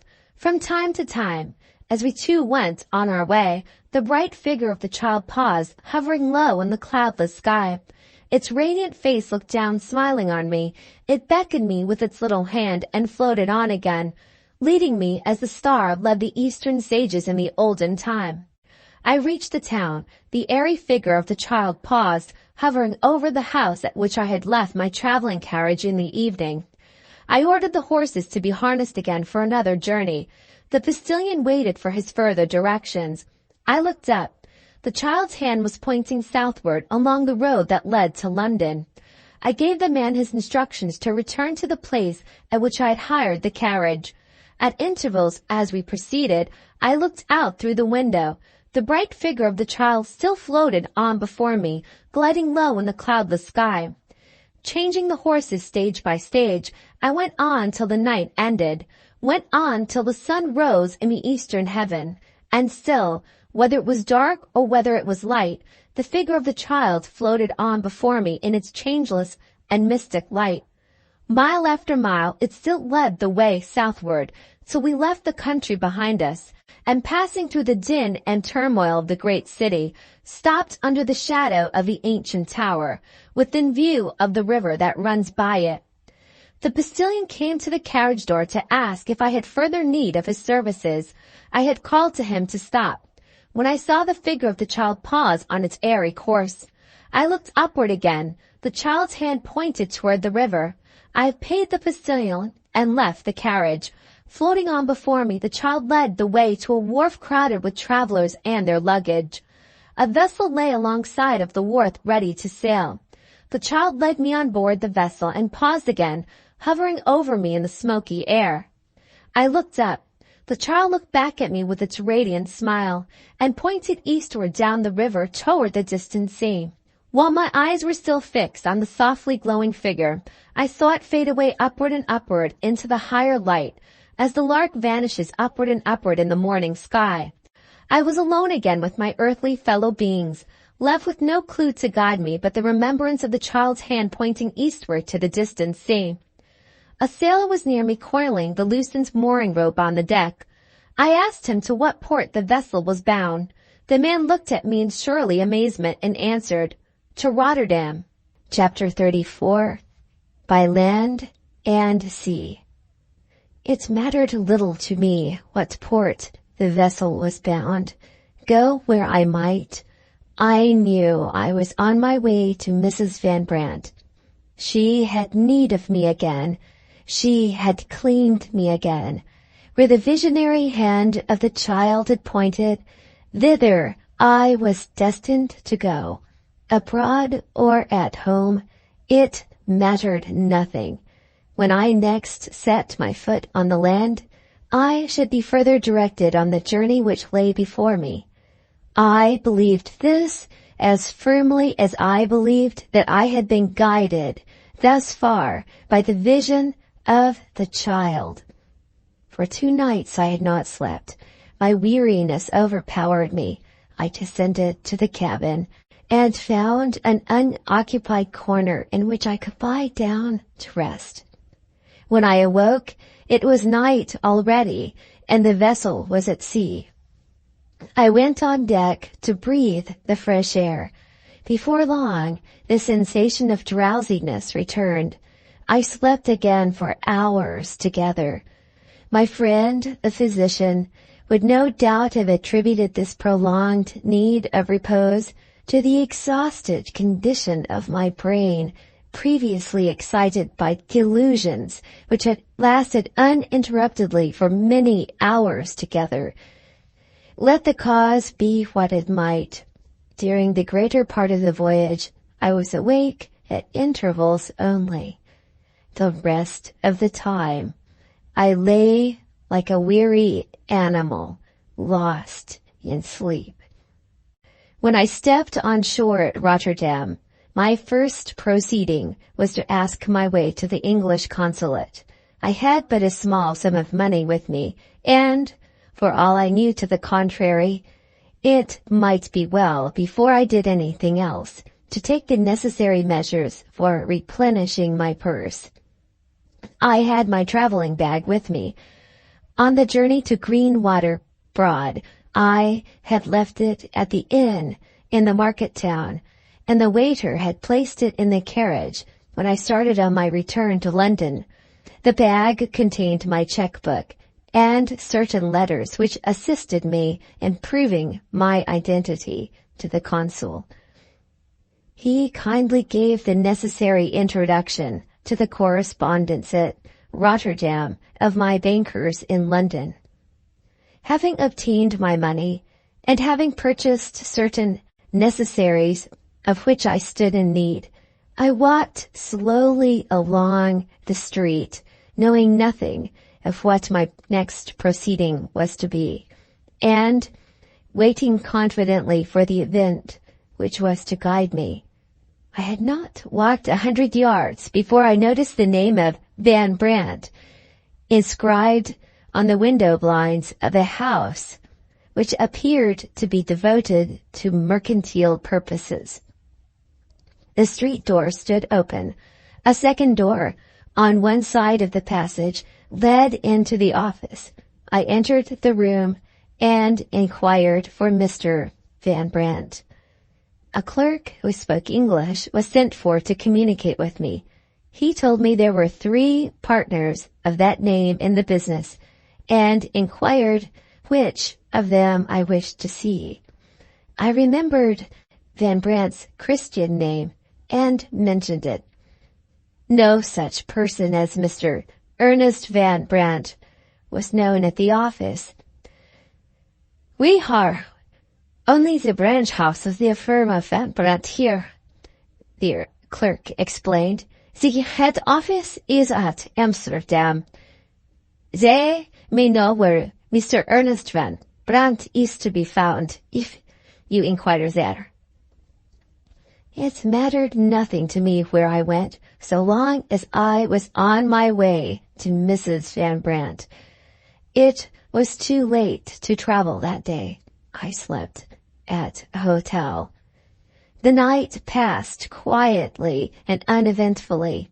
The next morning, I set forth by the public conveyance for Amsterdam. Repeating my inquiries at the head office on my arrival, I was referred to one of the partners in the firm. He spoke English perfectly, and he received me with an appearance of interest, which I was at a loss to account for at first. "Mr. Ernest Van Brandt is well known to me," he said. "May I ask if you are a relative or a friend of the English lady who has been introduced here as his wife?" I answered in the affirmative, adding, "I am here to give any assistance to the lady of which she may stand in need." The merchant's next words explained the appearance of interest with which he had received me. "You are most welcome," he said. "You who relieve my partners and myself of a great anxiety. I can only explain what I mean by referring for a moment to the business affairs of my firm. We have a fishing establishment in the ancient city of Enkhuizen, on the shores of the Zuiderzee. Mr. Ernest Van Brandt had a share in it at one time, which he afterwards sold. Of late years, our profits from this source have been diminishing, and we think of giving up the fishery, unless our prospects in that quarter improve after a further trial. In the meantime, having a vacant situation in the counting house at Enkhuizen, we thought of Mr. Ernest Van Brandt, and offered him the opportunity of renewing his connection with us in the capacity of a clerk. He is related to one of my partners, but I am bound in truth to tell you that he is a very bad man.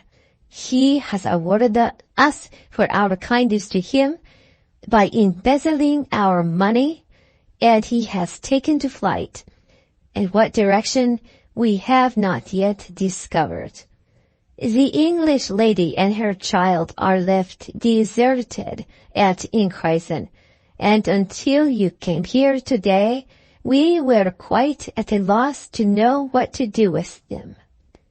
I don't know whether you are already aware of it, sir, but the lady's position is made doubly distressing by doubts which we entertain of her really being Mr. Ernest Van Brandt's wife. To our certain knowledge, he was privately married to another woman some years since, and we have no evidence whatsoever that the first wife is dead. If we can help you in any way to assist, your unfortunate countrywoman. Pray believe that our services are at your disposal." With what breathless interest I listened to these words, it is needless to say, Van Brandt had deserted her. Surely, as my poor mother had once said, she must turn to me now. The hopes that had abandoned me filled my heart once more. The future, which I had so long feared to contemplate, showed itself again bright with the promise of coming happiness to my view. I thanked the good merchant with a fervor that surprised him. "Only help me find my way to Enkhuizen," I said, "and I will answer for the rest." "The journey will put you to some expense," the merchant replied. "Pardon me if I ask the question bluntly. Have you money?" "Plenty of money." "Very good. The rest will be easy enough. I will place you under the care of a countryman of yours who has been employed in our office for many years. The easiest way for you as a stranger will be to go by sea, and the Englishman will show you where to hire a boat." In a few moments more, the clerk and I were on our way to the harbor. Difficulties which I had not anticipated occurred in finding the boat and in engaging a crew. This done, it was next necessary to purchase provisions for the voyage. Thanks to the experience of my companion and to the hearty goodwill with which he exerted it, my preparations were completed before nightfall. I was able to set sail for my destination on the next day. The boat had the double advantage in navigating the Zuider Zee of being large and of drawing very little water. The captain's cabin was at the stern, and the 2 or 3 men who formed his crew were berthed forward in the bows.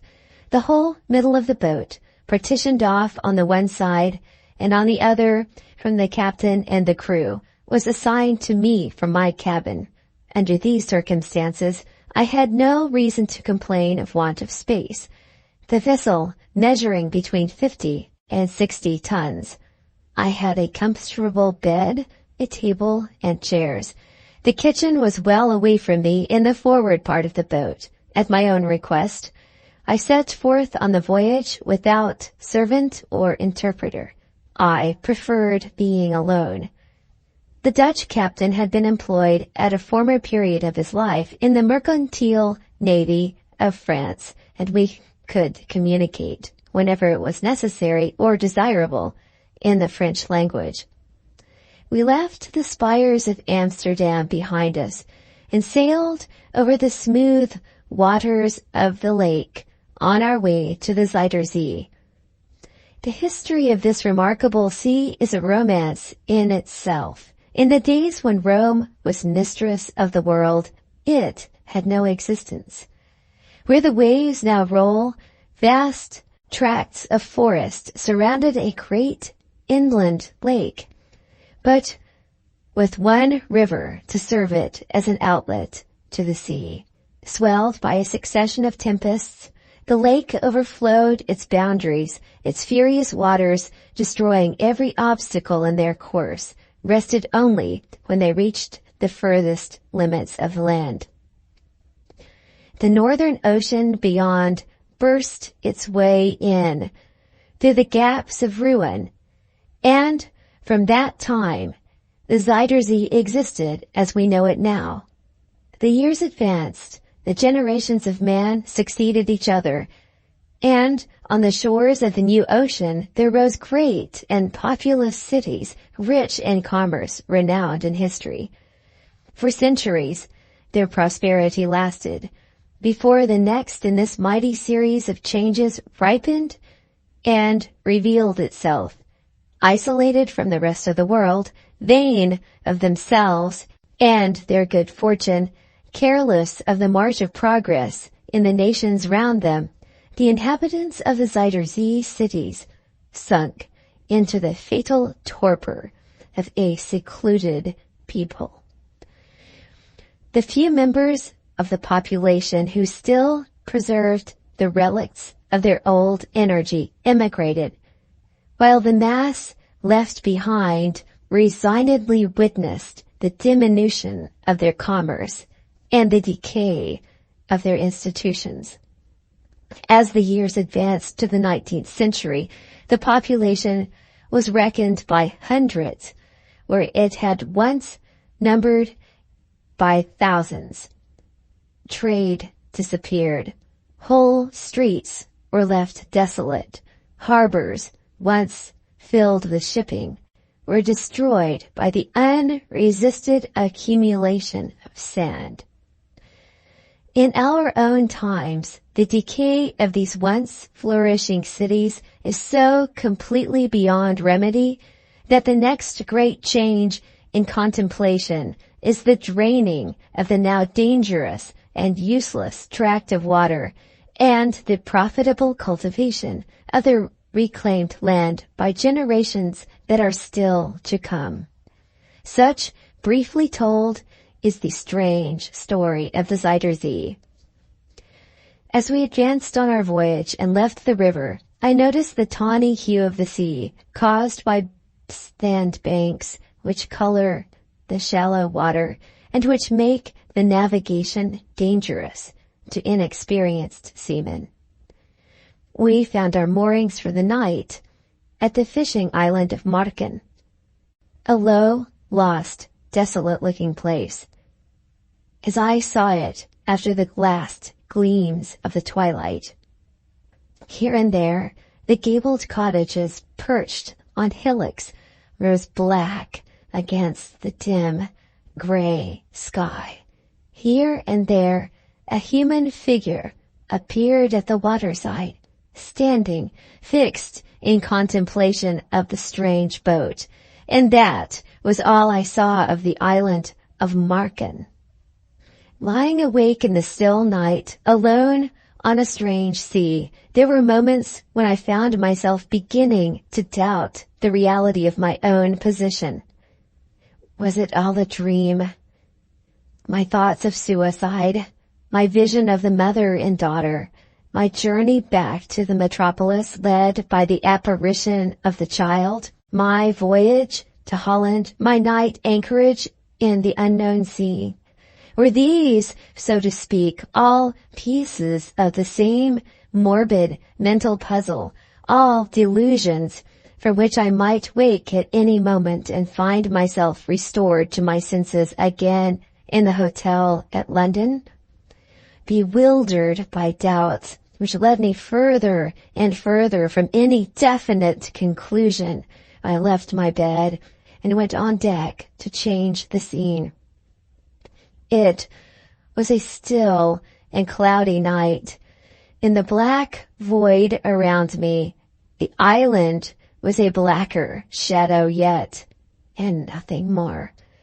The one sound that reached my ears was the heavy breathing of the captain and his crew sleeping on either side of me. I waited, looking round and round the circle of darkness in which I stood. No new vision showed itself. When I returned again to the cabin and slumbered at last, no dreams came to me. All that was mysterious, all that was marvelous in the later events of my life seemed to have been left behind me in England. Once in Holland, my course had been influenced by circumstances which were perfectly natural, by commonplace discoveries which might have revealed themselves to any man in my position. What did this mean? Had my gifts as a seer of visions departed from me in the new land and among the strange people? Or had my destiny led me to the place at which the troubles of my mortal pilgrimage were to find their end? Who could say?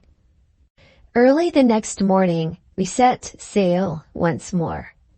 Our course was nearly northward. On one side of me was the tawny sea, changing under certain conditions of the weather to a dull pearl gray.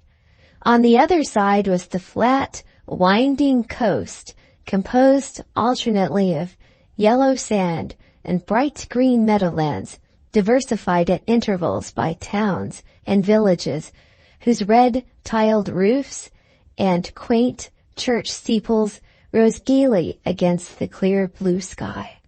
The captain suggested to me to visit the famous towns of Edam and Horn, but I declined to go on shore.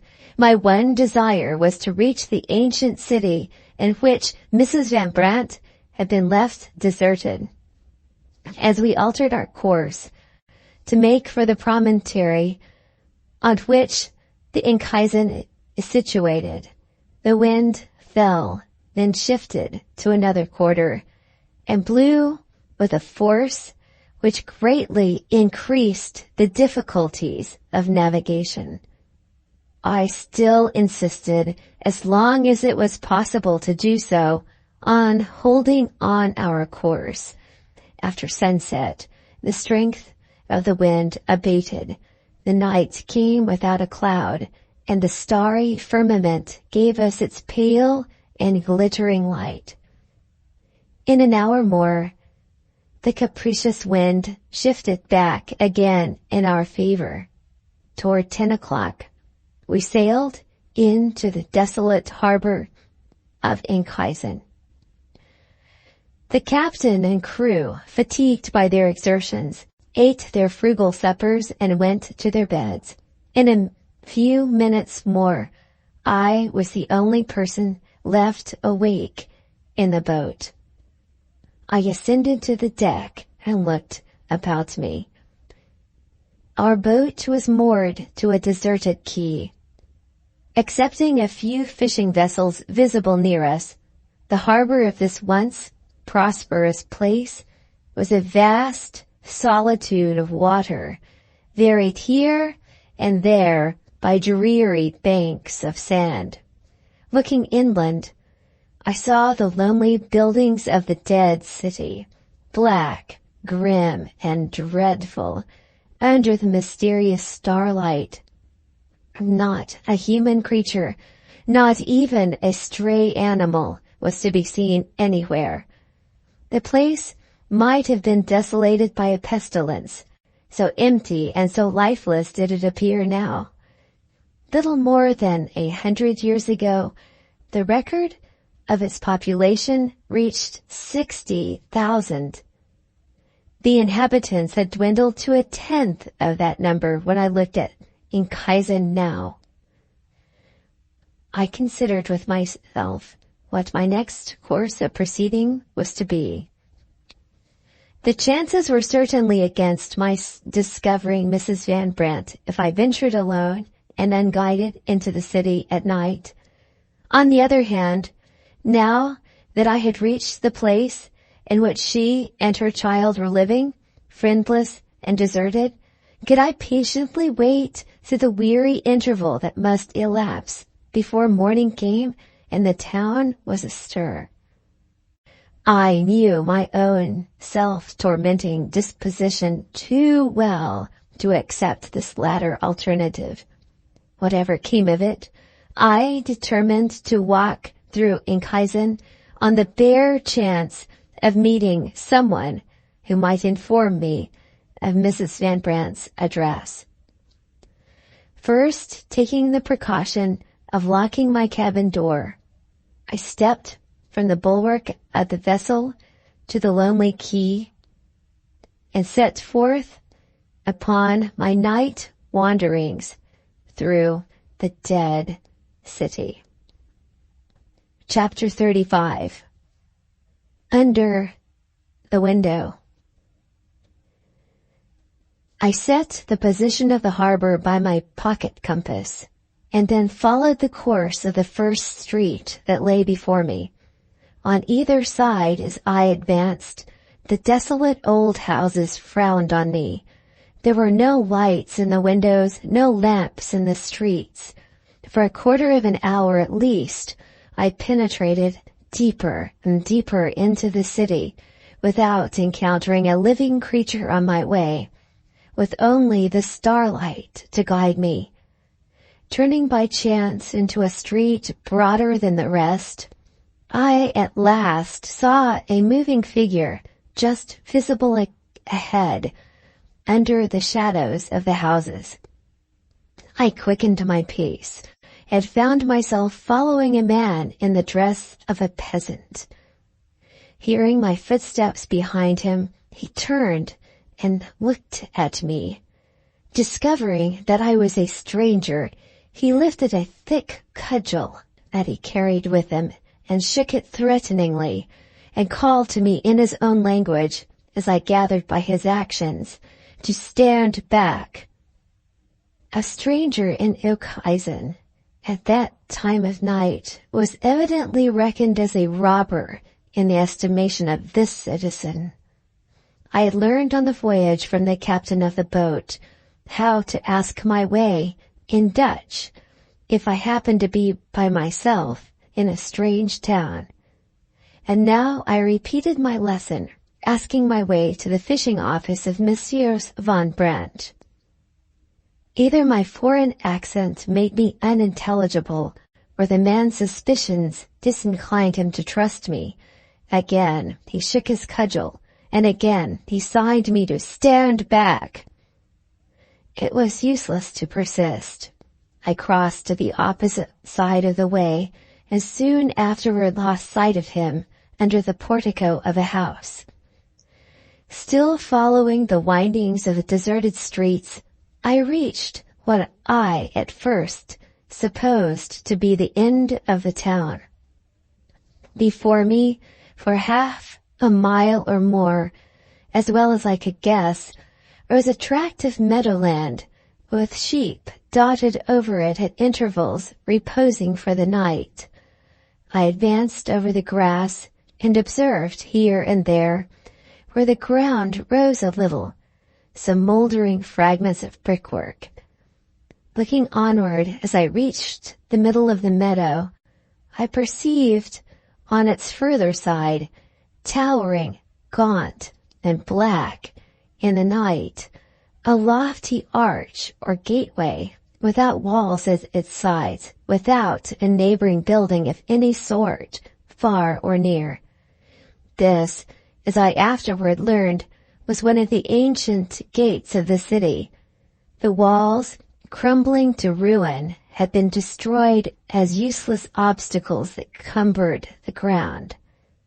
On the waste meadowland round me had once stood shops of the richest merchants, the palaces of the proudest nobles of North Holland. I was actually standing on what had been formerly the wealthy quarter of Enkhuizen. And what was left of it now? A few mounds of broken bricks, a pasture land of sweet-smelling grass, and a little flock of sheep sleeping. The mere desolation of the view, apart altogether from its history, struck me with a feeling of horror. My mind seemed to lose its balance in the dreadful stillness that was round me. I felt unutterable forebodings of calamities to come. For the first time, I repented having left England. My thoughts turned regretfully to the woody shores of Greenwater Broad. If only I'd held to my resolution, I might have been at rest now in the deep waters of the lake. For what had I lived and planned and traveled since I left Dermody's cottage? Perhaps only to find that I had lost the woman whom I had loved. And now I was in the same town with her. Regaining the outer rows of the houses still left standing, I looked about me, intending to return by the street which was known to me already. Just as I thought I had discovered it, I noticed another living creature in the solitary city. A man was standing at the door of one of the uttermost houses, on my right hand, looking at me. At the risk of meeting with another rough reception, I determined to make a last effort to discover Mrs. Van Brandt before I returned to the boat. Seeing that I was approaching him, the stranger met me midway. His dress and manner showed plainly that I had not encountered this time a person of the lower ranks of life. He answered my questions civilly in his own language. Seeing that I was at a loss to understand what he said, he invited me by signs to follow him. After walking for a few minutes in a direction which was quite new to me, we stopped in a gloomy little square with a plot of neglected garden ground in the middle of it, pointing to a lower window in one of the houses, in which a light dimly appeared. My guide said in Dutch, "Office of Van Brandt, sir," bowed and left me. I advanced to the window. It was open, and it was just high enough to be above my head. The light in the room found its way outward through the interstices of closed wooden shutters. Still haunted by misgivings of trouble to come, I hesitated to announce my arrival precipitately by ringing the house bell. How did I know what new calamity may not confront me when the door was opened? I waited under the window and listened. Hardly a minute passed before I heard a woman's voice in the room. There was no mistaking the charm of those tones. It was the voice of Mrs. Van Brandt. "Come, darling," she said. "It is very late. You ought to have been in bed 2 hours ago."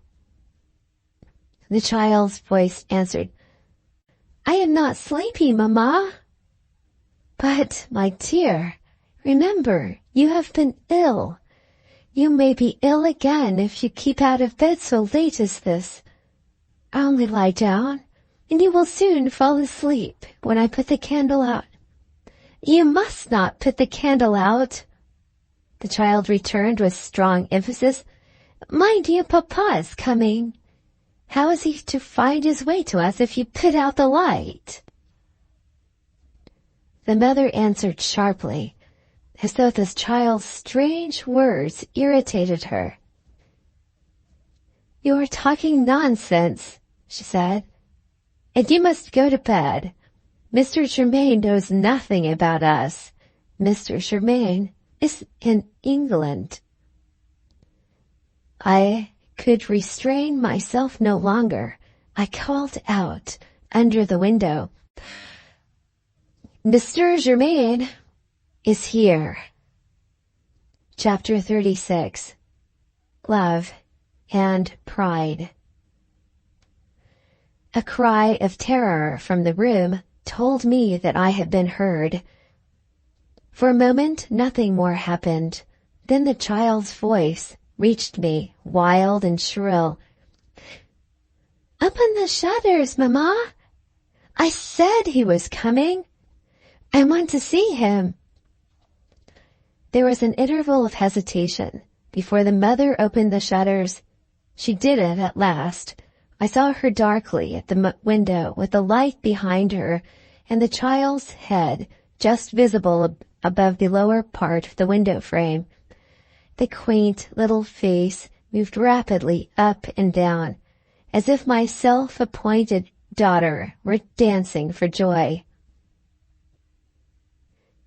"Can I trust my own senses?" said Mrs. Van Brandt. "Is it really Mr. Germain?" "How do you do, new papa?" cried the child. "Push open the big door and come in. I want to kiss you." There was a world of difference between the coldly doubtful tone of the mother and the joyous greeting of the child. Had I forced myself too suddenly on Mrs. Van Brandt? Like all sensitively organized persons, she possessed that inbred sense of self-respect, which is pride under another name.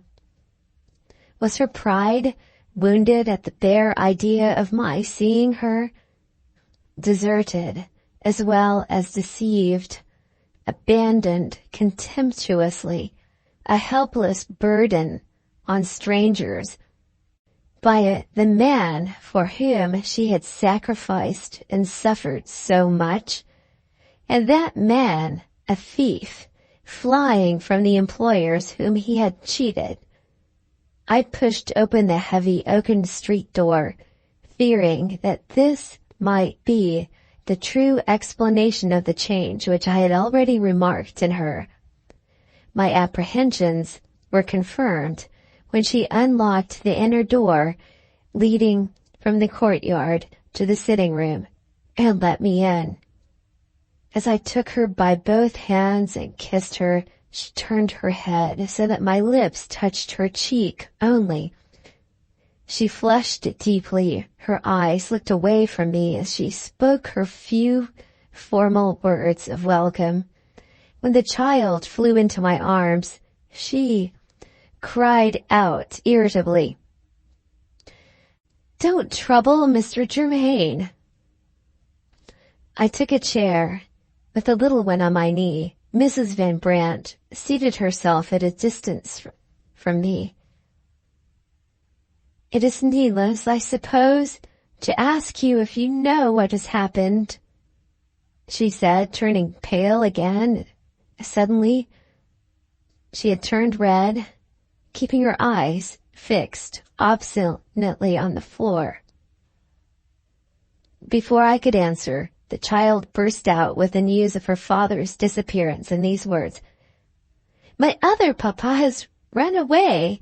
My other papa has stolen money. It's time I had a new one, isn't it?" She put her arms round my neck. "And now I've got him," she cried at the shrillest pitch of her voice. The mother looked at us. For a while the proud, sensitive woman struggled successfully with herself, but the pang that wrung her was not to be endured in silence. With a low cry of pain, she hid her face in her hands. Overwhelmed by the sense of her own degradation, she was even ashamed to let the man who loved her see that she was in tears. I took the child off my knee. There was a second door in the sitting room, which happened to be left open. It showed me a bedchamber within, and a candle burning on the toilet table. "Go in there and play," I said. I want to talk to your mamma." The child pouted. My proposal did not appear to tempt her. "Give me something to play with," she said. "I'm tired of my toys. Let me see what you have to play with in your pockets." Her busy little hands began to search in my coat pockets. I let her take what she pleased, and so bribed her to run away into the inner room. As soon as she was out of sight, I approached the poor mother and seated myself at her side. "Think of it as I do," I said. "Now that he has forsaken you, he has left you free to be mine." She lifted her head instantly. Her eyes flashed through her tears. "Now that he has forsaken me," she answered, "I am more unworthy of you than ever." "Why?" I asked. "Why?" she repeated passionately. "Has a woman not reached the lowest depths of degradation when she has lived to be deserted by a thief?" It was hopeless to attempt to reason with her in her present frame of mind. I tried to attract her attention to a less painful subject by referring to the strange succession of events which had brought me to her for the third time. She stopped me impatiently at the outset. It seems useless to say once more what we have said on other occasions, she answered. I understand what has brought you here. I have appeared to you again in a vision, just as I appeared to you twice before. No, I said, not as you appeared to me twice before. This time, I saw you with the child by your side. That reply roused her. She started and looked nervously toward the bedchamber door. Don't speak aloud, she said. Don't let the child hear us. My dream of you this time has left a painful impression on my mind. The child is mixed up in it, and I don't like that. And the place in which I saw you is associated. She paused, leaving this sentence unfinished. I am nervous and wretched tonight, she resumed, and I don't want to speak of it, and yet I should like to know whether my dream has misled me, or whether you really were in that cottage of all places in the world. I was at a loss to understand the embarrassment which she appeared to feel in putting her question. There was nothing very wonderful to my mind in the discovery that she had been in Suffolk, and that she was acquainted with Greenwater Broad. The lake was known all over the country as a favorite resort of picnic parties, and Dermody's pretty cottage used to be one of the most popular attractions of the scene.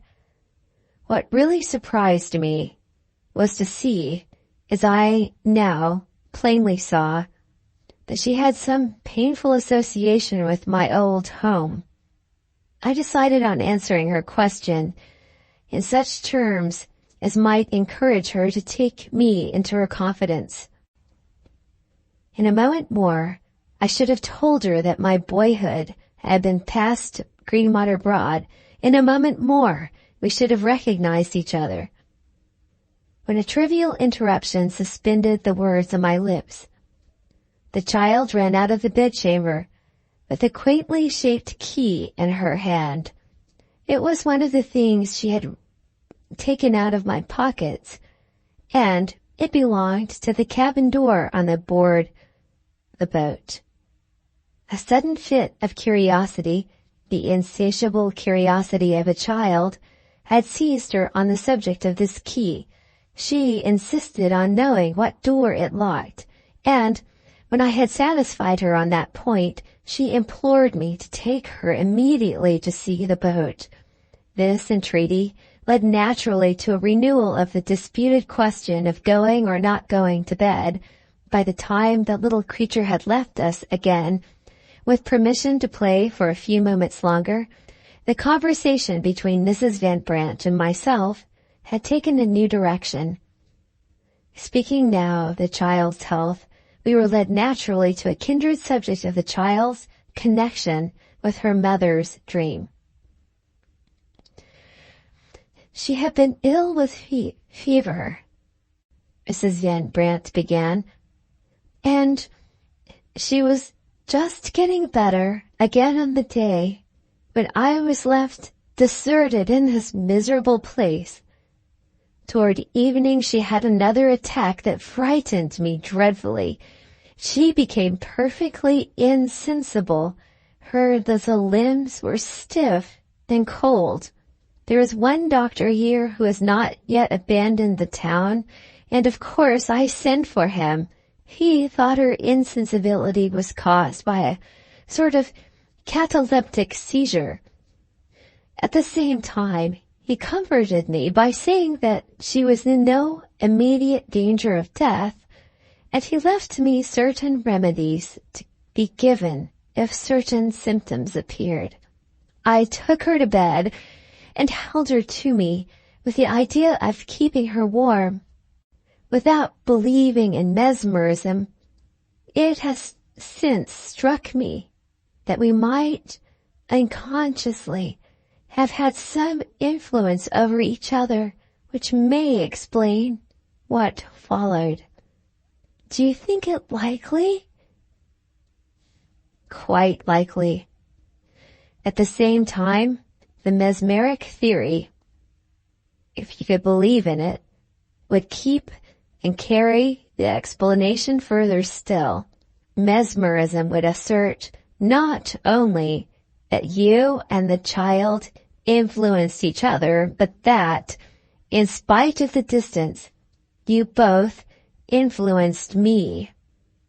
And in that way, mesmerism would account for my vision as the necessary result of a highly developed sympathy between us.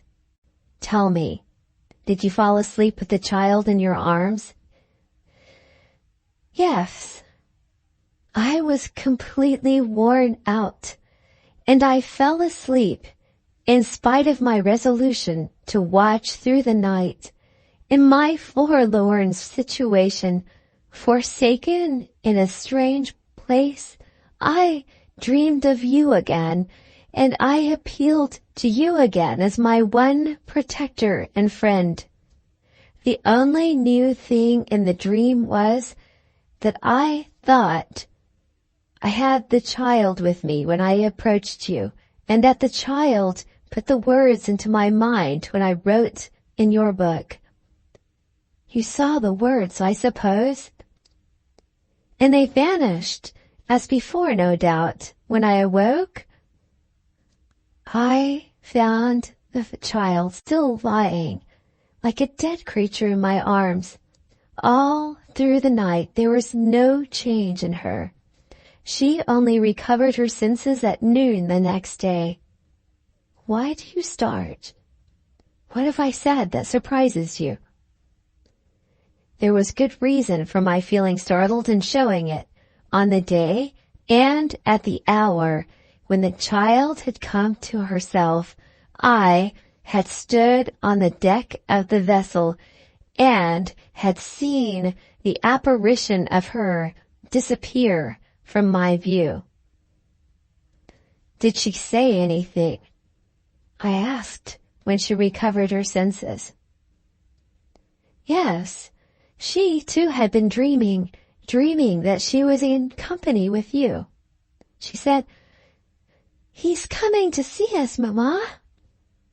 And I have been showing him the way." I asked her where she had seen you, and she spoke confusedly of more places than one. She talked of trees and a cottage and a lake, then of fields and hedges and lonely lanes, then of carriage and horses and a long white road, and then of crowded streets and houses, and then a river and a ship. As to these last objects, there was nothing very wonderful in what she said. The houses, the river, and the ship, which she saw in her dream, she saw in reality when we took her from London to Rotterdam on our way here. But as to the other places, especially the cottage and the lake, as she described them, I can only suppose that her dream was the reflection of mine. I had been dreaming of the cottage and the lake as I once knew them in years long gone by, and heaven only knows why I had associated them with you, with the scene. Never mind going into that now. I don't know what infatuation it is that makes me trifle in this way with old recollections, which affect me painfully in my present position. We were talking of the child's health. Let's go back to that. It was not easy to return to the topic of her child's health. She had revived my curiosity on the subject of her association with Greenwater Broad. The child was still quietly at play in the bedchamber. My second opportunity was before me. I took it. "I won't distress you," I began. "I will only ask leave, before we change the subject, to put one question to you about the cottage and the lake." As the fatality that pursued us willed it, it was her turn now to be innocently an obstacle in the way of our discovering each other. "I can tell you nothing more tonight," she interposed, rising impatiently. "It's time I put the child to bed, and besides, I can't talk of things that distress me. You must wait for the time, if it ever comes, when I am calmer and happier than I am now." She turned to enter the bedchamber. Acting headlong on the impulse of the moment, I took her by the hand and stopped her. "You have only to choose," I said, "and the calmer and happier time is yours from this moment." "Mine?" she repeated. "What do you mean?" "Say the word," I replied, "and you and your child have a home and a future before you." She looked at me, half bewildered, half angry. Do you offer me your protection?" she asked. "I offer you a husband's protection," I answered. "I ask you to be my wife." She advanced a step nearer to me, with her eyes riveted on my face.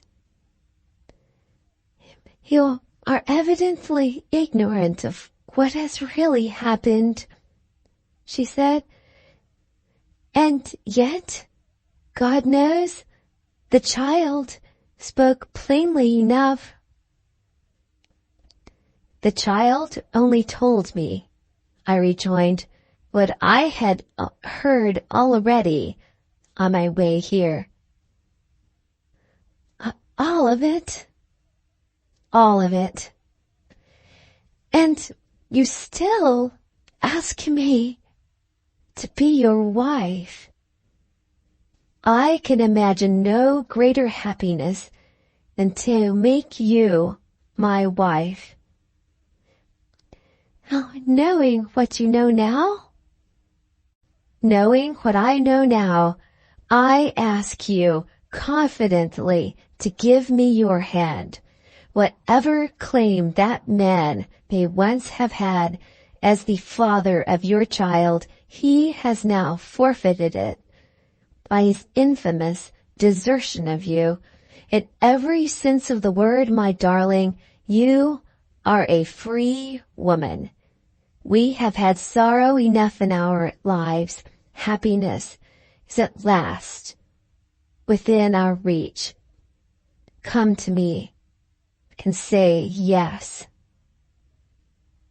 I tried to take her in my arms. She drew back, as if I had frightened her. "Never," she said firmly. I whispered my next words so that the child in the inner room may not hear us. "You once said you loved me." "I do love you." "As dearly as ever?" "More dearly than ever." "Kiss me." She yielded mechanically. She kissed me with cold lips, with big tears in her eyes. "You don't love me," I burst out angrily. "You kiss me as if it were a duty. Your lips are cold. Your heart is cold. You don't love me." She looked at me sadly, with a patient smile. one of us must remember the difference between your position and mine. She said, you are a man of stainless honor who holds an undisputed rank in the world. And what am I? I am the deserted mistress of a thief. One of us must remember that. You have generously forgotten it. I must bear it in mind.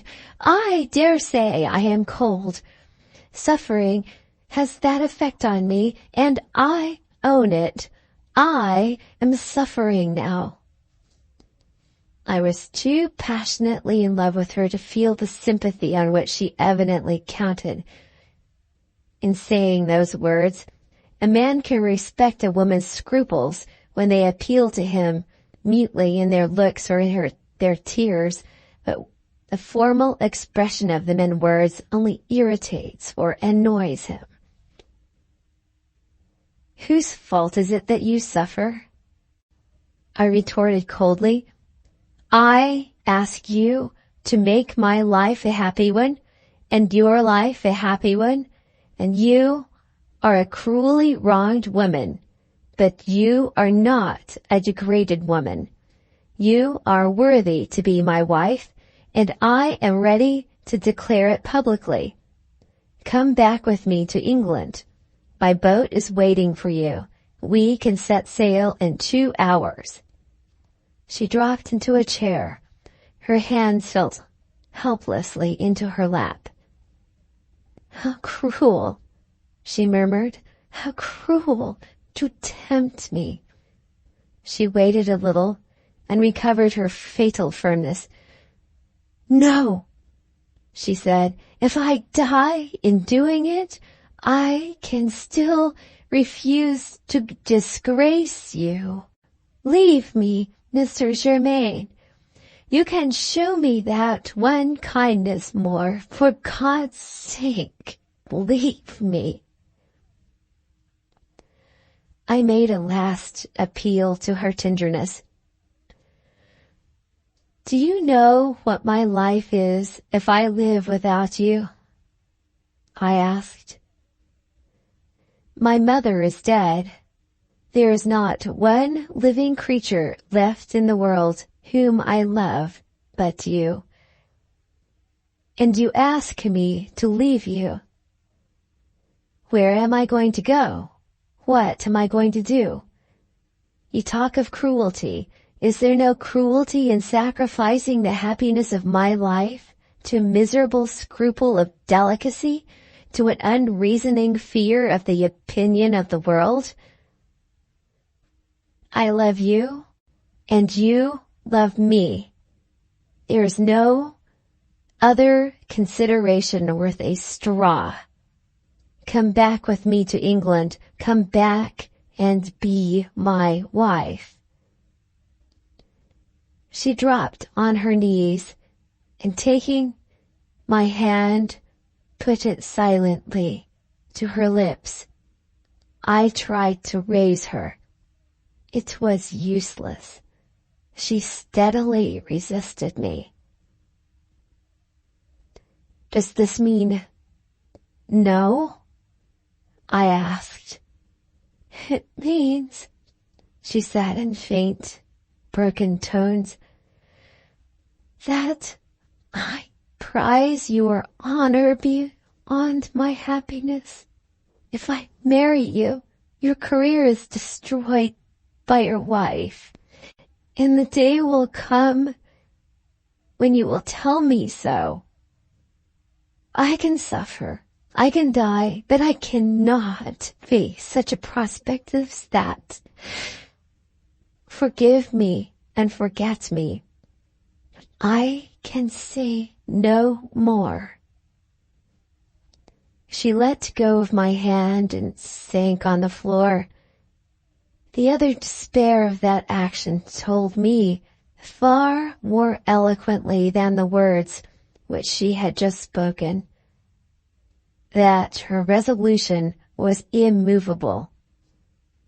She had deliberately separated herself from me. Her own act had parted us forever. Chapter 37. The Two Destinies. I made no movement to leave the room. I let no sign of sorrow escape me. At last, my heart was hardened against the woman who had so obstinately rejected me. I stood looking down at her with a merciless anger, the bare remembrance of which fills me at this day with the horror of myself. There is but one excuse for me. The shock of that last overthrow of the one hope that held me to life was more than my reason could endure. On that dreadful night, whatever I may have been at other times, I, myself, believe it. I was a maddened man. I was the first to break the silence. "Get up," I said coldly. She lifted her face from the floor and looked at me as if she doubted whether she had heard aright. "Put on your hat and cloak," I resumed. "I must ask you to go back with me as far as the boat." She rose slowly. Her eyes rested on my face with a dull, bewildered look. "Why am I to go with you to the boat?" she asked. The child heard her. The child ran up to us with her little hat in one hand and the key of the cabin in the other. "I'm ready," she said. "I will open the cabin door." Her mother signed to her to go back to the bedchamber. She went back as far as the door which led into the courtyard and waited there, listening. I turned to Mrs. Van Brandt with immovable composure and answered the question which she had addressed to me. "You are left," I said, "without the means of getting away from this place. In 2 hours more, the tide will be in my favor, and I shall sail at once on the return voyage. We part, this time never to meet again. Before I go, I am resolved to leave you properly provided for. My money is in my traveling bag in the cabin. For that reason, I am obliged to ask you to go with me as far as the boat." "I thank you gratefully for your kindness," she said. "I don't stand in such serious need of help as you suppose." "It is useless to attempt to deceive me," I proceeded. "I have spoken with the head partner of the house of Van Brandt in Amsterdam, and I know exactly what your position is. Your pride must bend low enough to take from my hands the means of subsistence for yourself and your child. If I had died in England—" I stopped. The unexpressed idea in my mind was to tell her that she would inherit a legacy under my will, and that she might quite as becomingly take money from me in my lifetime as to take it from my executors after my death. In forming this thought into words, the associations which called naturally into being revived in me the memory of my contemplated suicide in the green water lake. Mingling with the remembrance thus aroused, there rose in me, unbidden, a temptation so overpoweringly vile, and yet so irresistible in the state of my mind at the moment that it shook me to the soul. You have nothing to live for now that she has refused to be yours, the fiend in me whispered. Take your leap into the next world and make the woman whom you love take it with you. While I was looking at her, while my last words to her faltered on my lips, the horrible facilities for the perpetration of the double crime revealed themselves enticingly to my view. My boat was moored in the one part of the decaying harbor in which deep water still lay at the foot of the quay. I had only to induce her to follow me when I stepped on the deck, to seize her in my arms, and to jump overboard with her before she could utter a cry for help. My drowsy sailors, as I knew by experience, were hard to wake and slow to move even when they were roused at last. We should both be drowned before the youngest and the quickest of them could get up from his bed and make his way to the deck. Yes! We should both be struck together out of the ranks of the living at one and the same moment. And why not?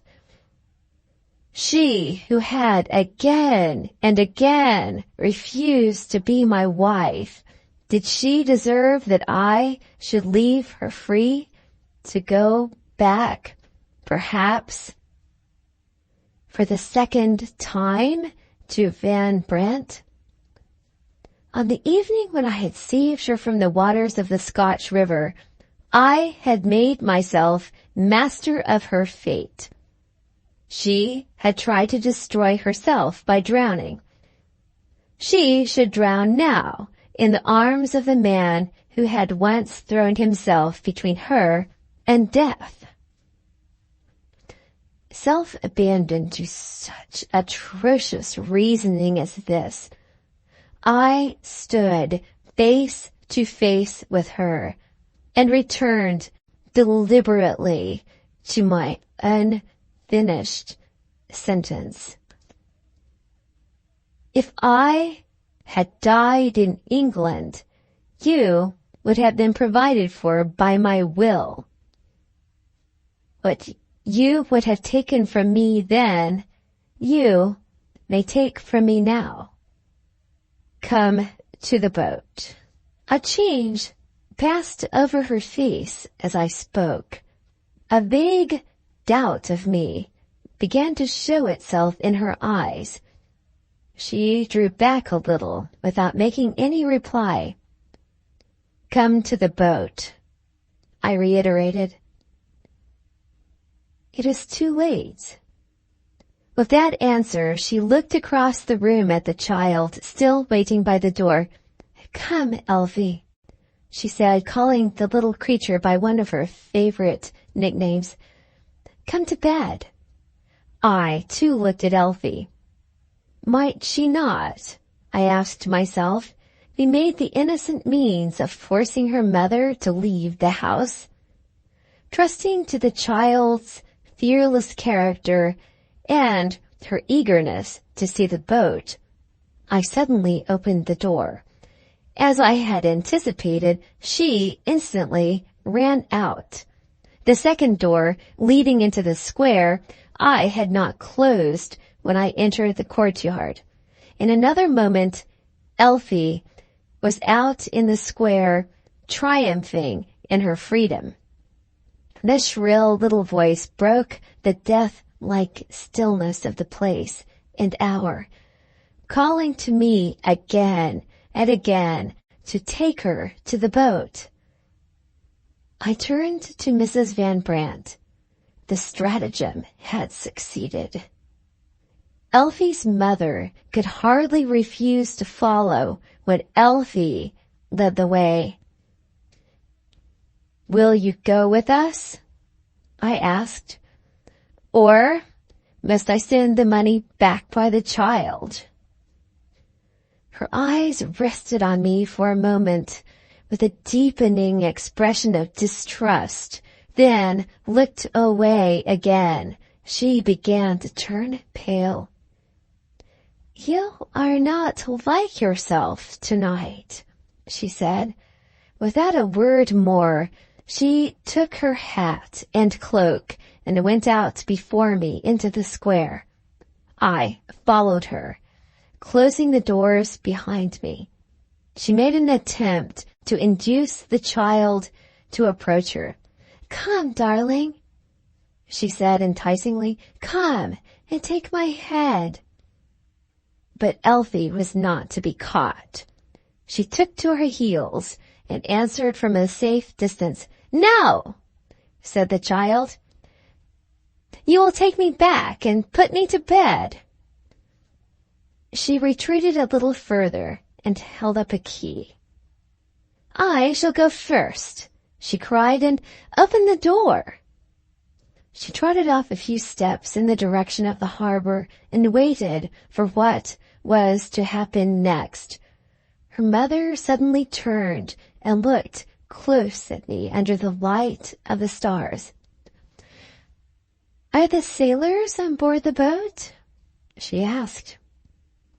The question startled me. Had she any suspicion of my purpose? Had my face warned her of lurking danger if she went to the boat? It was impossible. The more likely motive for her inquiry was to find a new excuse for not accompanying me to the harbor. If I told her that the men were on board, she might answer, "Why not employ one of your sailors to bring the money to me to the house?" I took care to anticipate the suggestion in making my reply. "They may be honest men," I said, watching her carefully, "but I don't know them well enough to trust them with money." "Are the sailors on board the boat?" I informed her that the captain and crew slept in the boat, and paused to see what would follow. My reply seemed to rouse her resolution. After a moment's consideration, she turned toward the place at which the child was waiting for us. "Let us go, as you insist on it," she said quietly. I made no further remark. Side by side, in silence, we followed Elfie on our way to the boat. Not a human creature passed us in the streets. Not a light glimmered on us from the grim, black houses.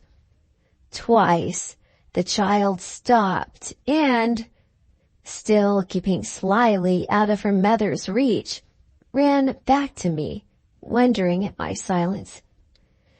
"Why don't you speak?" she asked. "Have you and Mamma quarreled?" I was incapable of answering her. I could think of nothing but my contemplated crime. Neither fear nor remorse troubled me. Every better instinct, every nobler feeling that I had once possessed seemed to be dead and gone. Not even a thought of the child's future troubled my mind. I had no power of looking on further than the fatal leap from the boat. Beyond that, there was an utter blank. For the time being, I can only repeat it. My moral sense was obscured. My mental faculties were thrown completely off their balance. The animal part of me lived and moved as usual.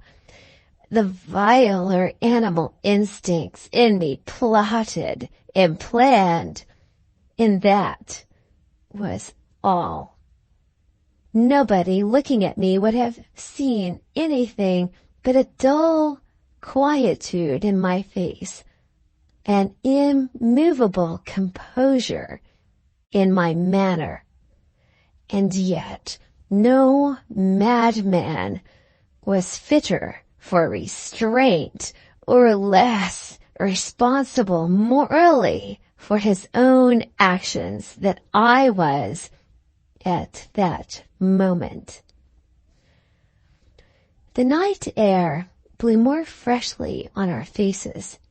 Still led by the child, we had passed through the last street. We were out on the empty open space, which was the landward boundary of the harbor. In a minute more, we stood on the quay within a step of the gunwale of the boat. I noticed a change in the appearance of the harbor since I had seen it last. Some fishing boats had come in during my absence. They moored, some immediately astern and some immediately ahead of my own vessel. I looked anxiously to see if any of the fishermen were on board and stirring. Not a living being appeared anywhere. The men were on shore with their wives and their families. Elfie held out her arms to be lifted on board my boat. Mrs. Van Brandt stepped between us as I stooped to take her up. "We will wait here," she said, "while you go into the cabin and get the money." Those words placed it beyond all doubt that she had her suspicions of me. Suspicions, probably, which led her to fear not for her life, but for her freedom. She might dread being kept a prisoner in the boat and being carried away by me against her will. More than this, she could not thus far possibly apprehend. The child saved me the trouble of making any remonstrance. She was determined to go with me. "I must see the cabin," she cried, holding up the key. "I must open the door myself." She twisted herself out of her mother's hands and ran round to the other side of me. I lifted her over the gunwale of the boat in an instant. Before I could turn around, her mother had followed her and was standing on the deck. The cabin door, in the position which she now occupied, was on her left hand. The child was close behind her. I was on her right. Before us was the open deck and the low gunwale of the boat, overlooking the deep water. In a moment, we might step across. In a moment, we might take the fatal plunge. The bare thought of it brought the mad wickedness in me to its climax. I became suddenly incapable of restraining myself. I threw my arm round her waist with a loud laugh. "Come," I said, trying to drag her across the deck. "Come and look at the water." She released herself by a sudden effort of strength that astonished me. With a faint cry of horror, she turned to take the child by the hand and to get back to the quay. I placed myself between her and the sides of the boat and cut off her retreat in that way. Still laughing, I asked her what she was frightened about. She drew back and snatched the key of the cabin door out of the child's hands. The cabin was the one place of refuge now left to which she could escape from the deck of the boat. In the terror of the moment, she never hesitated. She unlocked the door and hurried down the 2 or 3 steps which led into the cabin, taking the child with her. I followed them, conscious that I had betrayed myself, yet still obstinately, stupidly, madly bent on carrying out my purpose. I have only to behave quietly, I thought to myself, and I shall persuade her to go on deck again. My lamp was burning as I had left it. My traveling bag was on the table. Still holding the child, she stood, pale as death, waiting for me. Elfie's wondering eyes rested inquiringly on my face as I approached them. She looked half inclined to cry. The suddenness of the mother's actions had frightened the child. I did my best to compose Elfie before I spoke to her mother. I pointed out the different objects which were likely to interest her in the cabin. "Go and look at them," I said. "Go and amuse yourself." The child still hesitated. "Are you angry with me?" she asked. "No, no." "Are you angry with Mama?" "Certainly not." I turned to Mrs. Van Brandt. "Tell Elfie if I am angry with you," I said. She was perfectly aware in her critical position of the necessity of humoring me. Between us, we succeeded in composing the child. She turned away to examine, in high delight, the new and strange objects which surrounded her. Meanwhile, her mother and I stood together, looking at each other by the light of the lamp, with an assumed composure which hid our true faces like a mask. In the horrible situation, the grotesque and the terrible, always together in this strange life of ours, came together now.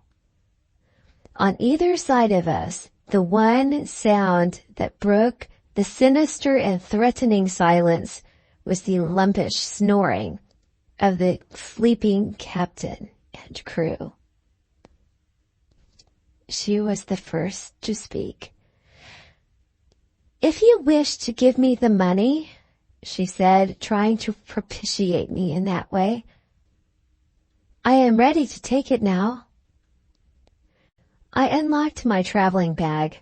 As I looked into it for the leather case which held my money, my overpowering desire to get her on deck again and my mad impatience to commit the fatal act became too strong to be controlled. "We shall be cooler on deck," I said. "Let us take the bag up there." She showed wonderful courage. I could almost see the cry for help rising to her lips. She repressed it. She had still presence of mind enough to foresee what might happen before she could rouse the sleeping men. "We have a light here to count the money by," she answered. "I don't feel at all too warm in the cabin. Let us stay here a little longer. See how Elfie is amusing herself." Her eyes rested on me as she spoke. Something in the expression of them quieted me for the time. I was able to pause and think. I might take her on deck by force before the men could interfere, but her cries would rouse them. They would hear the splash in the water, and they might be quick enough to rescue us. It would be wiser, perhaps, to wait a little and trust to my cunning to delude her into leaving the cabin of her own accord. I put the bag back on the table and began to search for the leather money case. My hands were strangely clumsy and helpless. I could only find the case after scattering half the contents of the bag on the table. The child was near me at the time and noticed what I was doing. "Oh, how awkward you are!" she burst out in her frankly fearless way. "Let me put your bag tidy. Do, please." I granted the request impatiently. Elfie's restless desire to be always doing something instead of amusing me as usual irritated me now. The interest that I had once felt in the charming little creature was all gone. An innocent love was a feeling that was stifled in the poisoned atmosphere of my mind that night. The money I had with me was mostly composed of notes of the Bank of England. Carefully keeping up appearances, I set aside the sum that would probably be required to take a traveler back to London, and I put all that remained into the hands of Mrs. Van Brandt. Could she suspect me of a design on her life now? "That will do for the present," I said. "I can communicate with you in the future through Messrs. Van Brandt of Amsterdam." She took the money mechanically. Her hand trembled. Her eyes met mine with a look of piteous entreaty. She tried to revive my old tenderness for her. She made a last appeal to my forbearance and consideration. "We may part friends," she said in low, trembling tones. "And as friends, we may meet again when time has taught you to think forgivingly of what has passed between us tonight." She offered me her hand. I looked at her without taking it. I penetrated her motive in appealing to my old regard for her, still suspecting me. She had tried her last chance of getting safely on shore. The less we say of the past, the better, I answered with ironical politeness. "It is getting late, and you will agree with me that Elfie ought to be in her bed." I looked round at the child. "Be quick, Elfie," I said. "Your mamma is going away." I opened the cabin door and offered my arm to Mrs. Van Brandt. "This boat is my house for the time being," I resumed. "When ladies take leave of me after a visit, I escort them to the dock. Pray, take my arm." She started back. For the second time, she was on the point of crying for help, and for the second time, she kept that last desperate alternative in reserve. "I haven't seen your cabin yet," she said, her eyes wild with fear, a forced smile on her lips as she spoke. "There are several little things here that interest me." Give me another minute or two to look at them." She turned away to get nearer to the child, under pretense of looking round the cabin. I stood on guard before the open door, watching her. She made a second pretense. She noisily overthrew a chair as if by accident, and then waited to discover whether her trick had succeeded in waking the men. The heavy snoring went on. Not a sound of a person moving was audible on either side of us. "My men are heavy sleepers," I said, smiling significantly. "Don't be alarmed. You have not disturbed them. Nothing wakes these Dutch sailors when they are once safe in port." She made no reply. My patience was exhausted. I left the door and advanced toward her. She retreated in speechless terror, passing behind the table to the other end of the cabin. I followed her until she had reached the extremity of the room and could get no further. She met the look I fixed on her. She shrunk into a corner and called for help. In the deadly terror that possessed her, she lost the use of her voice. A low moaning, hardly louder than a whisper, was all that passed her lips. Already, in imagination, I stood with her on the gunwale. Already I felt the cold contact of the water, when I was startled by a cry behind me. I turned round. The cry had come from Elfie. She had apparently just discovered some new object in the bag, and she was holding it up in admiration, high above her head. "Mama! Mama!" the child cried excitedly. "Look at this pretty thing. Oh, do ask him if I may have it." Her mother ran to her, eager to seize the poorest excuse for getting away from me. I followed. I stretched out my hands to seize her. She suddenly turned round on me, a woman transformed. A bright flush was on her face. An eager wonder sparkled in her eyes.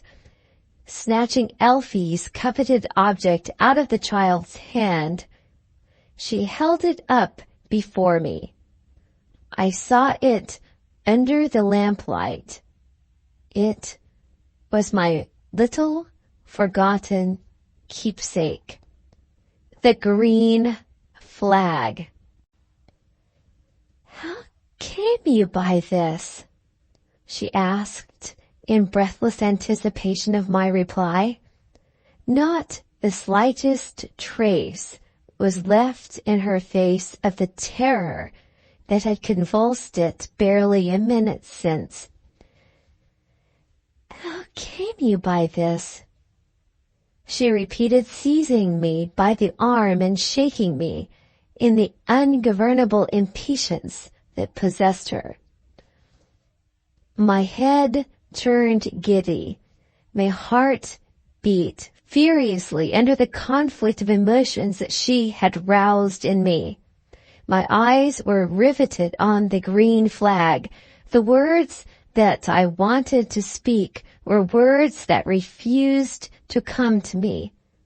I answered mechanically, "I have had it since I was a boy."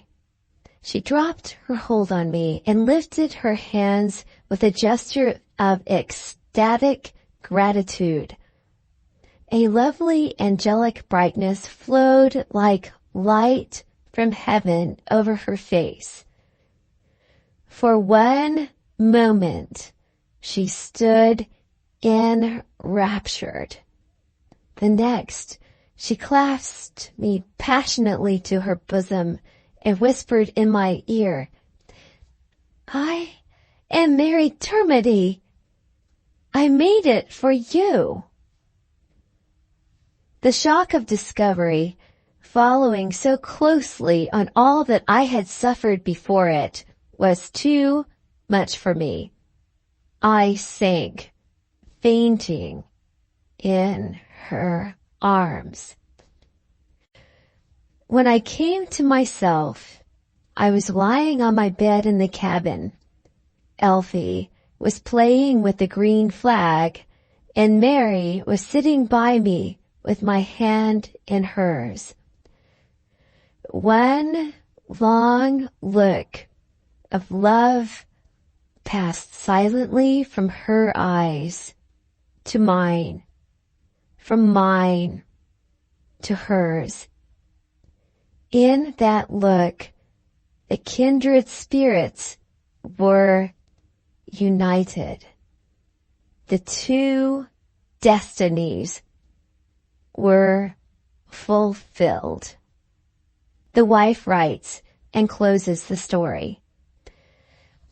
There was a little introductory narrative prefixed to the Two Destinies, which you may possibly have forgotten by this time. The narrative was written by myself, a citizen of the United States visiting England with his wife. It described a dinner party at which we were present, given by a Mr. and Mrs. Germain in celebration of their marriage, and it mentioned the circumstances under which we were entrusted with the story, which has just come to an end in these pages. Having read the manuscript, Mr. and Mrs. Germain left it to us to decide whether we should continue our friendly intercourse with them or not. At 3:00 p.m., we closed the last leaf of the story. 5 minutes later, I sealed it up in its cover. My wife put her bonnet on, and there we were, bound straight for Mr. Germain's house, when the servant brought a letter into the room addressed to my wife. She opened it, looked at the signature, and discovered that it was Mary Germain. Seeing this, we sat down side by side to read the letter before we did anything else. On reflection, it strikes me that you may do well to read it too. Mrs. Germain is surely by this time a person in whom you feel some interest, and she is on that account, as I think, the fittest person to close the story. Here is her letter. Dear Madame, or may I say, dear friend, be prepared, if you please, for a little surprise. When you read these lines, we shall have left London for the continent. After you went away last night, my husband decided on taking this journey. Seeing how keenly he felt the insult offered to me by the ladies whom we had asked to our table, I willingly prepared for our sudden departure. When Mr. Germain is far away from his false friends, my experience of him tells me that he will recover his tranquility. That is enough for me. My little daughter goes with us, of course. Early this morning, I drove to the school in the suburbs at which she is being educated, and took her away with me. It is needless to say that she was delighted at the prospect of traveling. She shocked the schoolmistress by waving her hat over her head and crying, "Hooray!" like a boy. The good lady was very careful to inform me that my daughter could not possibly have learned to cry "Hooray" in her house. You have probably by this time read the narrative which I have committed to your care. I hardly dare ask how I stand in your estimation now. Is it possible that I might have seen you and your good husband if we had not left London so suddenly? As things are, I must now tell you in writing what I should infinitely have preferred saying to you with your friendly hand in mine. Your knowledge of the world has no doubt already attributed the absence of the ladies at our dinner table to some report affecting my character. You are quite right. While I was taking Elfie away from her school, my husband called on one of his friends who dined with us, Mr. Waring, and insisted on an explanation. Mr. Waring referred him to the woman who is known to you by this time as Mr. Van Brandt's lawful wife. In her intervals of sobriety, she possesses some musical talent. Mrs. Waring had met her at a concert for a charity and had been interested in the story of her wrongs, as she called them. My name was, of course, mentioned. I was described as a cast-off mistress of Van Brandt who had persuaded Mr. Germain into disgracing himself by marrying her and becoming the stepfather of her child. Mrs. Waring thereupon communicated what she had heard to the other ladies who were her friends. The result you saw for yourselves when you dined at our house. I inform you of what has happened without making any comment. Mr. Germain's narrative has already told you that I foresaw the deplorable consequences which might follow our marriage, and that I, over and over again, God knows at what cost of misery to myself, refused to be his wife. It was only when my poor little green flag had revealed us to each other that I lost all control over myself. The old time on the banks of the lake came back to me. My heart hungered for its darling of happier days. And I said yes, when, as you may think, I ought to have still said no. Will you take poor old Dame Dermody's view of it, and believe that the kindred spirits, once reunited, could be parted no more? Or will you take my view, which is simpler still? I too love him so dearly, and he is so fond of me. In the meantime, our departure from England seems to be the wisest course that we can adopt. As long as this woman lives, she will say again of me what she has already said, whenever she can find the opportunity. My child might hear the reports about her mother, and might be injured by them when she gets older. We propose to take up our abode, for a time at least, in the neighborhood of Naples. Here, or further away yet, we may hope to live without annoyance among a people whose social law is the law of mercy. Whatever may happen, we have always one last consolation to sustain us. We have love.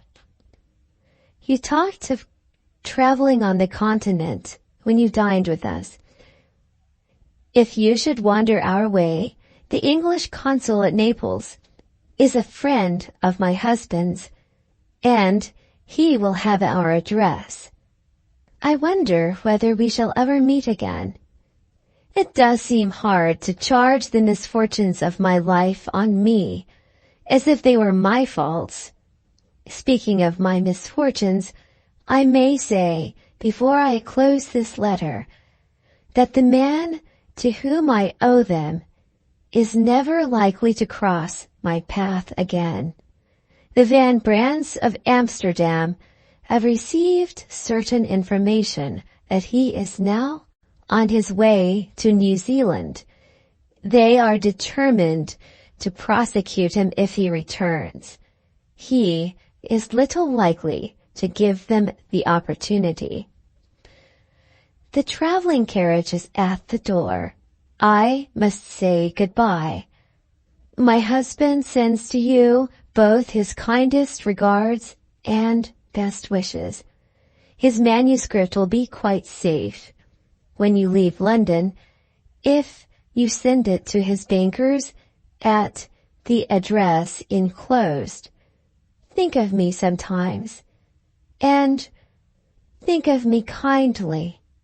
I appeal confidently to your kindness, for I don't forget that you kissed me at parting. Your grateful friend, if you will let her be your friend, Mary Germain. We are rather impulsive people in the United States, and we decide on long journeys by sea or land without making the slightest fuss about it. My wife and I looked at each other when we had read Mrs. Germain's letter. London is dull, I remarked, and waited to see what came of it. My wife read my remark the right way, directly. Suppose we try Naples, she said. That is all. Permit us to wish you goodbye. We are off to Naples.